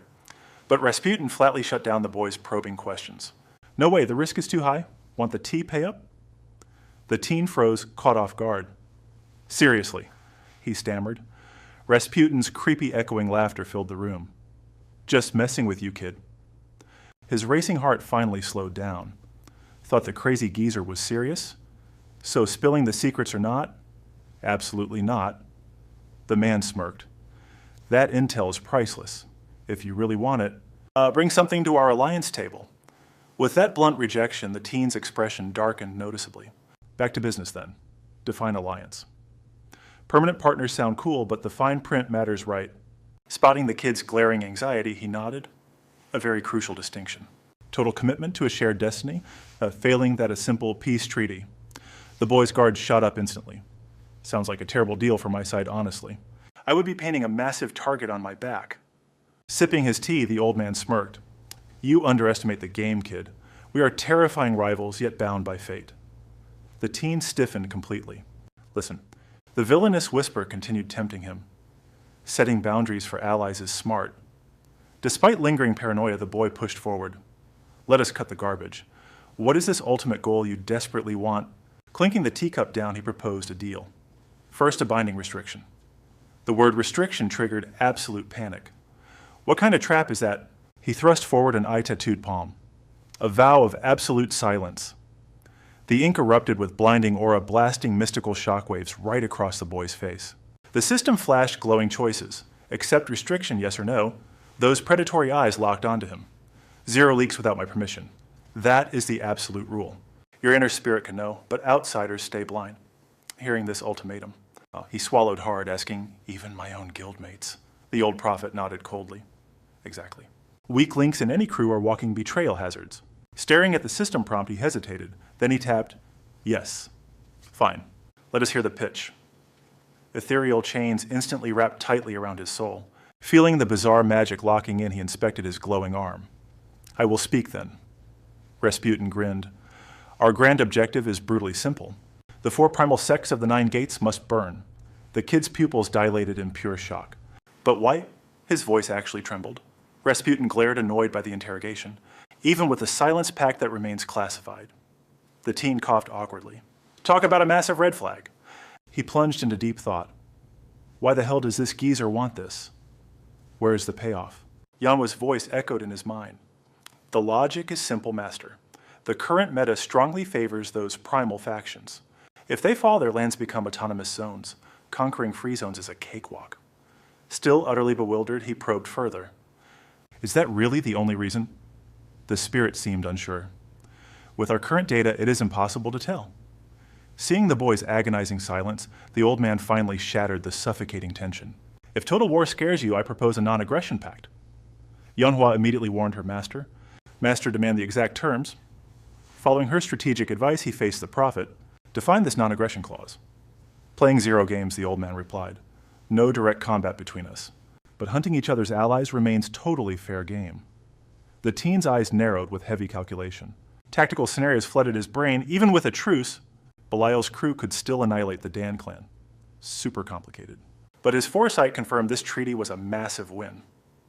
Okay, deal. But only if you include the Dan clan in this safety net.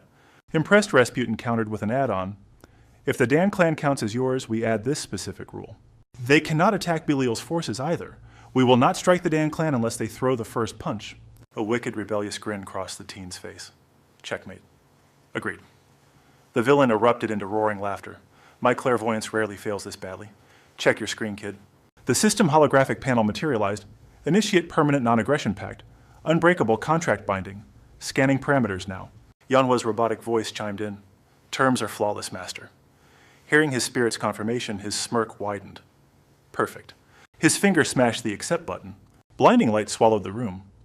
System alert updating eternal non-aggression pact successfully established. Eternal damnation penalty for attacking Belial. The teen lowered his head, sneaking a devious glance at Rasputin. Brilliant. The probability of combat is now absolute 0. He casually dropped a bomb. Sure, it is an eternal pact, but rules are meant to be broken. My eyes went wide. Wait, what is the catch? Zion leaned in, dropping his voice to a total whisper. No dirty tricks here. The contract shatters only if both sides actually agree to ditch it. I mentally pumped my fist. Honestly, that is fair play. He stared dead into my soul, reading my absolute relief. Exactly. The creepy silence dragged until the old man finally snapped it. First objective cleared. Now take this sweet little gift for totally wrecking my so-called flawless prophecy. I froze. That is the weirdest flex ever, but free loot, I am snatching that instantly. Rasputin raised his hand. Blinding light exploded, revealing a dusty, ancient-looking spellbook. Wait, do I literally have to eat this thing to learn the skills? My eyes practically bugged out at his sketchy present. Oh yeah, Rasputin casually shoved the creepy tome right into my face. I really wonder how this magic book is going to react. I scoffed at his absolute nonsense.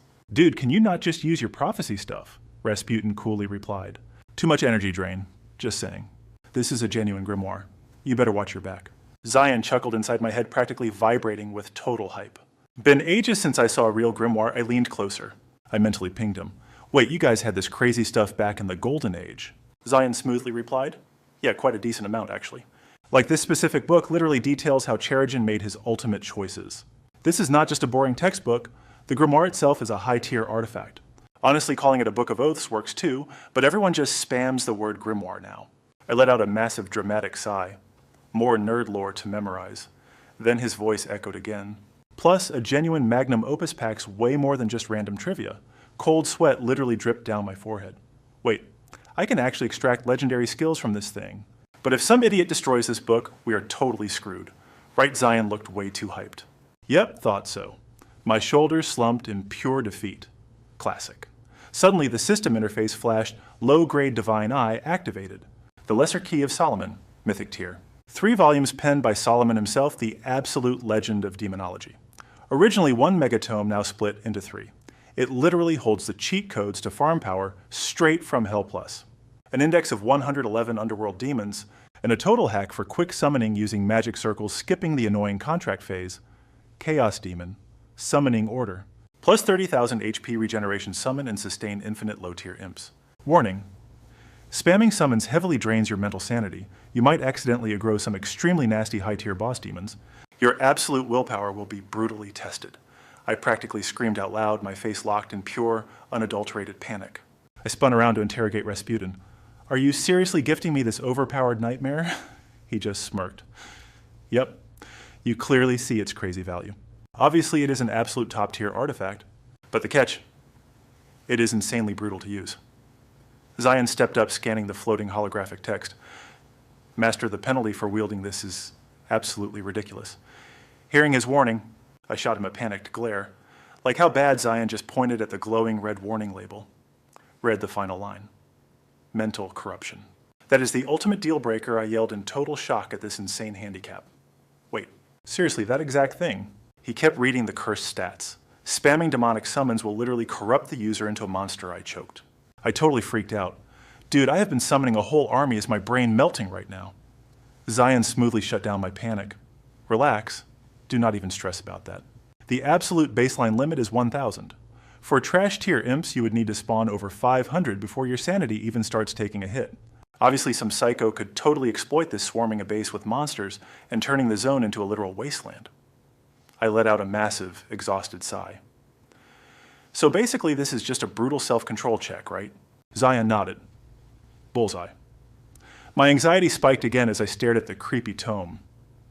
"Bro, what exactly happens if I actually get corrupted?" He broke it down like a patient teacher. "It completely rots your humanity. The absolute worst part. If you corrupt inside the illusion space, that madness bleeds straight into the real world. You cannot just magically reset it." My face went ghost white. That is totally brutal. Zion kept dropping the heavy lore. Normal humans sit morally gray. But hit that corruption stage, they instantly crossed a line into absolute villains. Deception breeds pure evil. Hotheads resort to violence. Jihan smirked. "So like demonic possession?" "Not quite," he deadpanned. "It amplifies your darkest impulses."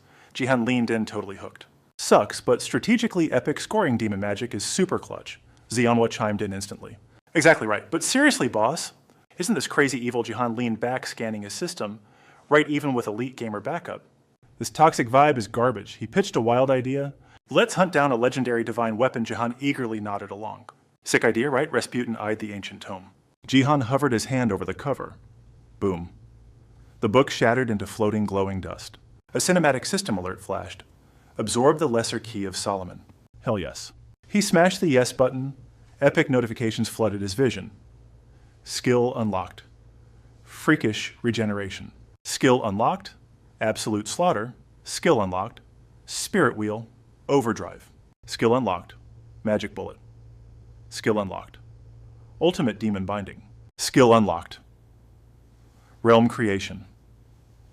Jihan stared at the crumbling book. Is that it?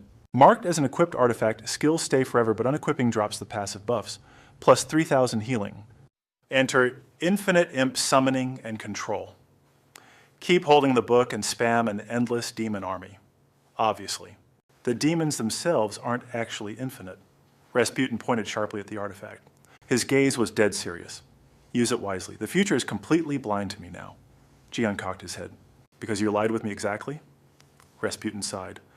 Recalculating fate takes an insane amount of time. Not to mention draining my raw power. Still a killer deal, Jihan replied, regaining his edgy swagger. I'm totally satisfied. Jihan smirked confidently. You're teleporting me home, right? Rasputin instantly shot him down. Sorry, kid. You can walk your own way back. Jihan glared at his new book. Spatial magic drains you, huh? So this is your weak apology gift. He stood up sharply. Whatever, I'm out of here. Rasputin's ancient eyes locked onto the rebellious teen. Farewell then. Want a quick villain lair tour, just ask. Jihan froze mid-step. Xianhua materialized, visibly shaken as the dangerous freak mysteriously vanished into thin air. Jihan completely vibed with her panic. Yeah, that guy was seriously bad news. Strolling down the creepy, deserted hallway, Jihan's racing cinematic thoughts finally spilled out loud. Hold up, is that old creep even human? I heard the Beliot faction is ancient history. Xianhua instantly jumped in to fact-check her boss. True Beliot is ancient, but they snatched Rasputin 300 years ago. Now he plays their mastermind prophet. Jihan cringed, totally weirded out by the insane lore drop. 300 years. That's ancient boomer status. The Abyss is basically a newborn. She stayed perfectly chill. Exactly right, my badass master. That quick, tactical chat hit different. I'm just a kid, but I'm out here negotiating with absolute legends. Guess my main character energy is real. But I can't let this epic power trip go to my head. Xianhua gasped. Why not, boss? He dropped a painfully deep truth bomb. Does acting like a cocky jerk actually secure the win? Or will it drag me into a literal nightmare abyss? She nodded in sheer respect, spoken like a true champion. Sadly, his edgy cool guy persona shattered instantly outside. He was staring at a brutally freezing, endless wasteland of white snow. Uncensored teen rage exploded out of him. This distance is deadly. Real talk, boss. How are we even traveling? The brutal frostbite made her voice violently shiver. Crossing Beliot means entering a savage war zone. The walking encyclopedia Xianhua calculated the survival odds. If we take to the sky flying southeast is our only safe bet. Jihan raised a highly skeptical eyebrow. Cruising home along the east coast. He gave a hard, confident nod. Exactly. I'm making my epic comeback. We completely dodged that absolute creep, Jordomo. They'll spam their clairvoyance radar, but intercepting us means clashing with savage zombie hordes and Beliot forces. Realizing the strategy was absolute genius, Jihan flashed a rebellious grin. All right, let's crash this party and head home. In a flash of cinematic magic, Xianhua morphed into an epic, back-mounted jetpack. Jihan blasted off into the freezing sky. Slicing through the freezing sky, Jihan smirked with typical teenage cockiness. Catching me in the real world? Good luck with that, Abyss losers. Xian immediately chimed in. Stealth cloak engaged, master supersonic flight mode activated. Meanwhile, far across the ocean, a demonic figure floated high above. With a commanding wave, infinite space expanded. A massive yin-yang seal erupted across the dark sea. This magical seal was breathtakingly massive. You could see that glowing monster from hundreds of miles away. Blissfully unaware of the trap, Jihan kept blazing toward the horizon. But the unchanging scenery finally broke his chill vibe. Hey! He yelled out, annoyance dripping from his voice. He needed his digital sidekick's attention immediately. Yes, Master Xian replied with infinite robotic patience. It has been 30 minutes already, right? Without missing a single digital beat, the loyal system responded. That is absolutely correct. However, that confirmation totally killed Jihan's chill. Then why the heck am I still staring at the ocean? I am literally flying at Mach 10 right now. The dramatic tension suddenly spiked. Xian dropped his casual tone instantly. Let us try gaining higher altitude. Thrusters roared to life, burning pure energy to rocket straight into the azure sky. But halfway up the system violently slammed the emergency brakes. Pure panic laced the AI's voice. It is a trap. We have unknowingly plunged into an isolated dimension. Jihan's jaw practically hit the floor. No way I was just flying in the real world. His martial instincts screamed in warning. Shoved into a trap without a single system notification, that is pure cheating. He muttered under his breath, eyes darting around. This is definitely no ordinary skill. Xian calculated the odds before finally speaking up. According to my data, only the Space Master could pull this off. The panic instantly morphed into a cocky smirk. Wait, you mean that hacker with a black hole gimmick? If this guy's distorting reality? A rebellious idea sparked in Jihan's mind. Fight fire with fire. He threw his hand forward to unleash his own black hole. In a split second, a vortex of absolute darkness hovered over the waves. It devoured the ocean endlessly, but as time ticked by, the water level did not drop a single inch. Both of them started sweating bullets. Okay, that is just completely freaky. He glared at the glitching reality, his tactical mind racing at light speed. Swallowing millions of gallons and not a single dry spot, this infinite loop proves we are trapped in an illusion, but the physics make absolutely zero sense. Snapping out of his intense brooding, Jihan turned to his digital partner. Space and time are literally getting shredded, yet this dimension refuses to shatter, meaning the regeneration rate totally outpaces my destructive power. As Jihan finished his nerdy deduction, Xian chimed in with a cryptic tone. That masters the ultimate secret of this realm. Jihan rolled his eyes. Got any better ideas, genius? The system metaphorically shook its head. Negative. Your brute force theory is our absolute best option. Jihan sighed, letting his typical teenage angst show. Guess I just have to crank this black hole to the absolute max. He instantly channeled a terrifying surge of aura, chanting the dark incantation. Maximum scale. The abyssal core expanded exponentially, violently increasing its catastrophic gravitational pull. The sheer force dragged Jihan forward, terrified his boss was about to get sucked into oblivion. Xian rapidly deployed a magnetic anchor to yank him back. Hovering at a safe distance, Jihan could not help but fanboy a little. Man, this totally reminds me of a legendary gaming quote. The AI paused, unable to resist its own curiosity. Which, quote, master? Jihan dropped his voice into an ultra-dramatic anime register. A profound and abyssal darkness, dragging the entire world into ruin. This magic, right here. This is the absolute power to annihilate reality. Playing the perfect hype man, Xian responded with terrifying logic. Deploying that in the real world would cause apocalyptic devastation. A nuclear bomb would vanish like a mere spark inside that void. Yet that awesome hype did not make Jihan feel any better. This stupid black hole still is not catastrophic enough. A chill thought crossed his mind. This thing is only 50 meters wide. If it reached 1 kilometer, humanity would be instantly wiped out. He hesitated, realizing the horrifying truth. Our glorious scientific civilization is still one step behind true magic. So why the heck has his pocket reality not shattered yet? While his brain was busy spiraling an ear-piercing frequency, violently interrupted his thoughts, Jihan clutched his skull in agony. What is that ringing? The agonizing sound refused to stop. Even Xian, busy running background diagnostics, realized things were going critically wrong. Master, what is happening? Jihan did not hide his panic. There is phantom static inside my ears. Suddenly, through the maddening white noise, a mysterious voice whispered from the void. His eyes snapped wide open in pure shock. What the? Is my ability totally bugging out right now? His teenage freakout instantly halted as a blinding system window popped up. Alert, you have entered a legendary monster zone. The pre-Genesis world. A special dimensional anomaly completely severed from the fabric of reality. Jihan read the epic notification and literally froze in midair. Say what now? Even the logical AI could not hide its sheer awe. By the heavens. This is an absolutely monumental discovery. Catching that faint robotic whisper, Jihan immediately snapped back. You think so too, right? He eagerly waited only for Xian to drop the heaviest truth bomb with agonizing slowness. Indeed, simply confirming that you are a beastman makes the divine slave arena a magnificent revelation. Get this. It is totally like a shady demon pact. They just loan out their crazy skills. Basically, they stream their badass power live. But what happens if the connection drops mid-fight? Boom. Your overpowered buff gets completely cut off. Xianhua hesitated for a split second. Isn't that logic super flawed, boss? He muttered. Even if the cosmic Wi-Fi completely dies, wouldn't your base stats stay intact? That actually made Jihan pause and seriously think hard. Yeah, just like I literally said earlier. My insane gamer stats and raw physical levels stay absolutely locked in. Even with borrowed alien juice, his innate talent ruled, plus that epic black hole hack was totally working. This freaky dimension was totally severed from reality. But the black hole's barrier secretly pulled in outside data. After his massive brain blast, Jihan let out an exhausted sigh. Just as I completely calculated, the black hole is seriously doing its job. It is just insanely hard to control. But escaping this trap seemed practically impossible. He instantly demanded his brilliant tactician's advice. Should we supersize the black hole? Xianhua completely froze, running some intense mental math before deadpanning. Definitely do not do that, boss. Worst case scenario, you absolutely die an ugly death.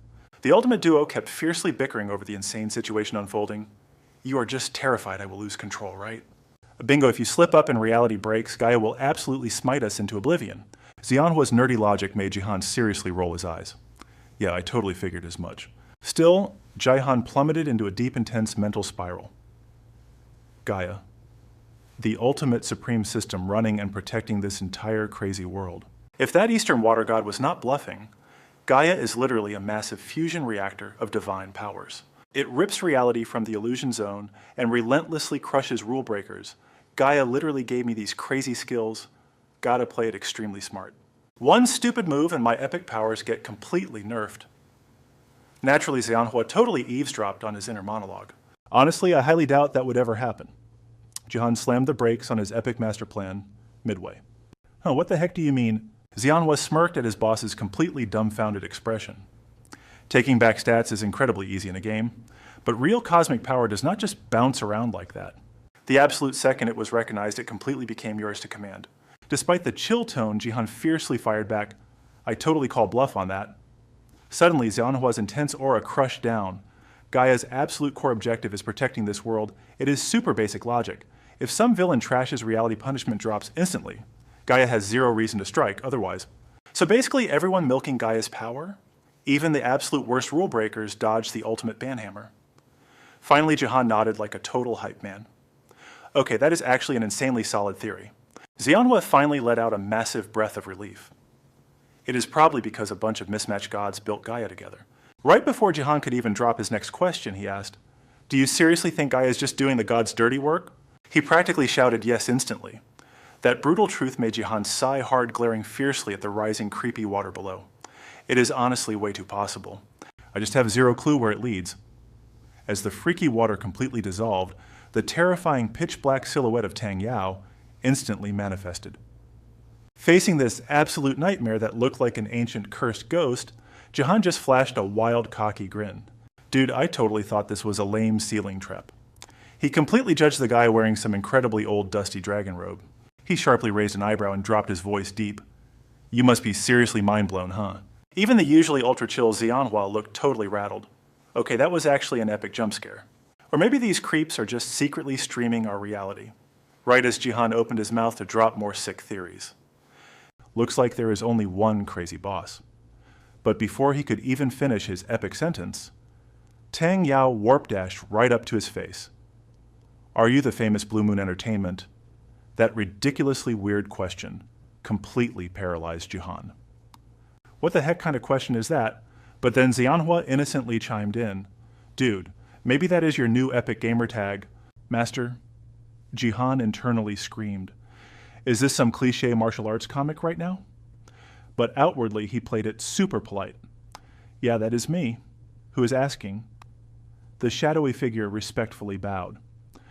"I am Tang Yao. Perhaps you have heard of my legendary name?" "The absolute second," he finished. And Jihan awkwardly blurted the brutal truth. "I definitely know Emperor Yao from those super ancient myths, but..." He totally swallowed the rest of his words. Those were absolutely insane Chinese mythological legends. More importantly, he was hailed as an absolute god king during the ancient Korean era. That epic history fact actually made Tang Yao chuckle with intense amusement. "Oh-ho!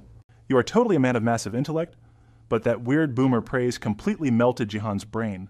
He was an insanely ancient king of Tang, and then what? He totally became the legendary Emperor Yao. Massive panic crashed over Jihan, making him internally scream like a complete madman. Why the heck is a literal mythological god my sudden enemy?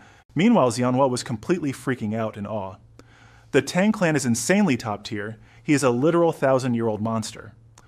But suddenly a creepy realization hit. Wait, this is seriously weird? I thought they were absolutely wiped off the map. Right after clashing with the almighty Jordomo, hearing that crazy lore drop, Jihan instantly snapped back. Wait, Jordomo actually threw down with them? Xianhua just gravely whispered a terrifying, "Yes." But the enemy's curiosity only grew stronger. So the old man gave up. Huh. Let us get this straight.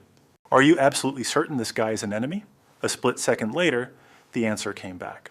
Yes. Spot on, but our quick little chat got violently interrupted by Dong Yao himself. "Hey you, shut down that freakish magic right now. Do you want to utterly destroy the entire world with this mess?" That arrogant tone completely pissed Jihan off. If you already knew that, why even set this stupid trap anyway? The absolute nerve, the ancient being simply let out a mocking chuckle. Such unbelievable disrespect. Our main character completely ignored basic manners and fired right back with absolute pure snark. "Seriously, you might be some legendary Chinese myth, but you are still the bad guy. Did you expect royal treatment?"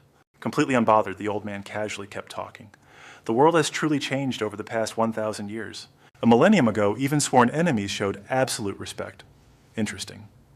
As he droned on with his epic villain speech, Jihan flatly dropped two words. Complete garbage. That completely shattered the old man's calm vibe. I simply cannot let your wild behavior continue. The pressure instantly flipped. Hey, why am I suddenly the bad guy here? Luckily, mastermind strategist Xianhua finally cracked the code. I think I figured it out. While Jihan stood there looking completely clueless, his partner quickly broke down the facts. 1,000 years isolated, that means this dimension has been totally locked down. After a tense moment of heavy calculating, he finally spoke up. Probably. But hey, old man, you talk a big game while just standing there. But Dong Yao's next words totally shattered their expectations. Oh, really? My attack has already begun. Jihan whipped his head toward his strategist in pure panic. Wait, what? Manhwa. Cold sweat dripped down his terrified face. I sense absolutely nothing. His desperate warning was immediately drowned out by the god's arrogant laughter as the magical aura exploded. Ho, ho! Your rebellious teen nature makes perfect sense. Now cultivate the mind, manage the family, rule the nation, and bring absolute peace to the world. That ancient philosophical quote struck Zianhua like lightning, that is from the great learning text. Jihan physically jumped at the massive lore drop. What the heck? Why are you geeking out? It is an ancient Chinese maxim detailing absolute kingly philosophy. Zianhua dramatically revealed the dark history behind those words. It was forged by one of the legendary 3 sovereigns and 5 emperors. This was way crazier than standard mythology. Really, Zianhua finally unlocked the hidden mythological secrets passed down through countless generations. Legend says Dong Yao's divine artifact was forged to stop the raging Yellow River floods. The ancient emperor feared total destruction of his people, so he commissioned this absolute god-tier item. Jihan's rebellious brain immediately caught the ultimate loophole. Wait, so it was literally made for flood control. He is not manipulating space itself, it is just a massive flood prevention vault, which is exactly this very dimension. I'm totally connecting the dots now. If water rises, this entire space just floods. He built this pocket dimension just to hoard infinite water. Everything clicked. Dong Yao's legendary artifact creates straight-up unlimited spatial storage. The puzzle piece is perfectly aligned in Jihan's mind. Right or wrong, an item like that could totally neutralize my black hole powers. Zianhua nodded with absolute pride. Brilliant deduction. With the situation clear, Jihan figured out the enemy's master plan. Wait, is this ancient boomer just trying to permanently lock me in here? His brilliant partner completely agreed. That is exactly the terrifying reality. Like hell, our rebellious hero would just roll over and die? He screamed out. Dong Yao, are you seriously trying to seal me in this place? The old god gave a sinister little nod. Pretty much. How about hanging out and playing with me for 50 years? I even brought snacks. It is called Chinese chess. I even have the Korean version if you want a hardcore mental battle. That chillingly calm attitude actually terrified Jihan for a hot second. Is this crazy grandpa actually dead serious? But the teen quickly snapped back to reality and took a sick combat stance. I am not rotting in here with you for 50 years. Instead of getting mad, Dong Yao just laughed like a total villain. You really hate chess that much. But while joking, he ruthlessly launched a massive water attack right from below. Jihan's raw instincts kicked in instantly. He violently twisted his body, launching himself into the air, and completely sliced the water sphere cleanly in half. He thought he dodged a bullet, but Jihan's eyes nearly popped out of his skull. What the heck is that? The water bullets magically bent space and shot straight at his face. Total nightmare fuel. The sneak attack was way too fast. Bam Jihan slammed face first into a towering geyser of crushing water. Moments later, he furiously thrashed to the surface, looking like a totally drenched sewer rat. Regaining his stamina, Jihan floated back up, muttering dark curses. He literally flipped the fabric of space when I tried to counter Zianhua, let out a massive sigh of relief. Thank the heavens you took no damage. The kid grinned. Yeah, no kidding. Dong Yao casually stroked his flowing white beard, dropping absolute truth bombs. Do not even dream of escaping my absolute domain. I used supreme magic to trap the legendary water gods. Even they stood zero chance against my epic floods. But Jihan's rebel brain was totally distracted by the ridiculous hair on the old man's chin. Seriously, what is up with that bizarre beard? Oblivious to the savage judgment, just casually flexing ancient battle stories. His ultimate barrier sealed the Yellow River, back when demons and spirits ran wild. Rogue spirits caused massive floods. To crush them, I forged this absolute seal. He sighed with deep nostalgia. I mean no harm. Giordomo and I aren't allies. Jihan cut straight to the chase. So your entire goal is trapping me here. The old man shamelessly agreed. Exactly right. Now let us play some chess. Xianhua analyzed the trap. Minions are bound. You are too. Harsh, but totally undeniable truth. He snapped back defensively. Stop making me sound like the ultimate villain. Anyway, are you absolutely certain? Her confirmation was absolute. Yes, if Master casts magic, he will instantly block it. His absolute domain is water and spatial control. Jihan learned the hard way. Casting triggers interference. Flying flips gravity itself. Xianhua nodded grimly. Mastering both water and space makes his offensive power utterly terrifying. Gazing upward, he let out an exaggerated groan. I've been trapped here way too long. Exactly. Jihan muttered darkly. If I can actually pull this off. His eyes suddenly blazed with wild intensity. Giant body transformation. Xianhua instantly chimed in with a critical warning. I'm unleashing a level 8 weapon. He successfully triggered his ultimate awakening. Jihan expanded massively, azure skin glowing, eyes burning with predatory rage. The old man watched in pure awe. Is this mythic tier power? Fascinating. But a colossal fist suddenly swung upward. You severely lack imagination, old man. The enemy stumbled back in sheer shock. Brutally, Jihan violently plunged his hand into his own chest. Blood dripped from his smirking lips. Jihan whispered his cold command. Open? 2 terrifying words echoed. Black hole. His chest wound erupted into an abyssal vortex. Ripping his bloody hand out, oppressive dark energy coated his skin. A terrifying internal spell, casting a casual flick unleashed a tiny dark singularity. Instantly, it violently expanded into a massive sphere. The gravitational pull became utterly devastating. Jihan smirked at his overwhelming aura. Reaching this perfect state is incredibly rare, but my divine physical defense blocked the fatal damage. Xianhua panicked nervously. That was insanely reckless, master, but Jihan simply shrugged off the insane danger. Oh, I know. I literally burned through half my health bar. The old man trembled below, blending utter terror with wild thrill. You cast magic inside your own body to bypass my absolute domain. You are truly a legendary beast. Jihan shot him a lethal glare, a silent promise of absolute destruction. Seriously, old man, you never actually wanted a deathmatch, right? The illusion master cryptically dodged the question. Forcing a black hole into existence took everything. That is all the loyalty I owe Jordomo. Why resort to meaningless violence now? But I beg you, do not rely on that spell. It will consume the entire world. Done talking, Jihan mercilessly expanded the black hole's devastation. Staring death in the face, the old man smiled peacefully. I can finally rest in peace. His ancient body instantly shattered. Drawn into the abyssal void, his existence slowly faded into pure nothingness. But he left one final ominous whisper. Break the ultimate seal if you seek me. Only then shall our destined paths cross again. Jihan just found the dramatic exit super annoying. Just shut up and die already. Goodbye, old man.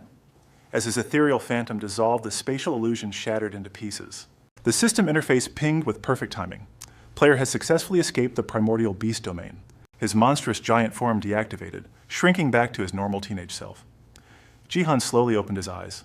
Zermudo Beli Layat and the Marshall clan. Those 3 are absolute monsters. His conclusion was brutal. I just have to grind and get ridiculously stronger. Xianhua agreed. Precisely, master. Flashing back to reality, Shin was already standing outside his front gate. She beat him to the punch. I have been waiting for you. Jihan blinked in total confusion. What is going on? She answered without hesitation. I did some serious digging. He raised an eyebrow. Digging into what exactly? Shin maintained her ice-cold composure. Han Jihan, I was genuinely terrified when you got randomly kidnapped. Then her facade cracked slightly. Honestly, it shocked me. So I hit the books. She aggressively pushed his door open. Jihan awkwardly followed her inside. Same here. I never expected reality could literally bend like that. You really did not have to wait for me. She brushed it off smoothly. I just needed a quiet place to think. My Marshall clan has a brutally dark history. Her intense words sent a chill down his spine. Wait, why bring that up now?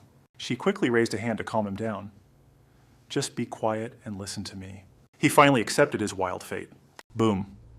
Xinjiang suddenly dropped some massive lore. Turns out her secret clan's legendary origins actually date back thousands of freaking years. Jihan's jaw totally hit the floor. Seriously. Yeah, their founder actually clashed with the legendary Yellow Emperor, though his current abyss status remains a total mystery. Based on her master's ancient memories and deep Taoist doctrines, this guy wasn't just human. He was an absolute true god, but honestly nobody knows if that legend is still breathing. Xinjiang locked her intense gaze on him. Her grandmother randomly discovered War God Sivyu's heavenly soul strike, birthing their entire sect. This crazy backstory actually hooked his gamer interest. Since when, he asked, her deadpan reply, roughly 80 years ago. Jihan slowly nodded, piecing it all together. Wow, so her mom totally ditched the clan. A single generation sect crashing and burning makes total sense for a tiny guild. Smashing right through his thoughts, Xinjiang's eyes blazed fiercely. That's exactly why I must hunt down Sivyu's lost arts. There were more divine techniques. Jihan's eyes bulged, all the color instantly draining from his face. Hold up a sec. My brain is completely short-circuiting from this massive lore dump right now. Plus, I literally just got home. She finally blinked, realizing her intensity. Sorry. I got too fired up. Go grab some rest. Catch you in an hour. Jihan bluntly threw back a quick whatever. Post-nap. Our boy strolled out looking incredibly fresh. Thanks to his time-stretching cheat skill, he banked 10 solid hours of sleep. But his chill vibe vanished instantly. He jumped sweating bullets as he spotted Shinjung brooding darkly in the kitchen. She acted completely unbothered by her own creepy aura. Just organizing my battle plans, feeling recharged yet his smug gamer smirk vanished instantly. Yeah, way better now. My gamer's mind and gamer's body passives always keep my HP and MP max, but they don't exactly cure mental exhaustion. Shinjung completely ignored his epic nerd rant. Good. Jihan completely shrugged off her cold attitude. Back to business?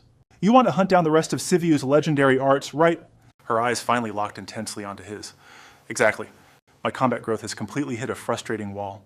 My ultimate Heavenly Soul Strike is a pure mental attack with zero physical destruction. My stats are totally hard stuck. Jihan pitched a totally broken cheat code idea. Just party up and grind levels using my gamer system? Why not just exploit that? But Shinjung mercilessly shot him down. Way too slow? Jihan let out a heavy sigh, double-checking. So you really need Sivyu's lost texts? Her fierce determination didn't waver for a single second. Yes? Well, now our guy actually had to use his brain Sivyu's ancient techniques, huh? What were they? She didn't miss a beat. Legend says they're split into 5 distinct branches. Jihan threw her a highly skeptical look. Is that intel actually legit? Shinjung nodded with blazing absolute certainty. It has to be. I've obsessively scoured ancient martial arts scriptures for years, and I finally tracked one down. That instantly spiked his gamer curiosity. Which one? She dropped 4 extremely heavy words. The Cloud Spirit Flame Art. Jihan's burning curiosity was finally completely satisfied. Makes total sense. You got a quest marker for its location. Sadly, her databanks were pretty empty. Not yet. Someone unearthed it 20 years ago, but it vanished again. Jihan thoughtfully stroked his chin. Well, at least the legendary item drop exists. She quickly added a dramatic twist. However, this specific art isn't a physical combat technique. Instead, it's a pure internal energy cultivation method. Suddenly, a massive light bulb went off in his head.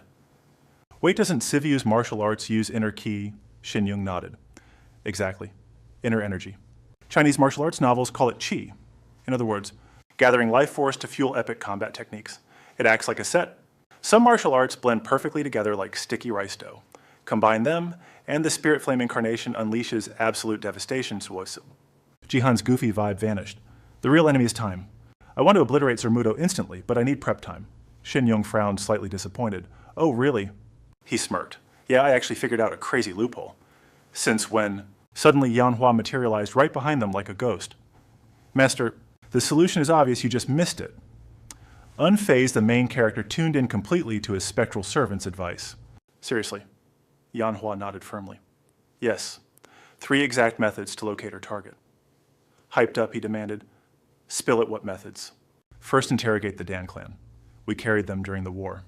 If you demand a favor, they will scour the entire Korean peninsula for it. A light bulb went off. Bro, that is genius. Yanhua continued smoothly. Method 2, the Abyss Auction. Mercenaries take special requests there, right? Everything clicked. So I just drop a massive bounty on the dark web? The spirit nodded in instant agreement. Exactly. He tilted his head. And method number 3. Yanhua dropped his final trump card. Master, simply use your divine tarot deck. The realization hit him like a truck. How could he forget that epic loot? Shinjung totally dug that vibe. Honestly, that makes total sense. But the spirit ruthlessly killed the mood. However, method 1 has a fatal flaw. If the target sits outside their turf, the clan is utterly useless. She immediately turned back to question the spirit. Because of the ongoing war, he confirmed swiftly. Bingo. Outside their borders, they are blind. Shall I expose the second method's brutal weakness? The main character groaned, already predicting the chaos. Skip it, I know. Scammers will swarm my inbox like hungry flies. And method 3. The duo sighed in perfect comedic sync. Super vague and totally drains my stamina. Nailed it. Yanhua shrugged casually. My thoughts exactly. Every option sucks right now, and wartime politics only multiplies the headache. So what is your move, Master? Seeing his master internally panicking, the spirit whispered a spicy alternative. Why not bribe the Abyss directly? You could snag it instantly. But honestly, I hate that idea. Owing those shady admins a massive favor is pure suicide. He vigorously nodded like a bobblehead. Heck yes. When they ordered that custom gear, my scam radar went crazy. He stroked his chin dramatically. Yeah, that epic wind gear. We have literally zero clue what their evil master plan is. The brain damage was real. The hero started seriously analyzing his own stats. Powering up my squad? If I grind like a hardcore gamer, my stats will skyrocket. I have summoned epic demons and totally maxed out my workshop. But I totally neglected buffing my own party members. Even with Master Loliano's insane veteran carry potential, a blazing fire ignited in his eyes. Screw it. We will hunt these techniques down, no matter the cost. Shin-Yung blinked, stunned. Wait for real. A rebellious, chaotic grin spread across his face. Honestly, I just want to see what kind of crazy fireworks happen when she finally maxes out Sivyu's legendary skill tree. That old man was an absolute beast in mythical combat arts. Internally, he mapped it all out. Obviously, my girl is basically copying my exact overpowered fighting style. It completely clashes with that punk Sun Yin's moves, but whatever his stuff came straight from some ridiculous, heaven-defying fate. He spammed that absolute soul-burning technique from level 1. Regardless, I'm betting all my coins that Shin-Yung will become an absolute monster. Especially if she actually unlocks every single one of Sivyu's hidden forms. Boom. The spirit violently interrupted his inner monologue again. Master, seriously pick a freaking strategy. Jihan waved his hands in panic. Chill out, bro. Give me a sec. A massive brainwave is hitting me right now. He forcefully slammed his skill button. His eyes blazed with intense godly neon light. Hyper-brainstorming mode engaged. 3 seconds later, he screamed, Eureka, I totally got it. Shin-Yung ruthlessly rolled her eyes. You are literally such an absolute drama queen. Clinging to his shattered pride, he barked back. Shut up. Hardcore gaming just permanently wires your brain like this. The spirit ignored the comedy routine entirely. Master dropped the nonsense. What is this legendary new strategy? Instead of answering, he flashed a wildly terrifying smirk. Boom space itself warped as a blazing blood-red magic circle materialized from thin air. Demon summoning, cut to the dark summoning chamber. Our boy was sweating bullets intensely, charging up the massive runic array. Just minutes prior, he was proudly flexing this totally unhinged battle plan. I will just casually forge a blood pact with a top-tier boss demon and make it fetch the scrolls. Absolute genius. Right, since nobody else is crazy enough to try it, the spirit raised an intrigued brow. A brilliantly toxic loophole. Since infernal beasts are magically chained to their contracts, they basically become the perfect, undeniable servants. Shin-Yung crossed her arms, sweating nervously. Bro, literally everyone says dealing with demons is pure suicide. Are you absolutely sure? He flashed a cocky thumbs up. Zero stress translation. As long as I do not screw up, we are golden. Back in the top-secret, heavily locked basement, honestly, our rebellious main character was already bored to death by the insanely tedious magic casting. Ugh, this sucks. Master could easily hack this ritual, but since her magic class is strictly witch-based, her ceremonial casting takes 50 times longer. Slapping his cheeks, he hyped himself up. He thrust his glowing hands forward. All right, time to unleash the beast. By the legendary name of Solomon I, Hanjihan, command your descent.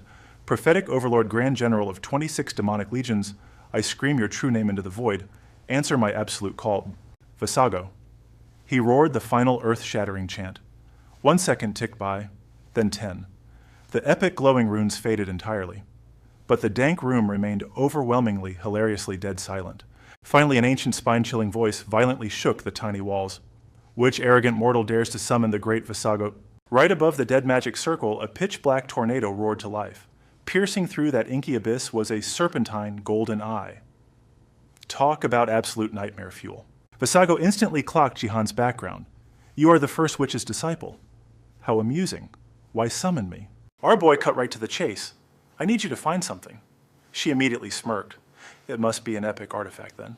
Stepping out of the shadowy vortex with absolute supermodel energy, she called out his title. First, witch's disciple. What are you hunting and how will you pay? According to his master's memories, Visago was surprisingly fair. She always demanded a reasonable price for her demonic services, unlike the other greedy monsters. She was actually great for business. Trusting her reputation, Jihan carefully stated his goal. I need one of the Heaven's Will Sect's 3 great treasures. Find me the heavenly mirror. Her demonic instincts flared immediately. If I locate the mirror, I will also find fragments of the Chiyu manual. This kid is testing me. This just made the whole deal way more thrilling. Pointing at him, she laughed at the mirror's insane popularity. You are hilarious, kid. Everyone in the East Asian auction house is desperately hunting that thing. Jihan's face completely blanked out. Oh no, I didn't. He was genuinely clueless. People are actually looking for it. While he was freaking out, the demon confidently smirked. I can absolutely find it for you, but... He flinched in surprise. Wait, she can actually find it. Her terrifyingly serious face snapped him back to reality. Can you stomach the price? Us demons work strictly based on payment. If the cash is right, we will even slaughter gods. He totally ignored her edgy villain monologue. So you're saying you can locate the heavenly mirror? But it is going to cost me a fortune, right? Visago practically rolled her eyes. Obviously. Barely anyone can track that artifact down. You've got expert seers, master informants, detectives and massive cosmic entities all fighting over it. That is exactly why it is incredibly difficult. Suddenly Xianhua stepped up to dumb it down for him. Boss, think of it like a foreclosed mansion. You have got scammers, legit buyers, auctioneers, and crazy squatters all involved. With that many lawsuits and massive ego clashes moving into that house would be a total nightmare, right? Jihan nodded, totally impressed by his subordinate's street smarts. Damn, that is some hardcore practical advice. Meanwhile, Visago was losing her demonic patience. If this is just a test, knock it off. It is getting super annoying. Our main character patted his chest with fake sincerity. I'm not testing you. I'm just weighing all my epic options here. My bad if I hurt your feelings. She arrogantly tilted her chin up and sighed. This is exactly why witches are the worst. I cannot believe I tied my soul to this contract. So what are the actual terms here? Finally, Jihan had been waiting for this exact opening. I need the exact coordinates of the heavenly mirror and a solid game plan to snag it. And full disclosure, no knockoffs or identically named junk. We need the authentic legendary gear. The authentic Chiyu heavenly mirror. Hearing that name, Visago instantly dropped a lore bomb. The heavenly mirror is Chiyu's personal weapon. That little tidbit definitely caught him off guard. You knew that, but Visago was a total shark. She clammed right up. Obviously, but any more premium lore drops will cost you extra. Knowledge is power, kid. No cash, no class. Her greedy attitude had Jihan internally crying rivers of pure frustration. Ugh, I miss my old friend. The Lord of Twisted Space would spill the entire wiki page for free. I totally need to text him later. The demoness sharply brought the focus back. So you want to restore Chiyu's heavenly mirror. I sense your ally already possesses the holy spiritual fire. I cannot guarantee 100% restoration, but I will hunt down every last clue. Deal. I shall calculate the exact price for your ridiculous quest. Visago summoned her measuring scales and strutted toward Jihan. He mentally braced himself. All right, here comes the damage. An antique red copper scale materialized with stunning, intricate carvings. The demonic scales, evaluation. He had seen this exact trick in his master's memories. Suddenly the scale radiated a toxic blue-purple glow, its plates grinding together. Her snake-like eyes widened, completely shocked by what she saw. Visago clenched her fist, shattering the scale into thin air. She extended her open palm. This is the cost of your proposal. Jihan's expression darkened like a total badass. A glowing golden holographic panel floated right in front of him. The ultimate scam here, customers never actually got to see the scale's final weight. He just smirked like a rebel. All right, cool. Then take this. Jihan casually whipped out a glowing, pure purple metal ingot right in Visago's face, completely blowing her mind. What is that? He held it high like a trophy. A tier 16, pure spiritual light ingot, baby. Jihan proceeded to casually flex the insane rarity and absolute perfection of his crafted loot. Its purity absolutely crushes standard mana cleansing stones, an ultra-premium item that is nearly impossible to forge. By grinding out 100,000 Tier 2 spiritual bars monthly, I rocketed up to rank 4 in global production. And I'm officially recognized as the world's #2 spiritual bar manufacturer. Visago could not even hide her absolute awe. She was totally starstruck. Whoa, this is absolute perfection. How the heck did a mere mortal forge something so divine? I swear I thought only the elites from the Golden Circle could pull off this kind of masterpiece. The main character flashed a cocky smirk, tossing out his hardcore offer. 100 level 16 spirit bars. Deal. But Visago was not buying it. Sure, the goods were top tier, but a measly 100, a highly dangerous, predatory glint flashed in the demon's eyes. Make it 2,000. He swallowed hard. That starting price was totally insane. But then a genius idea sparked in his brain. Didn't he literally score a system skill for this exact kind of hustle? The system window popped up. Skill activated. Haggling. The ultimate price matching ability. But then red text flashed. Failed. He stared at the floating words, his jaw literally dropping to the floor. Oh crap. Vasago smirked, totally reading his mind like an open comic book. She was not having any of his cheap tricks. Did you seriously think I, one of the legendary 72 Demon Kings, would fall for such a pathetic scam? Add 500 more? Her voice echoed like a sudden thunderclap. 1,200. He shot back. She blinked, caught totally off guard. Yeah, you heard me. He thumped his chest with epic swagger, hyping up his mystical loot. Except for me. Only the Golden Circle crew can forge these bad boys. Doesn't that make them ultra rare? He doubled down, fighting tooth and nail to keep the upper hand in this insane negotiation. Honestly, I could totally find another supplier to back me up if you walk away, Vasago. It would just be a massive drag on my schedule. She crossed her arms, seeing right through his bluff, and aggressively pushed a new counteroffer. 2,000 bars. He gritted his teeth, his rebellious streak flaring up. You have to factor in the insane grind it takes to craft these 1,200... Vasago's eyes narrowed into dangerous slits at his bold words. A wicked smirk crawled across her face as she fired back. So if grinding these spirit bars takes longer than hunting down the martial art fragments, you are just going to rage quit... Fine, 1,800. The two clashed like absolute madmen, hurling numbers back and forth in a brutal verbal war. How is that any different? 1,400 then. Vasago's patience was officially hitting rock bottom. 1,600, and that is my absolute final offer. Hearing that sweet number, he knew he had won the psychological warfare. Bingo. We have a deal. Epic. A rapid-fire stream of hardcore math flooded his brain. These spirit bars were the ultimate fuel needed to power up his personal defense towers. His maximum monthly grind yielded 3,000 bars with 1,000 pledged to the Dan clan. Handing over just 1,600 to her meant he was practically swimming in profit. He confidently snatched up one of the glowing rods. Mountains of mystical metal towered between them like a billionaire's vault. All right, let's lock in this demonic contract. He smirked. Vasago's eyes gleamed with wicked satisfaction. Perfect. As their hands clasped together, a blinding surge of spiritual aura exploded around them. In that high-voltage moment, their minds perfectly synced up. We bind our very souls to this absolute pact. Suddenly, a neon blue system prompt shattered the tension. Demonic contract successfully forged. Price paid 1,600 spiritual power bars consumed. Epic reward unlocked. The ultimate navigation guide to the lost martial arts. Far away deep within a monster-infested jungle, a pair of fierce eyes suddenly snapped wide open. A totally badass female warrior was locked in brutal combat with a horde of demon boars. She moved like a phantom, dodging and delivering bone-crushing kicks that sent the beast squealing in total chaos. Her fist clenched tight, igniting with a blazing destructive inferno.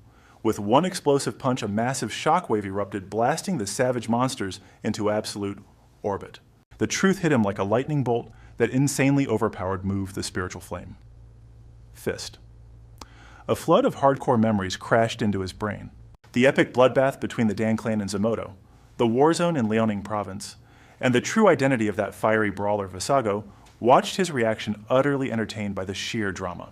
Jin Xiao Kwang racing to hoard every single piece of the manual, a totally psychotic yet brilliant goal. Vasago casually snapped her fingers, tearing open a swirling black void in reality. Throwing a wicked smirk over her shoulder, she whispered, I literally cannot wait to see this beautiful chaos unfold. Creepy, glitching static echoed from the dark portal. A heavy knot of pure dread formed in his gut. Things are about to get unbelievably messy, he muttered. Suddenly remembering a key player, he demanded, What about the observer? A chilling voice echoed back. She has not left her cage yet. The ethereal silhouette of Lolino floated peacefully. Her eyes remained firmly shut as a blinding divine aura pulsed from her hands against an endless sapphire void. A brutal flashback tore through his mind, that insane, death-defying raid into the abyssal forest to secure the ultra-rare mystic fruit. They had risked absolutely everything, yet still managed to bag the legendary loot. But Lolino was still trapped in an endless coma, tightly bound by massive, sinister iron chains. It sounded totally basic, but I had to feed her that mystic fruit. If she could not decode her demonic contract in time, her soul was literally getting dragged straight back to the underworld. The ultra-rare fruit pulsed with radiant energy inside a hand consumed by dark shadows. Though honestly, that intel was totally yesterday's news. Fast forward, and a brand new harvest had already spawned. Word on the street was it dropped new loot monthly, but picking it straight after ripening nerfed its stats a bit. The mentor swore it was still a major buff, despite the power drop screaming at us to deliver it immediately. He spun around, fist clenched tight, totally fuming as he stormed off. Seriously, what the hell has Sunin been doing this whole time? He vented. Suddenly, a stoic voice sliced through the tension. He is currently dominating the front lines. Hearing that, his expression totally flipped. Wait, that crazy bastard went to the war zone too? Somewhere far away, Sun, and gripped his legendary blade tightly. His eyes were dead set locked in absolute combat mode. The heavens themselves had just crowned him with an insane demigod ranking, throwing the Grandmaster out of the equation. Sunin was officially the most overpowered beast in Heaven's will. There was zero chance they would keep a weapon like him, benched. Harsh light hit his face, casting epic brooding shadows over his features. Figures. He muttered, his resolve hardening like steel. I seriously need to level up. Xianhua suddenly materialized from the shadows, seeking absolute guidance. Master, what is our next hardcore play? A fierce, unshakable fire blazed in his eyes as a wild strategy clicked into place. A massive hypermodern skyscraper towered endlessly against a crystal blue sky. We are about to test every insane method in the book. Yanhua analyzed every crazy option. A cloaked man's shadow loomed heavily in her mind. Intel from the Heaven and Earth clan confirmed it. Quan Jinsuk was a rogue gun for hire, wielding the brutal weapon Tekken he ranked as a B-class Abyss mercenary. But do not let that rank fool you. He survived 15 brutal years as an Abyss veteran. Hearing this, Jihan smirked. Then what rank is Cheon? S-class. He remembered that absolute monster tearing beasts apart barehanded. Still, one nagging fear remained. So what is the master plan? Jinsuk only sheds blood for cold hard cash. We have zero clue if he even realizes it. Does he know he inherited Sivyu's legendary martial arts? A crazy rebellious idea suddenly sparked in Jihan's brain. Why not just drag him off the battlefield? Way too easy. Yanhua shot that ridiculous notion down instantly. Absolutely not going to happen. But how are you going to dodge the Dan clan? She pressed on, voice dripping with anxiety. Do those creeps not already track my every move using that totally busted clairvoyant power of theirs? Jihan actually hesitated, doubting his own wild theories. They will never see this coming. Wait, why not? A bizarre brain-shaped world floated in the void, orbited by two spheres, radiating entirely different cosmic colors. Countless golden abysses ripped through the deep universe, glaring down like massive, terrifying celestial eyes. They constantly war with Zarmuto, battling every single rival faction inside the 9 Great Gates. They are locked in an endless guessing game. One single moment of distraction means absolute doom. Absorbing Yanhua's massive lore, Drop Jihan's expression darkened. So, one slip-up guarantees total annihilation, right? She bowed her head, conceding the grim truth. Exactly, my master. A rebellious spark suddenly ignited in Jihan's eyes, which means the Dan clan is totally blind to my current moves. Spot on. A cocky grin spread across his face. Time to hunt down Quan Jinsuk. We steal his martial arts, throw bags of cash at him, and master the skills. Easy peasy, right? Yanhua smirked fully, understanding the assignment. I will handle the heist. You deal with the rest, master. Jihan blinked, totally clueless. Wait, what other mess? A glowing blue system window suddenly popped up, displaying a brutal new quest log. Side quest triggered. Goose's ultimate request. Gather the legendary Japanese royal relics victory condition. Secure all 3 sacred treasures of Japan. Failure penalty warning. Instant death advance bonus. The restriction seal on the 3 sacred relics is completely shattered. Final reward. 1 shard of pure ancient power golden gears aggressively turned in the empty air, connecting the crazy dots. He activated hyperspeed processing. That fiery rebellious glint returned to Jihan's eyes. Another insanely risky scheme was born first things first. We are crashing the battlefield. Wait, you are meeting Shinsunin? A devious smirk formed on his lips. The ultimate scheme was locked in, let us see the total chaos we can cause borrowing his heavenly sword. Dark energy materialized in midair. In the meantime, I will personally establish a direct link with Quan Jinsuk. I am leaving this insane operation to you. The shadowy mass trembled, echoing back with absolute, unwavering loyalty. As you command, my master. The dark entity slammed into the floorboards. A heavy, sickening thud echoed through the room. Sinister black smoke billowed outwards, violently condensing into a dense, solid geometric shape. Suddenly, a sleek digital monitor flared to life. Dowa answered with a completely bored, apathetic tone. Why are you calling me now? Jihan delivered rapid-fire orders. I am heading out. Boost your security parameters to the absolute max I sexpil, and make sure the old lady and Quan Yonhwa know too. Fully grasping the deadly stakes, she gave a firm nod. Copy that. The camera cuts to a massive 2-story mansion. Two figures sat inside deep in tactical strategy. Come back in one piece. No getting captured like last time, idiot. Dowa rolled her eyes and agreed. Yeah, whatever. Scene shift. A wild, untamed forest surrounded by jagged mountains. Starving mutant boars violently drooled at the sight of fresh prey. Two savage demonic beasts charged straight at Sunin. He stood unfazed, gripping his legendary emerald blade. Raising the weapon, a toxic green aura erupted. With one smooth, arrogant motion, he unleashed a devastating horizontal slash. Hundreds of monstrous boars scattered in absolute panic. The devastating green shockwave sliced right through them. Deep within the cursed woods, an ominous pillar of black smoke exploded upward. The monstrous alpha beast instantly collapsed, totally lifeless on the dirt. The cowardly stragglers scrambled back into the dark woods. Sunin casually brushed off his shoulder, smoothly breaking down the stats of those trash mobs. Gangrene class. These brutal yokai possess enough raw jaw power to shred literal steel into confetti. Without eyes, they hunt purely on their mutated smell. Picking them off is child's play. Sunin let out an exhausted, dramatic sigh. There are just way too many. Fighting them individually is a total drag. Sejong suddenly teleported in from behind, totally blown away by his crazy combat specs. Whoa, you seriously leveled up, dude. I heard rumors about you reaching demigod status, but since when were you this overpowered? He closed his eyes, dramatically flashing back to his training. I owe these entirely broken stats to Jihan. She snapped her fingers, an amused grin lighting up her face. Oh, you mean those insane, forbidden martial arts you were bragging about? Cold sweat slid down Sunin's face as pure trauma resurfaced. The actual moves are whatever. The genuinely terrifying part.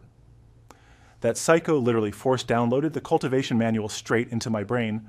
Flashbacks of absolute barbaric slaughter flooded his vision. Blood-curdling, ear-piercing screams echoed relentlessly inside his skull. The supreme, heavenly, Taiji soul reversal arts. If a regular punk tried learning this cursed technique, their brain would literally explode. Sunin gripped his hilt until his knuckles turned white rage simmering in his eyes. If I did not possess the ultimate immortal bloodline of the Sword Clan, I would be totally dead.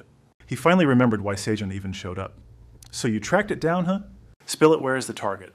She quickly laid out the mission details. Word on the street says the barrier is glitching. That is why I need your muscle. She pointed ahead. A massive, swirling tornado roared right at them. Mission accomplished. The blazing astral sword vanished from Sunin's grip. Finally, this trash zone is entirely cleared.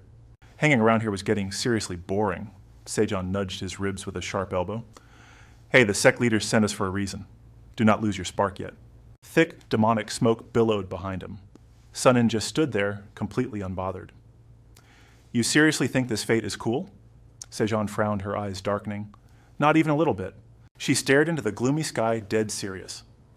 But we were born into this mess, right? Might as well rock the destiny heaven handed us. Sunin rolled his eyes, exhausted by the boomer talk. Yeah, I am totally skipping this cosmic destiny lecture. She sighed. Classic rebel. No wonder you hang out with Jihan. Sejong kept dropping her unwanted wisdom. But your boy got dragged into this chaotic world too. Right, honestly? Maybe it is a cosmic upgrade for him. A bitter smirk tugged at his lips. So what now that we are both cursed, we are true bros forever? Oh, whatever. I never wanted him dragged into this nightmare. He widened his stance, pure rebellious energy flaring up, piercing blue aura smoked around his sneakers. Talk time is over. Let us trash this zone and bounce. Copy that. Let us hunt. Whoosh. His silhouette launched into the endless sky like an absolute rocket. The demonic boar drooled everywhere, flashing nasty fangs with savage, gut-wrenching squeals. Up high, a dark sorcerer clutching a twisted staff got sucked right into the roaring cyclone. Meanwhile, a massive squad of monster pigs spawned from a cursed relic. The dark mage Yosen panicked as the violent storm closed in. Flash Sunin dived like a meteor. Target locked. It is Iosen from the Zermudo gang. Bam, he delivered a bone-crushing flying kick straight to the villain. Heavenly lightning strike. Boom. The explosive impact shredded the forest, sending deadly shrapnel everywhere. Sunin touched down, cratering the earth like a total boss. A massive crater smoked exactly where the explosion hit. Suffocating black ash clouded the battlefield. Slowly, a dark silhouette stepped out of the dying cyclone, right behind him. Sejong watched the epic wipeout from the back, totally impressed.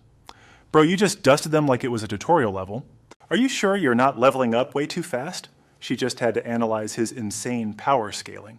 If you keep this crazy grind up, you might actually rival the old Grandmaster one day. Sun-In shrugged, knowing he was secretly overpowered. Yeah, well, maybe I am just built different.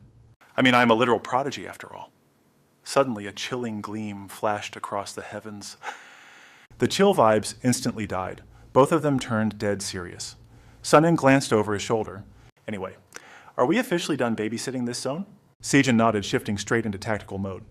Yeah, but did you catch the enemy's weak spot? Also crazy gossip. I heard Bailey Lyatt just clashed with the Zermudo creeps. Do you think their perfect foresight system is finally glitching? That actually made perfect sense to him. Sure looks like their hacks are broken. Sun-In spun around, spotting a massive unidentified object, nose-diving, incoming move. Sejong did not hesitate, vanishing into thin air. Shadow evade. A colossal mountain-crushing iron pillar plummeted down at breakneck speed. It blasted the entire forest apart, slamming right into Sun-In's fresh crater. Shing. The glowing blade materialized in his grip. Sun-In dropped into a lethal stance. He sprinted like a raging hurricane straight at the apocalyptic pillar. With a savage war cry, he unleashed a full-power slash. Divine Heaven. Severing Strike. Clang, his ultimate blade bounced right off the alien metal. A flash of pure panic crossed his arrogant face. The absolute weight of the pillar drove him straight into the earth. Kaboom. A catastrophic explosion rocked the valley, kicking up an impenetrable wall of dust. The seismic shockwaves literally shattered the forest's foundation. High in the sky, a deadly iron staff materialized out of nowhere. A menacing hand locked around the cold metal weapon. The arrogant villain Latham sneered at the devastating wasteland he just created. Did that little tap seriously wipe him out? The creepy shadow raven on his shoulder squawked like a crazy fanboy. Overpowered master is overpowered. Too strong squawk. Lathan arrogantly tapped his deadly staff against his palm. His voice dripped with absolute sickening contempt. And here I thought the kid actually had some bite to him. Pathetic. Is this really the so-called guardian of the peninsula? What a joke. But the demonic raven frantically flapped its wings. Watch your back, do not get sloppy. Sloppy squawk. The kid is an immortal freak immortal. He is definitely not dead yet. Not dead, not dead. Lathan just rolled his eyes, admiring his legendary weapon. Chill out, bird brain. I obviously know that. But even if the brat has an immortal cheat code, healing from getting flattened takes major time. Besides, he took a direct hit from the ocean-pacifying divine needle. A literal copy of the Monkey King's staff, the raven screeched in absolute panic. You are monologuing masters being sloppy again. Sloppy, sloppy. Lathan groaned, incredibly annoyed by his pet's constant nagging. Would you shut up? I'm literally never off my guard. You are paranoid. B-da-B whoosh. A blinding surge of blue astral energy exploded right in his face. The cocky teen was already airborne for a lethal counterattack. Clang Lathan barely blocked it with his staff. Cold sweat dripped down the villain's neck. Boom. The Dark Crow lost its absolute mind, seeing this dude totally ignore all advice. I told you so. I literally warned you, bro. Keep slipping up. Just keep slipping, Lathan was fuming over this non-stop yapping. Shut your beak, the two warriors locked eyes in a dead stare. Sun-In slickly twirled his glowing blade, striking up the trash talk first. Color me shocked, Lathan fired back with pure fighting words to rile him up. I thought I completely pulverized you already. Gotta admit your healing factor is insane. Our boy just hit him with a cocky half-smirk, as you can clearly see. I am built entirely different. Sun-In's gaze suddenly sharpened into deadly daggers. Totally itching to know this wild dude's actual identity. By the way, who even are you? You've got some massive ego. Hearing this, the enemy flexed his true title. You are staring at the legendary Ma-Lathan. Burn this into your brain. I am the supreme growth king of the 4 heavenly kings, and I will totally wreck you. Sun-In processed this epic reveal, a massive light bulb going off. The 4 heavenly kings. Yeah, I have definitely heard that name drop before. Back in Zermudo, those guys are literal walking death sentences. Sun-In sweated a bit at this dude's insanely monstrous aura. They hold the absolute top-tier power rankings in the realm. This guy definitely did not come here to play games. A blazing crimson aura engulfed him and his pet crow. Sun-In felt the sheer crushing pressure. He is crazy strong, a total grandmaster of martial arts. Sun-In tossed him a compliment. Rumor said you were overpowered, but I never guessed you were this obsessed with pure combat. Lathan closed his eyes, throwing major shade at our boy. You only say that because you are just an ignorant kid. A clueless rookie who knows literally zero about the Divine Era picture this misty ancient mountains tearing through the clouds where legendary mages once trained using pure god-tier magic. Sunin flashed a reckless grin, totally vibing with the danger. Now that is wildly interesting. Suddenly, boom.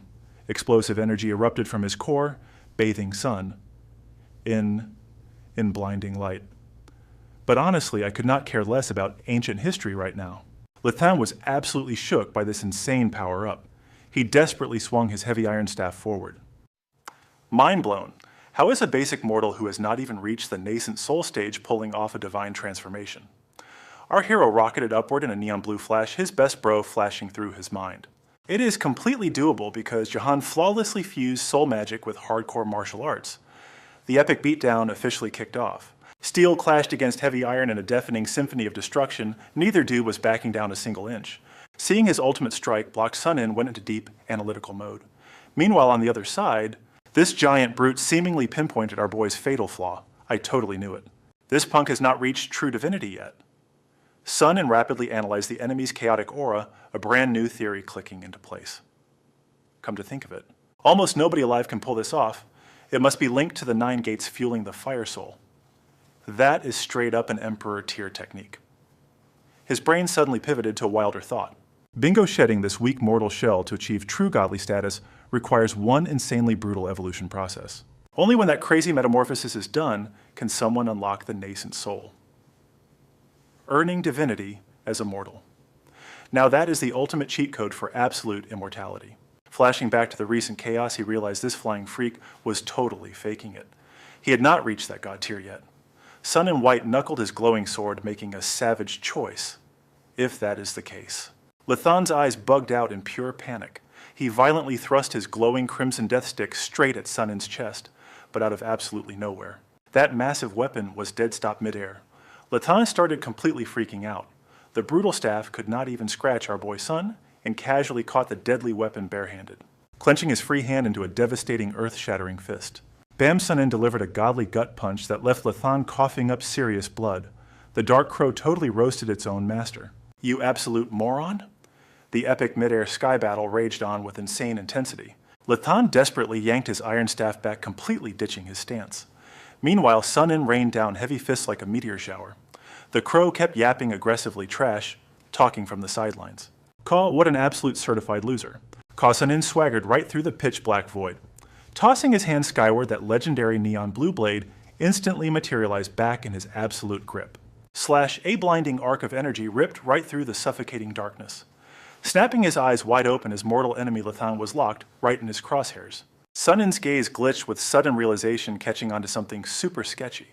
Plot twist, that annoying crow was actually a literal shape-shifting demon. Yep, that oversized pigeon was 100% a demonic beast.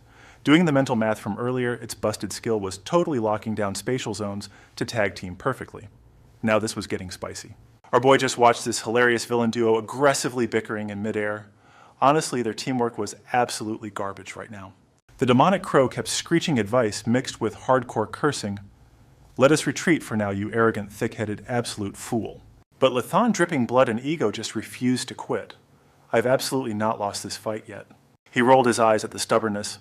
Whatever, let's bounce. No shame in dodging a tank. You're on your own, Crow. He totally ditched Li Qing to face Sun Yin solo. Meanwhile, Sun Yin was locked in, ready to brawl to the bitter end. Ma Li Qing of the 4 heavenly kings, you are not getting away? He wiped the blood off his smirk. A filthy mortal dares talk smack to me. The two floated midair, just roasting each other nonstop. So what? You are literally getting wrecked by a mortal right now. If you need an excuse to chicken out, let me help you. His eyes flashed dangerously, pushing all the right buttons. You pathetic 1,000-year-old demon, getting clapped by me really hurts your fragile ego, huh? That strike hit right in the insecurities. Li Qing absolutely lost his mind with rage, while Sun Yin just kept dropping those savage taunts. How do you like them, apples? He totally snapped. The inner demon ripped through his sanity. You absolute punk. The iron staff in his grip instantly massively expanded. Li Qing gripped his weapon tight. Sun Yin actually blinked, a little freaked out by this insane, glowing-up monster phase. Dude literally turned into a straight-up beast. 2 massive horns ripped through his skull, and sick fangs flashed out. Those teeth tripled in size, looking like a total nightmare. I'm going to mince you into absolute garbage. Then I will slurp up your pathetic soul. Say goodbye to your next life. You are totally done. Suddenly, a chill voice echoed from above. And who exactly is getting minced today? Jihan casually dropped from a sick blue portal in the sky. Both fighters completely froze, cranking their necks upward. Jihan Sun Yin was practically malfunctioning from the confusion. Like, when the heck did this dude even spawn in? Li King roared out, absolutely losing his mind over Jihan crashing the party. You freaking gamer trash. How did you even glitch in here? Jihan just smirked, casually dropping 4 glowing orbs like it was nothing. The spheres plummeted, exploding midair to instantly transform into 4 massive alpha golems. All 4 crashed down, setting off a massive shockwave that straight up flattened the forest. They immediately spread their massive arms. Wild lightning sparked across their bodies. The alpha golems linked up, creating an electric cage right over the massive crater. Li King refused to fold. Grow, he screamed, slamming his supersized iron staff down hard, but the giant blocked it with an energy shield. Li King was totally shook by their tanky stats. Huh, a cocky voice sneered from right behind him. Running already? Jihan wagged one finger. Yeah, that is not happening, buddy. My combat stats are totally buffed from farming those Zomoto trash mobs. He floated above, looking down like an absolute boss. But honestly, killing you normally just lets your soul respawn at base. Super annoying. A blinding beam of pure epic energy blasted straight down onto the 4 mechanical titans. He snapped his fingers. So I literally crafted these bad boys just for you. Behold the Mega Golem blockade. Jihan hyped up their absolutely broken and overpowered combat specs. Beyond their basic tanking skills, they project an anti-respawn barrier. It literally traps your soul. Stubborn as ever, Li Qing completely raged out. Then I will just delete you first.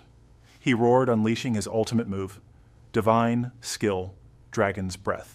But sadly for him, the massive blast just smashed harmlessly against Jihan's invisible, cheat-level barrier. Li Qing's jaw literally hit the floor. Wait, glitch, how? Jihan just laughed. The second I dropped those golems, this entire zone became my personal domain expansion, idiot. He kept piling on the absolutely savage disrespect, totally roasting the guy. I grinded crazy hard to unlock this space-time magic, and obviously it is strictly to keep you coward emperors from logging out mid-fight. Li King was raging and panicking, screaming out, Hyungseong save me. But Jihan was playing 4-dimensional chess. Yeah, your little buddy already rage quit the server. Calling for backup is totally useless when I have already locked the entire zone. I mean, maybe a high-tier player could break this seal. But you, a glowing blue phantom hand materialized. You are all out of moves right, so basically it is game over. A colossal phantom hand crushed around Li Qing's body, while the dude just shrieked like a total noob. Jihan casually whispered his command, grab him. Instantly, a sinister pitch-black shadow hand lunged forward to secure the absolute catch. The monstrous grip squeezed tight. Let me go, he squealed, completely losing it. Dark liquid swallowed him whole, silencing everything but his pathetic screams. The massive hand uncurled, leaving absolutely nothing behind. Jihan pumped his fist, cheering like a madman. Yes, just soloed a heavenly tier boss? Sun Yin just stood there, his brain absolutely short-circuiting as he stared up. He looked totally lost.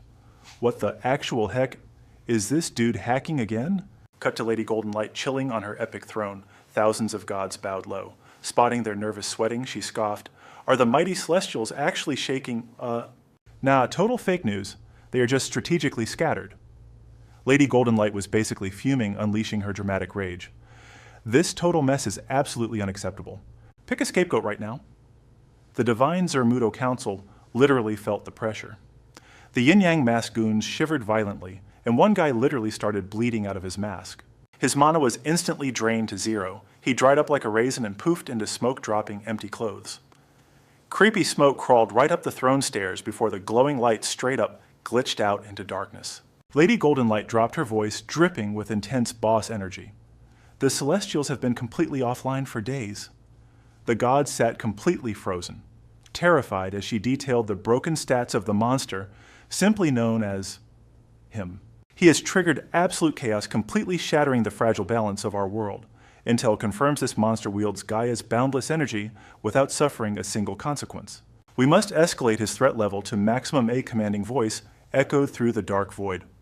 The gamer must be completely eradicated within the vast echoing forest.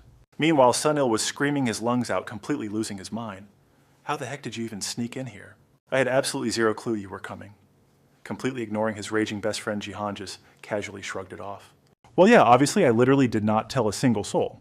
Sunil just facepalmed, totally defeated by this idiot. That is not what I meant. Standing in the dense woods, Sunil was definitely not buying his nonsense. Dude, this is the absolute front line. Both factions are literally slaughtering each other daily. You cannot just waltz in here undetected if anyone spotted you. They would have alerted me immediately. Then the horrifying truth finally clicked. Wait, do not tell me. Sunil shook his head, absolutely disgusted. You sneaky bastard. Did you freaking cheat again? Jihan just started slow clapping like a proud anime villain. Wow. Look at my little Sunil using his big brain. 10 out of 10 points for my boy. Sunil simply could not hold back his burning curiosity.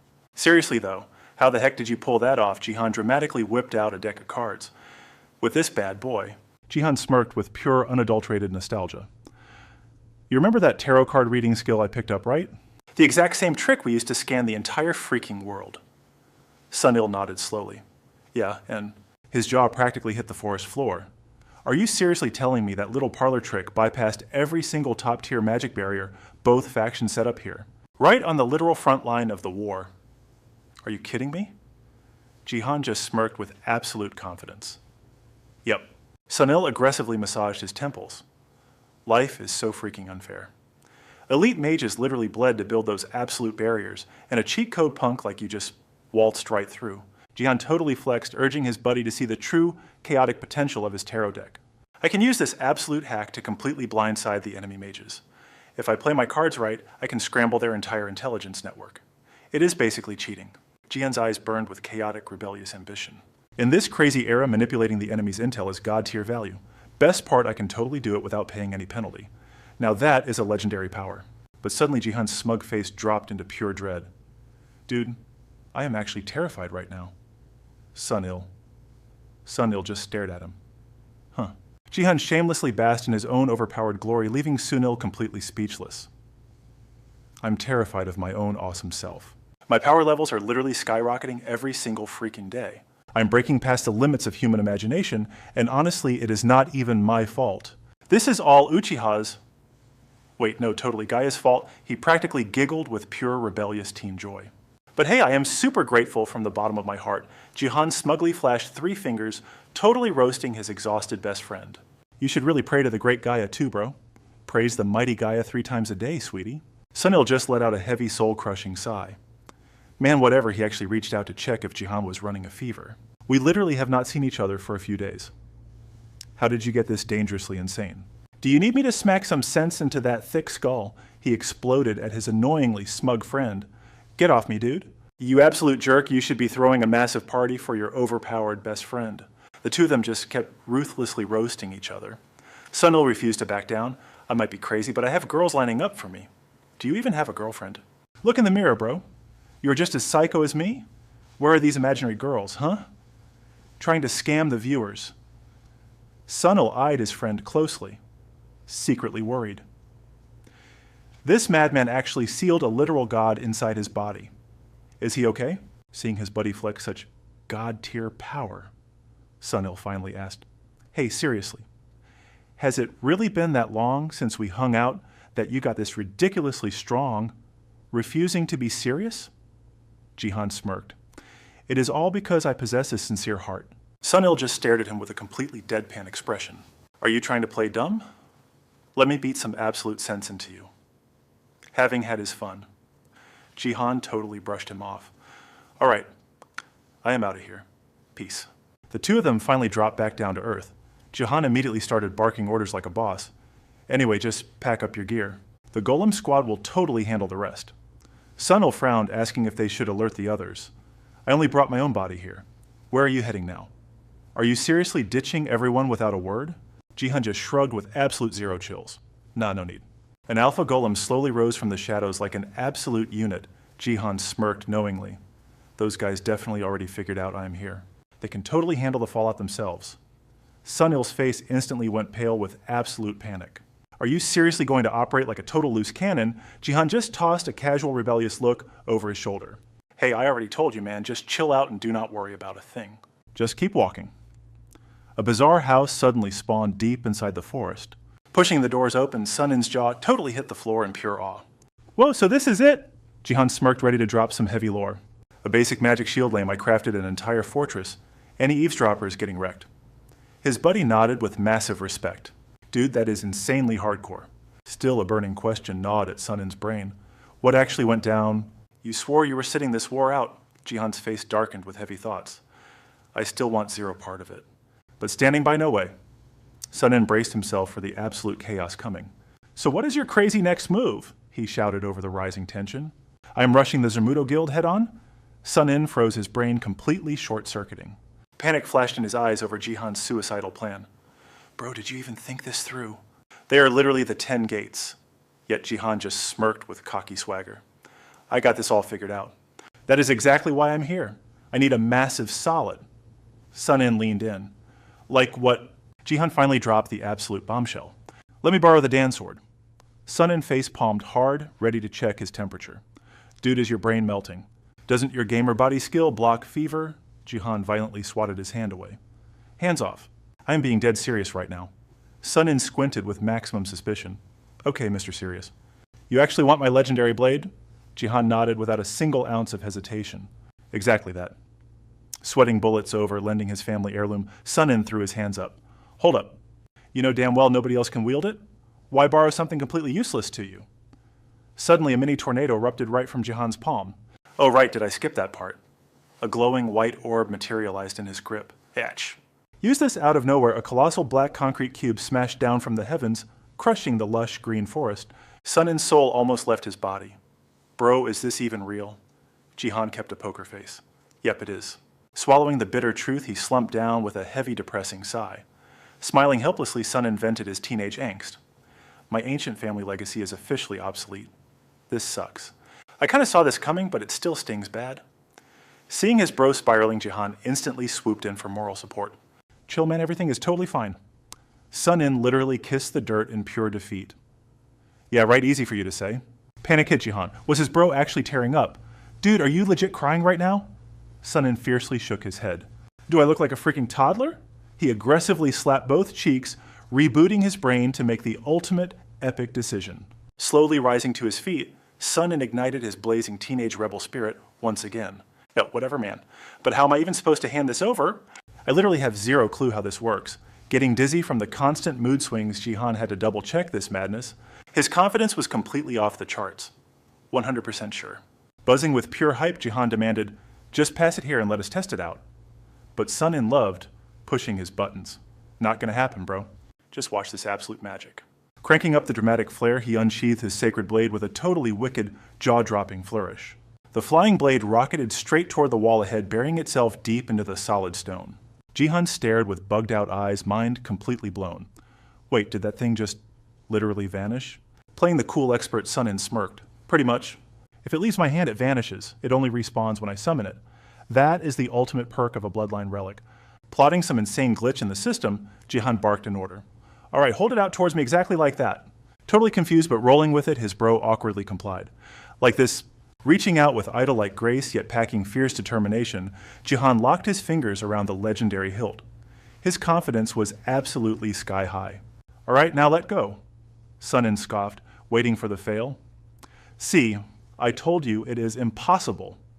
His cocky sentence died instantly. He stared down at the blade, his face frozen in pure, unadulterated shock. After a solid 5 seconds of buffering, Jihan flashed a blinding toothpaste commercial-level smirk, overflowing with main character energy. So he told you I could wait, what the heck? Without warning, Sunin's entire body erupted in a blinding, radiant glow. A blinding aura exploded, totally outshining high-beam headlights. He floated there, cluelessly flailing like a total noob, lost in hyperspace. Jihan freaked out. Playing the heroic savior, he rushed in, grabbing the legendary sword. Sunin's endless energy cascaded into the legendary blue blade like a raging river. Then, total dead silence. Jihan stood completely alone, gripping the glowing weapon. A system notification pinged. You acquired one of the 3,000 treasures, but the receiver was absolutely furious. Like, what the actual heck is this junk? Trapped inside the sword, his buddy threw a massive tantrum, flapping around like a beached mermaid, whining that this magical confinement was way worse than actual jail. Sweating bullets, Jihan felt intensely guilty hearing his best bro echoing from the blade. Sending frantic SOS signals, save me, but Jihan just stared blankly, thinking his friend was totally doomed. Boom. 2 colossal alpha golems spawned in the lush forest. Up high in the blue sky, two shadowy figures slowly materialized, looking like some freaky demons hunting for a legendary snack. Bora scoffed with pure unfiltered attitude. Seriously, what kind of garbage tier barrier is this? How did that punk gamer bypass our defenses so easily? Xeonin casually added extra salt to her raging wound. Absolutely bizarre. It is Zermudo's ultimate weapon, the Endless Demon Jar. They deploy it against the Dan clan. Recharging mana takes way too long out here. Even with crystal power boost, the delay is ridiculous. That is exactly why they use the Demon Jar to bypass the limit. It continuously spawns savage demon beasts without draining the user's resources. Endless monsters mean the enemy's front line crumbles. It is literally the ultimate cheat code for waging war. Bora deadpan to turning up the heat. Our original plan was merely trading magic stones and golems with the gamer. I thought that was enough. But now dealing with these creeps, plus Bailey Lyot joining the counterattack, what a massive headache. However, Bailey Lyot's arrival finally solved the Demon Jar crisis. Now the Dan Clan grunts can finally catch a desperately needed breather.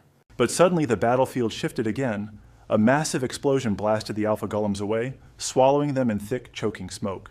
Posing like a fierce boss lady, Bora sneered. Now we have these golems handling the trash. Are they actually more useful than us? Xeonin went completely silent, casually recalibrating his internal system. Analyzing.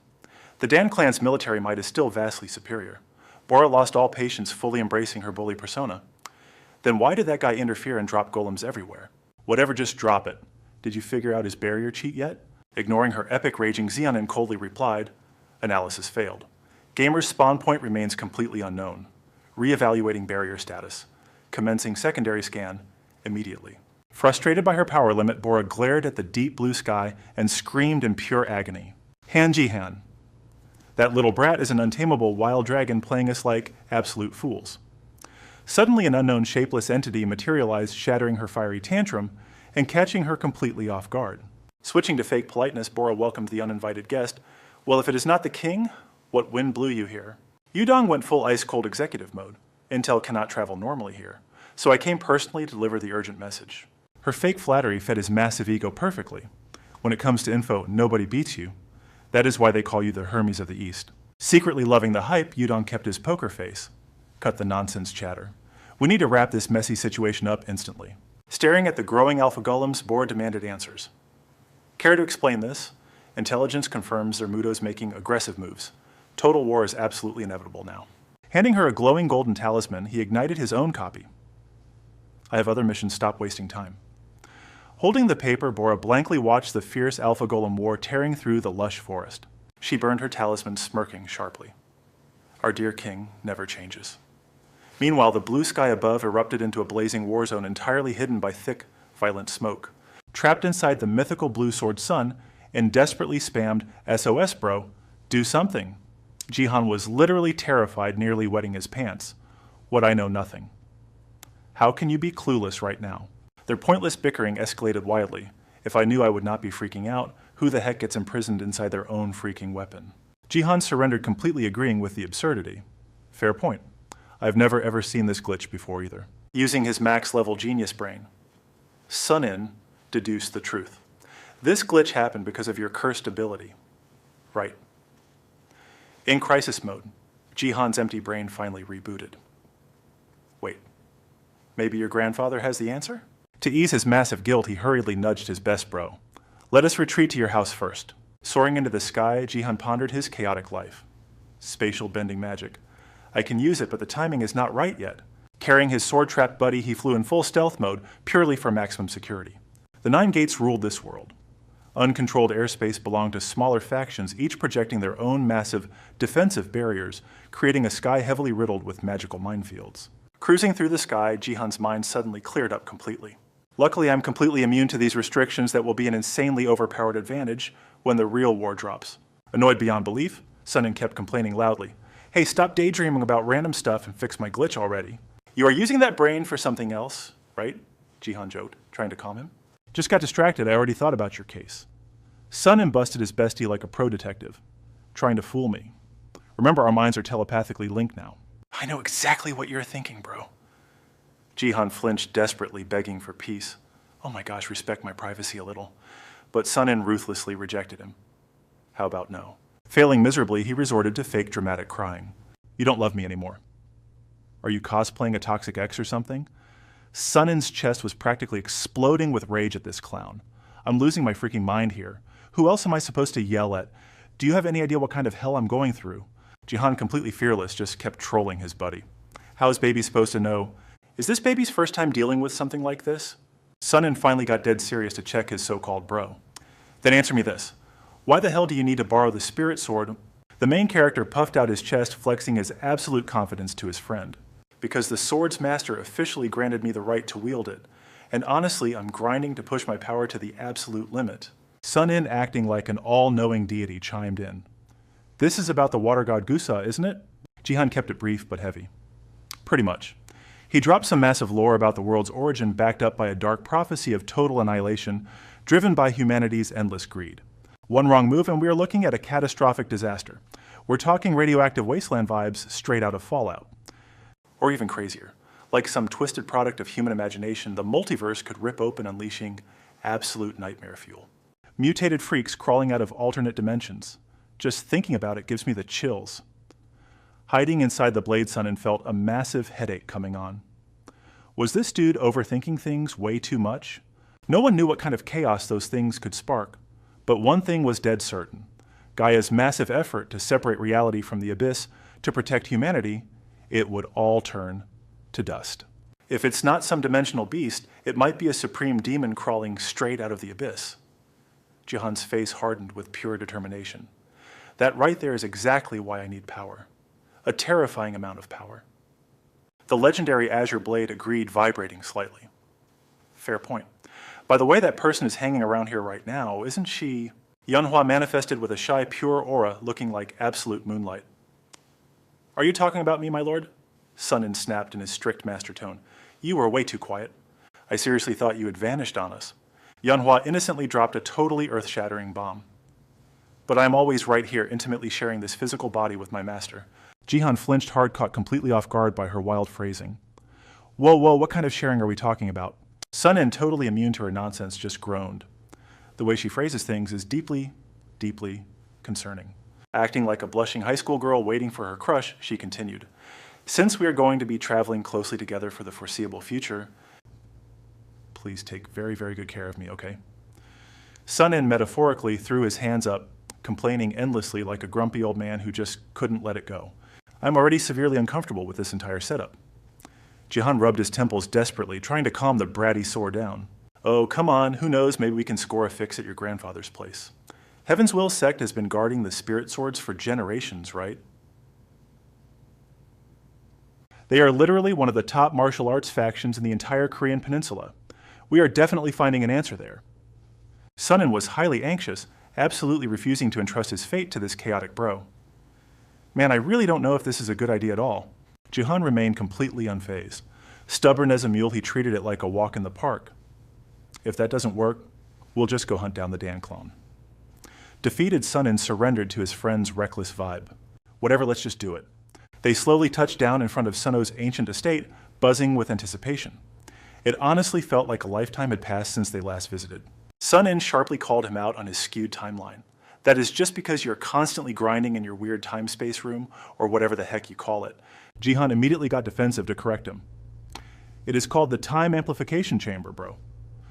But his spectral buddy was already too exhausted to care. He had enough. I literally could not care less. Left speechless and unable to argue back, Jihan spun around, eager to just escape this annoying banter. Yeah, it doesn't matter anyway, let's go. Jihan decisively reached out, smashing the doorbell to seek desperate salvation from Master Suno. He spoke clearly through the front gate intercom to the disciples inside. Hey, there I am, Jihan Sunin's best buddy. I'm here to deliver a highly important message on his behalf. Can I get an audience with the sect leader? A static-filled voice echoed back from the speaker. You are friends with our young master. Well, unfortunately, the young master is currently away from the estate. Jihan turned to the sword, laughing wildly in his face. I've heard that a dozen times, and it never gets less weird. Sunin's non-existent blood boiled as he snapped at his idiot friend. Shut your mouth right now. Suddenly, a deep, authoritative voice transmitted through the intercom, cutting the joke short. You are welcome to enter, my boy. Jihan froze, immediately recognizing that commanding tone. It was the Grandmaster's voice. He strolled casually across the decorative stepping stones of the leader's grand courtyard. The old man stroked his beard, gazing at him with warm eyes like he was looking at his own wild grandson. Suno gently set down his teacup, offering a highly graceful welcome. Greetings, young one. What brings you to my home today? I rarely see you drop by without Sun-in trailing along. Jihan scratched his head awkwardly, hesitating to drop the bomb. Furious Sun-in started nagging, rushing this absolute slowpoke. Speed it up, you idiot. What the heck are you beating around the bush for? Hearing his grandson's voice echo from the legendary Azure Blade, Sun-o completely blue-screened for 5 seconds. Was he losing his mind? Reading the room, Jihan quickly noticed the Grandmaster's internal panic. You seem pretty shocked, sir. With decades of martial wisdom, Sun-o connected the insane dots. Wait, is my grandson's soul currently trapped inside that spirit sword? Jihan presents a glowing sphere. You might need this, old man. The master instantly recognizes it. A memory orb. Time seems to freeze as the master pauses. Sun. O strokes his beard, his eyes heavy with secrets. This is a fortunate omen. Jihan raises an eyebrow. What is cooking in that head of yours? Ignoring the sass, the master asks, is your inner entity present? Manhwa materializes, instantly radiating absolute majesty. You call it taking a seat, the spirit speaks. Given your age, you must know the Great Flood prophecy. Well, what is your take on this? Manhwa nods, validating the master. The sect leader speaks the truth. The timing is far too suspicious. Totally lost, Jihan whispers to his buddy. Dude, do you have any idea what they are babbling about? Sun-in sighs at his clueless friend. They are discussing an ancient legend. Jihan still stares blankly, processing absolutely nothing. Surprisingly patient Sun-in breaks it down. An upcoming cataclysm will completely reshape both the abyss and the human realm. This phenomenon brings 2 major variables. Honestly, this dark fate was predicted centuries ago. Piecing the clues together genuinely gives me the creeps. Still confused, Jihan tries to double-check the facts. Wait, like the apocalyptic floods from ancient mythology. Sun-in smirks, glad his bro finally connected the dots. Something like that, but supposedly with a brighter outcome. Then again, those are just mere rumors. 1,000 years have passed since the 9 sects fought their final war. It is confusing. You really need to study Abyss history. Sun-in casually roasts his bestie. Just focus on leveling up, you absolute noob. Why would the water god entrust a massive quest to you anyway? Keeping up appearances. Jihan mentally screams. Damn it, stop reading my mind. Have you ever heard of personal boundaries, bro? Clasping his hands behind his back, the elder master announces with heavy gravity. All right, I know our next move. Playing the smart aleck, Jihan interrupts. Should we not separate Sun-in from that sword first? The veteran master replies with chilling slowness. Regarding that, do you know the legend of Crown Prince Neja? Jihan freezes, entirely bombarded by endless plot twists. What the heck are you talking about now? Sun-o smiles kindly like a storybook sage. I am asking if you know Neja. Jihan scratches his head. I skimmed the investiture of the gods. The master's eyes gleam. Then this makes things much simpler. That novel stems from absolute truth. Back then, Zomoto's elite assassins launched a devastating siege against Mount Kunlun. Zomoto won. Until Prince Neja miraculously manifested within a lotus body. Think of him as an artificial entity, a biomachine possessing a real soul. Sharing his profound knowledge, Sun-o explains, Neja's existence strongly mirrors the legendary altar sword passed down through endless generations. Jihan drops his jaw like a clueless rookie. Wait, what? He glares at Sun-in with fake sweet affection. You knew this the whole time, right? With a sudden burst of genius deduction, Jihan reads his friend's sketchy reaction. He definitely knew, Meanwhile, Sun-o drops massive lore. The altar sword is an ancient relic forged to serve its future master, but those were mere rumors. No one knew the actual truth. Jihan's overthinking brain immediately jumps to a terrifying conclusion. Do not tell me. Please do not let it be that. Shattering his friend's denial. Sun-in delivers the brutal reality check. Yeah, it is exactly that. He buries his face in his hands, utterly defeated. Holy crap. Remaining unbothered, Sun-o continues. Correct, like Neja the altar sword was forged by bonding the host's flesh. It holds its own soul. The child of destiny was born this way. Jihan touches his racing heart, panicking like he's about to confess to a crush. Hold up. Maybe this is not actually a total disaster. Annoyed by his buddy's weird whispering, Sun-in scowls fiercely. What are you muttering about now? Jihan smirks, revealing his secret inner otaku logic. Nothing.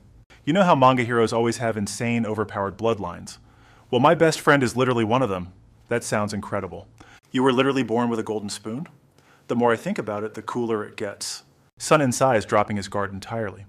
Damn it, you actually had me worried there for a second? Jihan smugly pokes fun at his fragile young master friend.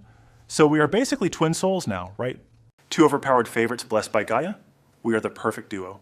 Sun-in rolls his eyes at this sheer madness. More like the tragic comedy duo. Just you wait. The second I get my normal body back. Relentlessly trolling his buddy, Jihan laughs. Oh, listen to Mr. Golden Spoon acting tough. He would never let him live this down. Watching them, Xianhua sighs gracefully. Master, if you two keep bickering like this. The big boss here probably thinks we have completely lost our minds. Jihan awkwardly scratched his head. My bad, I was just roughing this punk up a bit. Suno smiled like some legendary saint saving the world. He calmly reassured the clueless kid. No sweat, no sweat. Honestly, seeing you two bond like brothers warms this old man's heart. Jihan blushed completely red. You would think he was trying to flirt with his ultimate crush. Dude, you are making me super embarrassed right now. Sunin watched his grandpa vibe with his idiot friend, completely ignored. He was fuming. Seriously, old man? Is this gossip hour? What about me? Their jaws dropped in pure shock. Issa Sano simply ordered that all he needed to do was make one epic declaration. Jihan blue-screened hard. His brain literally lagged. Wait, what kind of declaration are we talking about? Quick-witted John Hua was already celebrating like a maniac. So that is our master plan, right? This is going to be incredibly awesome. But before anyone could process it, he dropped another mental nuke. Brains were spinning. Sanity was crashing. What now? He gently dropped some major wisdom on the clueless rookie. The altar blade was passed down for generations. But the crazy secret, it is totally masterless. Sunin panicked, terrified of losing his main character status. Are you seriously saying I am not its true master? Jianhua shut down the kid's endless whining immediately. Listen closely, Sunin. You are literally the sword. In other words, you are the actual soul living inside the blade. Do you get the difference now? Suno stayed cool with these bratty kids. Exactly. My set guards the blade, but we never owned it. My brother hated that rule, so he started a whole new faction. But honestly, who cares about that history now? Jihan's brain felt like mashed potatoes from the lore dump. But the true master of the blade had finally arrived. Jihan, you are the new master son, and got intense goosebumps. He was spiraling because his idiot friend claimed the throne. This is absolutely unbelievable. Jihan was totally blindsided by this legendary quest. Pure insanity. He snapped back to reality as Suno kept lecturing. The real reason you were chosen to wield the legendary altar blade. I'm guessing you are still totally clueless, right? The stubborn teenager still refused to accept his epic new reality. I just know this sounds crazy important. There's got to be some dark secret behind it. Suno laughed out loud at the clueless kid. He patiently explained, I will reveal everything once the sword truly accepts you. This is literally just the beginning of the madness. You get the full story after collecting all 3 sacred treasures, and trust me, you will need to grind hard for them. Jihan immediately shot back at the wise elder with teenage sass. Yeah, obviously I will. But seriously, why do I need to make some dramatic declaration? Suno stroked his cloud-like white beard thoughtfully. Well, regarding that, Jianhua shamelessly stole the spotlight. A master's epic declaration forces sacred relics into their true forms. Once bonded, you simply give the command, and our boy Sun. In here turns completely normal again. Sunin had been standing around all day listening to this massive lore dump. He was insanely irritated. Why does everything have to be so freaking complicated? Hold up. So until this crazy quest ends, I take orders from this absolute loser. Meanwhile, Jihan was grinning like an evil genius who just hit the jackpot. O legendary blade, I command you to reveal your true form. The sacred green sword reacted instantly to its new master. It blasted a blinding, endless light right into their retinas. As Sun. Materialized from the weapon, Jihan realized just how ridiculously overpowered he had become. Holy crap, it actually worked. Everyone cracked up watching him escape his pathetic sword prison, screaming like an absolute madman. Holy cow, Sun. O stayed perfectly chill, totally unfazed by the teen drama. And just like that, you are completely under Jihan's total control. He carefully grabbed the legendary green blade and respectfully offered it up. I'm returning this holy weapon to you now, sir. He felt super guilty. It was totally messed up to just show up and hijack their ultimate family heirloom. Suno stroked his beard and dropped the ultimate cursed words that terrify every teenager. Now it is time for a test. Jihan completely froze in pure horror. Wait a test. Dude, you changed the subject way too fast. Now that you own this legendary blade, literally, everything is going to change. Watch this. Hey, Sun, and try walking away for a second. Pitiful yet hilarious Sun. And sadly accepted his tragic fate and backed away. Yeah, I get it. Jihan just stood there, totally clueless. Why was his friend throwing such a massive tantrum? And why was everyone looking so ridiculously hyped? He stood frozen watching Sunin's tragic silhouette slowly fade into the lush, shaded campus grounds. A minute later, absolute panic hit him. His best buddy had just vanished into thin air. Did some random girl drag him off to a secret base? Jihan was totally freaking out, ready to search for him when Sunin just poofed into existence, almost giving Jihan a heart attack. Totally clueless, he threw on the fakest, most exaggerated smile ever. "Oh wow, how fascinating," he mocked. Sunin was absolutely raging right now. "Shut your trap before I knock you out." Jihan eyed his buddy with total suspicion. Wait, did his best friend just become an item? Jihan totally saw this coming. Still, he hesitated before dropping the bomb. "Dude, did you seriously just morph into an in-game item?" Sunin was totally losing his mind, and this clown would not shut up. "Do you seriously have to ask?" Jihan's curiosity was completely unleashed, firing off questions nonstop. "Yo, how far can you actually travel now?" Manhwa smirked eagerly, dropping the absolute truth on the overpowered punk. "Your master is the one who decides that."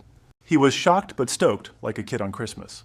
Finally, after all this time, his true epic value was recognized. "Wait, I make the call because I am the master?" Jihan's jaw literally hit the floor, soaking in the veteran's crazy wisdom.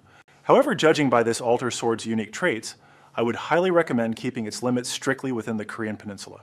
Suno stood completely straight, hands folded sharply behind his back. He dropped the heavy lore on his students. "This blade bends only to a true master from Korea.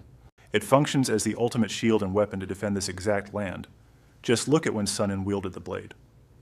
While my grandson grips that hilt, he absolutely cannot fall in battle, meaning as long as you remain on Korean soil, you are entirely immortal. This god-tier buff comes entirely from the sword's insane traits, but cross outside the peninsula's borders and that broken ability completely deactivates." Jihan totally froze the gears clicking in his brain, meaning even if he granted it absolute freedom staying put, was clearly the smartest play. So that was the catch. What in the absolute world is this glitchy nightmare? And what about that insane test you mentioned earlier? His heart was basically doing backflips over these brutal trials just to reach the absolute summit. Super simple, you're getting beaten within an inch of your life. Seeing his bro absolutely panicking Sun, and stepped up with some twisted encouragement. "We just got to test if the sword's cheat codes actually work on you. The immortal, completely indestructible altar sword is a god-level existence across the entire Korean peninsula. What actually happens when he becomes its one true master, from his gaming knowledge item, specs usually carry right over to the player wielding them." The ultimate realization hit Jihan like a massive lightning strike. His face went totally pale. "Hold up. Does that mean I become literally immortal too?" Nobody verbally confirmed his crazy theory, but nobody denied it either. The heavy silence was a complete yes. Time to test this insane theory. The squad relocated to the Cloud Rain Peak Monster Zone at Heaven's Will Hall to kick off Jihan's brutal trials. He acted tough, but internally he was flashing massive SOS signs. "Mina, are we seriously okay doing this?" Sunin offered absolutely zero comfort, just dropping pure chaotic energy. "What are you crying about? If you get totally wrecked, I will just carry you next round." Hearing his best friend spew that nonsense, Jihan felt his blood completely boil. "You absolute traitor." Sunin dodged the brutal trial, standing on the sidelines just to troll his buddy. "Relax. It literally feels like a tiny ant bite." Jihan completely snapped, looking ready to shock his sworn brother on the spot. "You are only talking trash because it is not your body taking the actual hit." Suno totally skipped the small talk, gathering a massive surge of aura. It was time to aggressively forge the next ruler for the supreme throne. "Here comes my strike, brace yourself."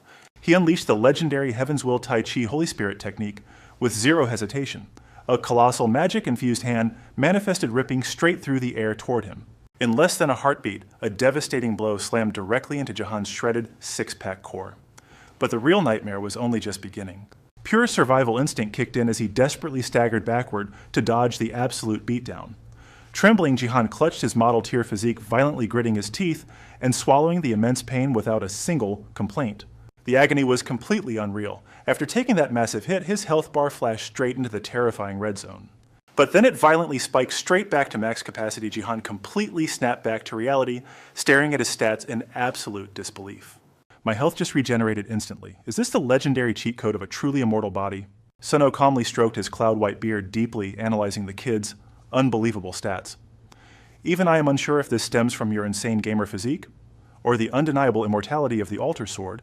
Jihan rushed over, eagerly tossing his wild gamer theory at the old master. "I bet everything it is the sword's insane buff."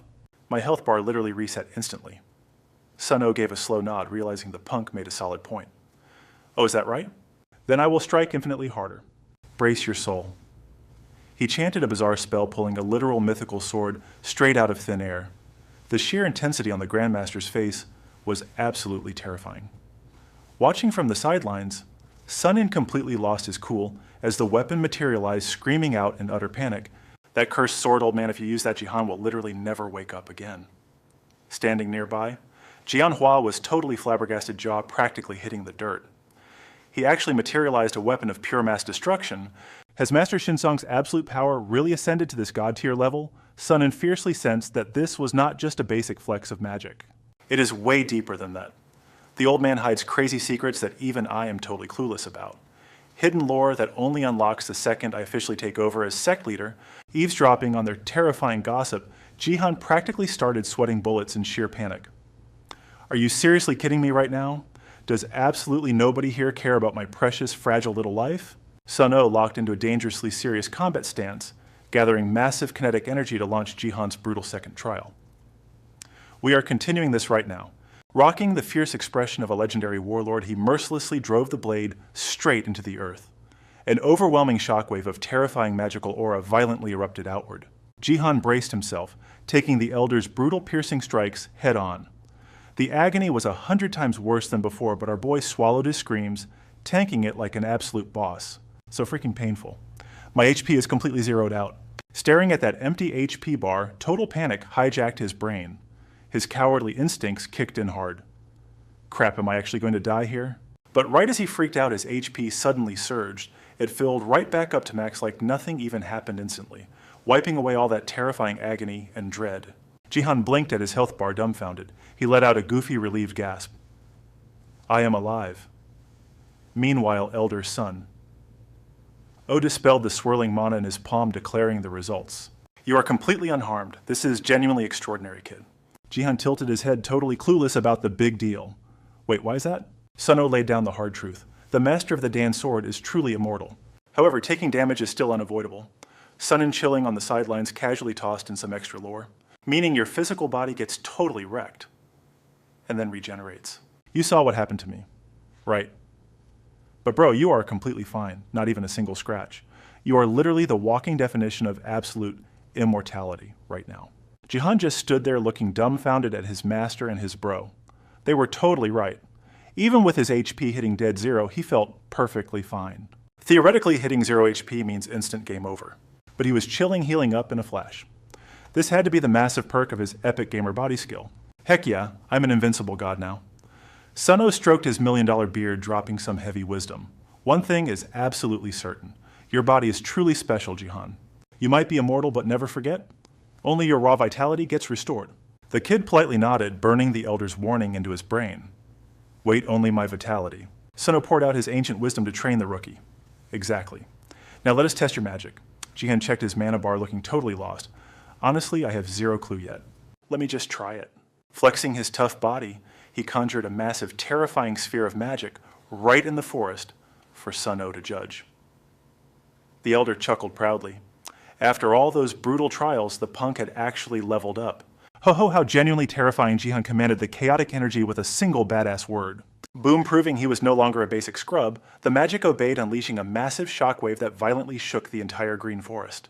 Thick white smoke exploded outward, creeping through the trees alongside a creepy horror movie rainstorm. Getting soaked. Jihan nervously watched his mana pool slowly ticking up. My mana is not doing anything crazy, old man. Just like you predicted, son? O turned dead serious, explaining the core reason. This happens because you are relying strictly on your own power. The sword only buffs your body, and health recovery. Jihan leaned in, showing off his nerdy good student side. Super curious, he asked, is there any other hidden perk? Sun-In immediately jumped in with his loudmouth energy. Heck yeah, there is, bro. You get a crazy boost to your magical power. A tougher body and a massive physical damage buff. Jihan blinked, a sudden realization hitting him. Wait, you mean this crazy thing? A system notification aggressively popped up. The Dan Sword Blessing for its master, guardian of the Korean Peninsula, damage and damage resistance increased by 30%. If resistance exceeds 70%, the immortal effect activates Sun in totally snooped, like a nosy neighbor. Yo, what just popped up on your screen? Jihan was clueless but confidently guessed anyway. It says Blessing of the Dan Sword right here. Going purely by his gut, he smirked. Looks pretty legit, right? Jihan analyzed the crazy stats. This is freaking delicious. Look at all these insane buffs. Guess that is absolutely everything, huh? Sunin crossed his arms, totally disagreeing. Not even close, my sweet summer child. From what I know, that legendary blade grants you absolutely infinite growth potential, bro. Hearing the word potential, his brain totally short-circuited. Honestly, I am totally lost here. Sunin knew his bro was dumb, so he spelled it out.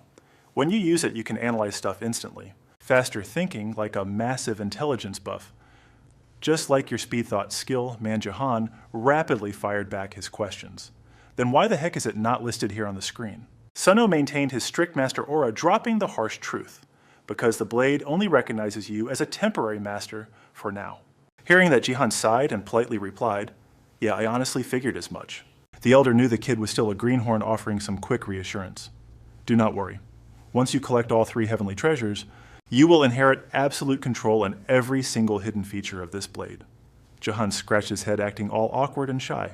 Honestly, the immortality and the 30% buff are already way beyond my wildest dreams. I really dare not expect anything more than that. Sunno glared like a strict high school proctor to discipline his disciple. Better safe than sorry, kid. Even backed by the Dan Sword, you're still absolutely no match for the 10 gates.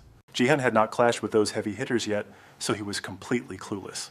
Are they seriously that overpowered? Sunno didn't sugarcoat the harsh truth. Obviously. They aren't exactly almighty gods, but they possess infinite methods to completely neutralize you. And remember this clearly, your immortal cheat code only works inside the Korean peninsula. Die out there, and no magical pocket healer is reviving you. You're already acting like the ultimate boss before the actual battle even starts. Even at 100% power, can you actually win? Sunno carefully questioned Jihan's battle readiness. Have you completely mastered the Divine Will technique yet? Hoping for more epic training, Jihan answered honestly. I'm slowly getting the hang of it. He completely froze for 5 seconds. The elder dropped a deceptively simple question. So what exactly is Divine Will to you? His brain totally short-circuited. What is Divine Will, son? O was a ruthless old master, immediately firing another question. What is its true essence?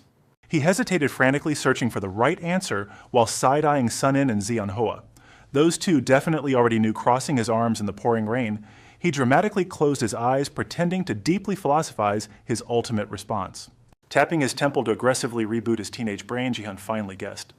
Is it the ability to mentally hack the world around us? Sunno smiled proudly at this surprisingly bright kid. That is actually an incredibly clever answer. You aren't totally wrong, but Divine Will is a far deeper concept. It is the absolute power to rewrite the world's rules using purely your intent. Principles, laws, and universal truths are simply the core programming running this entire reality. Gravity pulling an apple down. Water gracefully evaporating into drifting clouds. The moon rising as the sun vanishes. These are ironclad rules programmed by the world's absolute master. Hearing this epic revelation, Jihan's mind completely expanded. I get it now. Sunno stroked his legendary white beard, radiating immense master energy. That very concept birthed the Divine Will. A god-tier skill allowing its wielder to directly hack and rewrite reality's code, Jihan fell into deep thought, sensing the terrifying weight of it. The hidden meaning was insanely profound. Sunno dropped even more lore, completely expanding Jihan's teenage mind. Furthermore, those who perfectly master it can evolve their Divine Will, ascending to terrifying grandmasters of reality. Their ultimate technique is called Transcendent Divine Will. Jihan's jaw dramatically dropped to the floor, completely shell-shocked by this insane power scaling. Wait, so these Divine Will users can become completely monstrous, and there are even higher broken levels? Ignoring the pouring rain, the old master patiently reassured him. Absolutely, but do not panic just yet. Hardly anyone can cast abilities at that godlike tier. Maybe a rare few within the 10 gates or an actual deity. Gods, that massive concept immediately reminded him of the ultimate syndicate. The elder gravely warned him.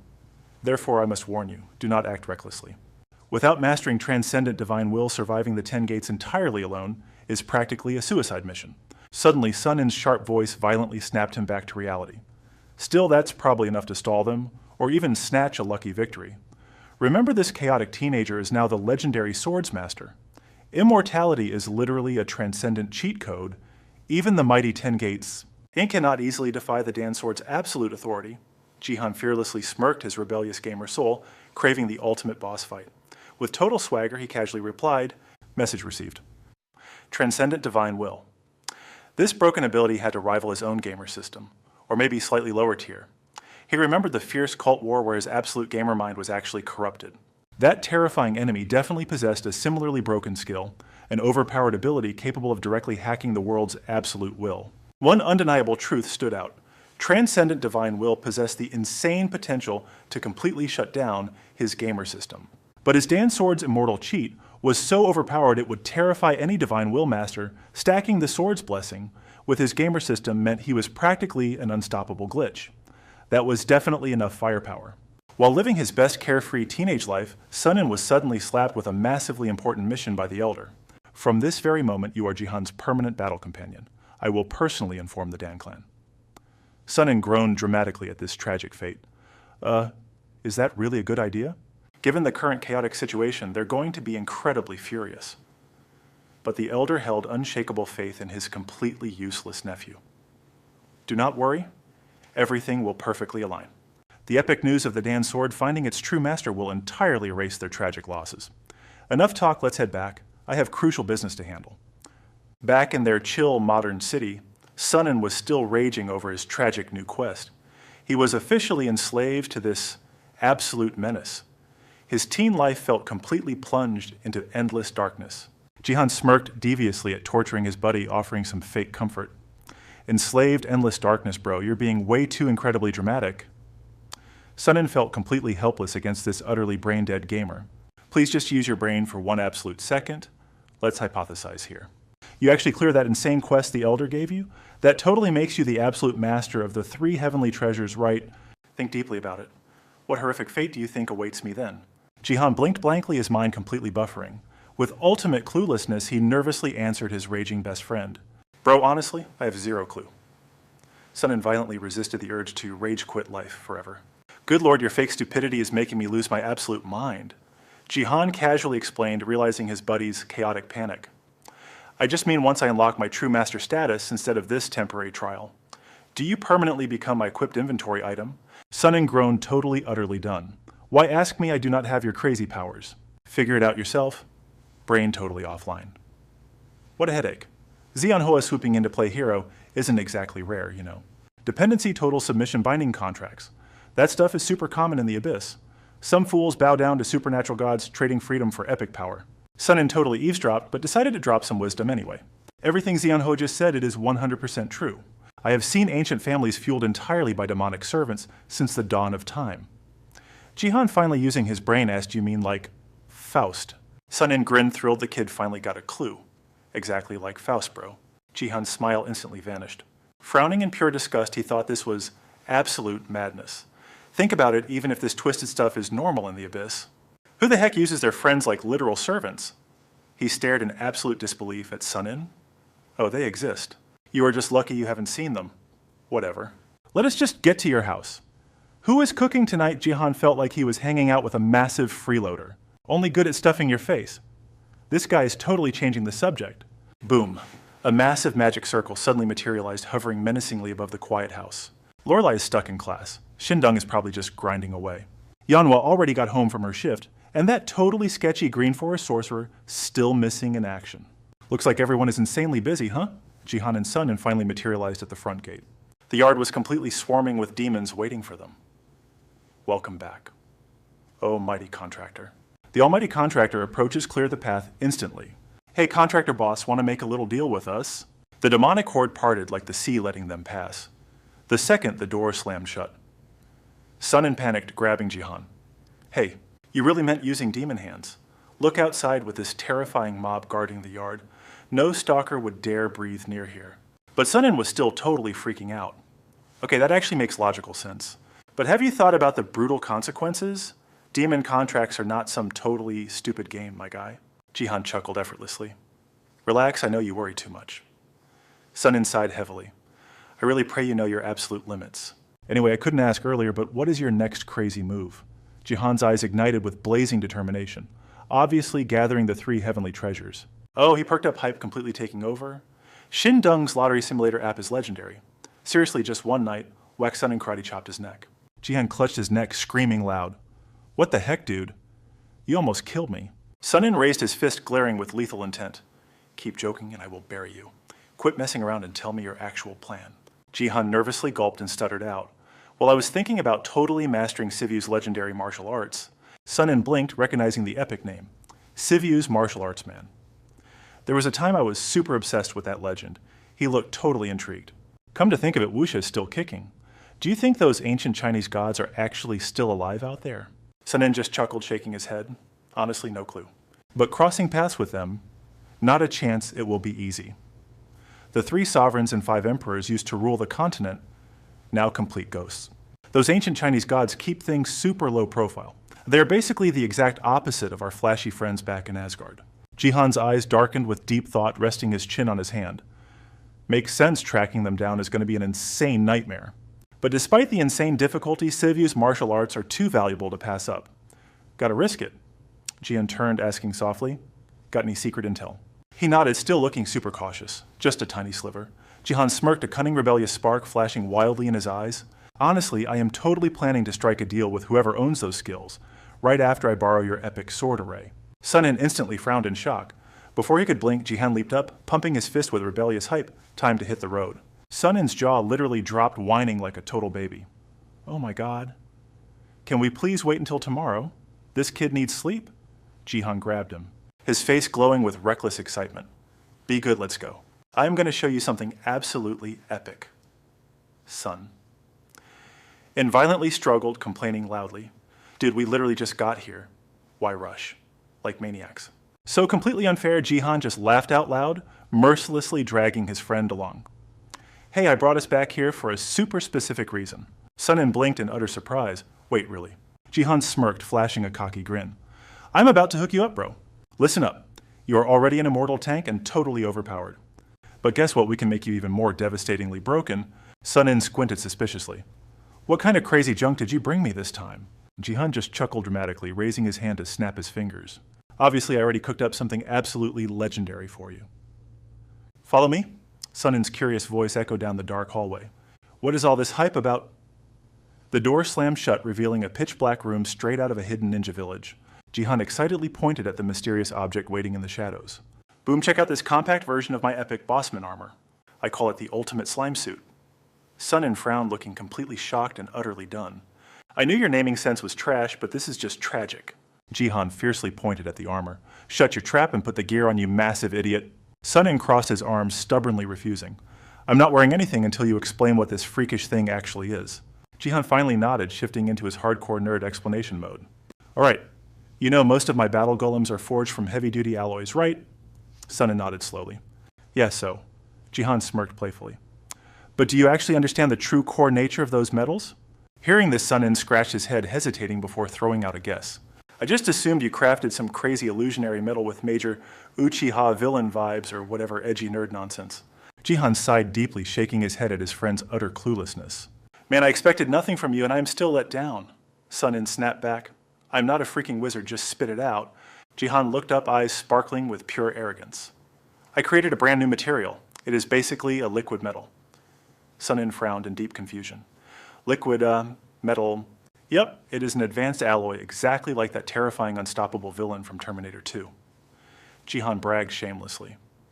I even have the slimy gel types, but essentially they all function as liquid metal. Slimes are usually the weakest garbage tier monsters you find, although in some RPGs players can sometimes encounter medium or mid-tier slime variations. Usually they are just punching bags for beginners to farm loot. But in the Abyss, you can actually stumble upon high-ranking nightmare beasts in a slime's form. And liquid metal is one of those apex predators, some even break past level 100. Jihan turned around, his voice vibrating with pure manic excitement. Did you know that shape-shifting memory alloys can only be constructed by microscopic nanobots? Sunin stood there, tilting his head, his eyes full of both doubt and intense curiosity. No clue about that. A wild grin slowly crept onto Jihan's face. He spoke with thrilling anticipation. Well, here's where the story gets insanely good. Science claims nanobots are the ultimate future of smart alloys, but in the Abyss, magic achieves the exact same phenomenon. Sunin suddenly gasped, realizing the insane truth. Wait, we can effortlessly control the slime using pure magic. Jihan nodded, his voice dripping with absolute confidence. Exactly. To be precise, liquid metal is a massive colony of microscopic entities formed entirely through chemical signatures. When you apply this to actual combat, you do not just see lifeless steel. Instead, you're looking at a breathing, evolving, living entity. It exists, and it literally thinks for itself. Jihan envisioned the liquid metal morphing and fighting like a vicious beast, his eyes practically glowing with mad scientist passion. People might seriously question if these things are truly alive. Their characteristics are bizarre, but they fundamentally mimic real biological life forms. Just look closely at my massive army of battle golems. They can move autonomously on the battlefield, yet they remain totally mindless, soulless objects. But those tiny microscopic entities, they possess their very own consciousness. Sunin shuddered slightly, his voice trembling with a mix of genuine fear and awe. That is incredibly freaky. Jihan shot back with a defiant, swaggering tone. Exactly. An artificial beast with completely independent thoughts. Sounds epic, right? Just imagine what would happen if my golems were forged from that highly conscious material. Total battlefield domination? Sunin frowned deeply and thought, his mind blown by the impossible concept. Before he could argue, Jihan cut him off. I know it sounds like crazy sci-fi nonsense, but theoretically it is 100% possible. Right. Sunin sighed heavily, shaking his head. Sometimes keeping up with your insane brain is totally exhausting. Jihan continued his rant. Let me use flesh golems as an example so your tiny brain can understand. A flesh golem is basically a giant walking meatball built entirely out of protein, muscles, and bones. He turned to Sunin, eyes burning with arrogant pride over his creations. You see, even though it has the biological structure of a creature, because it lacks a soul, nobody considers it an actual living being. Makes sense. Anyway, forging my golem army was an incredibly brutal and complex grind, and this insane slime armor is the ultimate trophy from that chaos. I am not even flexing this gear rivals my legendary Bossman armor. The only difference is the material. Sunin stared at the menacing suit and whispered, okay, this armor is actually freaking amazing. Jihan stood beside him, sighing with dramatic regret. I really wanted to forge another elite Bossman suit. But the tragic part is my severe material shortage. Honestly, pulling off this masterpiece took absolutely everything I had. Sunin nodded, shooting Jihan a totally defeated glare. Chill out, I get it. You're literally a hardcore addict, bro. Who the heck grinds nonstop all day just to shave off a single second? It's seriously tragic, little Jihan. He just flashed a super awkward smirk. I'm taking that as a solid compliment. Sunin sighed, shaking his head. Dude, you're so dense you can't even spot epic sarcasm. Jihan, losing his patience, completely snapped. For the last time, shut your trap and equip the gear. Suddenly, a mechanical voice echoed from the armor. Would you like to register a user profile? He totally freaked out, screaming. Yo, this thing actually talks. Jihan just shrugged it off, acting super smug. Why so shocked, bro? Artificial intelligence is basic stuff nowadays. Sunin muttered, still visibly rattled. I mean, yeah, obviously. But I never expected this insane level of detail. Jihan scoffed, clearly offended. What do you think I do with my free time? Sunin fired back. Choking the chicken. Binge-watching spicy anime and whatever else. Jihan released a massive sigh of absolute defeat. Just put the stupid thing on. Sunin finally obeyed. Standing before the slick armor, he shouted, Register new user. A chaotic symphony of system alerts instantly flooded the air. Registration requested. Processing data, initiating direct soul synchronization with the primary user. Please lower all mental defenses. User registration is now completely verified. Equip gear immediately. Sunin nodded aggressively. Hell yeah, suit me up. The AI instantly confirmed. System initializing. Suddenly, the solid armor melted into liquid metal, violently wrapping around his entire body. The gear fused seamlessly with his skin, forging an impenetrable full-body shield. He stared at his glowing hands, totally mind-blown. Dude, this feels bizarrely awesome. Jihan just nodded. Thanks to pure magic, that suit forms an ultimate defense matrix over your entire body. Sunin gasped. It literally feels like a second skin. I can't even tell the difference. Jihan turned, hitting him with the science. Bingo! It flawlessly cloned your exact genetic blueprint. Fits perfectly, doesn't it? Sunin tested his mobility with a quick, sharp jab. Smooth as butter. Jihan crossed his arms, flashing a cocky smirk. Actual combat might feel super clunky at first, but you'll adapt fast. Sunin was practically vibrating with pure hype, shouting with pure adrenaline. Bro, you actually cooked, I'm completely blown away. Jihan laughed, dripping with absolute arrogance. Just now realizing my god-tier genius, huh? Sunin threw a phantom punch, testing his newly awakened power. He couldn't stop hyping up the insane gear. This rig is totally broken. I can literally feel my internal organs leveling up, man. Jihan tilted his head, bursting with nerdy confidence. My magic fused with that liquid alloy tech we talked about. It maxes out your healing factor to insane levels. Anyway, gear is totally locked and loaded. Let's roll. Sun-In blinked totally clueless. Wait, roll where? Jihan rolled his eyes aggressively. Dude, I literally just told you. We are hunting down Sivyu's legendary martial arts scroll. Boom. The blazing sky ruptured. 2 blinding beams of catastrophic magic exploded from the towering black mountain. Colossal pillars of toxic smoke choked the ancient dense forest. Down below, Jin Seok stood utterly battered. A brutal deathmatch had completely shredded his bloody uniform. Slumping against a massive boulder, he exhaled sharply. Having the clan's cannon fodder patrolling nearby brought a rare, desperate sense of security. Finally, a pathetic second to breathe.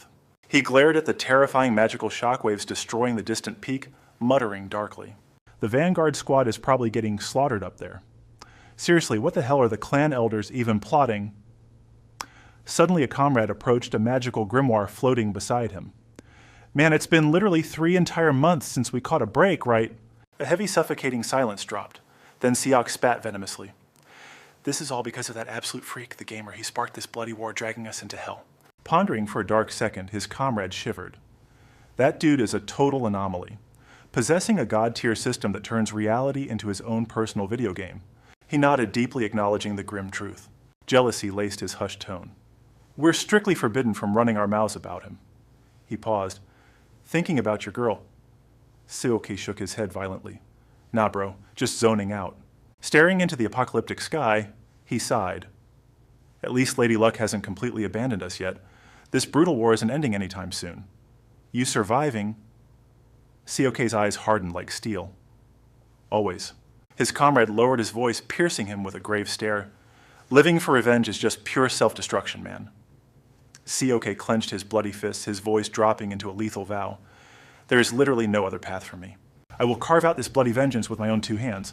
Jin Seok, age 34, a former pro Taekwondo lethal striker, he practically lived at the Jaman martial arts dojo grinding language classes in his spare time. He was just an entirely ordinary dude. Until he unearthed a cursed treasure directly tied to the terrifying abyss, a sinister artifact secretly left behind by his grandfather. He would spend his entire cursed life regretting the exact second he touched it. Flashbacks hit him of his terrifying awakening. Paralyzed by fear, he had realized the truth. A fire spirit, I could rule the world's flames. Back then, Jin Seok was absolutely thrilled. He bragged to his folks, we hit the ultimate jackpot. Mom, Dad, I will rake in endless cash to spoil you both, but that sweet dream shattered way too fast. Soon after filthy monsters sniffed them out, they slaughtered his entire family. His legacy vanished into dust, leaving only a lone wolf in the abyss, recalling that pure nightmare. Blazing fury erupted inside Seok. Hellfire violently exploded around his entire body. Chinsok stepped up, trying to cool him down. Hey man, chill out, take a breather. Seok gave a stiff nod, but pure violent tension completely choked his raw voice. My bad. Suddenly, pure magical energy flared brilliantly atop the jagged peak. That blinding glow shot a massive pillar straight into the heavens. The entire battleground quaked violently. Seok glared at the raging mana storm and muttered, The enemy front line looks totally freaked out. Seok smirked with absolute brutal confidence. Looks like the real slaughter is finally starting. With that epic trump card, this war is already ours, Chinsok chimed in, practically vibrating with extreme hardcore hype. News of our massive advantage has already gone totally viral. Everyone everywhere is absolutely losing their freaking minds right now. He let out a dark chuckle, his intense gaze locked onto that blinding celestial beam. Even my own mind is totally blown. Chinsok tilted his head, locking eyes with Seok. His tone dropped dead serious. You know the truth. Those Zomoto creeps are not the actual monsters who butchered your family. He stayed dead silent before firing back. Yeah, I know, but still. Chinsok watched him closely, his gaze overflowing with deep, heavy sympathy. Just listen to me. Words alone cannot extinguish your burning rage. Suddenly, a bizarre noise echoed from behind Seok. He whipped around, completely dumbfounded. Who the hell is sneaking around? Meanwhile, Seok knitted his brows in pure suspicion. Is that an enemy ambush right before their eyes? Jihan suddenly glitched into reality, looking totally absurd. Half his body was jammed in the portal, loudly groaning. Freaking ouch. The 2 seasoned warriors stared at this chaotic mess, totally baffled. Jihan desperately clawed the air, wrestling against the sheer fabric of the spatial rift. After some ridiculous thrashing, his boots finally hit the hostile dirt. His sentient spirit sword popped out right behind him. Hitting the dirt, the sword shrieked like crazy. You absolute lunatic, Jihan smirked, teasing his weapon. Chill out, my little snowflake, we ain't dead yet. The two fighters bugged out their eyes, pointing frantically. Did that freaking sword just speak? Jihan merely shrugged, looking supremely bored. I have a literal immortality passive skill, bro.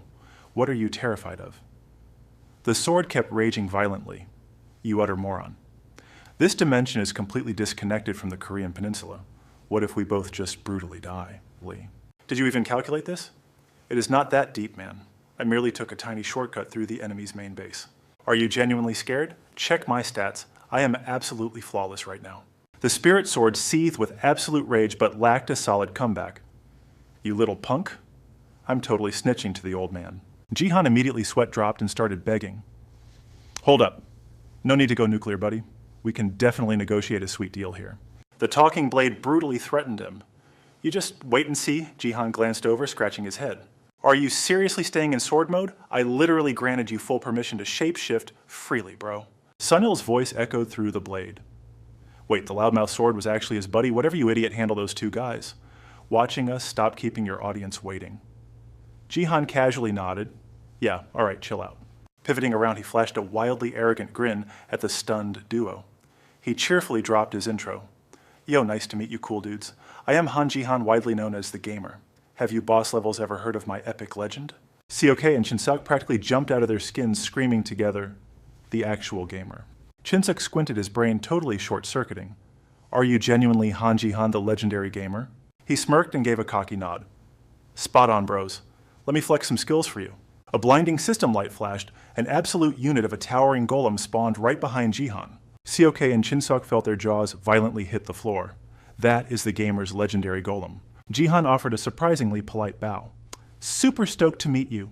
You must be Gang Jin-seok, and who is this guy? The wizard frantically spat out his own introduction. I am Kim Jin-seok, a specialized battle mage. Jihan kept his bright, trollish smile going strong. Awesome to meet you too. What even is this insanely awkward situation? Chinsuk instantly felt like Jihan sounded exactly like an internet edgelord punk. Meanwhile, this kid was casually bossing around his massive titan. Move your bulky rock butt, dude, you're blocking my cinematic lighting. Jihan pivoted back, playing the super caring ally. By the way, you big bosses look completely out of HP. Got some minor loot? He tossed over 2 mystery potions. Chinsuk caught one squinting hard. What is this sketchy juice? Right beside him, Jin-seok had already popped the cork and chugged the whole thing. You are way too freaking trusting. Chinsuk had not even verified their true identities yet. He screamed purely inside his own panicked mind. I cannot believe my buddy is this completely clueless. Jin-seok's eyes flashed instantly, scanning the mysterious vial in his hand. A holographic system window popped up. Yep, definitely a mana potion. Judging by these insane stats, this has to be ultra-high tier mana. The Gamer is famous for having absolutely ridiculous crafting skills after all. After analyzing every single detail, Jin-seok finally dropped his guard and chugged the elixir. A refreshing chill exploded on his tongue. Mystical energy instantly flooded his veins, triggering an undeniable surge of power. To Jin-seok, this elixir was absolutely god tier, completely destroying any item he had ever encountered before. He slammed the empty vial down. Bottoms up, his voice rumbled. Now spit it out, Jihan. Why are you here? Jihan just smirked. Impatient, aren't we, boss? Fair enough. I came to strike a deal, Gang Jin-seok. I will trade a supreme ability for your martial arts. The atmosphere instantly flatlined. Jin-seok narrowed his eyes, his voice freezing over. Han Jihan, do you have any idea how insanely dangerous those words are? The blazing aura around him violently shifted into a venomous, purple inferno. This was the fire spirit, a deadly core technique of the legendary Sivyu combat style. Living up to its terrifying name, it unleashed the absolute devastating power of the Sivyu arts. Jihan and Sunin instantly linked telepathically. Trapped in his demonic sword form, Sunin practically screamed, "Watch out! I freaking told you this would happen. Do not go poking the bear like that. You know exactly what his past holds. You literally dug up. Jin-seok's tragic history the second you got this power. Vicious demons slaughtered his entire bloodline, ripping away everything he ever loved. That dark history is exactly why he is known as the ultimate, undisputed expert in this brutal underworld. That tragedy forged Jin-seok into a ruthless demon hunter. Based on the system data, his awakening is classified as a pure mental state ability. But the crazy catch, Jin-seok absolutely despises his own power. It makes sense since it brought him nothing but agony and despair. He is a warrior cursed by his own legendary strength. Jihan shot back through their mental link. Whatever, man. If we do not force a compromise, he is never going to listen to reason. Honestly, I'm just winging it here. Let me do the talking. Aid to see if we can strike a golden deal. Jin Seok's eyes glowed crimson red, completely engulfed in that suffocating, toxic purple flame. His voice cut like ice. I will ask you again. Han Jihan, do you truly grasp the lethal weight of what you just said? Play it cool first, Jihan muttered to himself and his spectral sword buddy. He gave a calm nod, doubling down. Yeah, I am fully aware. Jin Seok let out a dark, mocking chuckle. Humph. You're not the first punk to crave the Sivu arts. Just who the hell do you think you are? Jihan tilted his head, genuinely puzzled. What is that supposed to mean? My partner in crime is Quan Shinyang, the true heir to the human soul sex fire spirit. Jin Seok flinched, genuinely caught off guard by the massive intel drop. The fire spirit is a technique of the human soul sect. That is literally the first time I am ever hearing this. Jihan nodded firmly, diving deeper into the hidden lore. It is a highly classified secret, so please keep your mouth shut about it. Honestly, you two are the only ones in all of South Korea who wield this. We have to bail out of here to hunt down the missing fragments. There's no way in hell we are letting our enemies grab them first. He locked eyes with Jin Seok, a rebellious spark in his gaze. Let me drop a truth bomb. This is a massive power-up opportunity for you too. Gang Jin Seok furrowed his brow, completely skeptical. An opportunity? Jihan flashed a cocky, winning grin. His voice echoed with absolute certainty. Bingo. The ultimate chance to break your limits and grow stupidly strong.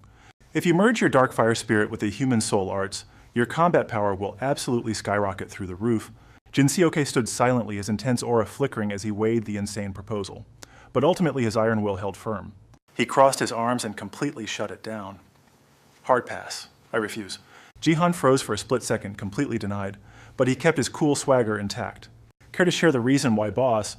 The veteran's absolute shutdown left the cocky teen completely speechless. That is all you're getting out of me. Take your little sword and go home, kid. Not backing down entirely, Jihan whipped a flashy gold card out of his pocket, flicking it toward the stubborn hunter. He kept his tone light. Loud and clear, but hey, hit my line the second you change your mind. I'm fully prepared to throw way better VIP perks your way. But Jin Seok did not even glance at the flashy golden bait. He turned his back, a silent but deadly rejection. Out of nowhere, his laid-back teammate slid into the frame, snatching the card right out of Jihan's hand. Cut the guy some slack, little bro.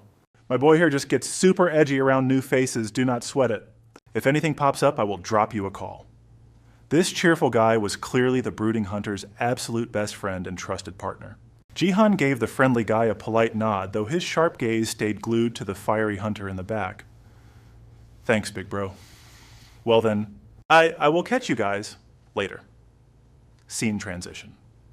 Under a brilliantly clear blue sky, a cozy two-story wooden house stood proud, its slanted roof and windows gleaming perfectly in the fresh morning sunlight. Cut to the inside. Sun-In was chilling, arms crossed and leaning deep into the couch. He let out a low sigh. Well, he reacted exactly how I predicted. Jihan leaned nearby, tilting his head. What does that mean? Sun-In cracked an eye open. Look, man. Everyone has a dark backstory. When you poke their deepest trauma, they will not act nice. Jihan sighed. Yeah, I just did not expect him to keep his cool like a total boss. Sun-In's vibe shifted entirely. All right, what is your next move, man? Jihan slumped into the chair, sighing heavily. What else is there to do? I need a minute to process this crap. I don't even know his endgame. Sun-In suddenly leaned in. Hey, aren't you forgetting a major detail? Jihan blinked, totally clueless. Like what? Sun-In frowned, laying out the brutal truth. That Jin Seok dude, he is really not that overpowered. He can't hold a candle to the absolute monsters in the elite tiers. The only pyromancer we currently know of, and his enemy also wields literal hellfire. Doesn't that scream super suspicious to you? Jihan exhaled deeply, a sly grin forming. I feel you, bro, but there is a legit reason. Sun-In raised an eyebrow. What kind of reason? Jihan closed his eyes, dropping his voice into total serious mode.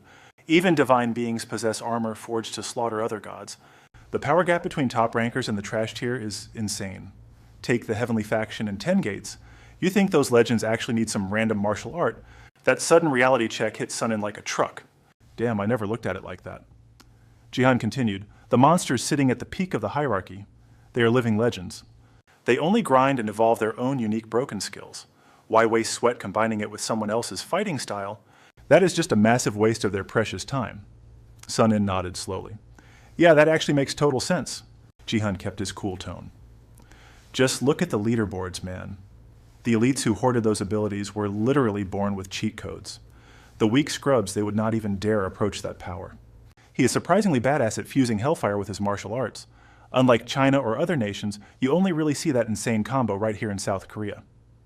Sun-in furrowed his brow gears, turning in his head. So the skill gap between the apex predators and the bottom feeders is just astronomical, right? Jihan locked eyes with him. Spot on. Jihan's aura turned dead serious. A complete ultimate technique grants its host the overwhelming power of a mythical warrior. However, actually mastering that broken stuff is pure hell. Sun-in shifted his weight, steering them back. Okay, back to the main quest. How are you going to recruit Jin Seok? I will just wing it, Jihan shot back. Sun-in spaced out for a second before asking, but why would that edgelord even agree? Jihan pictured the guy's fierce, lonely back. His ruthless ambition to become an absolute powerhouse. Sun-in took a wild guess. For cold-blooded revenge, Jihan nodded, completely validating the theory. Exactly. He slaughters monsters fueled by pure, unadulterated hatred. He needs a massive power-up to keep surviving this bloodbath. It is a total win-win trade for both sides. He gets the insane resources needed for his revenge arc. Sun-in still looked super anxious. But dude, even with all that, I just don't know. This guy is going to be a massive headache. He literally unlocked that crazy power through super sketchy means anyway. What is our actual game plan? Jihan smirked with supreme confidence. We will find a glitch in his system, we just gotta play the long game. Ding, a glowing system interface materialized. Urgent quest from Gusa. The player must hunt down all 3 heavenly treasures. Reward unlimited access to nature's mana and inheriting a fraction of the Eastern Water God's divine cosmic power. Penalty for failing. Losing the Eastern Water God's proxy title and instantly severing all ties with that deity forever. Sun-in peeked at the glowing blue hologram. He stared at Jihan's insane new quest, totally mind-blown. Wait, didn't the rumor say the Dan Chung relic is locked up at the Dan Simun Guild? I heard if you snag 2 of those relics, you unlock the heavenly tome. Sun-in's voice shattered the heavy silence. Is there literally any cheat code around this? Jihan just shook his head, his tone dark. Some forums say there is a way, but Gusa claims ignorance. Jihan paused, letting the thick tension build up. Bro, you can never just borrow the Dan Chung from those Dan Simun freaks. Jihan frowned, super confused. Why the hell not? Sun-in dropped the jokes, getting totally serious. You remember that massive thing when we ran into Gongjinseo? Jihan thought back. You mean South Korea's ultimate national defense barrier? Sun-in nodded, dead serious. That entire force field is powered by the Dan Chung. Jihan flinched, completely thrown off. Wait, what does that mean? Sun-in began dropping the heavy lore on him. The magic barrier wrapping this entire peninsula was forged by the 3 heavenly treasures. The Dan sword acts as the ultimate offensive nuke. While the citizens act as the unbreakable shield, those 3 divine artifacts were literally spawned to protect the South Korean nation. Their true value banning anyone not from here. Just look at the demon beast hordes as a prime example. Jihan's eyebrows shot up in pure shock. Demon beasts! Sun-in kept talking, dropping lore like an ancient myth. You remember those creepy monsters belonging to Shinji-ya, right? They are essentially the twisted mermaids of South Korea. Mermaids exist across the entire globe, but their breeds totally different depending on the territory. Shinjia's beasts are completely native to Korea. Those freaks barely feel a scratch from the 3 heavenly shields. But foreign invaders and outside demons, their power gets totally suppressed the moment they step into our capital. Jihan nodded, finally getting it. Sun-in stretched out, explaining that other countries play by the exact same rules. Kim Gigyu cannot unleash his full power here. The Liaodong Peninsula and Black Dragon Castle boundaries restrict him. Plus, a massive civil war is brewing there. Curious, he asked if it was to lock Kim Gigyu down. Sun-in nodded. Bingo. He continued his theory. The higher-ups probably planned this stall tactic against Kim Gigyu. Jihan whispered. What comes next? Sun-in sat perfectly straight. His voice turned ice-cold. They plan to conquer Liaodong and Black Dragon Castle, completely avoiding direct warfare with Kim Gigyu. It still suppresses his forces perfectly. Silence filled the room before Jihan sighed heavily. Sounds almost too easy. Sun-in narrowed his fierce eyes, his voice dropping low. Only while the real war hasn't started, Sun-in frowned in deep thought, predicting absolute chaos ahead. Jihan tilted his head, absolutely clueless. What does that mean? The other 9 Gates factions will not just sit back, Sun-in warned. He nodded slowly, sheer anxiety creeping in. Yeah, that sounds insanely bad. Thinking deeply about it, Billy Elliot allied with the Dam clan through Jihan's deal. Zermudo will absolutely pull the same trick with other gangs, plus Zermudo are not the only villains here. Let us drop the Jinseok issue for now. Sun-in demanded, how will you fix this mess? Jihan smirked with pure burning anger. You want me to carry this whole fight alone? Is the heavenly will sex precious young master just gonna sit back? Sun-in snapped furiously. Watch your filthy mouth, punk. The elders already formulated a master plan. I am strictly here to strategize and analyze. I am absolutely not interfering personally. Got it? Sun-in glared with a deadly serious expression. Just talking. Understood, little brat, Jihan cursed quietly, pure frustration leaking out of him. Damn it. Do I look like I have free time? You think genius strategies just magically fall out of my brain? Sun-in scoffed with a mocking grin. Aren't you the absolute king of exploiting glitches and game hacks? Exactly my point. Start using your own brain, punk. Jihan grumbled, but suddenly his eyes flashed dangerously. Wait a minute. He sank into his chair gears, turning rapidly. Glitches, hacks, and then sun. And asked cautiously, what crazy idea now? Boom, Jihan jumped up with a manic grin. I have the ultimate plan. Sun-in gasped. Already. He burst into a wicked triumphant laugh. Ha ha. Those fools are totally doomed. Nowhere to hide. Just put your faith in a hardcore gamer's insane skills. Inside a high-tech underground lab, Sun-in looked around in awe. Whoa, what is this place? Jihan puffed his chest out. Just a piece of my secret base. Welcome to the workshop. Sun-in raised a skeptical eyebrow. You call this a workshop? Snap Jihan flashed a cocky grin. Hey, my aesthetic tastes are flawless? The room was packed with advanced research gear and 2 spinning tech chairs. Sun-in leaned in, super curious. So what is your master plan here? Is it epic? Jihan smirked confidently. It is going to save us massive time. Sun-in scowled, still totally confused. Then why the heck are we even in here? Jihan lowered his voice, signaling him. Just wait and watch. Activate the Earth simulation. System confirmed. A glowing holographic globe flickered to life. Dropping into his chair, Jihan brought up their old conversation. Hey, remember when I told you about my clash with Billy Elliot? Sun-in stared at the glowing globe, nodding rapidly. The memory gem showed me everything Jihan recalled, diving deeper into the epic strategy. By using tarot cards, I totally crippled their mage's son. In looked impressed. Sick moves. What comes next? He puffed out his chest with absolute teen arrogance. I just figured out how to completely smash their entire operation. Sun-in whipped his head around, eyes wide with doubt. Seriously? Jihan nodded without a single ounce of hesitation. Hell yeah. All I gotta do now is pick a target zone and flip my deck. He frowned, his voice full of sheer warning. You better not be joking. Jihan just smirked and replied bluntly, nope. Spinning back to the glowing holographic Earth, Jihan demonstrated the ridiculously simple command controls. Check this out. Barely any effort required. Just a few magic card tricks and boom. I blast a massive hole right through their barrier. And the absolute best part, I can shatter any barrier, not just Zermudo's forces. Sun-in screamed in utter horror. Are you completely insane? What the hell do you think you are doing? One single slip-up and every vicious faction will lock their crosshairs right on your skull. He quickly tried calming Sun-in down. My divine blade grants me absolute immortality. I will be perfectly fine. But Sun-in stared back with intense dread. Think carefully if you unleash this. Everyone tied to you will become collateral damage. Jihan stubbornly shook his head, radiating absolute confidence. No one is getting hurt. What do you even mean? Because I will wipe Zermudo off the map before the 9 gates can even flinch. Just watch.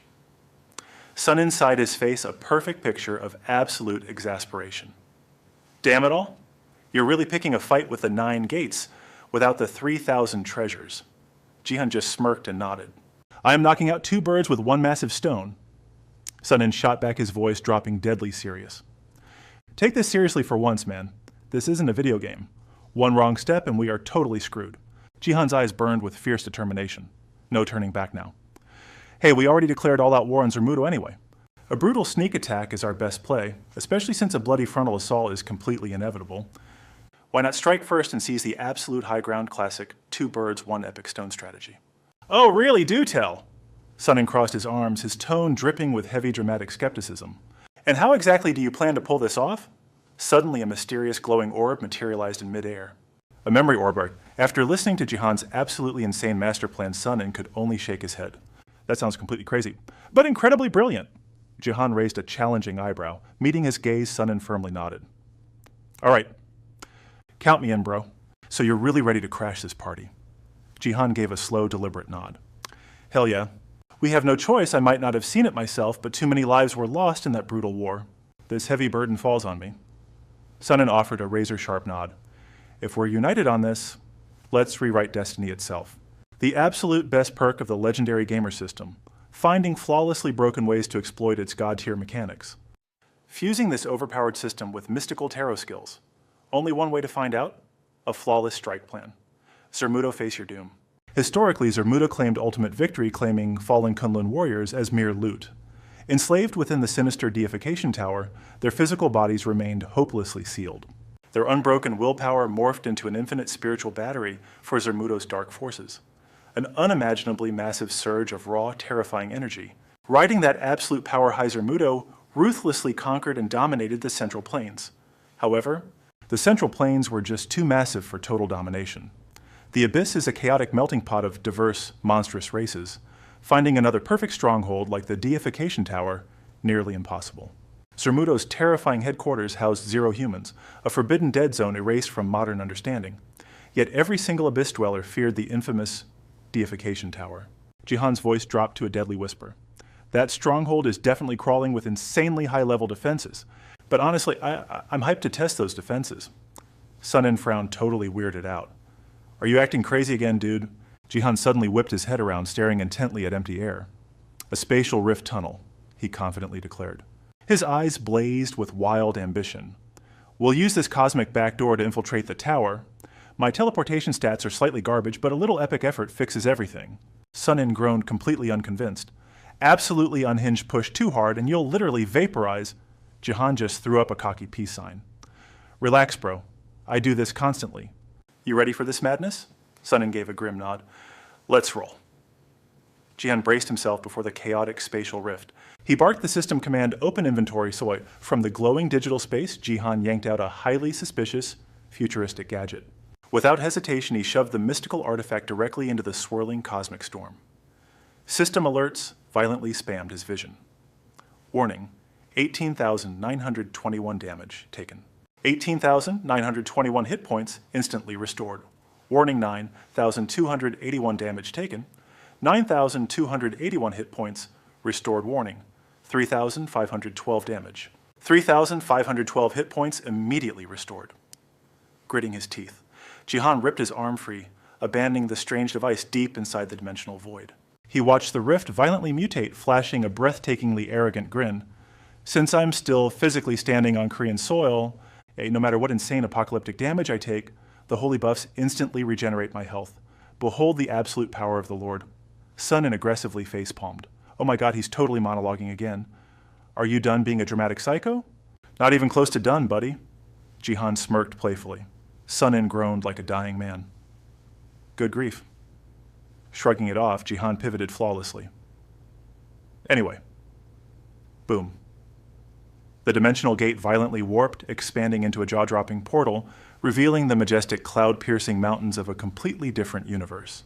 Jihan's eyes practically sparkled like a kid in a candy store. Whoa, are you seeing this epic loot zone? Sunin clapped with the most painfully sarcastic enthusiasm ever. Yeah, absolutely freaking incredible, bro. You are the undisputed god of the cosmos. Literally no one compares to your sheer genius. Jihan completely ignored the sarcasm, diving into his super nerd explanation of the spatial expander. That little beauty is my custom artifact. First, I injected it with pure territorial magic. Then I massively amplified its core, and just like that, any piece of enemy dirt it touches instantly transforms into my absolute domain. And since I'm literally the living avatar of Korea, my holy ground equals Korean soil. Honestly, this system hack is so broken, even I am shocked. But Sunin quickly rained on his parade. Don't get cocky. Nothing in this chaotic world is absolutely invincible. If some monstrous raid boss with god-tier stats shows up, they could effortlessly shatter your precious little territory. And when that happens, you are handing that land right back to the bad guys. Jihan just flashed a fearless, wildly confident smile. Totally valid point, dude. But we get to cause absolute glorious chaos before they ever catch us. That's exactly why this insane glitch will work. Sunin released an exhausted, soul-crushing sigh. I know, which is exactly why my dumb self actually agreed to this. First we blast a massive hole through their defenses using tarot cards, then we tear open a space portal and completely hijack their turf. And the grand finale, you use your insane cheat magic to claim this whole dimension as Korean territory. Seriously, man, you are the absolute king of exploiting system glitches and breaking the game. Jihan scoffed at Sunil, looking completely offended. Glitches, what glitches? If the system rules do not forbid it, it is totally fair game, baby. Sunil just shrugged. He let out a heavy, defeated sigh. Yeah, whatever you say, bro. Banner over the dynamic duo stepped right up to the swirling cosmic rift. Zero hesitation. Let us move out, Jihan ordered, stepping straight into the warping tunnel of light. They materialized in a completely alien dimension. Jihan's eyes sparkled with gamer excitement. Whoa, is this the legendary Chinese abyss? This is insanely cool. Sunil groaned, completely exhausted. Dude, please dial down the main character energy. Ignoring him, Jihan threw his hand up. Inventory open. The dimensional void ripped apart. A massive metallic horde spilled out from the shadows. It was Jihan's unstoppable golem army. They synchronized instantly across the rift. The system's robotic voice echoed. Connecting to main server. Integration complete. Initiating infinite mana regeneration protocols. Deploying magical energy grids. Arcane barrier activated. Commencing ultimate self-defense mode. Instantly, colossal black pillars smashed into the ground around them. More and more towering monoliths spawned, warping the entire landscape. Brimming with cocky confidence, Jihan pointed forward like a dramatic anime hero. Sunil, I choose you, man. Sunil face-palmed, groaning.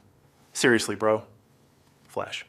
He transformed into the legendary Dan sword. Jihan gripped the glowing hilt, slicing the air. His voice shook the very dimension. I am Han Jihan, true master of the Dan sword. He slammed the divine blade into the earth. I claim absolute dominion over this territory. These skies now belong to me. Broadcast my rule to the entire world. Instantly, a massive glowing barrier erupted, locking down his new kingdom. Releasing the blade, Sunil reverted to his human form. Jihan smirked, dripping with absolute main character confidence. We nailed it. He gave Sunil a smug side-eye. Dude, I literally bend reality. Nothing is impossible for me. Jihan pointed at the looming horizon. Target locked. The legendary function tower is dead ahead. It is hiding inside its own isolated pocket dimension, right? Sunil gave a grim nod. Jihan's eyes hardened with pure chaotic battle intent. Then we smashed their pathetic barrier to pieces, starting right here, right now. We are carving a path of destruction. Suddenly, a booming, rage-filled voice shattered the silence. The gamer, you insolent rat. How dare you trespass upon our sacred domain? You practically dug your own grave coming here today. You breathe your last breath. Hand over our sworn brother right now? The boys tilted their heads, staring at the sky. Whoa. They exchanged a confused glance. Function guards Jihan just shrugged it off, completely unbothered. Boom. 3 massive figures dropped down Li Shou Li Hong, and Li Hai Jihan remembered their captured brother and gasped. Holy copy-paste, these dudes share the exact same face. Talk about crazy fast aggro. They tracked him instantly. They must be super pissed because Jihan locked their brother up in his inventory like a cheap item. Jihan zeroed in on Li Shou's glowing weapon. His gamer instincts screamed danger. Time to peek at his stats. System observe. Low-tier divine being. Weapon the legendary diamond rope status, unbreakable and insanely flexible. Ability infinite extension, absolute binding and devastating mana drain. Jihan covered one eye, squinting hard. He scrolled through the corrupted data files. Damn, even my maxed out observe skill is getting blocked. That is way too suspicious. It is basically a bootleg version of the Monkey King's mythical staff. He scanned the other 2 glaring bosses. Yeah, I bet their gear is just as absurdly overpowered. Feeling completely ignored, Li Shou's aura exploded with blazing wrath. Filthy mortal. How dare you mock a god with your silence? Without warning, he lashed out. The legendary rope whipped toward them like a golden viper. I will rip your tongue out forever. Clang. The divine weapon smashed into an invisible wall. Li Shou's jaw hit the floor as a shimmering dome blocked the deadly strike. Impossible, what kind of broken barrier is this? Jihan flashed an insanely arrogant grin. Surprise loser. He turned to a totally chill Sunil. Why so tense, bro? You literally own the server now. Sunil smirked. These heavenly bosses ain't got nothing on your admin rights. That is child's play. Unless Zermudo goes all out, our turf stays right here. Bring the heat. A wicked grin crossed his face. Time for the ultimate payback. Executive Shinzo Hua, her voice crackled through the comms. Drop the formal title. It is super cringy. Ignoring the awkwardness, she immediately triggered the system. System alerts spammed the screen. Shield power boosted 600%. Mana drain slashed by 20. Absolute defense spiked 125%. Construction speed maxed out. The massive structure materialized in seconds. System confirmed, build complete. Jihan smirked with pure hype. All right, showtime. He swiped the holographic screen, barking the ultimate command, spawn the Mega Annihilation Cannon. I choose you, a titanic weapon warped into reality, sun and heavily face-palmed. Dude, drop the cheesy anime quotes, please. Jihan just laughed it off. Whatever, man, it totally builds the main character vibe. He glared at the sky. And now, unleash hell, the colossal cannon roared to life. A blinding pillar of raw energy erupted, blasting straight toward the enemy domain. The three targets watched in absolute sheer terror. The blast shattered the sound barrier, ripping the very sky apart. Jihan's power is breaking reality. He is insanely overpowered. Lady Golden Light ground her teeth in rage. Deploy the 4 Phantom Generals now! Her mystic crown flared with dark energy, summoning the legendary quartet. Crimson blood poured from her eyes and mouth. The overwhelming recoil snapped her limits, sending her collapsing to the ground.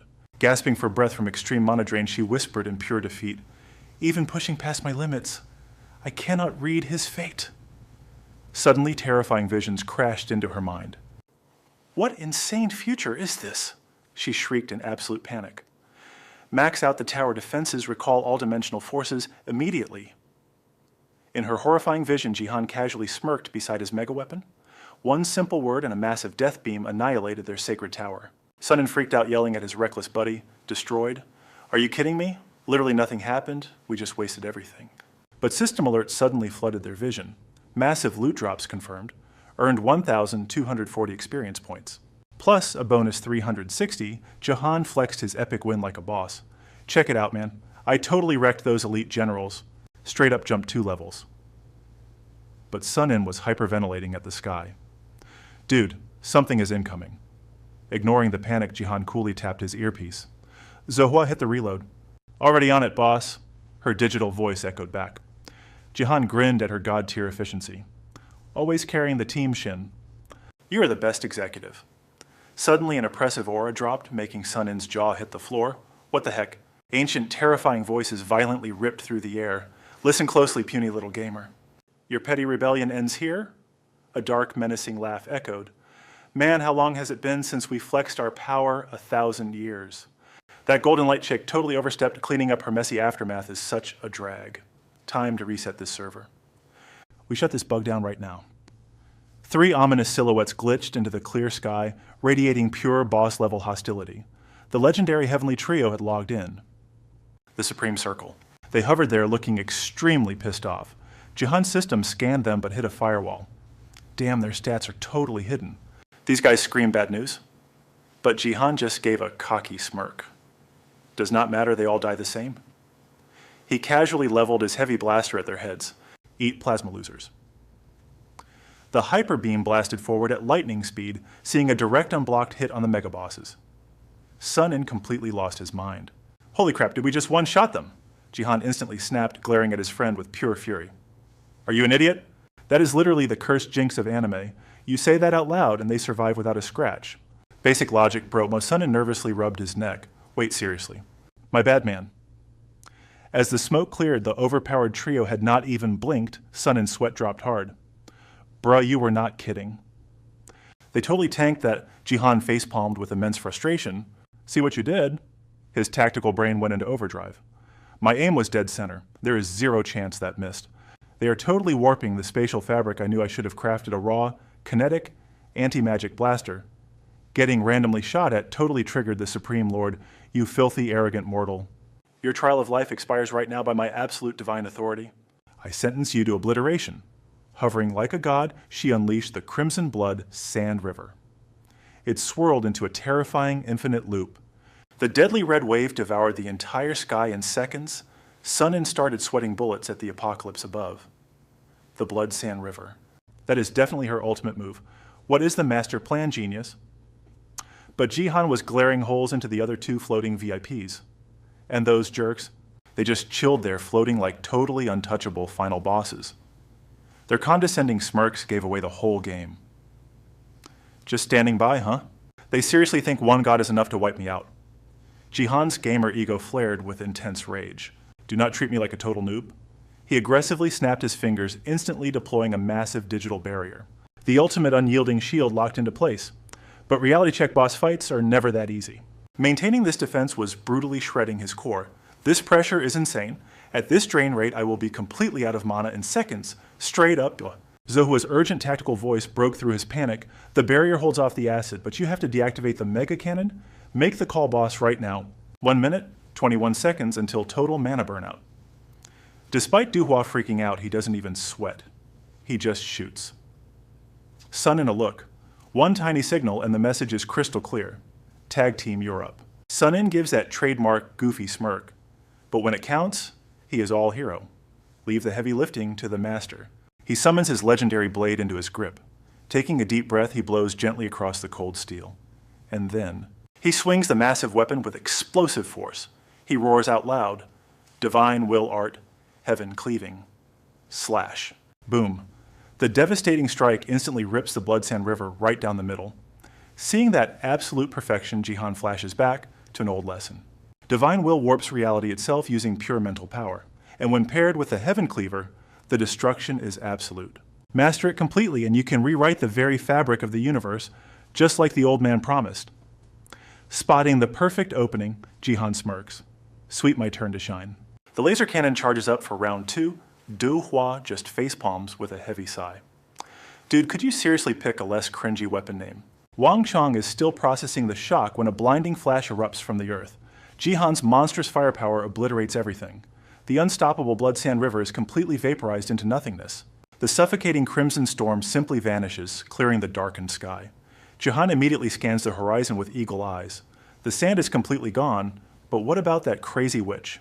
She floats there, head hanging low, battered and bleeding, yet stubbornly refusing to fall. Jihan sighs, shaking his head. Talk about a cockroach. Wang Chong is absolutely seething now. Her eyes turn pitch black with murderous rage. You little punk. Gritting her teeth so hard they might shatter, she hisses, How absolutely dare you? A filthy peasant who has not even breathed for 20 years, Jihan just turns to Sun, and totally unbothered. Bro, why does this boomer get triggered over the dumbest things? Sunin just shrugs with 0 chills. Cut her some slack. The older they get, the crankier their attitude becomes. Hearing that absolute disrespect, her fury goes supernova.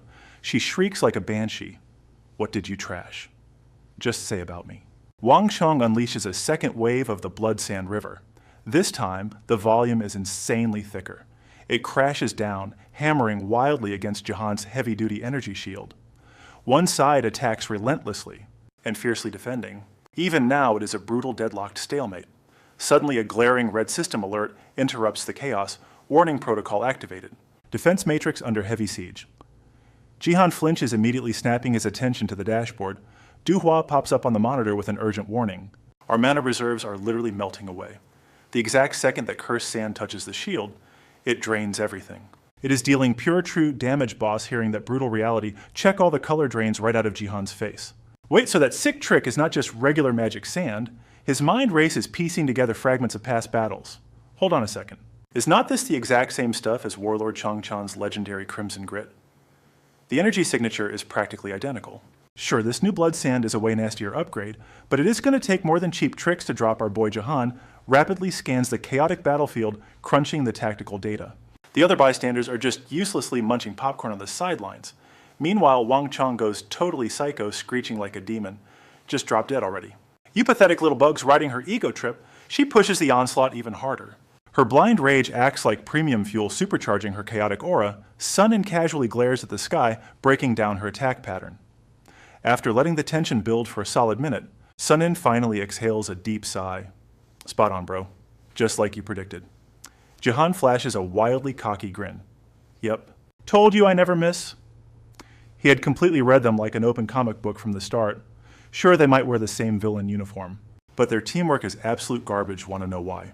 Super easy math. It is that massive inflated ego from ruling the world for centuries. Jihan smoothly turns his attention back to Dohua. How are we looking, genius? A cool, calculated voice responds through the comms. Lock and load. Everything is fully prepped.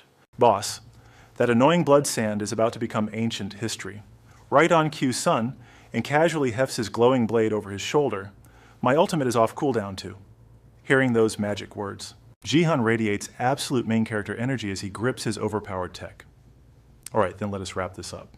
Time to showcase the shiny new hardware laser cannon, initiate overdrive transformation. Jihan locks onto the witch's ugly mug, dead in his sights.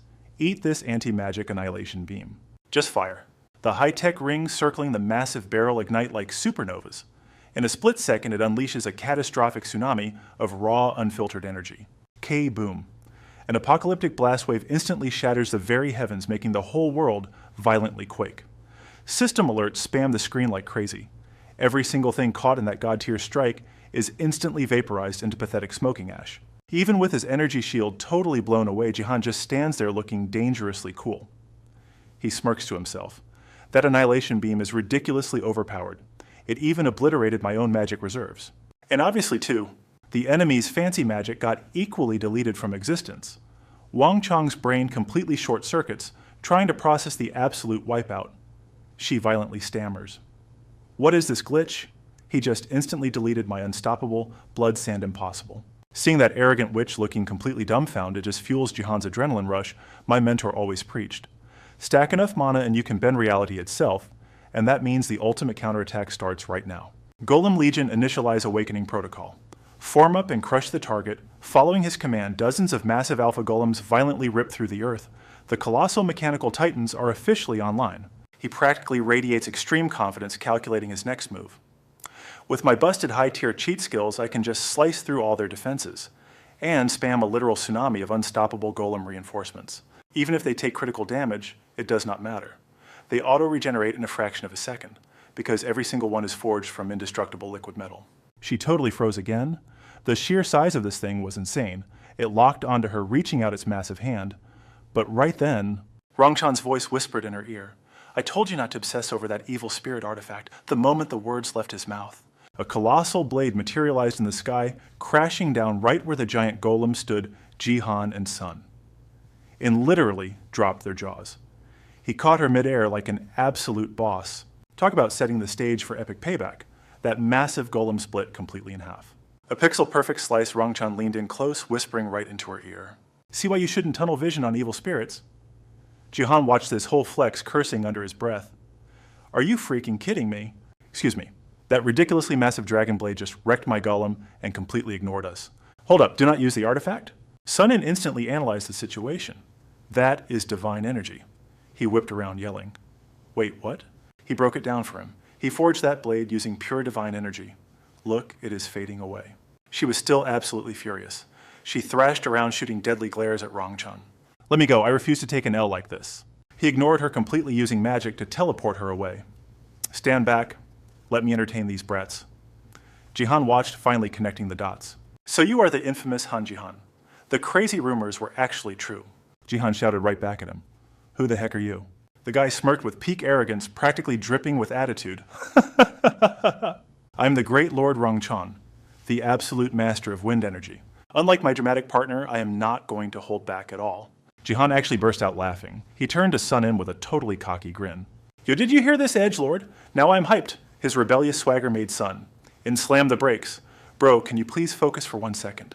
But Jihan just shrugged it off, totally chill. I bet $10 we are fine. I already scanned their power levels. They are tough to beat.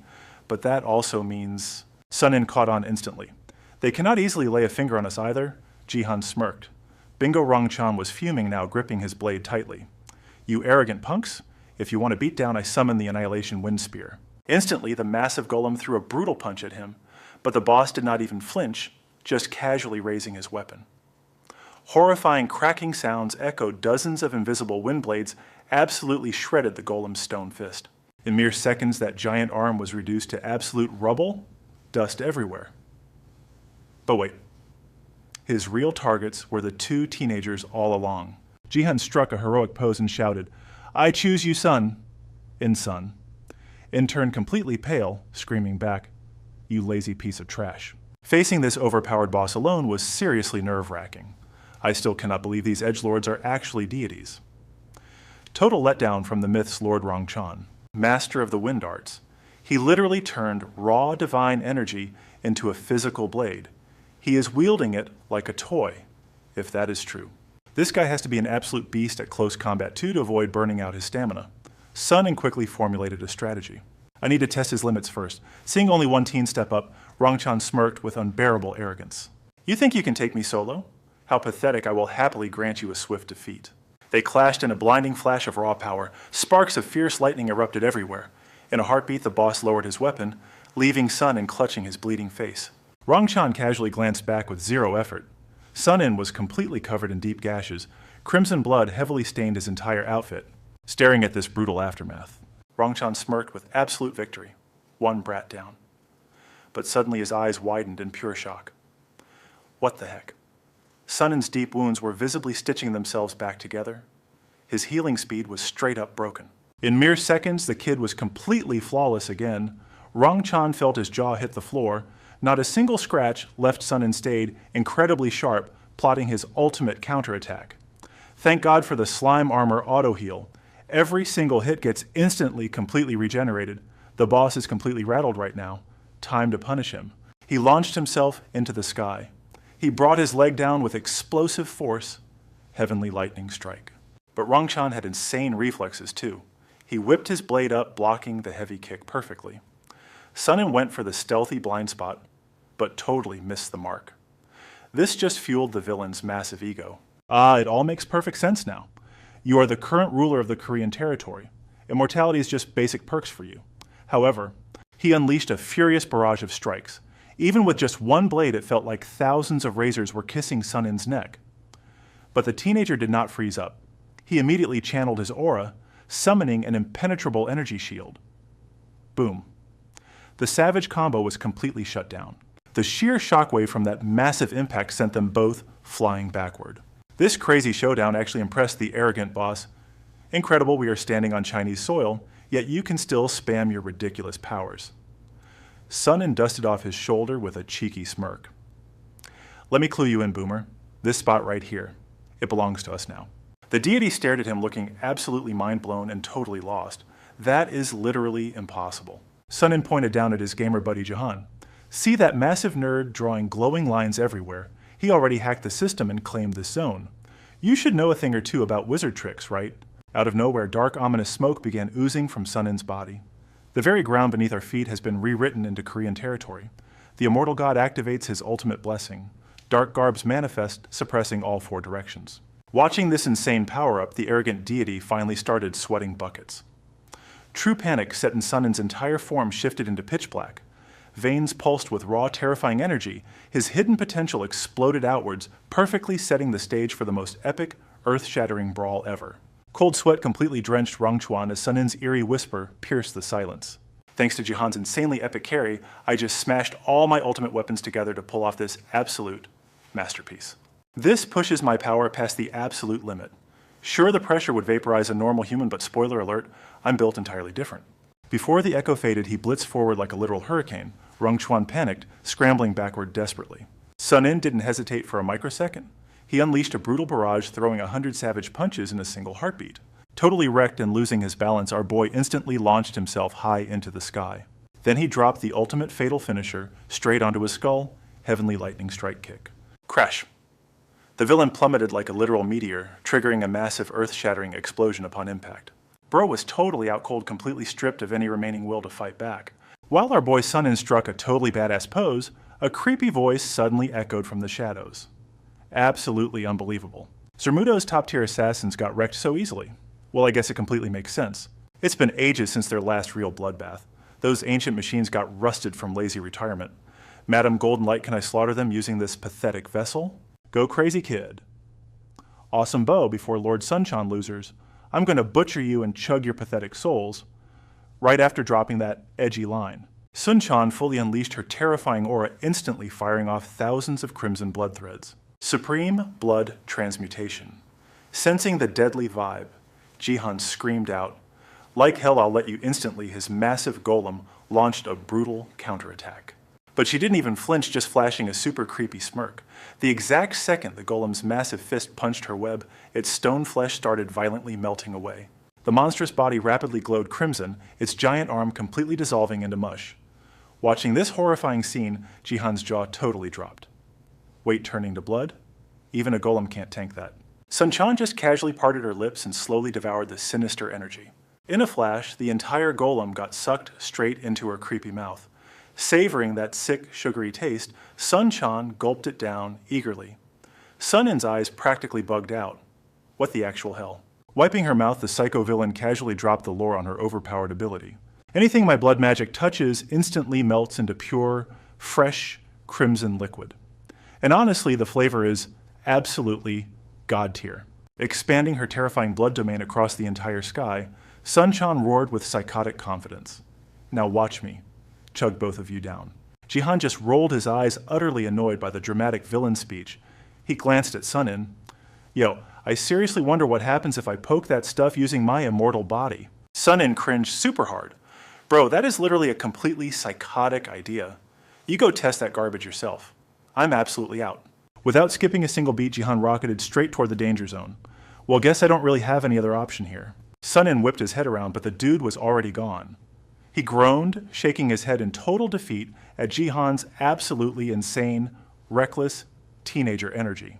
You have officially lost your mind. Meanwhile, Jihan casually tapped the terrifying blood magic barrier just to test the deadly waters.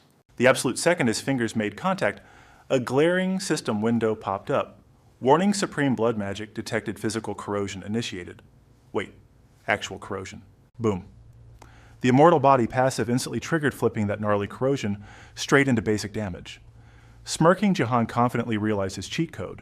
I literally only take 3 damage ticks before instantly healing back to full health. Just like basic attacks, it absolutely cannot scratch my immortal buff. He threw a cocky glare straight back at Sun-chan. Well, this just became stupidly easy. Jihan immediately went on the aggressive, launching a fierce counterstrike.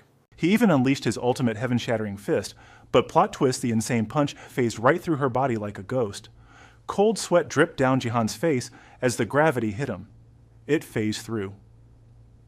Okay, definitely built way tougher than those last 2 losers. Sun-chan's eyes gleamed as she analyzed his ridiculous cheat skill. So you're the pesky brat wielding the legendary blades. And thanks to that epic gear. You've chained yourself to absolute immortality. You even warped this zone into your own Korean territory, aggressively maxing out the Holy Sword's raw power. Honestly, that's a pretty sick strategy. Getting heavily praised by the main villain, Jihan just let out a cocky laugh and mockingly thanked her, secretly disbelieving this crazy glitch. Sun-chan didn't even bother dodging his follow-up attacks. What the actual heck is this? Some kind of overpowered spatial phasing hack. Suddenly, a robotic voice abruptly echoed out directly from Sun-chan's demonic body. Enemy reinforcements detected. Man, what a total buzzkill. I legitimately wanted to watch you guys drown in your own blood. Hey, is the lethal trap ready at Madam Golden Light locked and fully loaded? Jihan blinked in pure confusion. He had literally never heard that goofy villain name before. Madam Golden Light. Her demonic voice dropped to absolute sub-zero temperatures. Get totally wrecked by the ultimate power of the 8-pillar seal. Jihan's heart violently skipped a beat as he suddenly realized he had walked straight into a lethal trap. Staring down that insane 8-pillar ceiling formation totally triggered a massive, terrible flashback for Jihan. Thinking back, this was the exact same overpowered tech that those greedy Korean megacorporations used to shamelessly exploit back in the day. The massive pillars flared to life. Blinding electric currents violently surged across the array, instantly locking them inside a gigantic, inescapable octagonal death trap. System alerts spammed the screen. The ceiling pillar activated mana and energy vanished. Space itself twisted and locked down completely. Watching the system glitch out, Jihan's sweat dropped hard. Zermuda was truly no joke. He spun around fast to assess the chaotic battlefield. The spatial portal was still active. Smirking with a brilliant plan, Jihan immediately commanded his golem. Retreat now. The enemy flinched as the massive golem vanished inside Jihan's signaled Sunil below, who instantly caught on. He sprinted full speed straight toward the escape route. Jihan threw up a peace sign. That is enough fun for today. Your boy will return later. Catch you on the flip side. Watching him completely bail the enemy screamed in absolute fury. You little punk. Before the insult even landed, he dove headfirst into the portal. Hitting the ground rolling, Jihan instantly snapped the portal shut. His tense expression finally relaxed into a massive, cocky grin. Phew. The epic troll plan worked perfectly. Meanwhile, Sunil stared at him, absolutely dumbfounded. I mean, yeah, but are we really surviving this madness? Jihan shrugged it off. Bro, do we even have a choice? Let us just brawl. Chaos and destruction are our daily grind anyway. The only annoying part is the warp limits. Sunil groaned out loud. Jihan quickly deflected the topic. We caused enough trouble today anyway.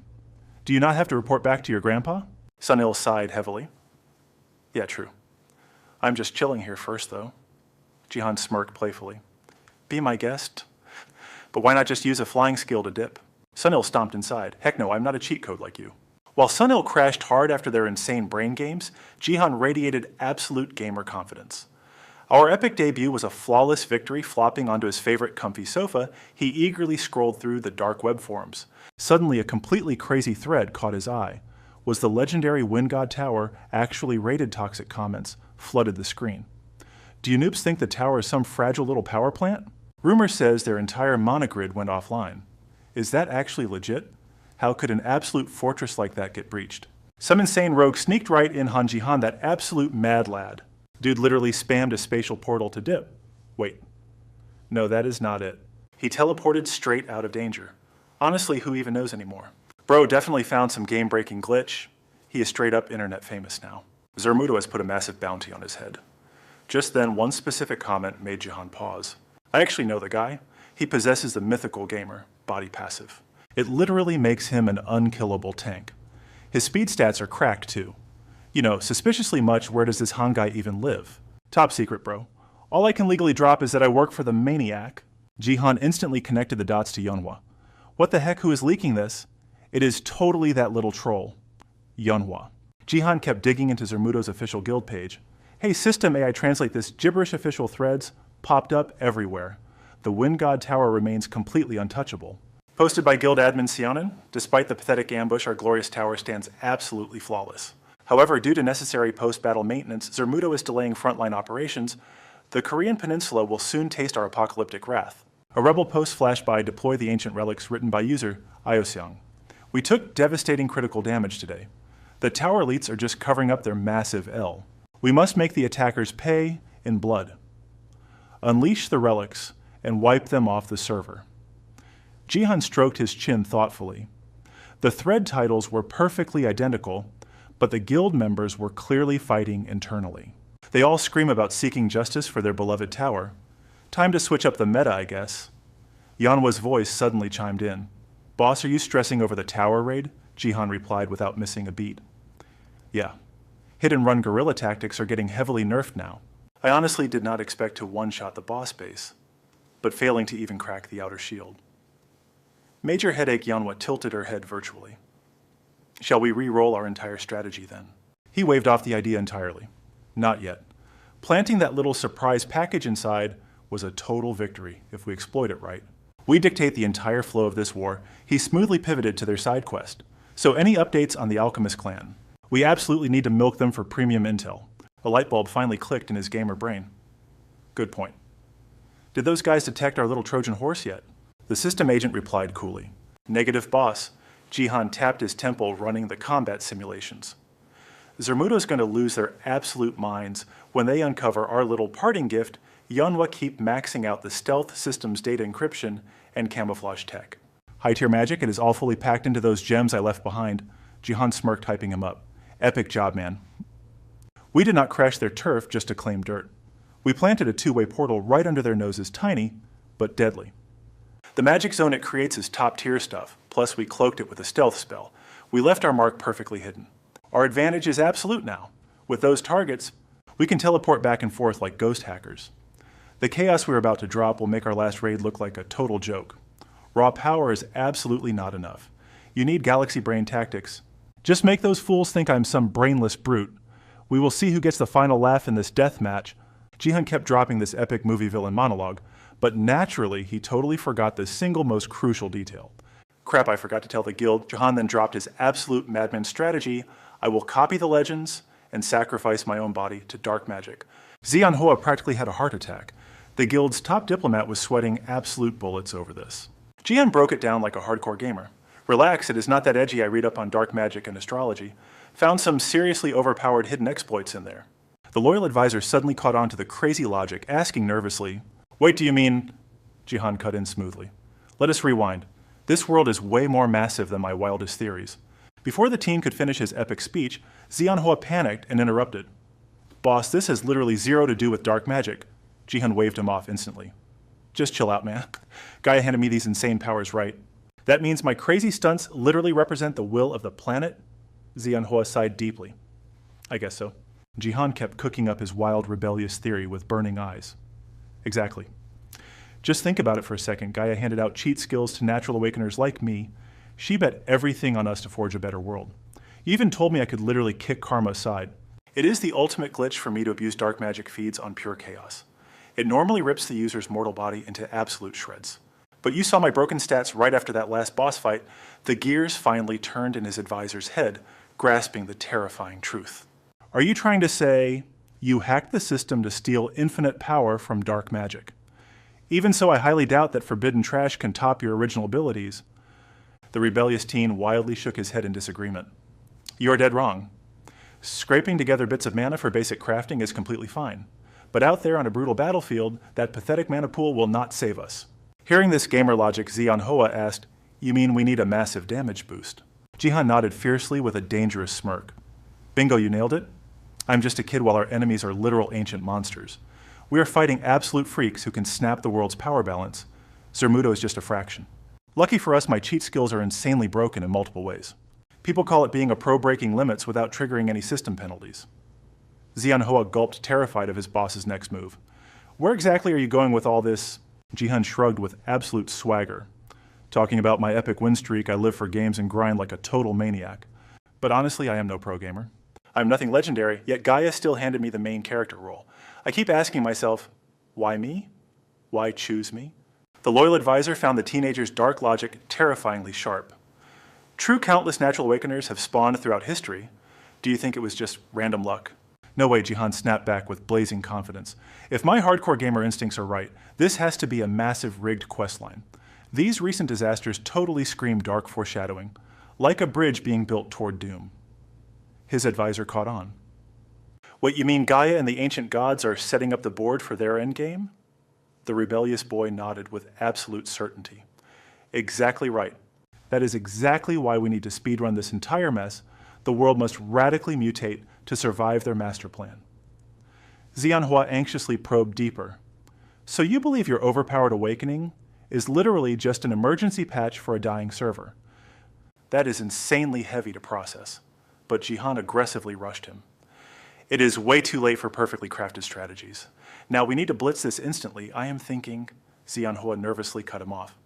Let me guess the other top guilds will try to hunt down Zermudo before you, right, boss? The teen reviewed the brutal reality. Highly likely a global guild war is about to erupt, and the absolute worst part, the sharp advisor instantly saw the brutal checkmate. We are stuck completely playing defense. Jihan's voice went terrifyingly ice cold. Unfortunately, yes. But the wild kid instantly bounced back, eyes burning. We literally have to go all out right this second. I strongly bet those hidden assassins, plus my system-sanctioned gear, are all just part of the developer's twisted script. I need a faster leveling route. Something completely unhinged. The older man gave a deadpan stare. Are we hunting for another glitch? Jihan waved off the word. Not exactly a glitch.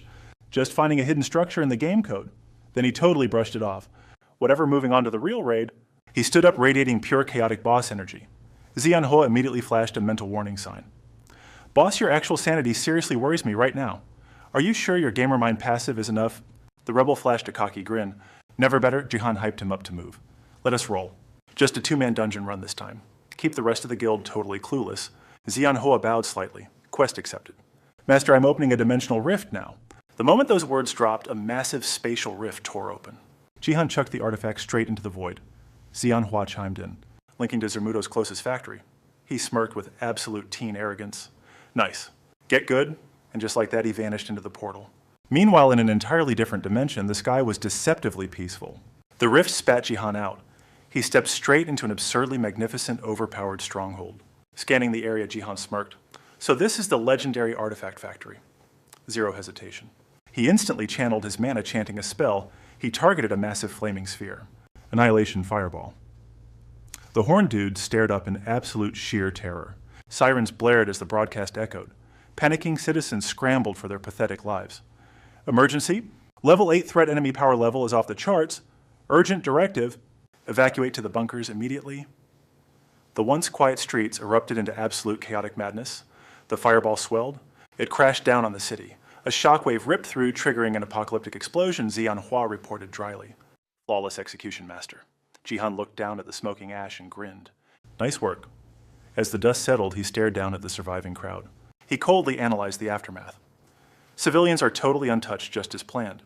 His custom skill. Colorless aura left innocents unharmed. His brain calculated every nerdy detail. This cripples their production. They are completely screwed. Jihan coolly barked, execute the next phase. Xianhua obeyed, linking to Zhouhua. She picked up the psychic line, sounding totally unbothered. Zhouhua reporting in? Jihan triggered his mutant ability. Dark slime erupted, coating his entire body. Bossman armor locked and loaded. Wipe them off the map. The dark matter multiplied insanely fast. It aggressively expanded its terrifying domain. Trapped civilians dodged, but there was zero escape route. The dark slime crashed like a literal tsunami, sealing every single exit tight. The targets instantly crystallized into precious gems. The system ruthlessly farmed the loot. The system chimed with fresh stats. Han Jihan's Bossman armor has absorbed monostone, scrap metal, and elemental fragments. He busted out a maniacal laugh. Epic, devour everything. His new hack instantly converted absorbed materials into raw power. Now it was just cleaning up the trash. Soon the Bossman armor would decompose and absorb it all. Jihan felt ridiculously smug. This is my meta. Hit and run hijack their stuff, boost my firepower. He flawlessly piloted the slimes, silently daring them. Just try and stop me. With a deadpan expression, Jihan commanded, S-clutch. Xianhua immediately delivered the ultimate hype report, total absorption successful. Bossman armor capacity boosted by 481%. Your strategy is insanely broken, Master. Unfazed, Jihan pondered, if I absorb the entire city, my level would skyrocket 5 times over. Someone unexpectedly reacted to his wild teen ambition, sharing their blunt, unfiltered opinion on the matter. If the rest of the world found out, they would label you a literal psycho. Even I am stunned. Zhouhua chimed in aggressively straightforward. She is right. You need to value your own skin a little more, idiot. She instantly disconnected the link. Jihan scoffed, utterly bewildered. The absolute disrespect these days. Stashing his loot, he sighed. Whatever. Let us head back. Xianhua silently complied. Meanwhile, in a dark, ominous boardroom miles away, tensions were exploding. One executive slammed the table. We are losing absolutely everything to that brat. Sun Quan scowled, his face twisted in bitter defeat. Is that so? Lady Kim Kwang snapped back, venom dripping from her words. Exactly, a punk who bends destiny and is shielded by Gaia? He is completely out of our control. Sun Guan's eyes darkened with murderous intent. So you're suggesting we just roll over and accept defeat? He glared at the disgraced executives, ruthlessly roasting them. All 3 of you got completely trashed before the Demon Guild even moved. Do you have any pathetic excuses? Trang Cheon sweated bullets, desperately stammering out a defense. Well, look, we were not even using our full power. You guys get it right. Sun Chan nervously backed him up. Exactly. The boss being gone totally nerfed us. We could not go all out. Sun Guan tuned out their pathetic whining. Total garbage, he barked. Pivoting sharply, he glared across the table. Still acting cocky, huh? What is your brilliant take on this mess? Lady Kim Kwang, she had 0 excuses left, totally cornered. I can't stop this guy. His power level is completely off the charts, and Gaia's shield totally wrecked my assassination. Sun Quan gritted her teeth, reality hitting her hard. They were practically getting steamrolled. Fine then. Using the boss's absolute authority, I am making an executive decision. Her voice sliced through the tension. We are calling for backup. But Rongchan instantly freaked out desperately, trying to block her. Lord Jinchan, slow down. You are moving way too fast. If we drag them into this, they will totally walk all over us. Rethink this. But Sun Quan just snapped her patience, hitting 0. She spat out the brutal facts. Too fast, the Wind God Tower is literally under attack right now. And our factories are burning to the ground? You useless assassins completely choked.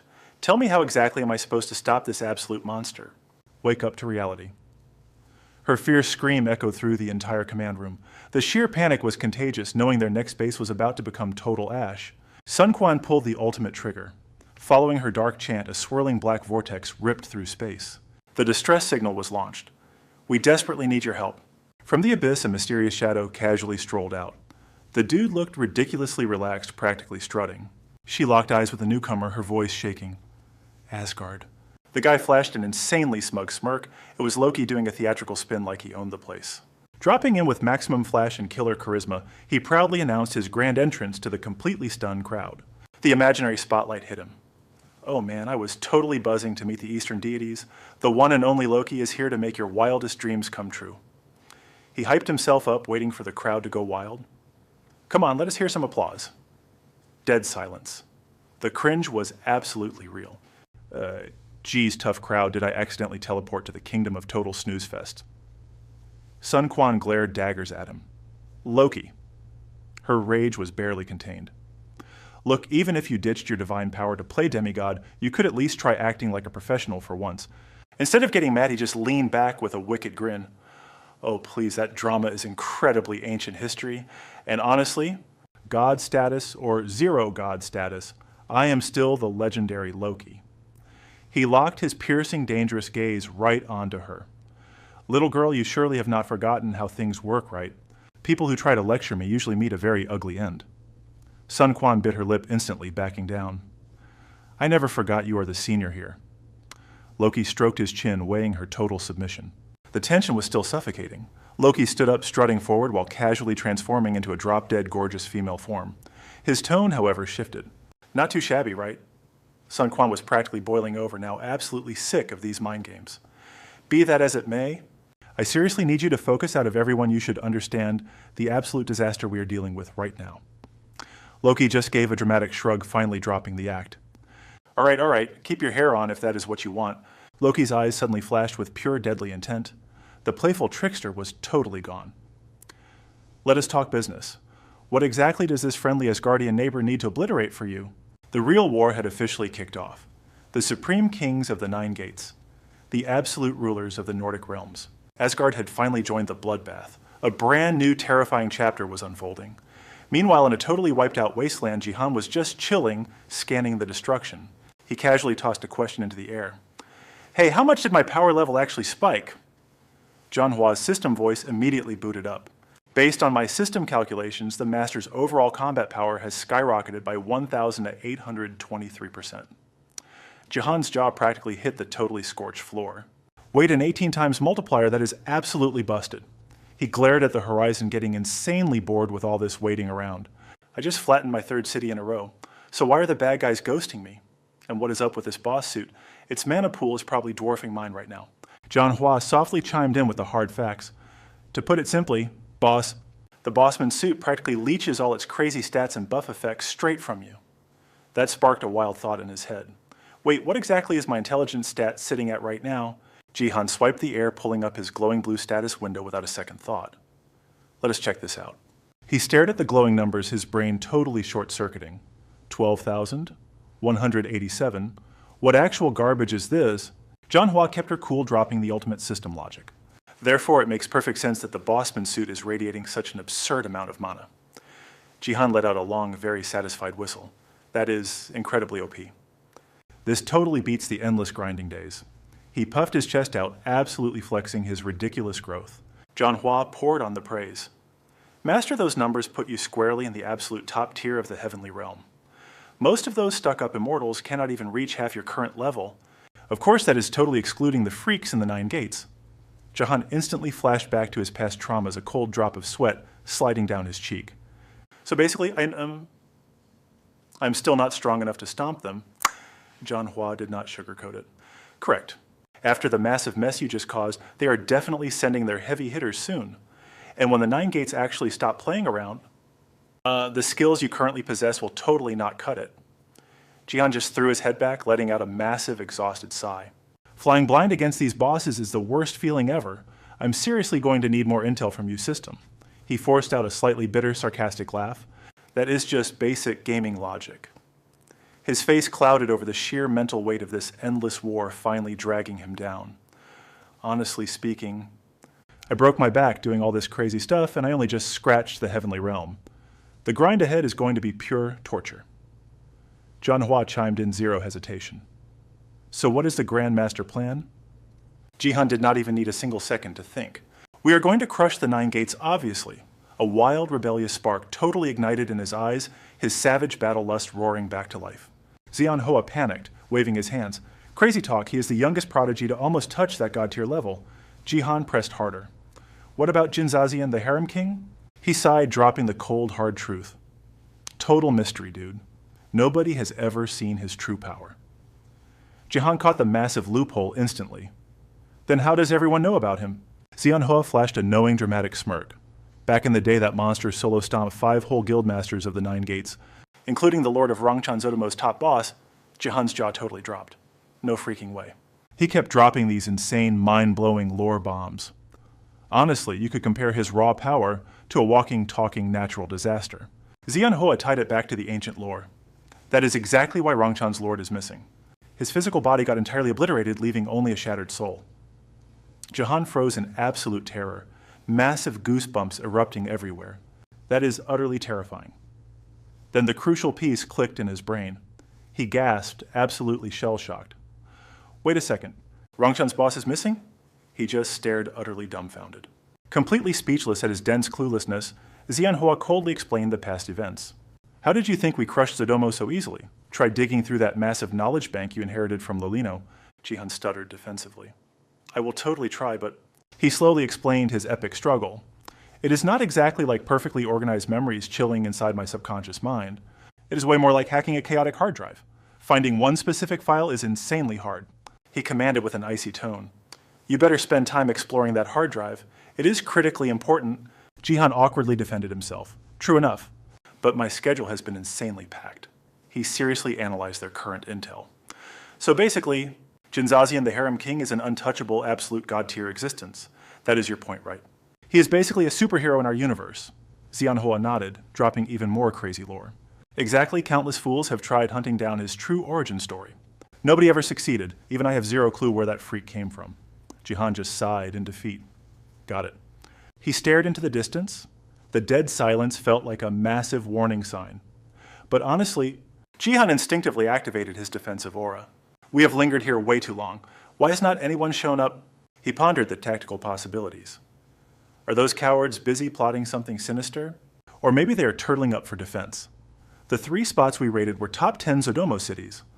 Their resource management must be an absolute nightmare right now. Plus, they cannot predict our next spawn point. Jihan analyzed the battlefield logic. That makes total sense. Ever since I discovered that broken glitch in my tarot skill, things have been insanely smooth. He calmly issued the command, go set up our next raid.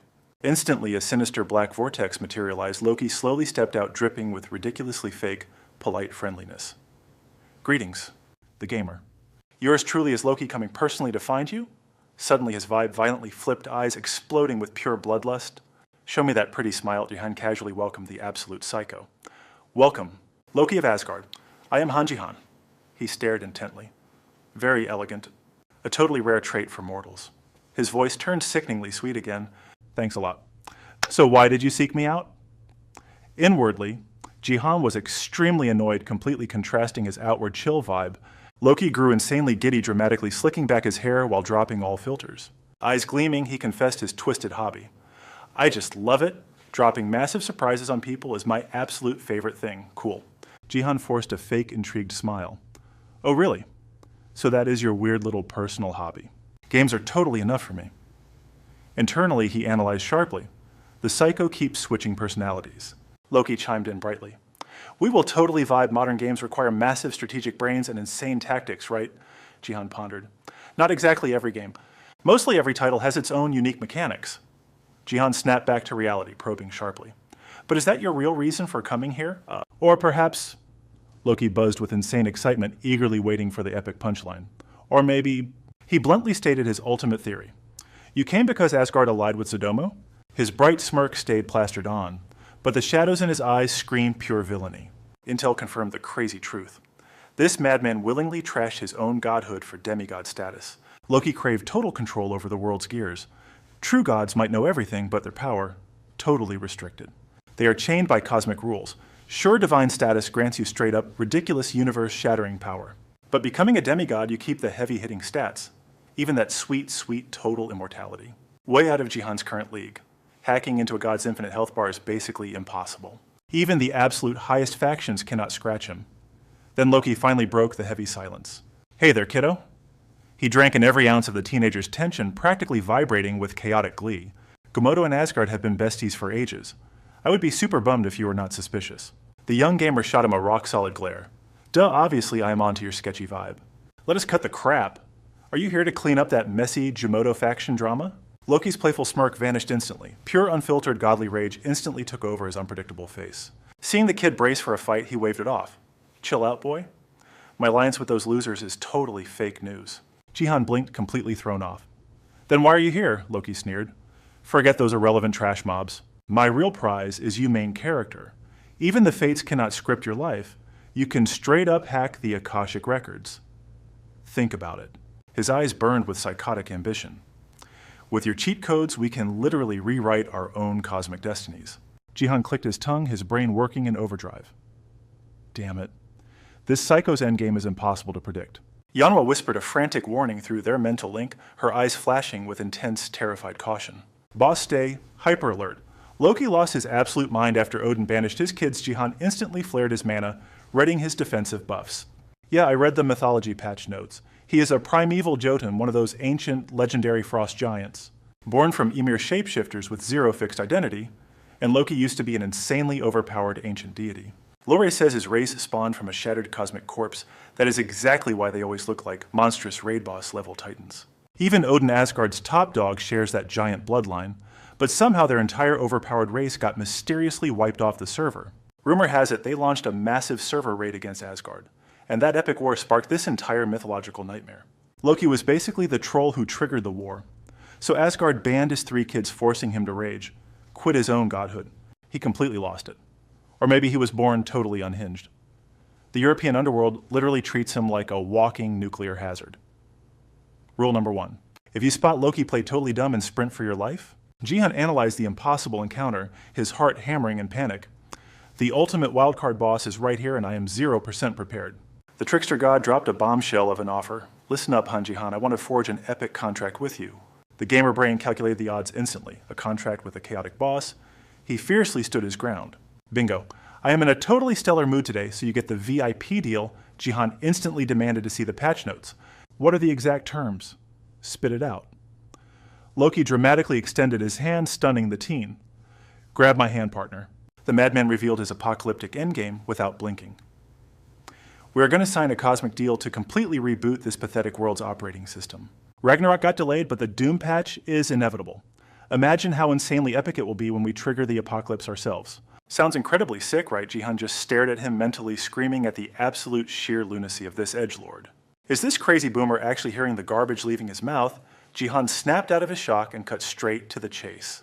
So you want a totally off-the-radar secret developer contract. Am I getting this right? Loki chuckled, loving the rebellious vibe. Spot on, kiddo. Ready to play, the teenager stalled, calculating his limited options. Hold on, I need to run a system check. The fallen god vibrated with toxic excitement. System check. Loki erupted into absolute maniacal laughter. You can actually run diagnostics on divine contracts. Oh, this is peak entertainment. Do it. Put on a spectacular show main character. This will be incredibly fun. Jihan groaned internally, completely fed up. This dramatic freak needs to chill. Relying on his hardcore gaming instincts, the teenager softly muttered his signature command prompt. Tarot system, draw my fate now. Boom! The card shot from his hand. The reading was crystal clear. Backstabbing and pure agony. Jealousy. Jihan's brain went into overdrive. Talk about a terrible omen. The pieces clicked instantly. So you're gonna stab me in the back, ain't that right, Loki? The tarot doesn't lie. The trickster tilted his head, playing dumb. Betrayal, you say? Let me get a look at that. Loki snatched the prophecy. His eyes widened in mock shock. Oh, my. Well, the god of mischief wasn't about to let this slide. His twisted mind spun a new web. Let us forge a new pact. Write it yourself so I physically cannot cross you. Jihan double-checked the contract's vibe. Poof. The card vanished into thin air, leaving Loki totally rattled. Jihan dropped the cold, hard truth. Even with a magical contract, you're still gonna play me. Rage boiled in Jihan's gut. What a load of absolute garbage. Zero hesitation. Loki burst into maniacal belly-aching laughter. But that psychotic grin couldn't hide his murderous glare. A flawless ability? Oh, I am obsessed. Jihan exploded with dark energy, completely shrouded in pitch black aura. So this is the legendary golem everyone's terrified of. Loki flexed his innate magic, summoning a wicked blast of purple flames. Since we're playing rough, Loki looked absolutely feral, ready to brawl. Let us put those flashy rumors to the ultimate test. He pushed off the ground like a rocket. A lethal flying kick aimed straight for the head. Jihan's spider sense tingled, bracing for absolute impact. He threw his arms up just in time. His mind was reeling. A frontal assault.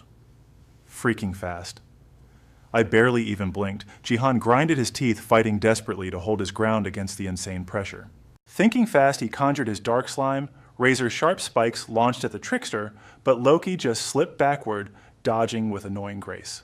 The villain bent backward in a completely sick acrobatic flex, but that flashy stunt was just a deadly setup. Bam Loki unleashed a devastating counterkick. Jihan took the brutal hit straight to the chest. An earth-shattering explosion rocked the entire zone. The thick smoke slowly started to clear. Our boy stood without a scratch, but his protective aura was melting away.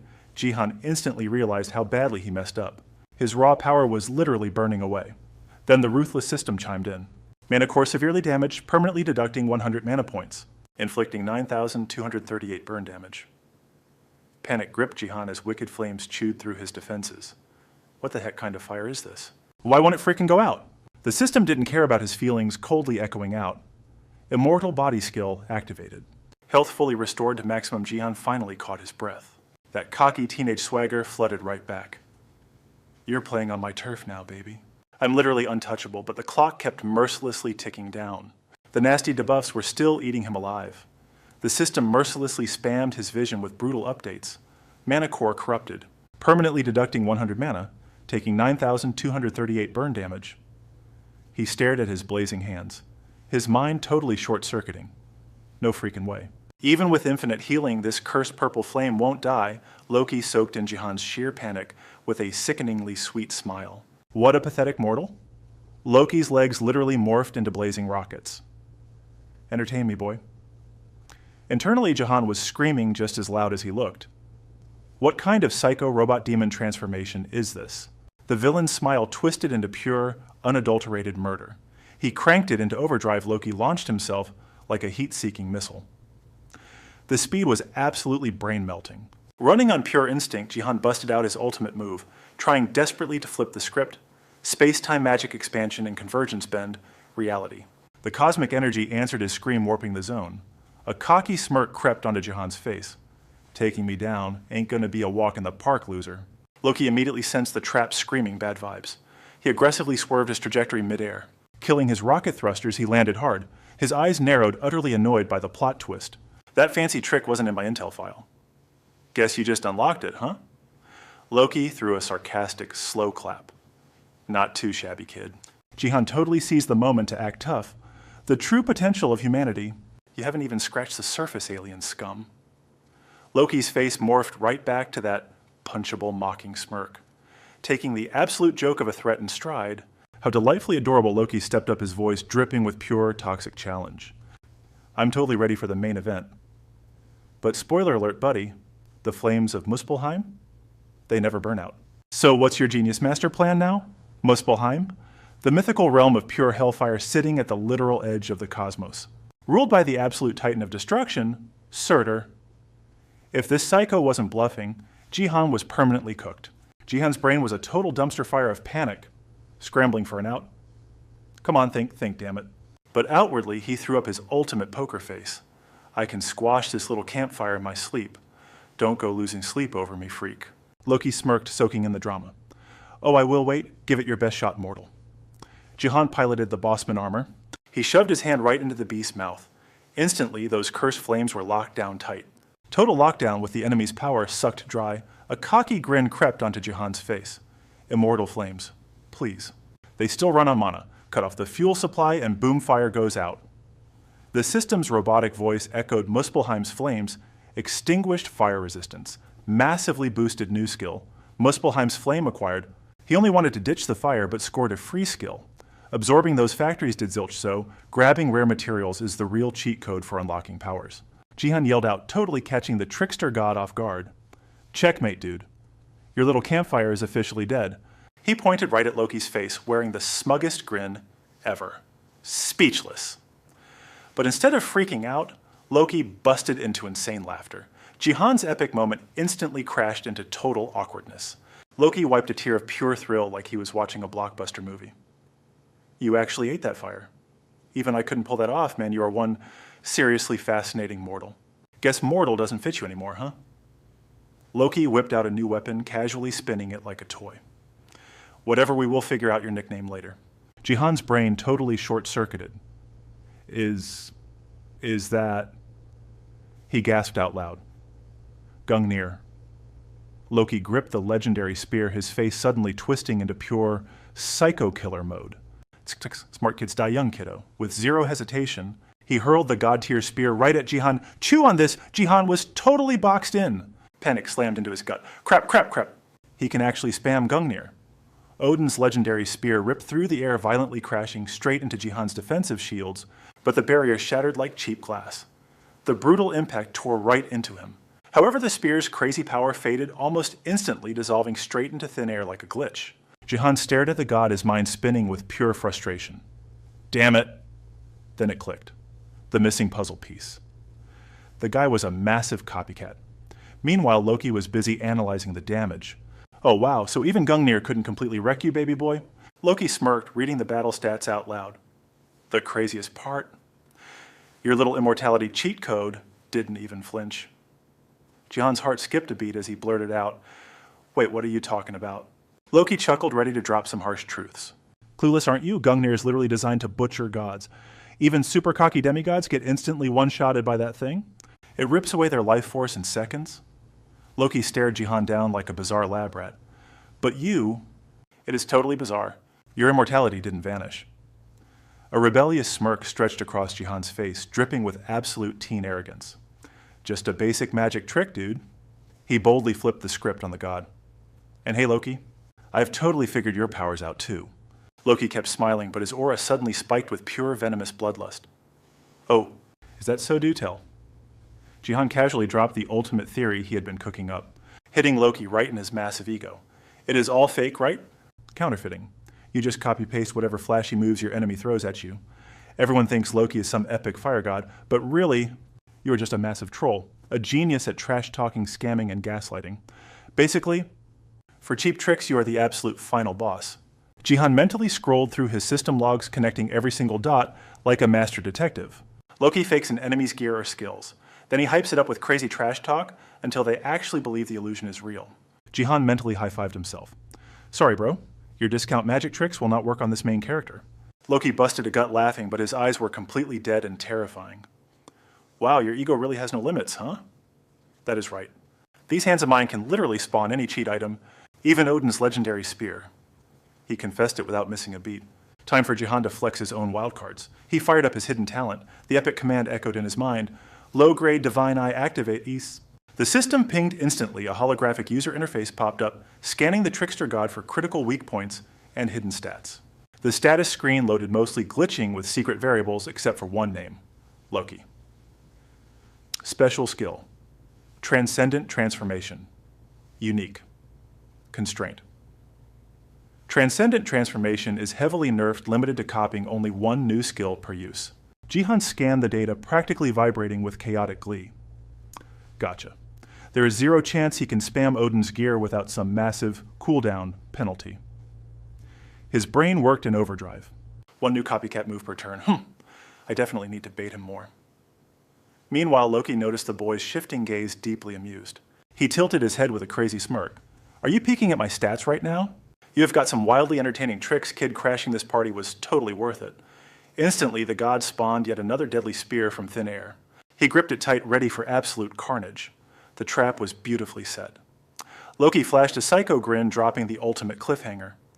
Now what if I try this? Jihan froze. Cold sweat dripped down his face as pure panic set in. The dude just casually summoned 2 spears.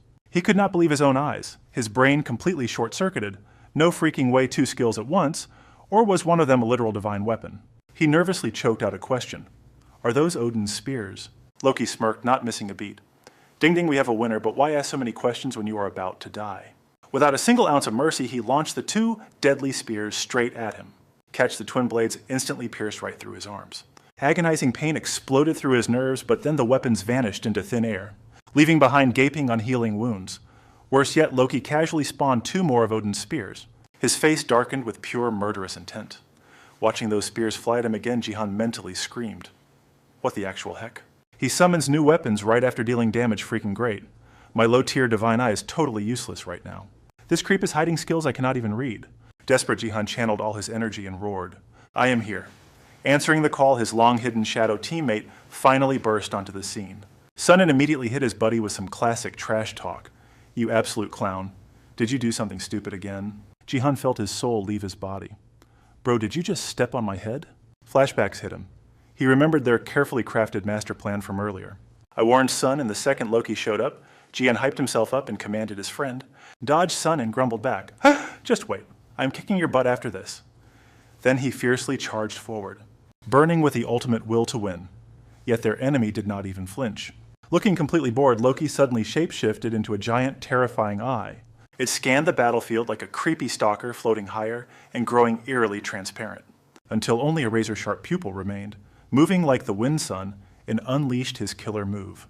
Divine Sword Art Heaven Severing Strike. A shadowy silhouette flickered. It was Loki reforming his physical body. Back in his human form, the villain smiled with amused observation. Color me surprised. A soul actually living inside a weapon. Loki flashed a twisted, agonizingly beautiful smirk. You two brats are making me seriously jealous right now. If I completely obliterate Jihan and steal his body, would you accept me as your new master son? And literally got goosebumps. His face turned pale with utter disgust. Pig. Jihan debated for a second, then went with the safe route. Let us stick to the classics. Without hesitating, he whipped his hand out, summoning his scepter. He rapid-fired his magic, knowing one missed, second meant total game over. Magic Clash initiated, the system instantly updated its logs. Multi-spell fusion created dark incantations poured into the magic circle. Mind erosion. 3 realms. Collapse. Screaming at the top of his lungs, Jihan triggered the ultimate combo. Wailing. Evil spirits. The ultimate arcane magic. Unstoppable. He was totally confident in this massive barrage. Let us see you dodge this, but acting like he predicted everything. Jihan watched silently as Loki clutched his head in screaming agony. Catching on to his best friend's vibe, Sun-In sees the moment rocketing upward for a sneak attack.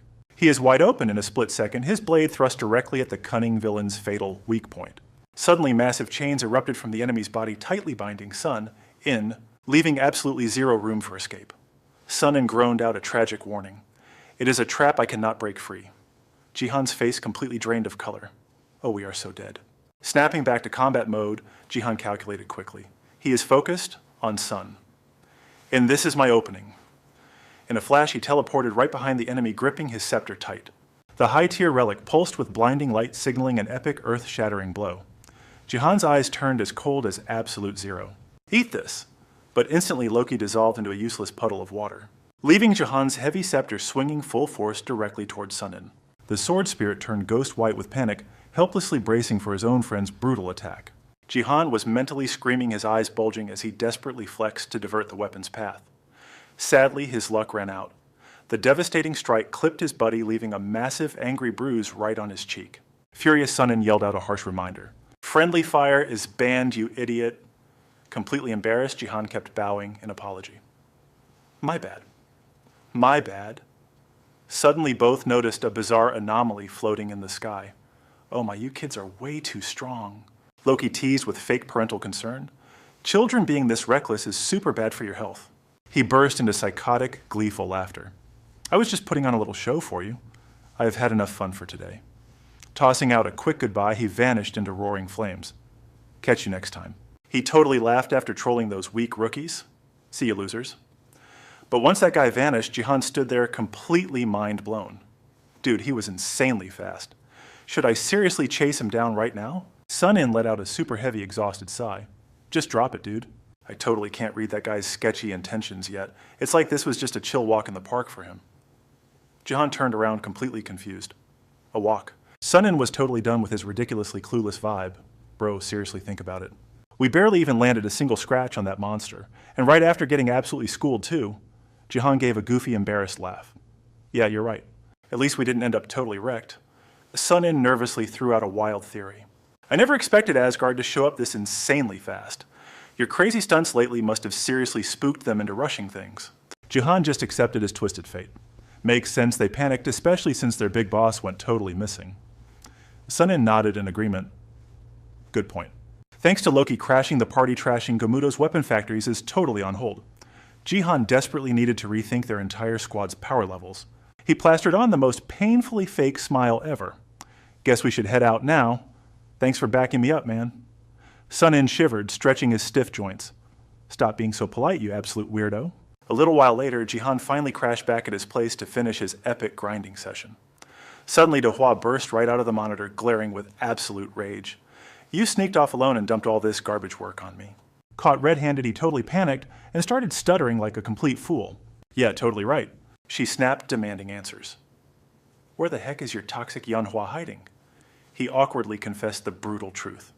She bounced to the Dan Y clan to spy on their messy situation. Duhua lost her mind, completely exploding. Damn it all to hell. She always ditches the hard work. Jihan completely freaked out, throwing his hands up. Hey, chill out. Where did that sweet, graceful vibe go? But she instantly roasted him right back into his place. Shut your mouth. He groaned internally, super salty about the whole toxic situation. So, incredibly annoying. These crazy girls are getting way too rebellious. But he forced a totally chill poker face. System status window open. Show the Yansect. Almost like it read the gamer's chaotic mind, the epic system instantly flashed open, dropping every single crucial stat about the Yansect. The second Jihan's eyes scanned that blazing notification, his jaw literally dropped to the floor. 1.1 million followers and over 1,000 epic recruits entering the abyss. Every single follower was directly synced up with the Shinzo flower.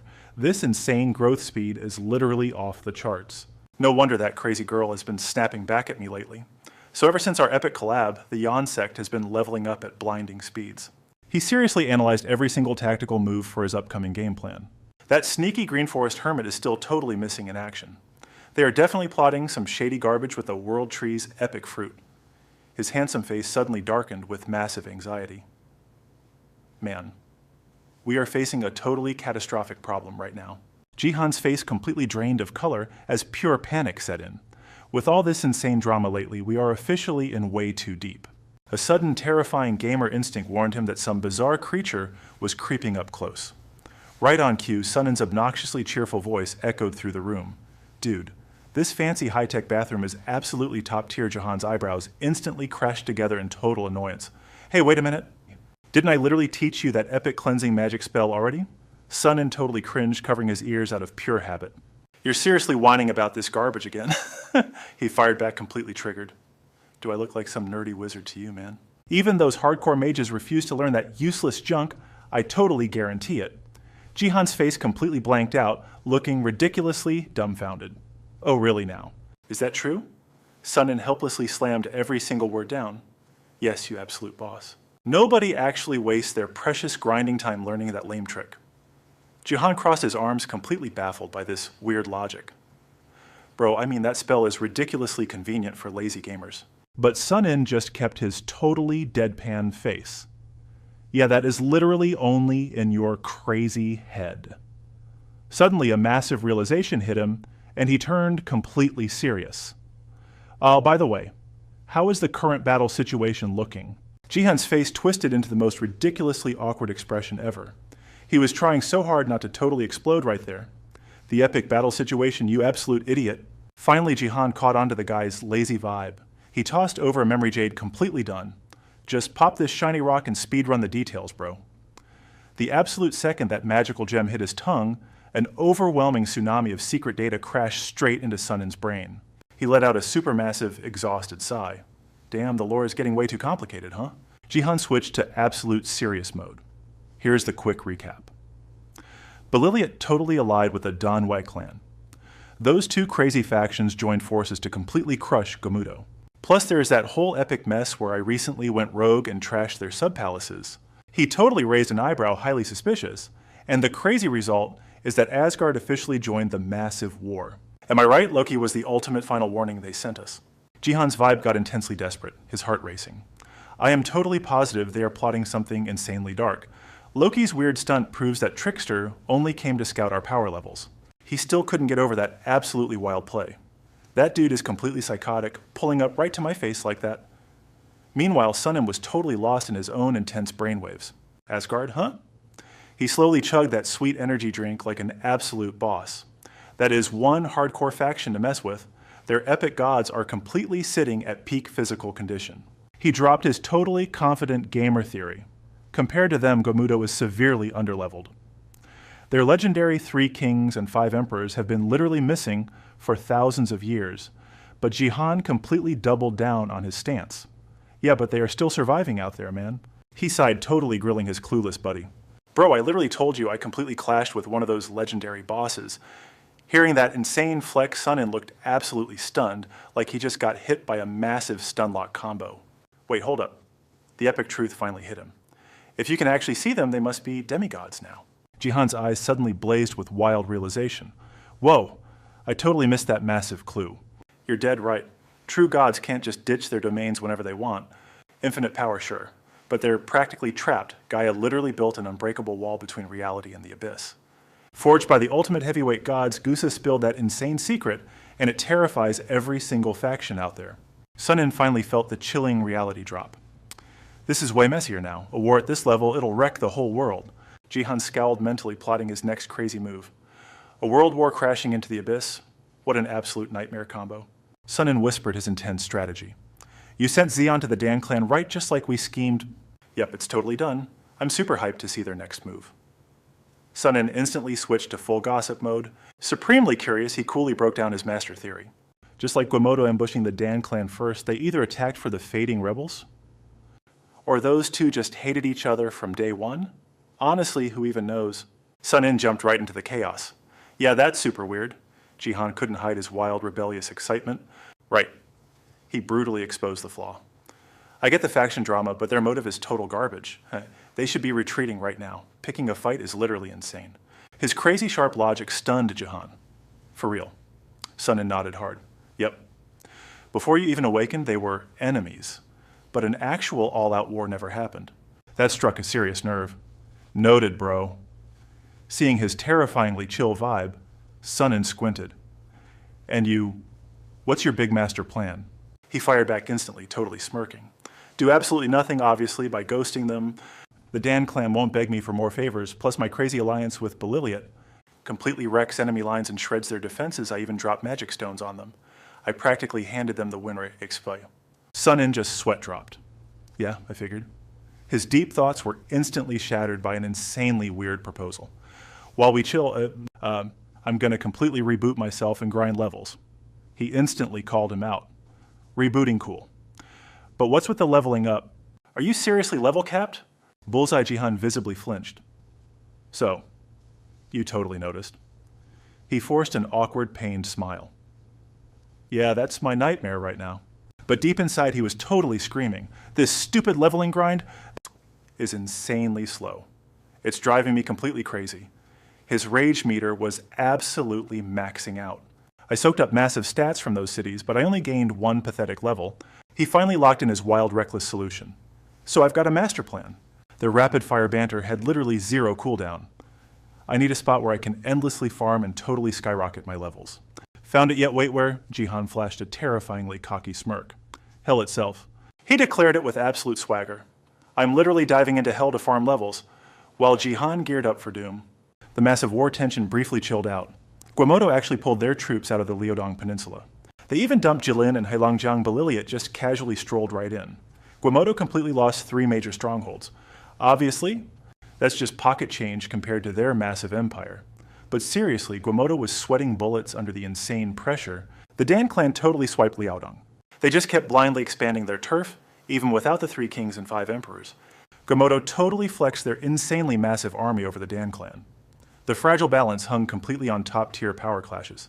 Zeon smoothly started her hardcore lecture. Guamoto boasts over 100 generals in the elite top 1,000. Meanwhile, the Dan clan barely hits 50, even if you guys hide some secret backup troops. Their lead is totally ridiculous. The Dan clan's god must be insanely overpowered to keep things tied up like this. Before gods even existed in the mysterious era, the immortal race literally ran the entire world. He casually dropped the absolute core truth. Basically, the current gods are total fakes. That's why everything is so messed up right now. Yeah, totally roasted by this epic lecture, Yaodong lost his filter completely. Dude, don't you think you know way too much? Zeon flashed a mega smug smile. Knowledge is absolute power, buddy. You must already know the 9 gates' true meaning. He was literally dripping with terrified cold sweat. That is ultra top secret, but Zeon didn't even flinch. There's always a loophole. He whispered with cold certainty the frontline victories were not just about overwhelming power. Yudong scowled with a threat as that not too dangerous. Are you not terrified of being erased? Instead of shaking in his boots, he just laughed in his face. Do not forget I am no longer fighting alone.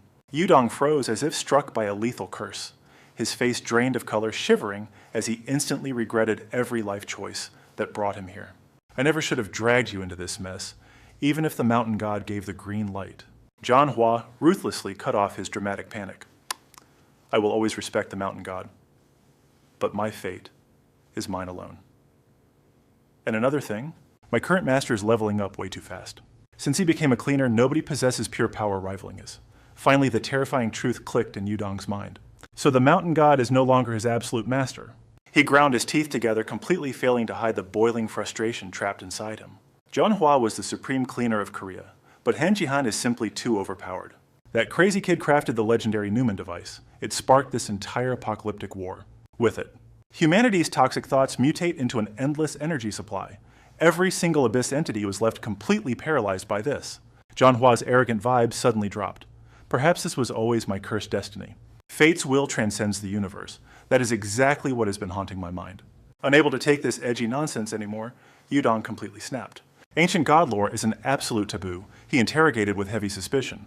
The Harem King is the only madman challenging that, yet Manhwa maintained his chillingly calm composure. Of course I know. He probed the enemy's mind. That is why the 9 gates exist. Yudong gasped. You know that top secret lore. He smirked with absolute zero chill. I have not told my master yet. Manhwa's eyes wavered. He fears my true nature, so this secret will blow up soon. The air thickened into suffocating tension. Finally, Manhwa broke the ice. Enough useless chatter. Shall we jump into today's main quest? He checked the battlefield progress. Yudong gave a grim report. The Great Wall is magically fortified and Qin Shi Huang spawned. His eyes flared with electric shock. That old monster showed up as Yumoto in critical danger. It is compromised and Asgard will crash the party soon. Based on your boss's intel, we confirmed the threat, but we will win. I formed a bulletproof alliance with Bailey Liu. Tell the gamer to stop sticking his nose into this raid. Manhwa flashed a dangerously gentle smile. Thanks, my master will be highly amused. He stood up, dropping a parting gift. Try to survive on your own. The so-called mighty Eastern King was left helplessly shooing him away. That is enough? He vanished, leaving the room drowning in a sticky, pitch-black void. Underworld skies radiated toxic neon masking the boiling bloodbath below. Suddenly, a colossal monstrosity stomped right out of the endless darkness. A gluttonous ghoul stared obsessively at the crushed prey in its fist. Disgusting drool cascaded from its violently psychotic hunger. Without wasting a frame, it shoved the screaming meat into its jaws, blinking once it digested everything down to bare bones. The bloated ghoul casually stomped away, leaving behind the shattered, twitching remnants of its unlucky victim. Floating high above Jihan silently tracked it, a level 122 demon. Are these the basic mob characters in Hell? Manhwa slowly nodded. Exactly standard trash tier creeps. Jihan heavily judged the target. Its character design is totally bizarre. But an arrogant smirk crossed his face. I guess it perfectly fits its ugly name. He dropped some crucial lore. Even low-tier demons spawning on Earth triggers an apocalypse. Humans lack level 100 players while Hell is swarming. It is totally impossible to calculate the monster spawn rate down here. Hell, a cursed realm never meant for mankind, the ultimate cosmic dumpster for broken souls. Only Raw Anomaly remains. It stacks up spawning terrifying monsters fueled by humanity's toxic thoughts. Imagine if this nightmare is our actual afterlife. Jihan boldly dropped his big brain theory. So, only native demons possess such overpowered stats. Manhwa seriously analyzed it. Hell's overall power scaling totally dwarfs Earth's abyss. Legend says a supreme boss can completely shatter the 9 gates. His gamer curiosity piqued. But that boss monster cannot just log out and enter reality, right? He brutally shot that down. Wrong. He absolutely can. A catastrophic server breach like that actually happened once. Manhwa cautiously dug into his darkest memories. Previously, before the abyss split, reality and Shadow's demons couldn't even touch us. Jihan's face dropped. Talk about a nightmare mode upgrade, right? Xianhua nodded in total agreement. Spot on. Without a shady contract with those Toki creeps, demons couldn't even sniff our reality. Jihan's patience officially left the chat. So if the Shadow Realm crashes and the abyss merges with reality, that locks the demons out for good, right? Xianhua gave a quick nod. Exactly. If our intel is solid, merging the Abyss takes a total VIP vote from some absolute cosmic legends. But hell has been chilling here since Earth's beta launch, so who knows? Hearing that Jihan's cool guy act completely shattered. Seriously, who even coded this mess? Under Jihan's glaring side-eye, Zeonhua could only shrug with vague theories. Probably even deep inside the Abyss conspiracy theories are wild right now. Jihan let out a massive soul-crushing sigh. Yo, Leo, when is your shadow finally logging back in? He just smirked behind his hand. Real soon, boss, chill out, Jihan. Just rolled his eyes. Whatever you do, you. This lone wolf Zeonhua was fully merged with the Bosman armor. His shadow just a creepy scout sent from the Danthi faction. Originally a funky mushroom monster merging with a Bosman armor, turned Zeonhua into a bizarre slime-spore demon hybrid, pure freak show status.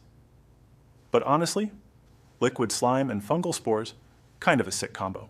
Jihan totally spaced out thinking about it. Sure, the guy works for me now? But my spider sense says he is hiding some crazy secret, or am I just being totally paranoid?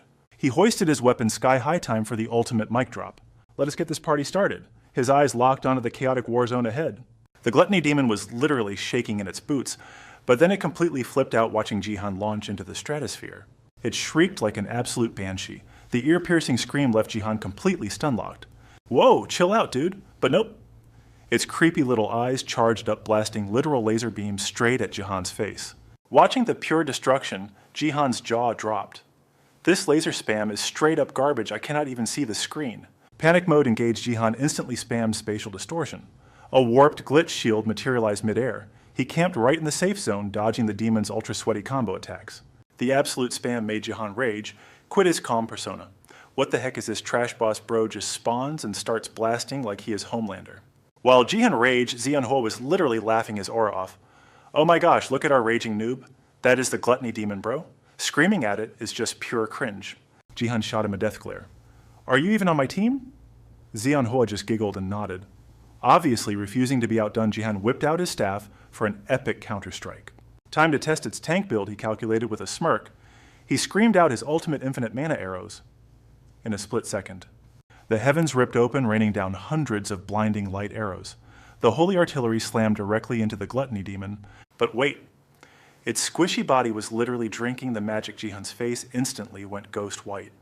He stared in pure horror as the boss just tanked it all. This absolute monster. Took 0 damage. His cocky voice actually started to crack. It is literally snacking on my ultimate right on cue. Zeonhua chimed in with 0 panic. Gluttony demons hit way different than Solomon's 72 weaklings. Jihan's mind was blown. Wait, they are a splinter faction of the 7 deadly sins. Yup, Zeonhua explained. Even without their true bodies, their defense stats are totally maxed out. Sounds like a fun challenge, right? The Demon King title is just a hand-me-down chair for guys like Baal. Back in the beta days of the universe, Baal's 72 lackeys were basically trash tier compared to the 7 sins. Those guys were the true OG demon lords. Here is the super secret lore. This gluttony freak. It is a direct bloodline descendant of the legendary Beelzebub. Back in Korea, we mispronounce it as Biljabop. It is straight out of ancient Hebrew, literally meaning the king of the skies.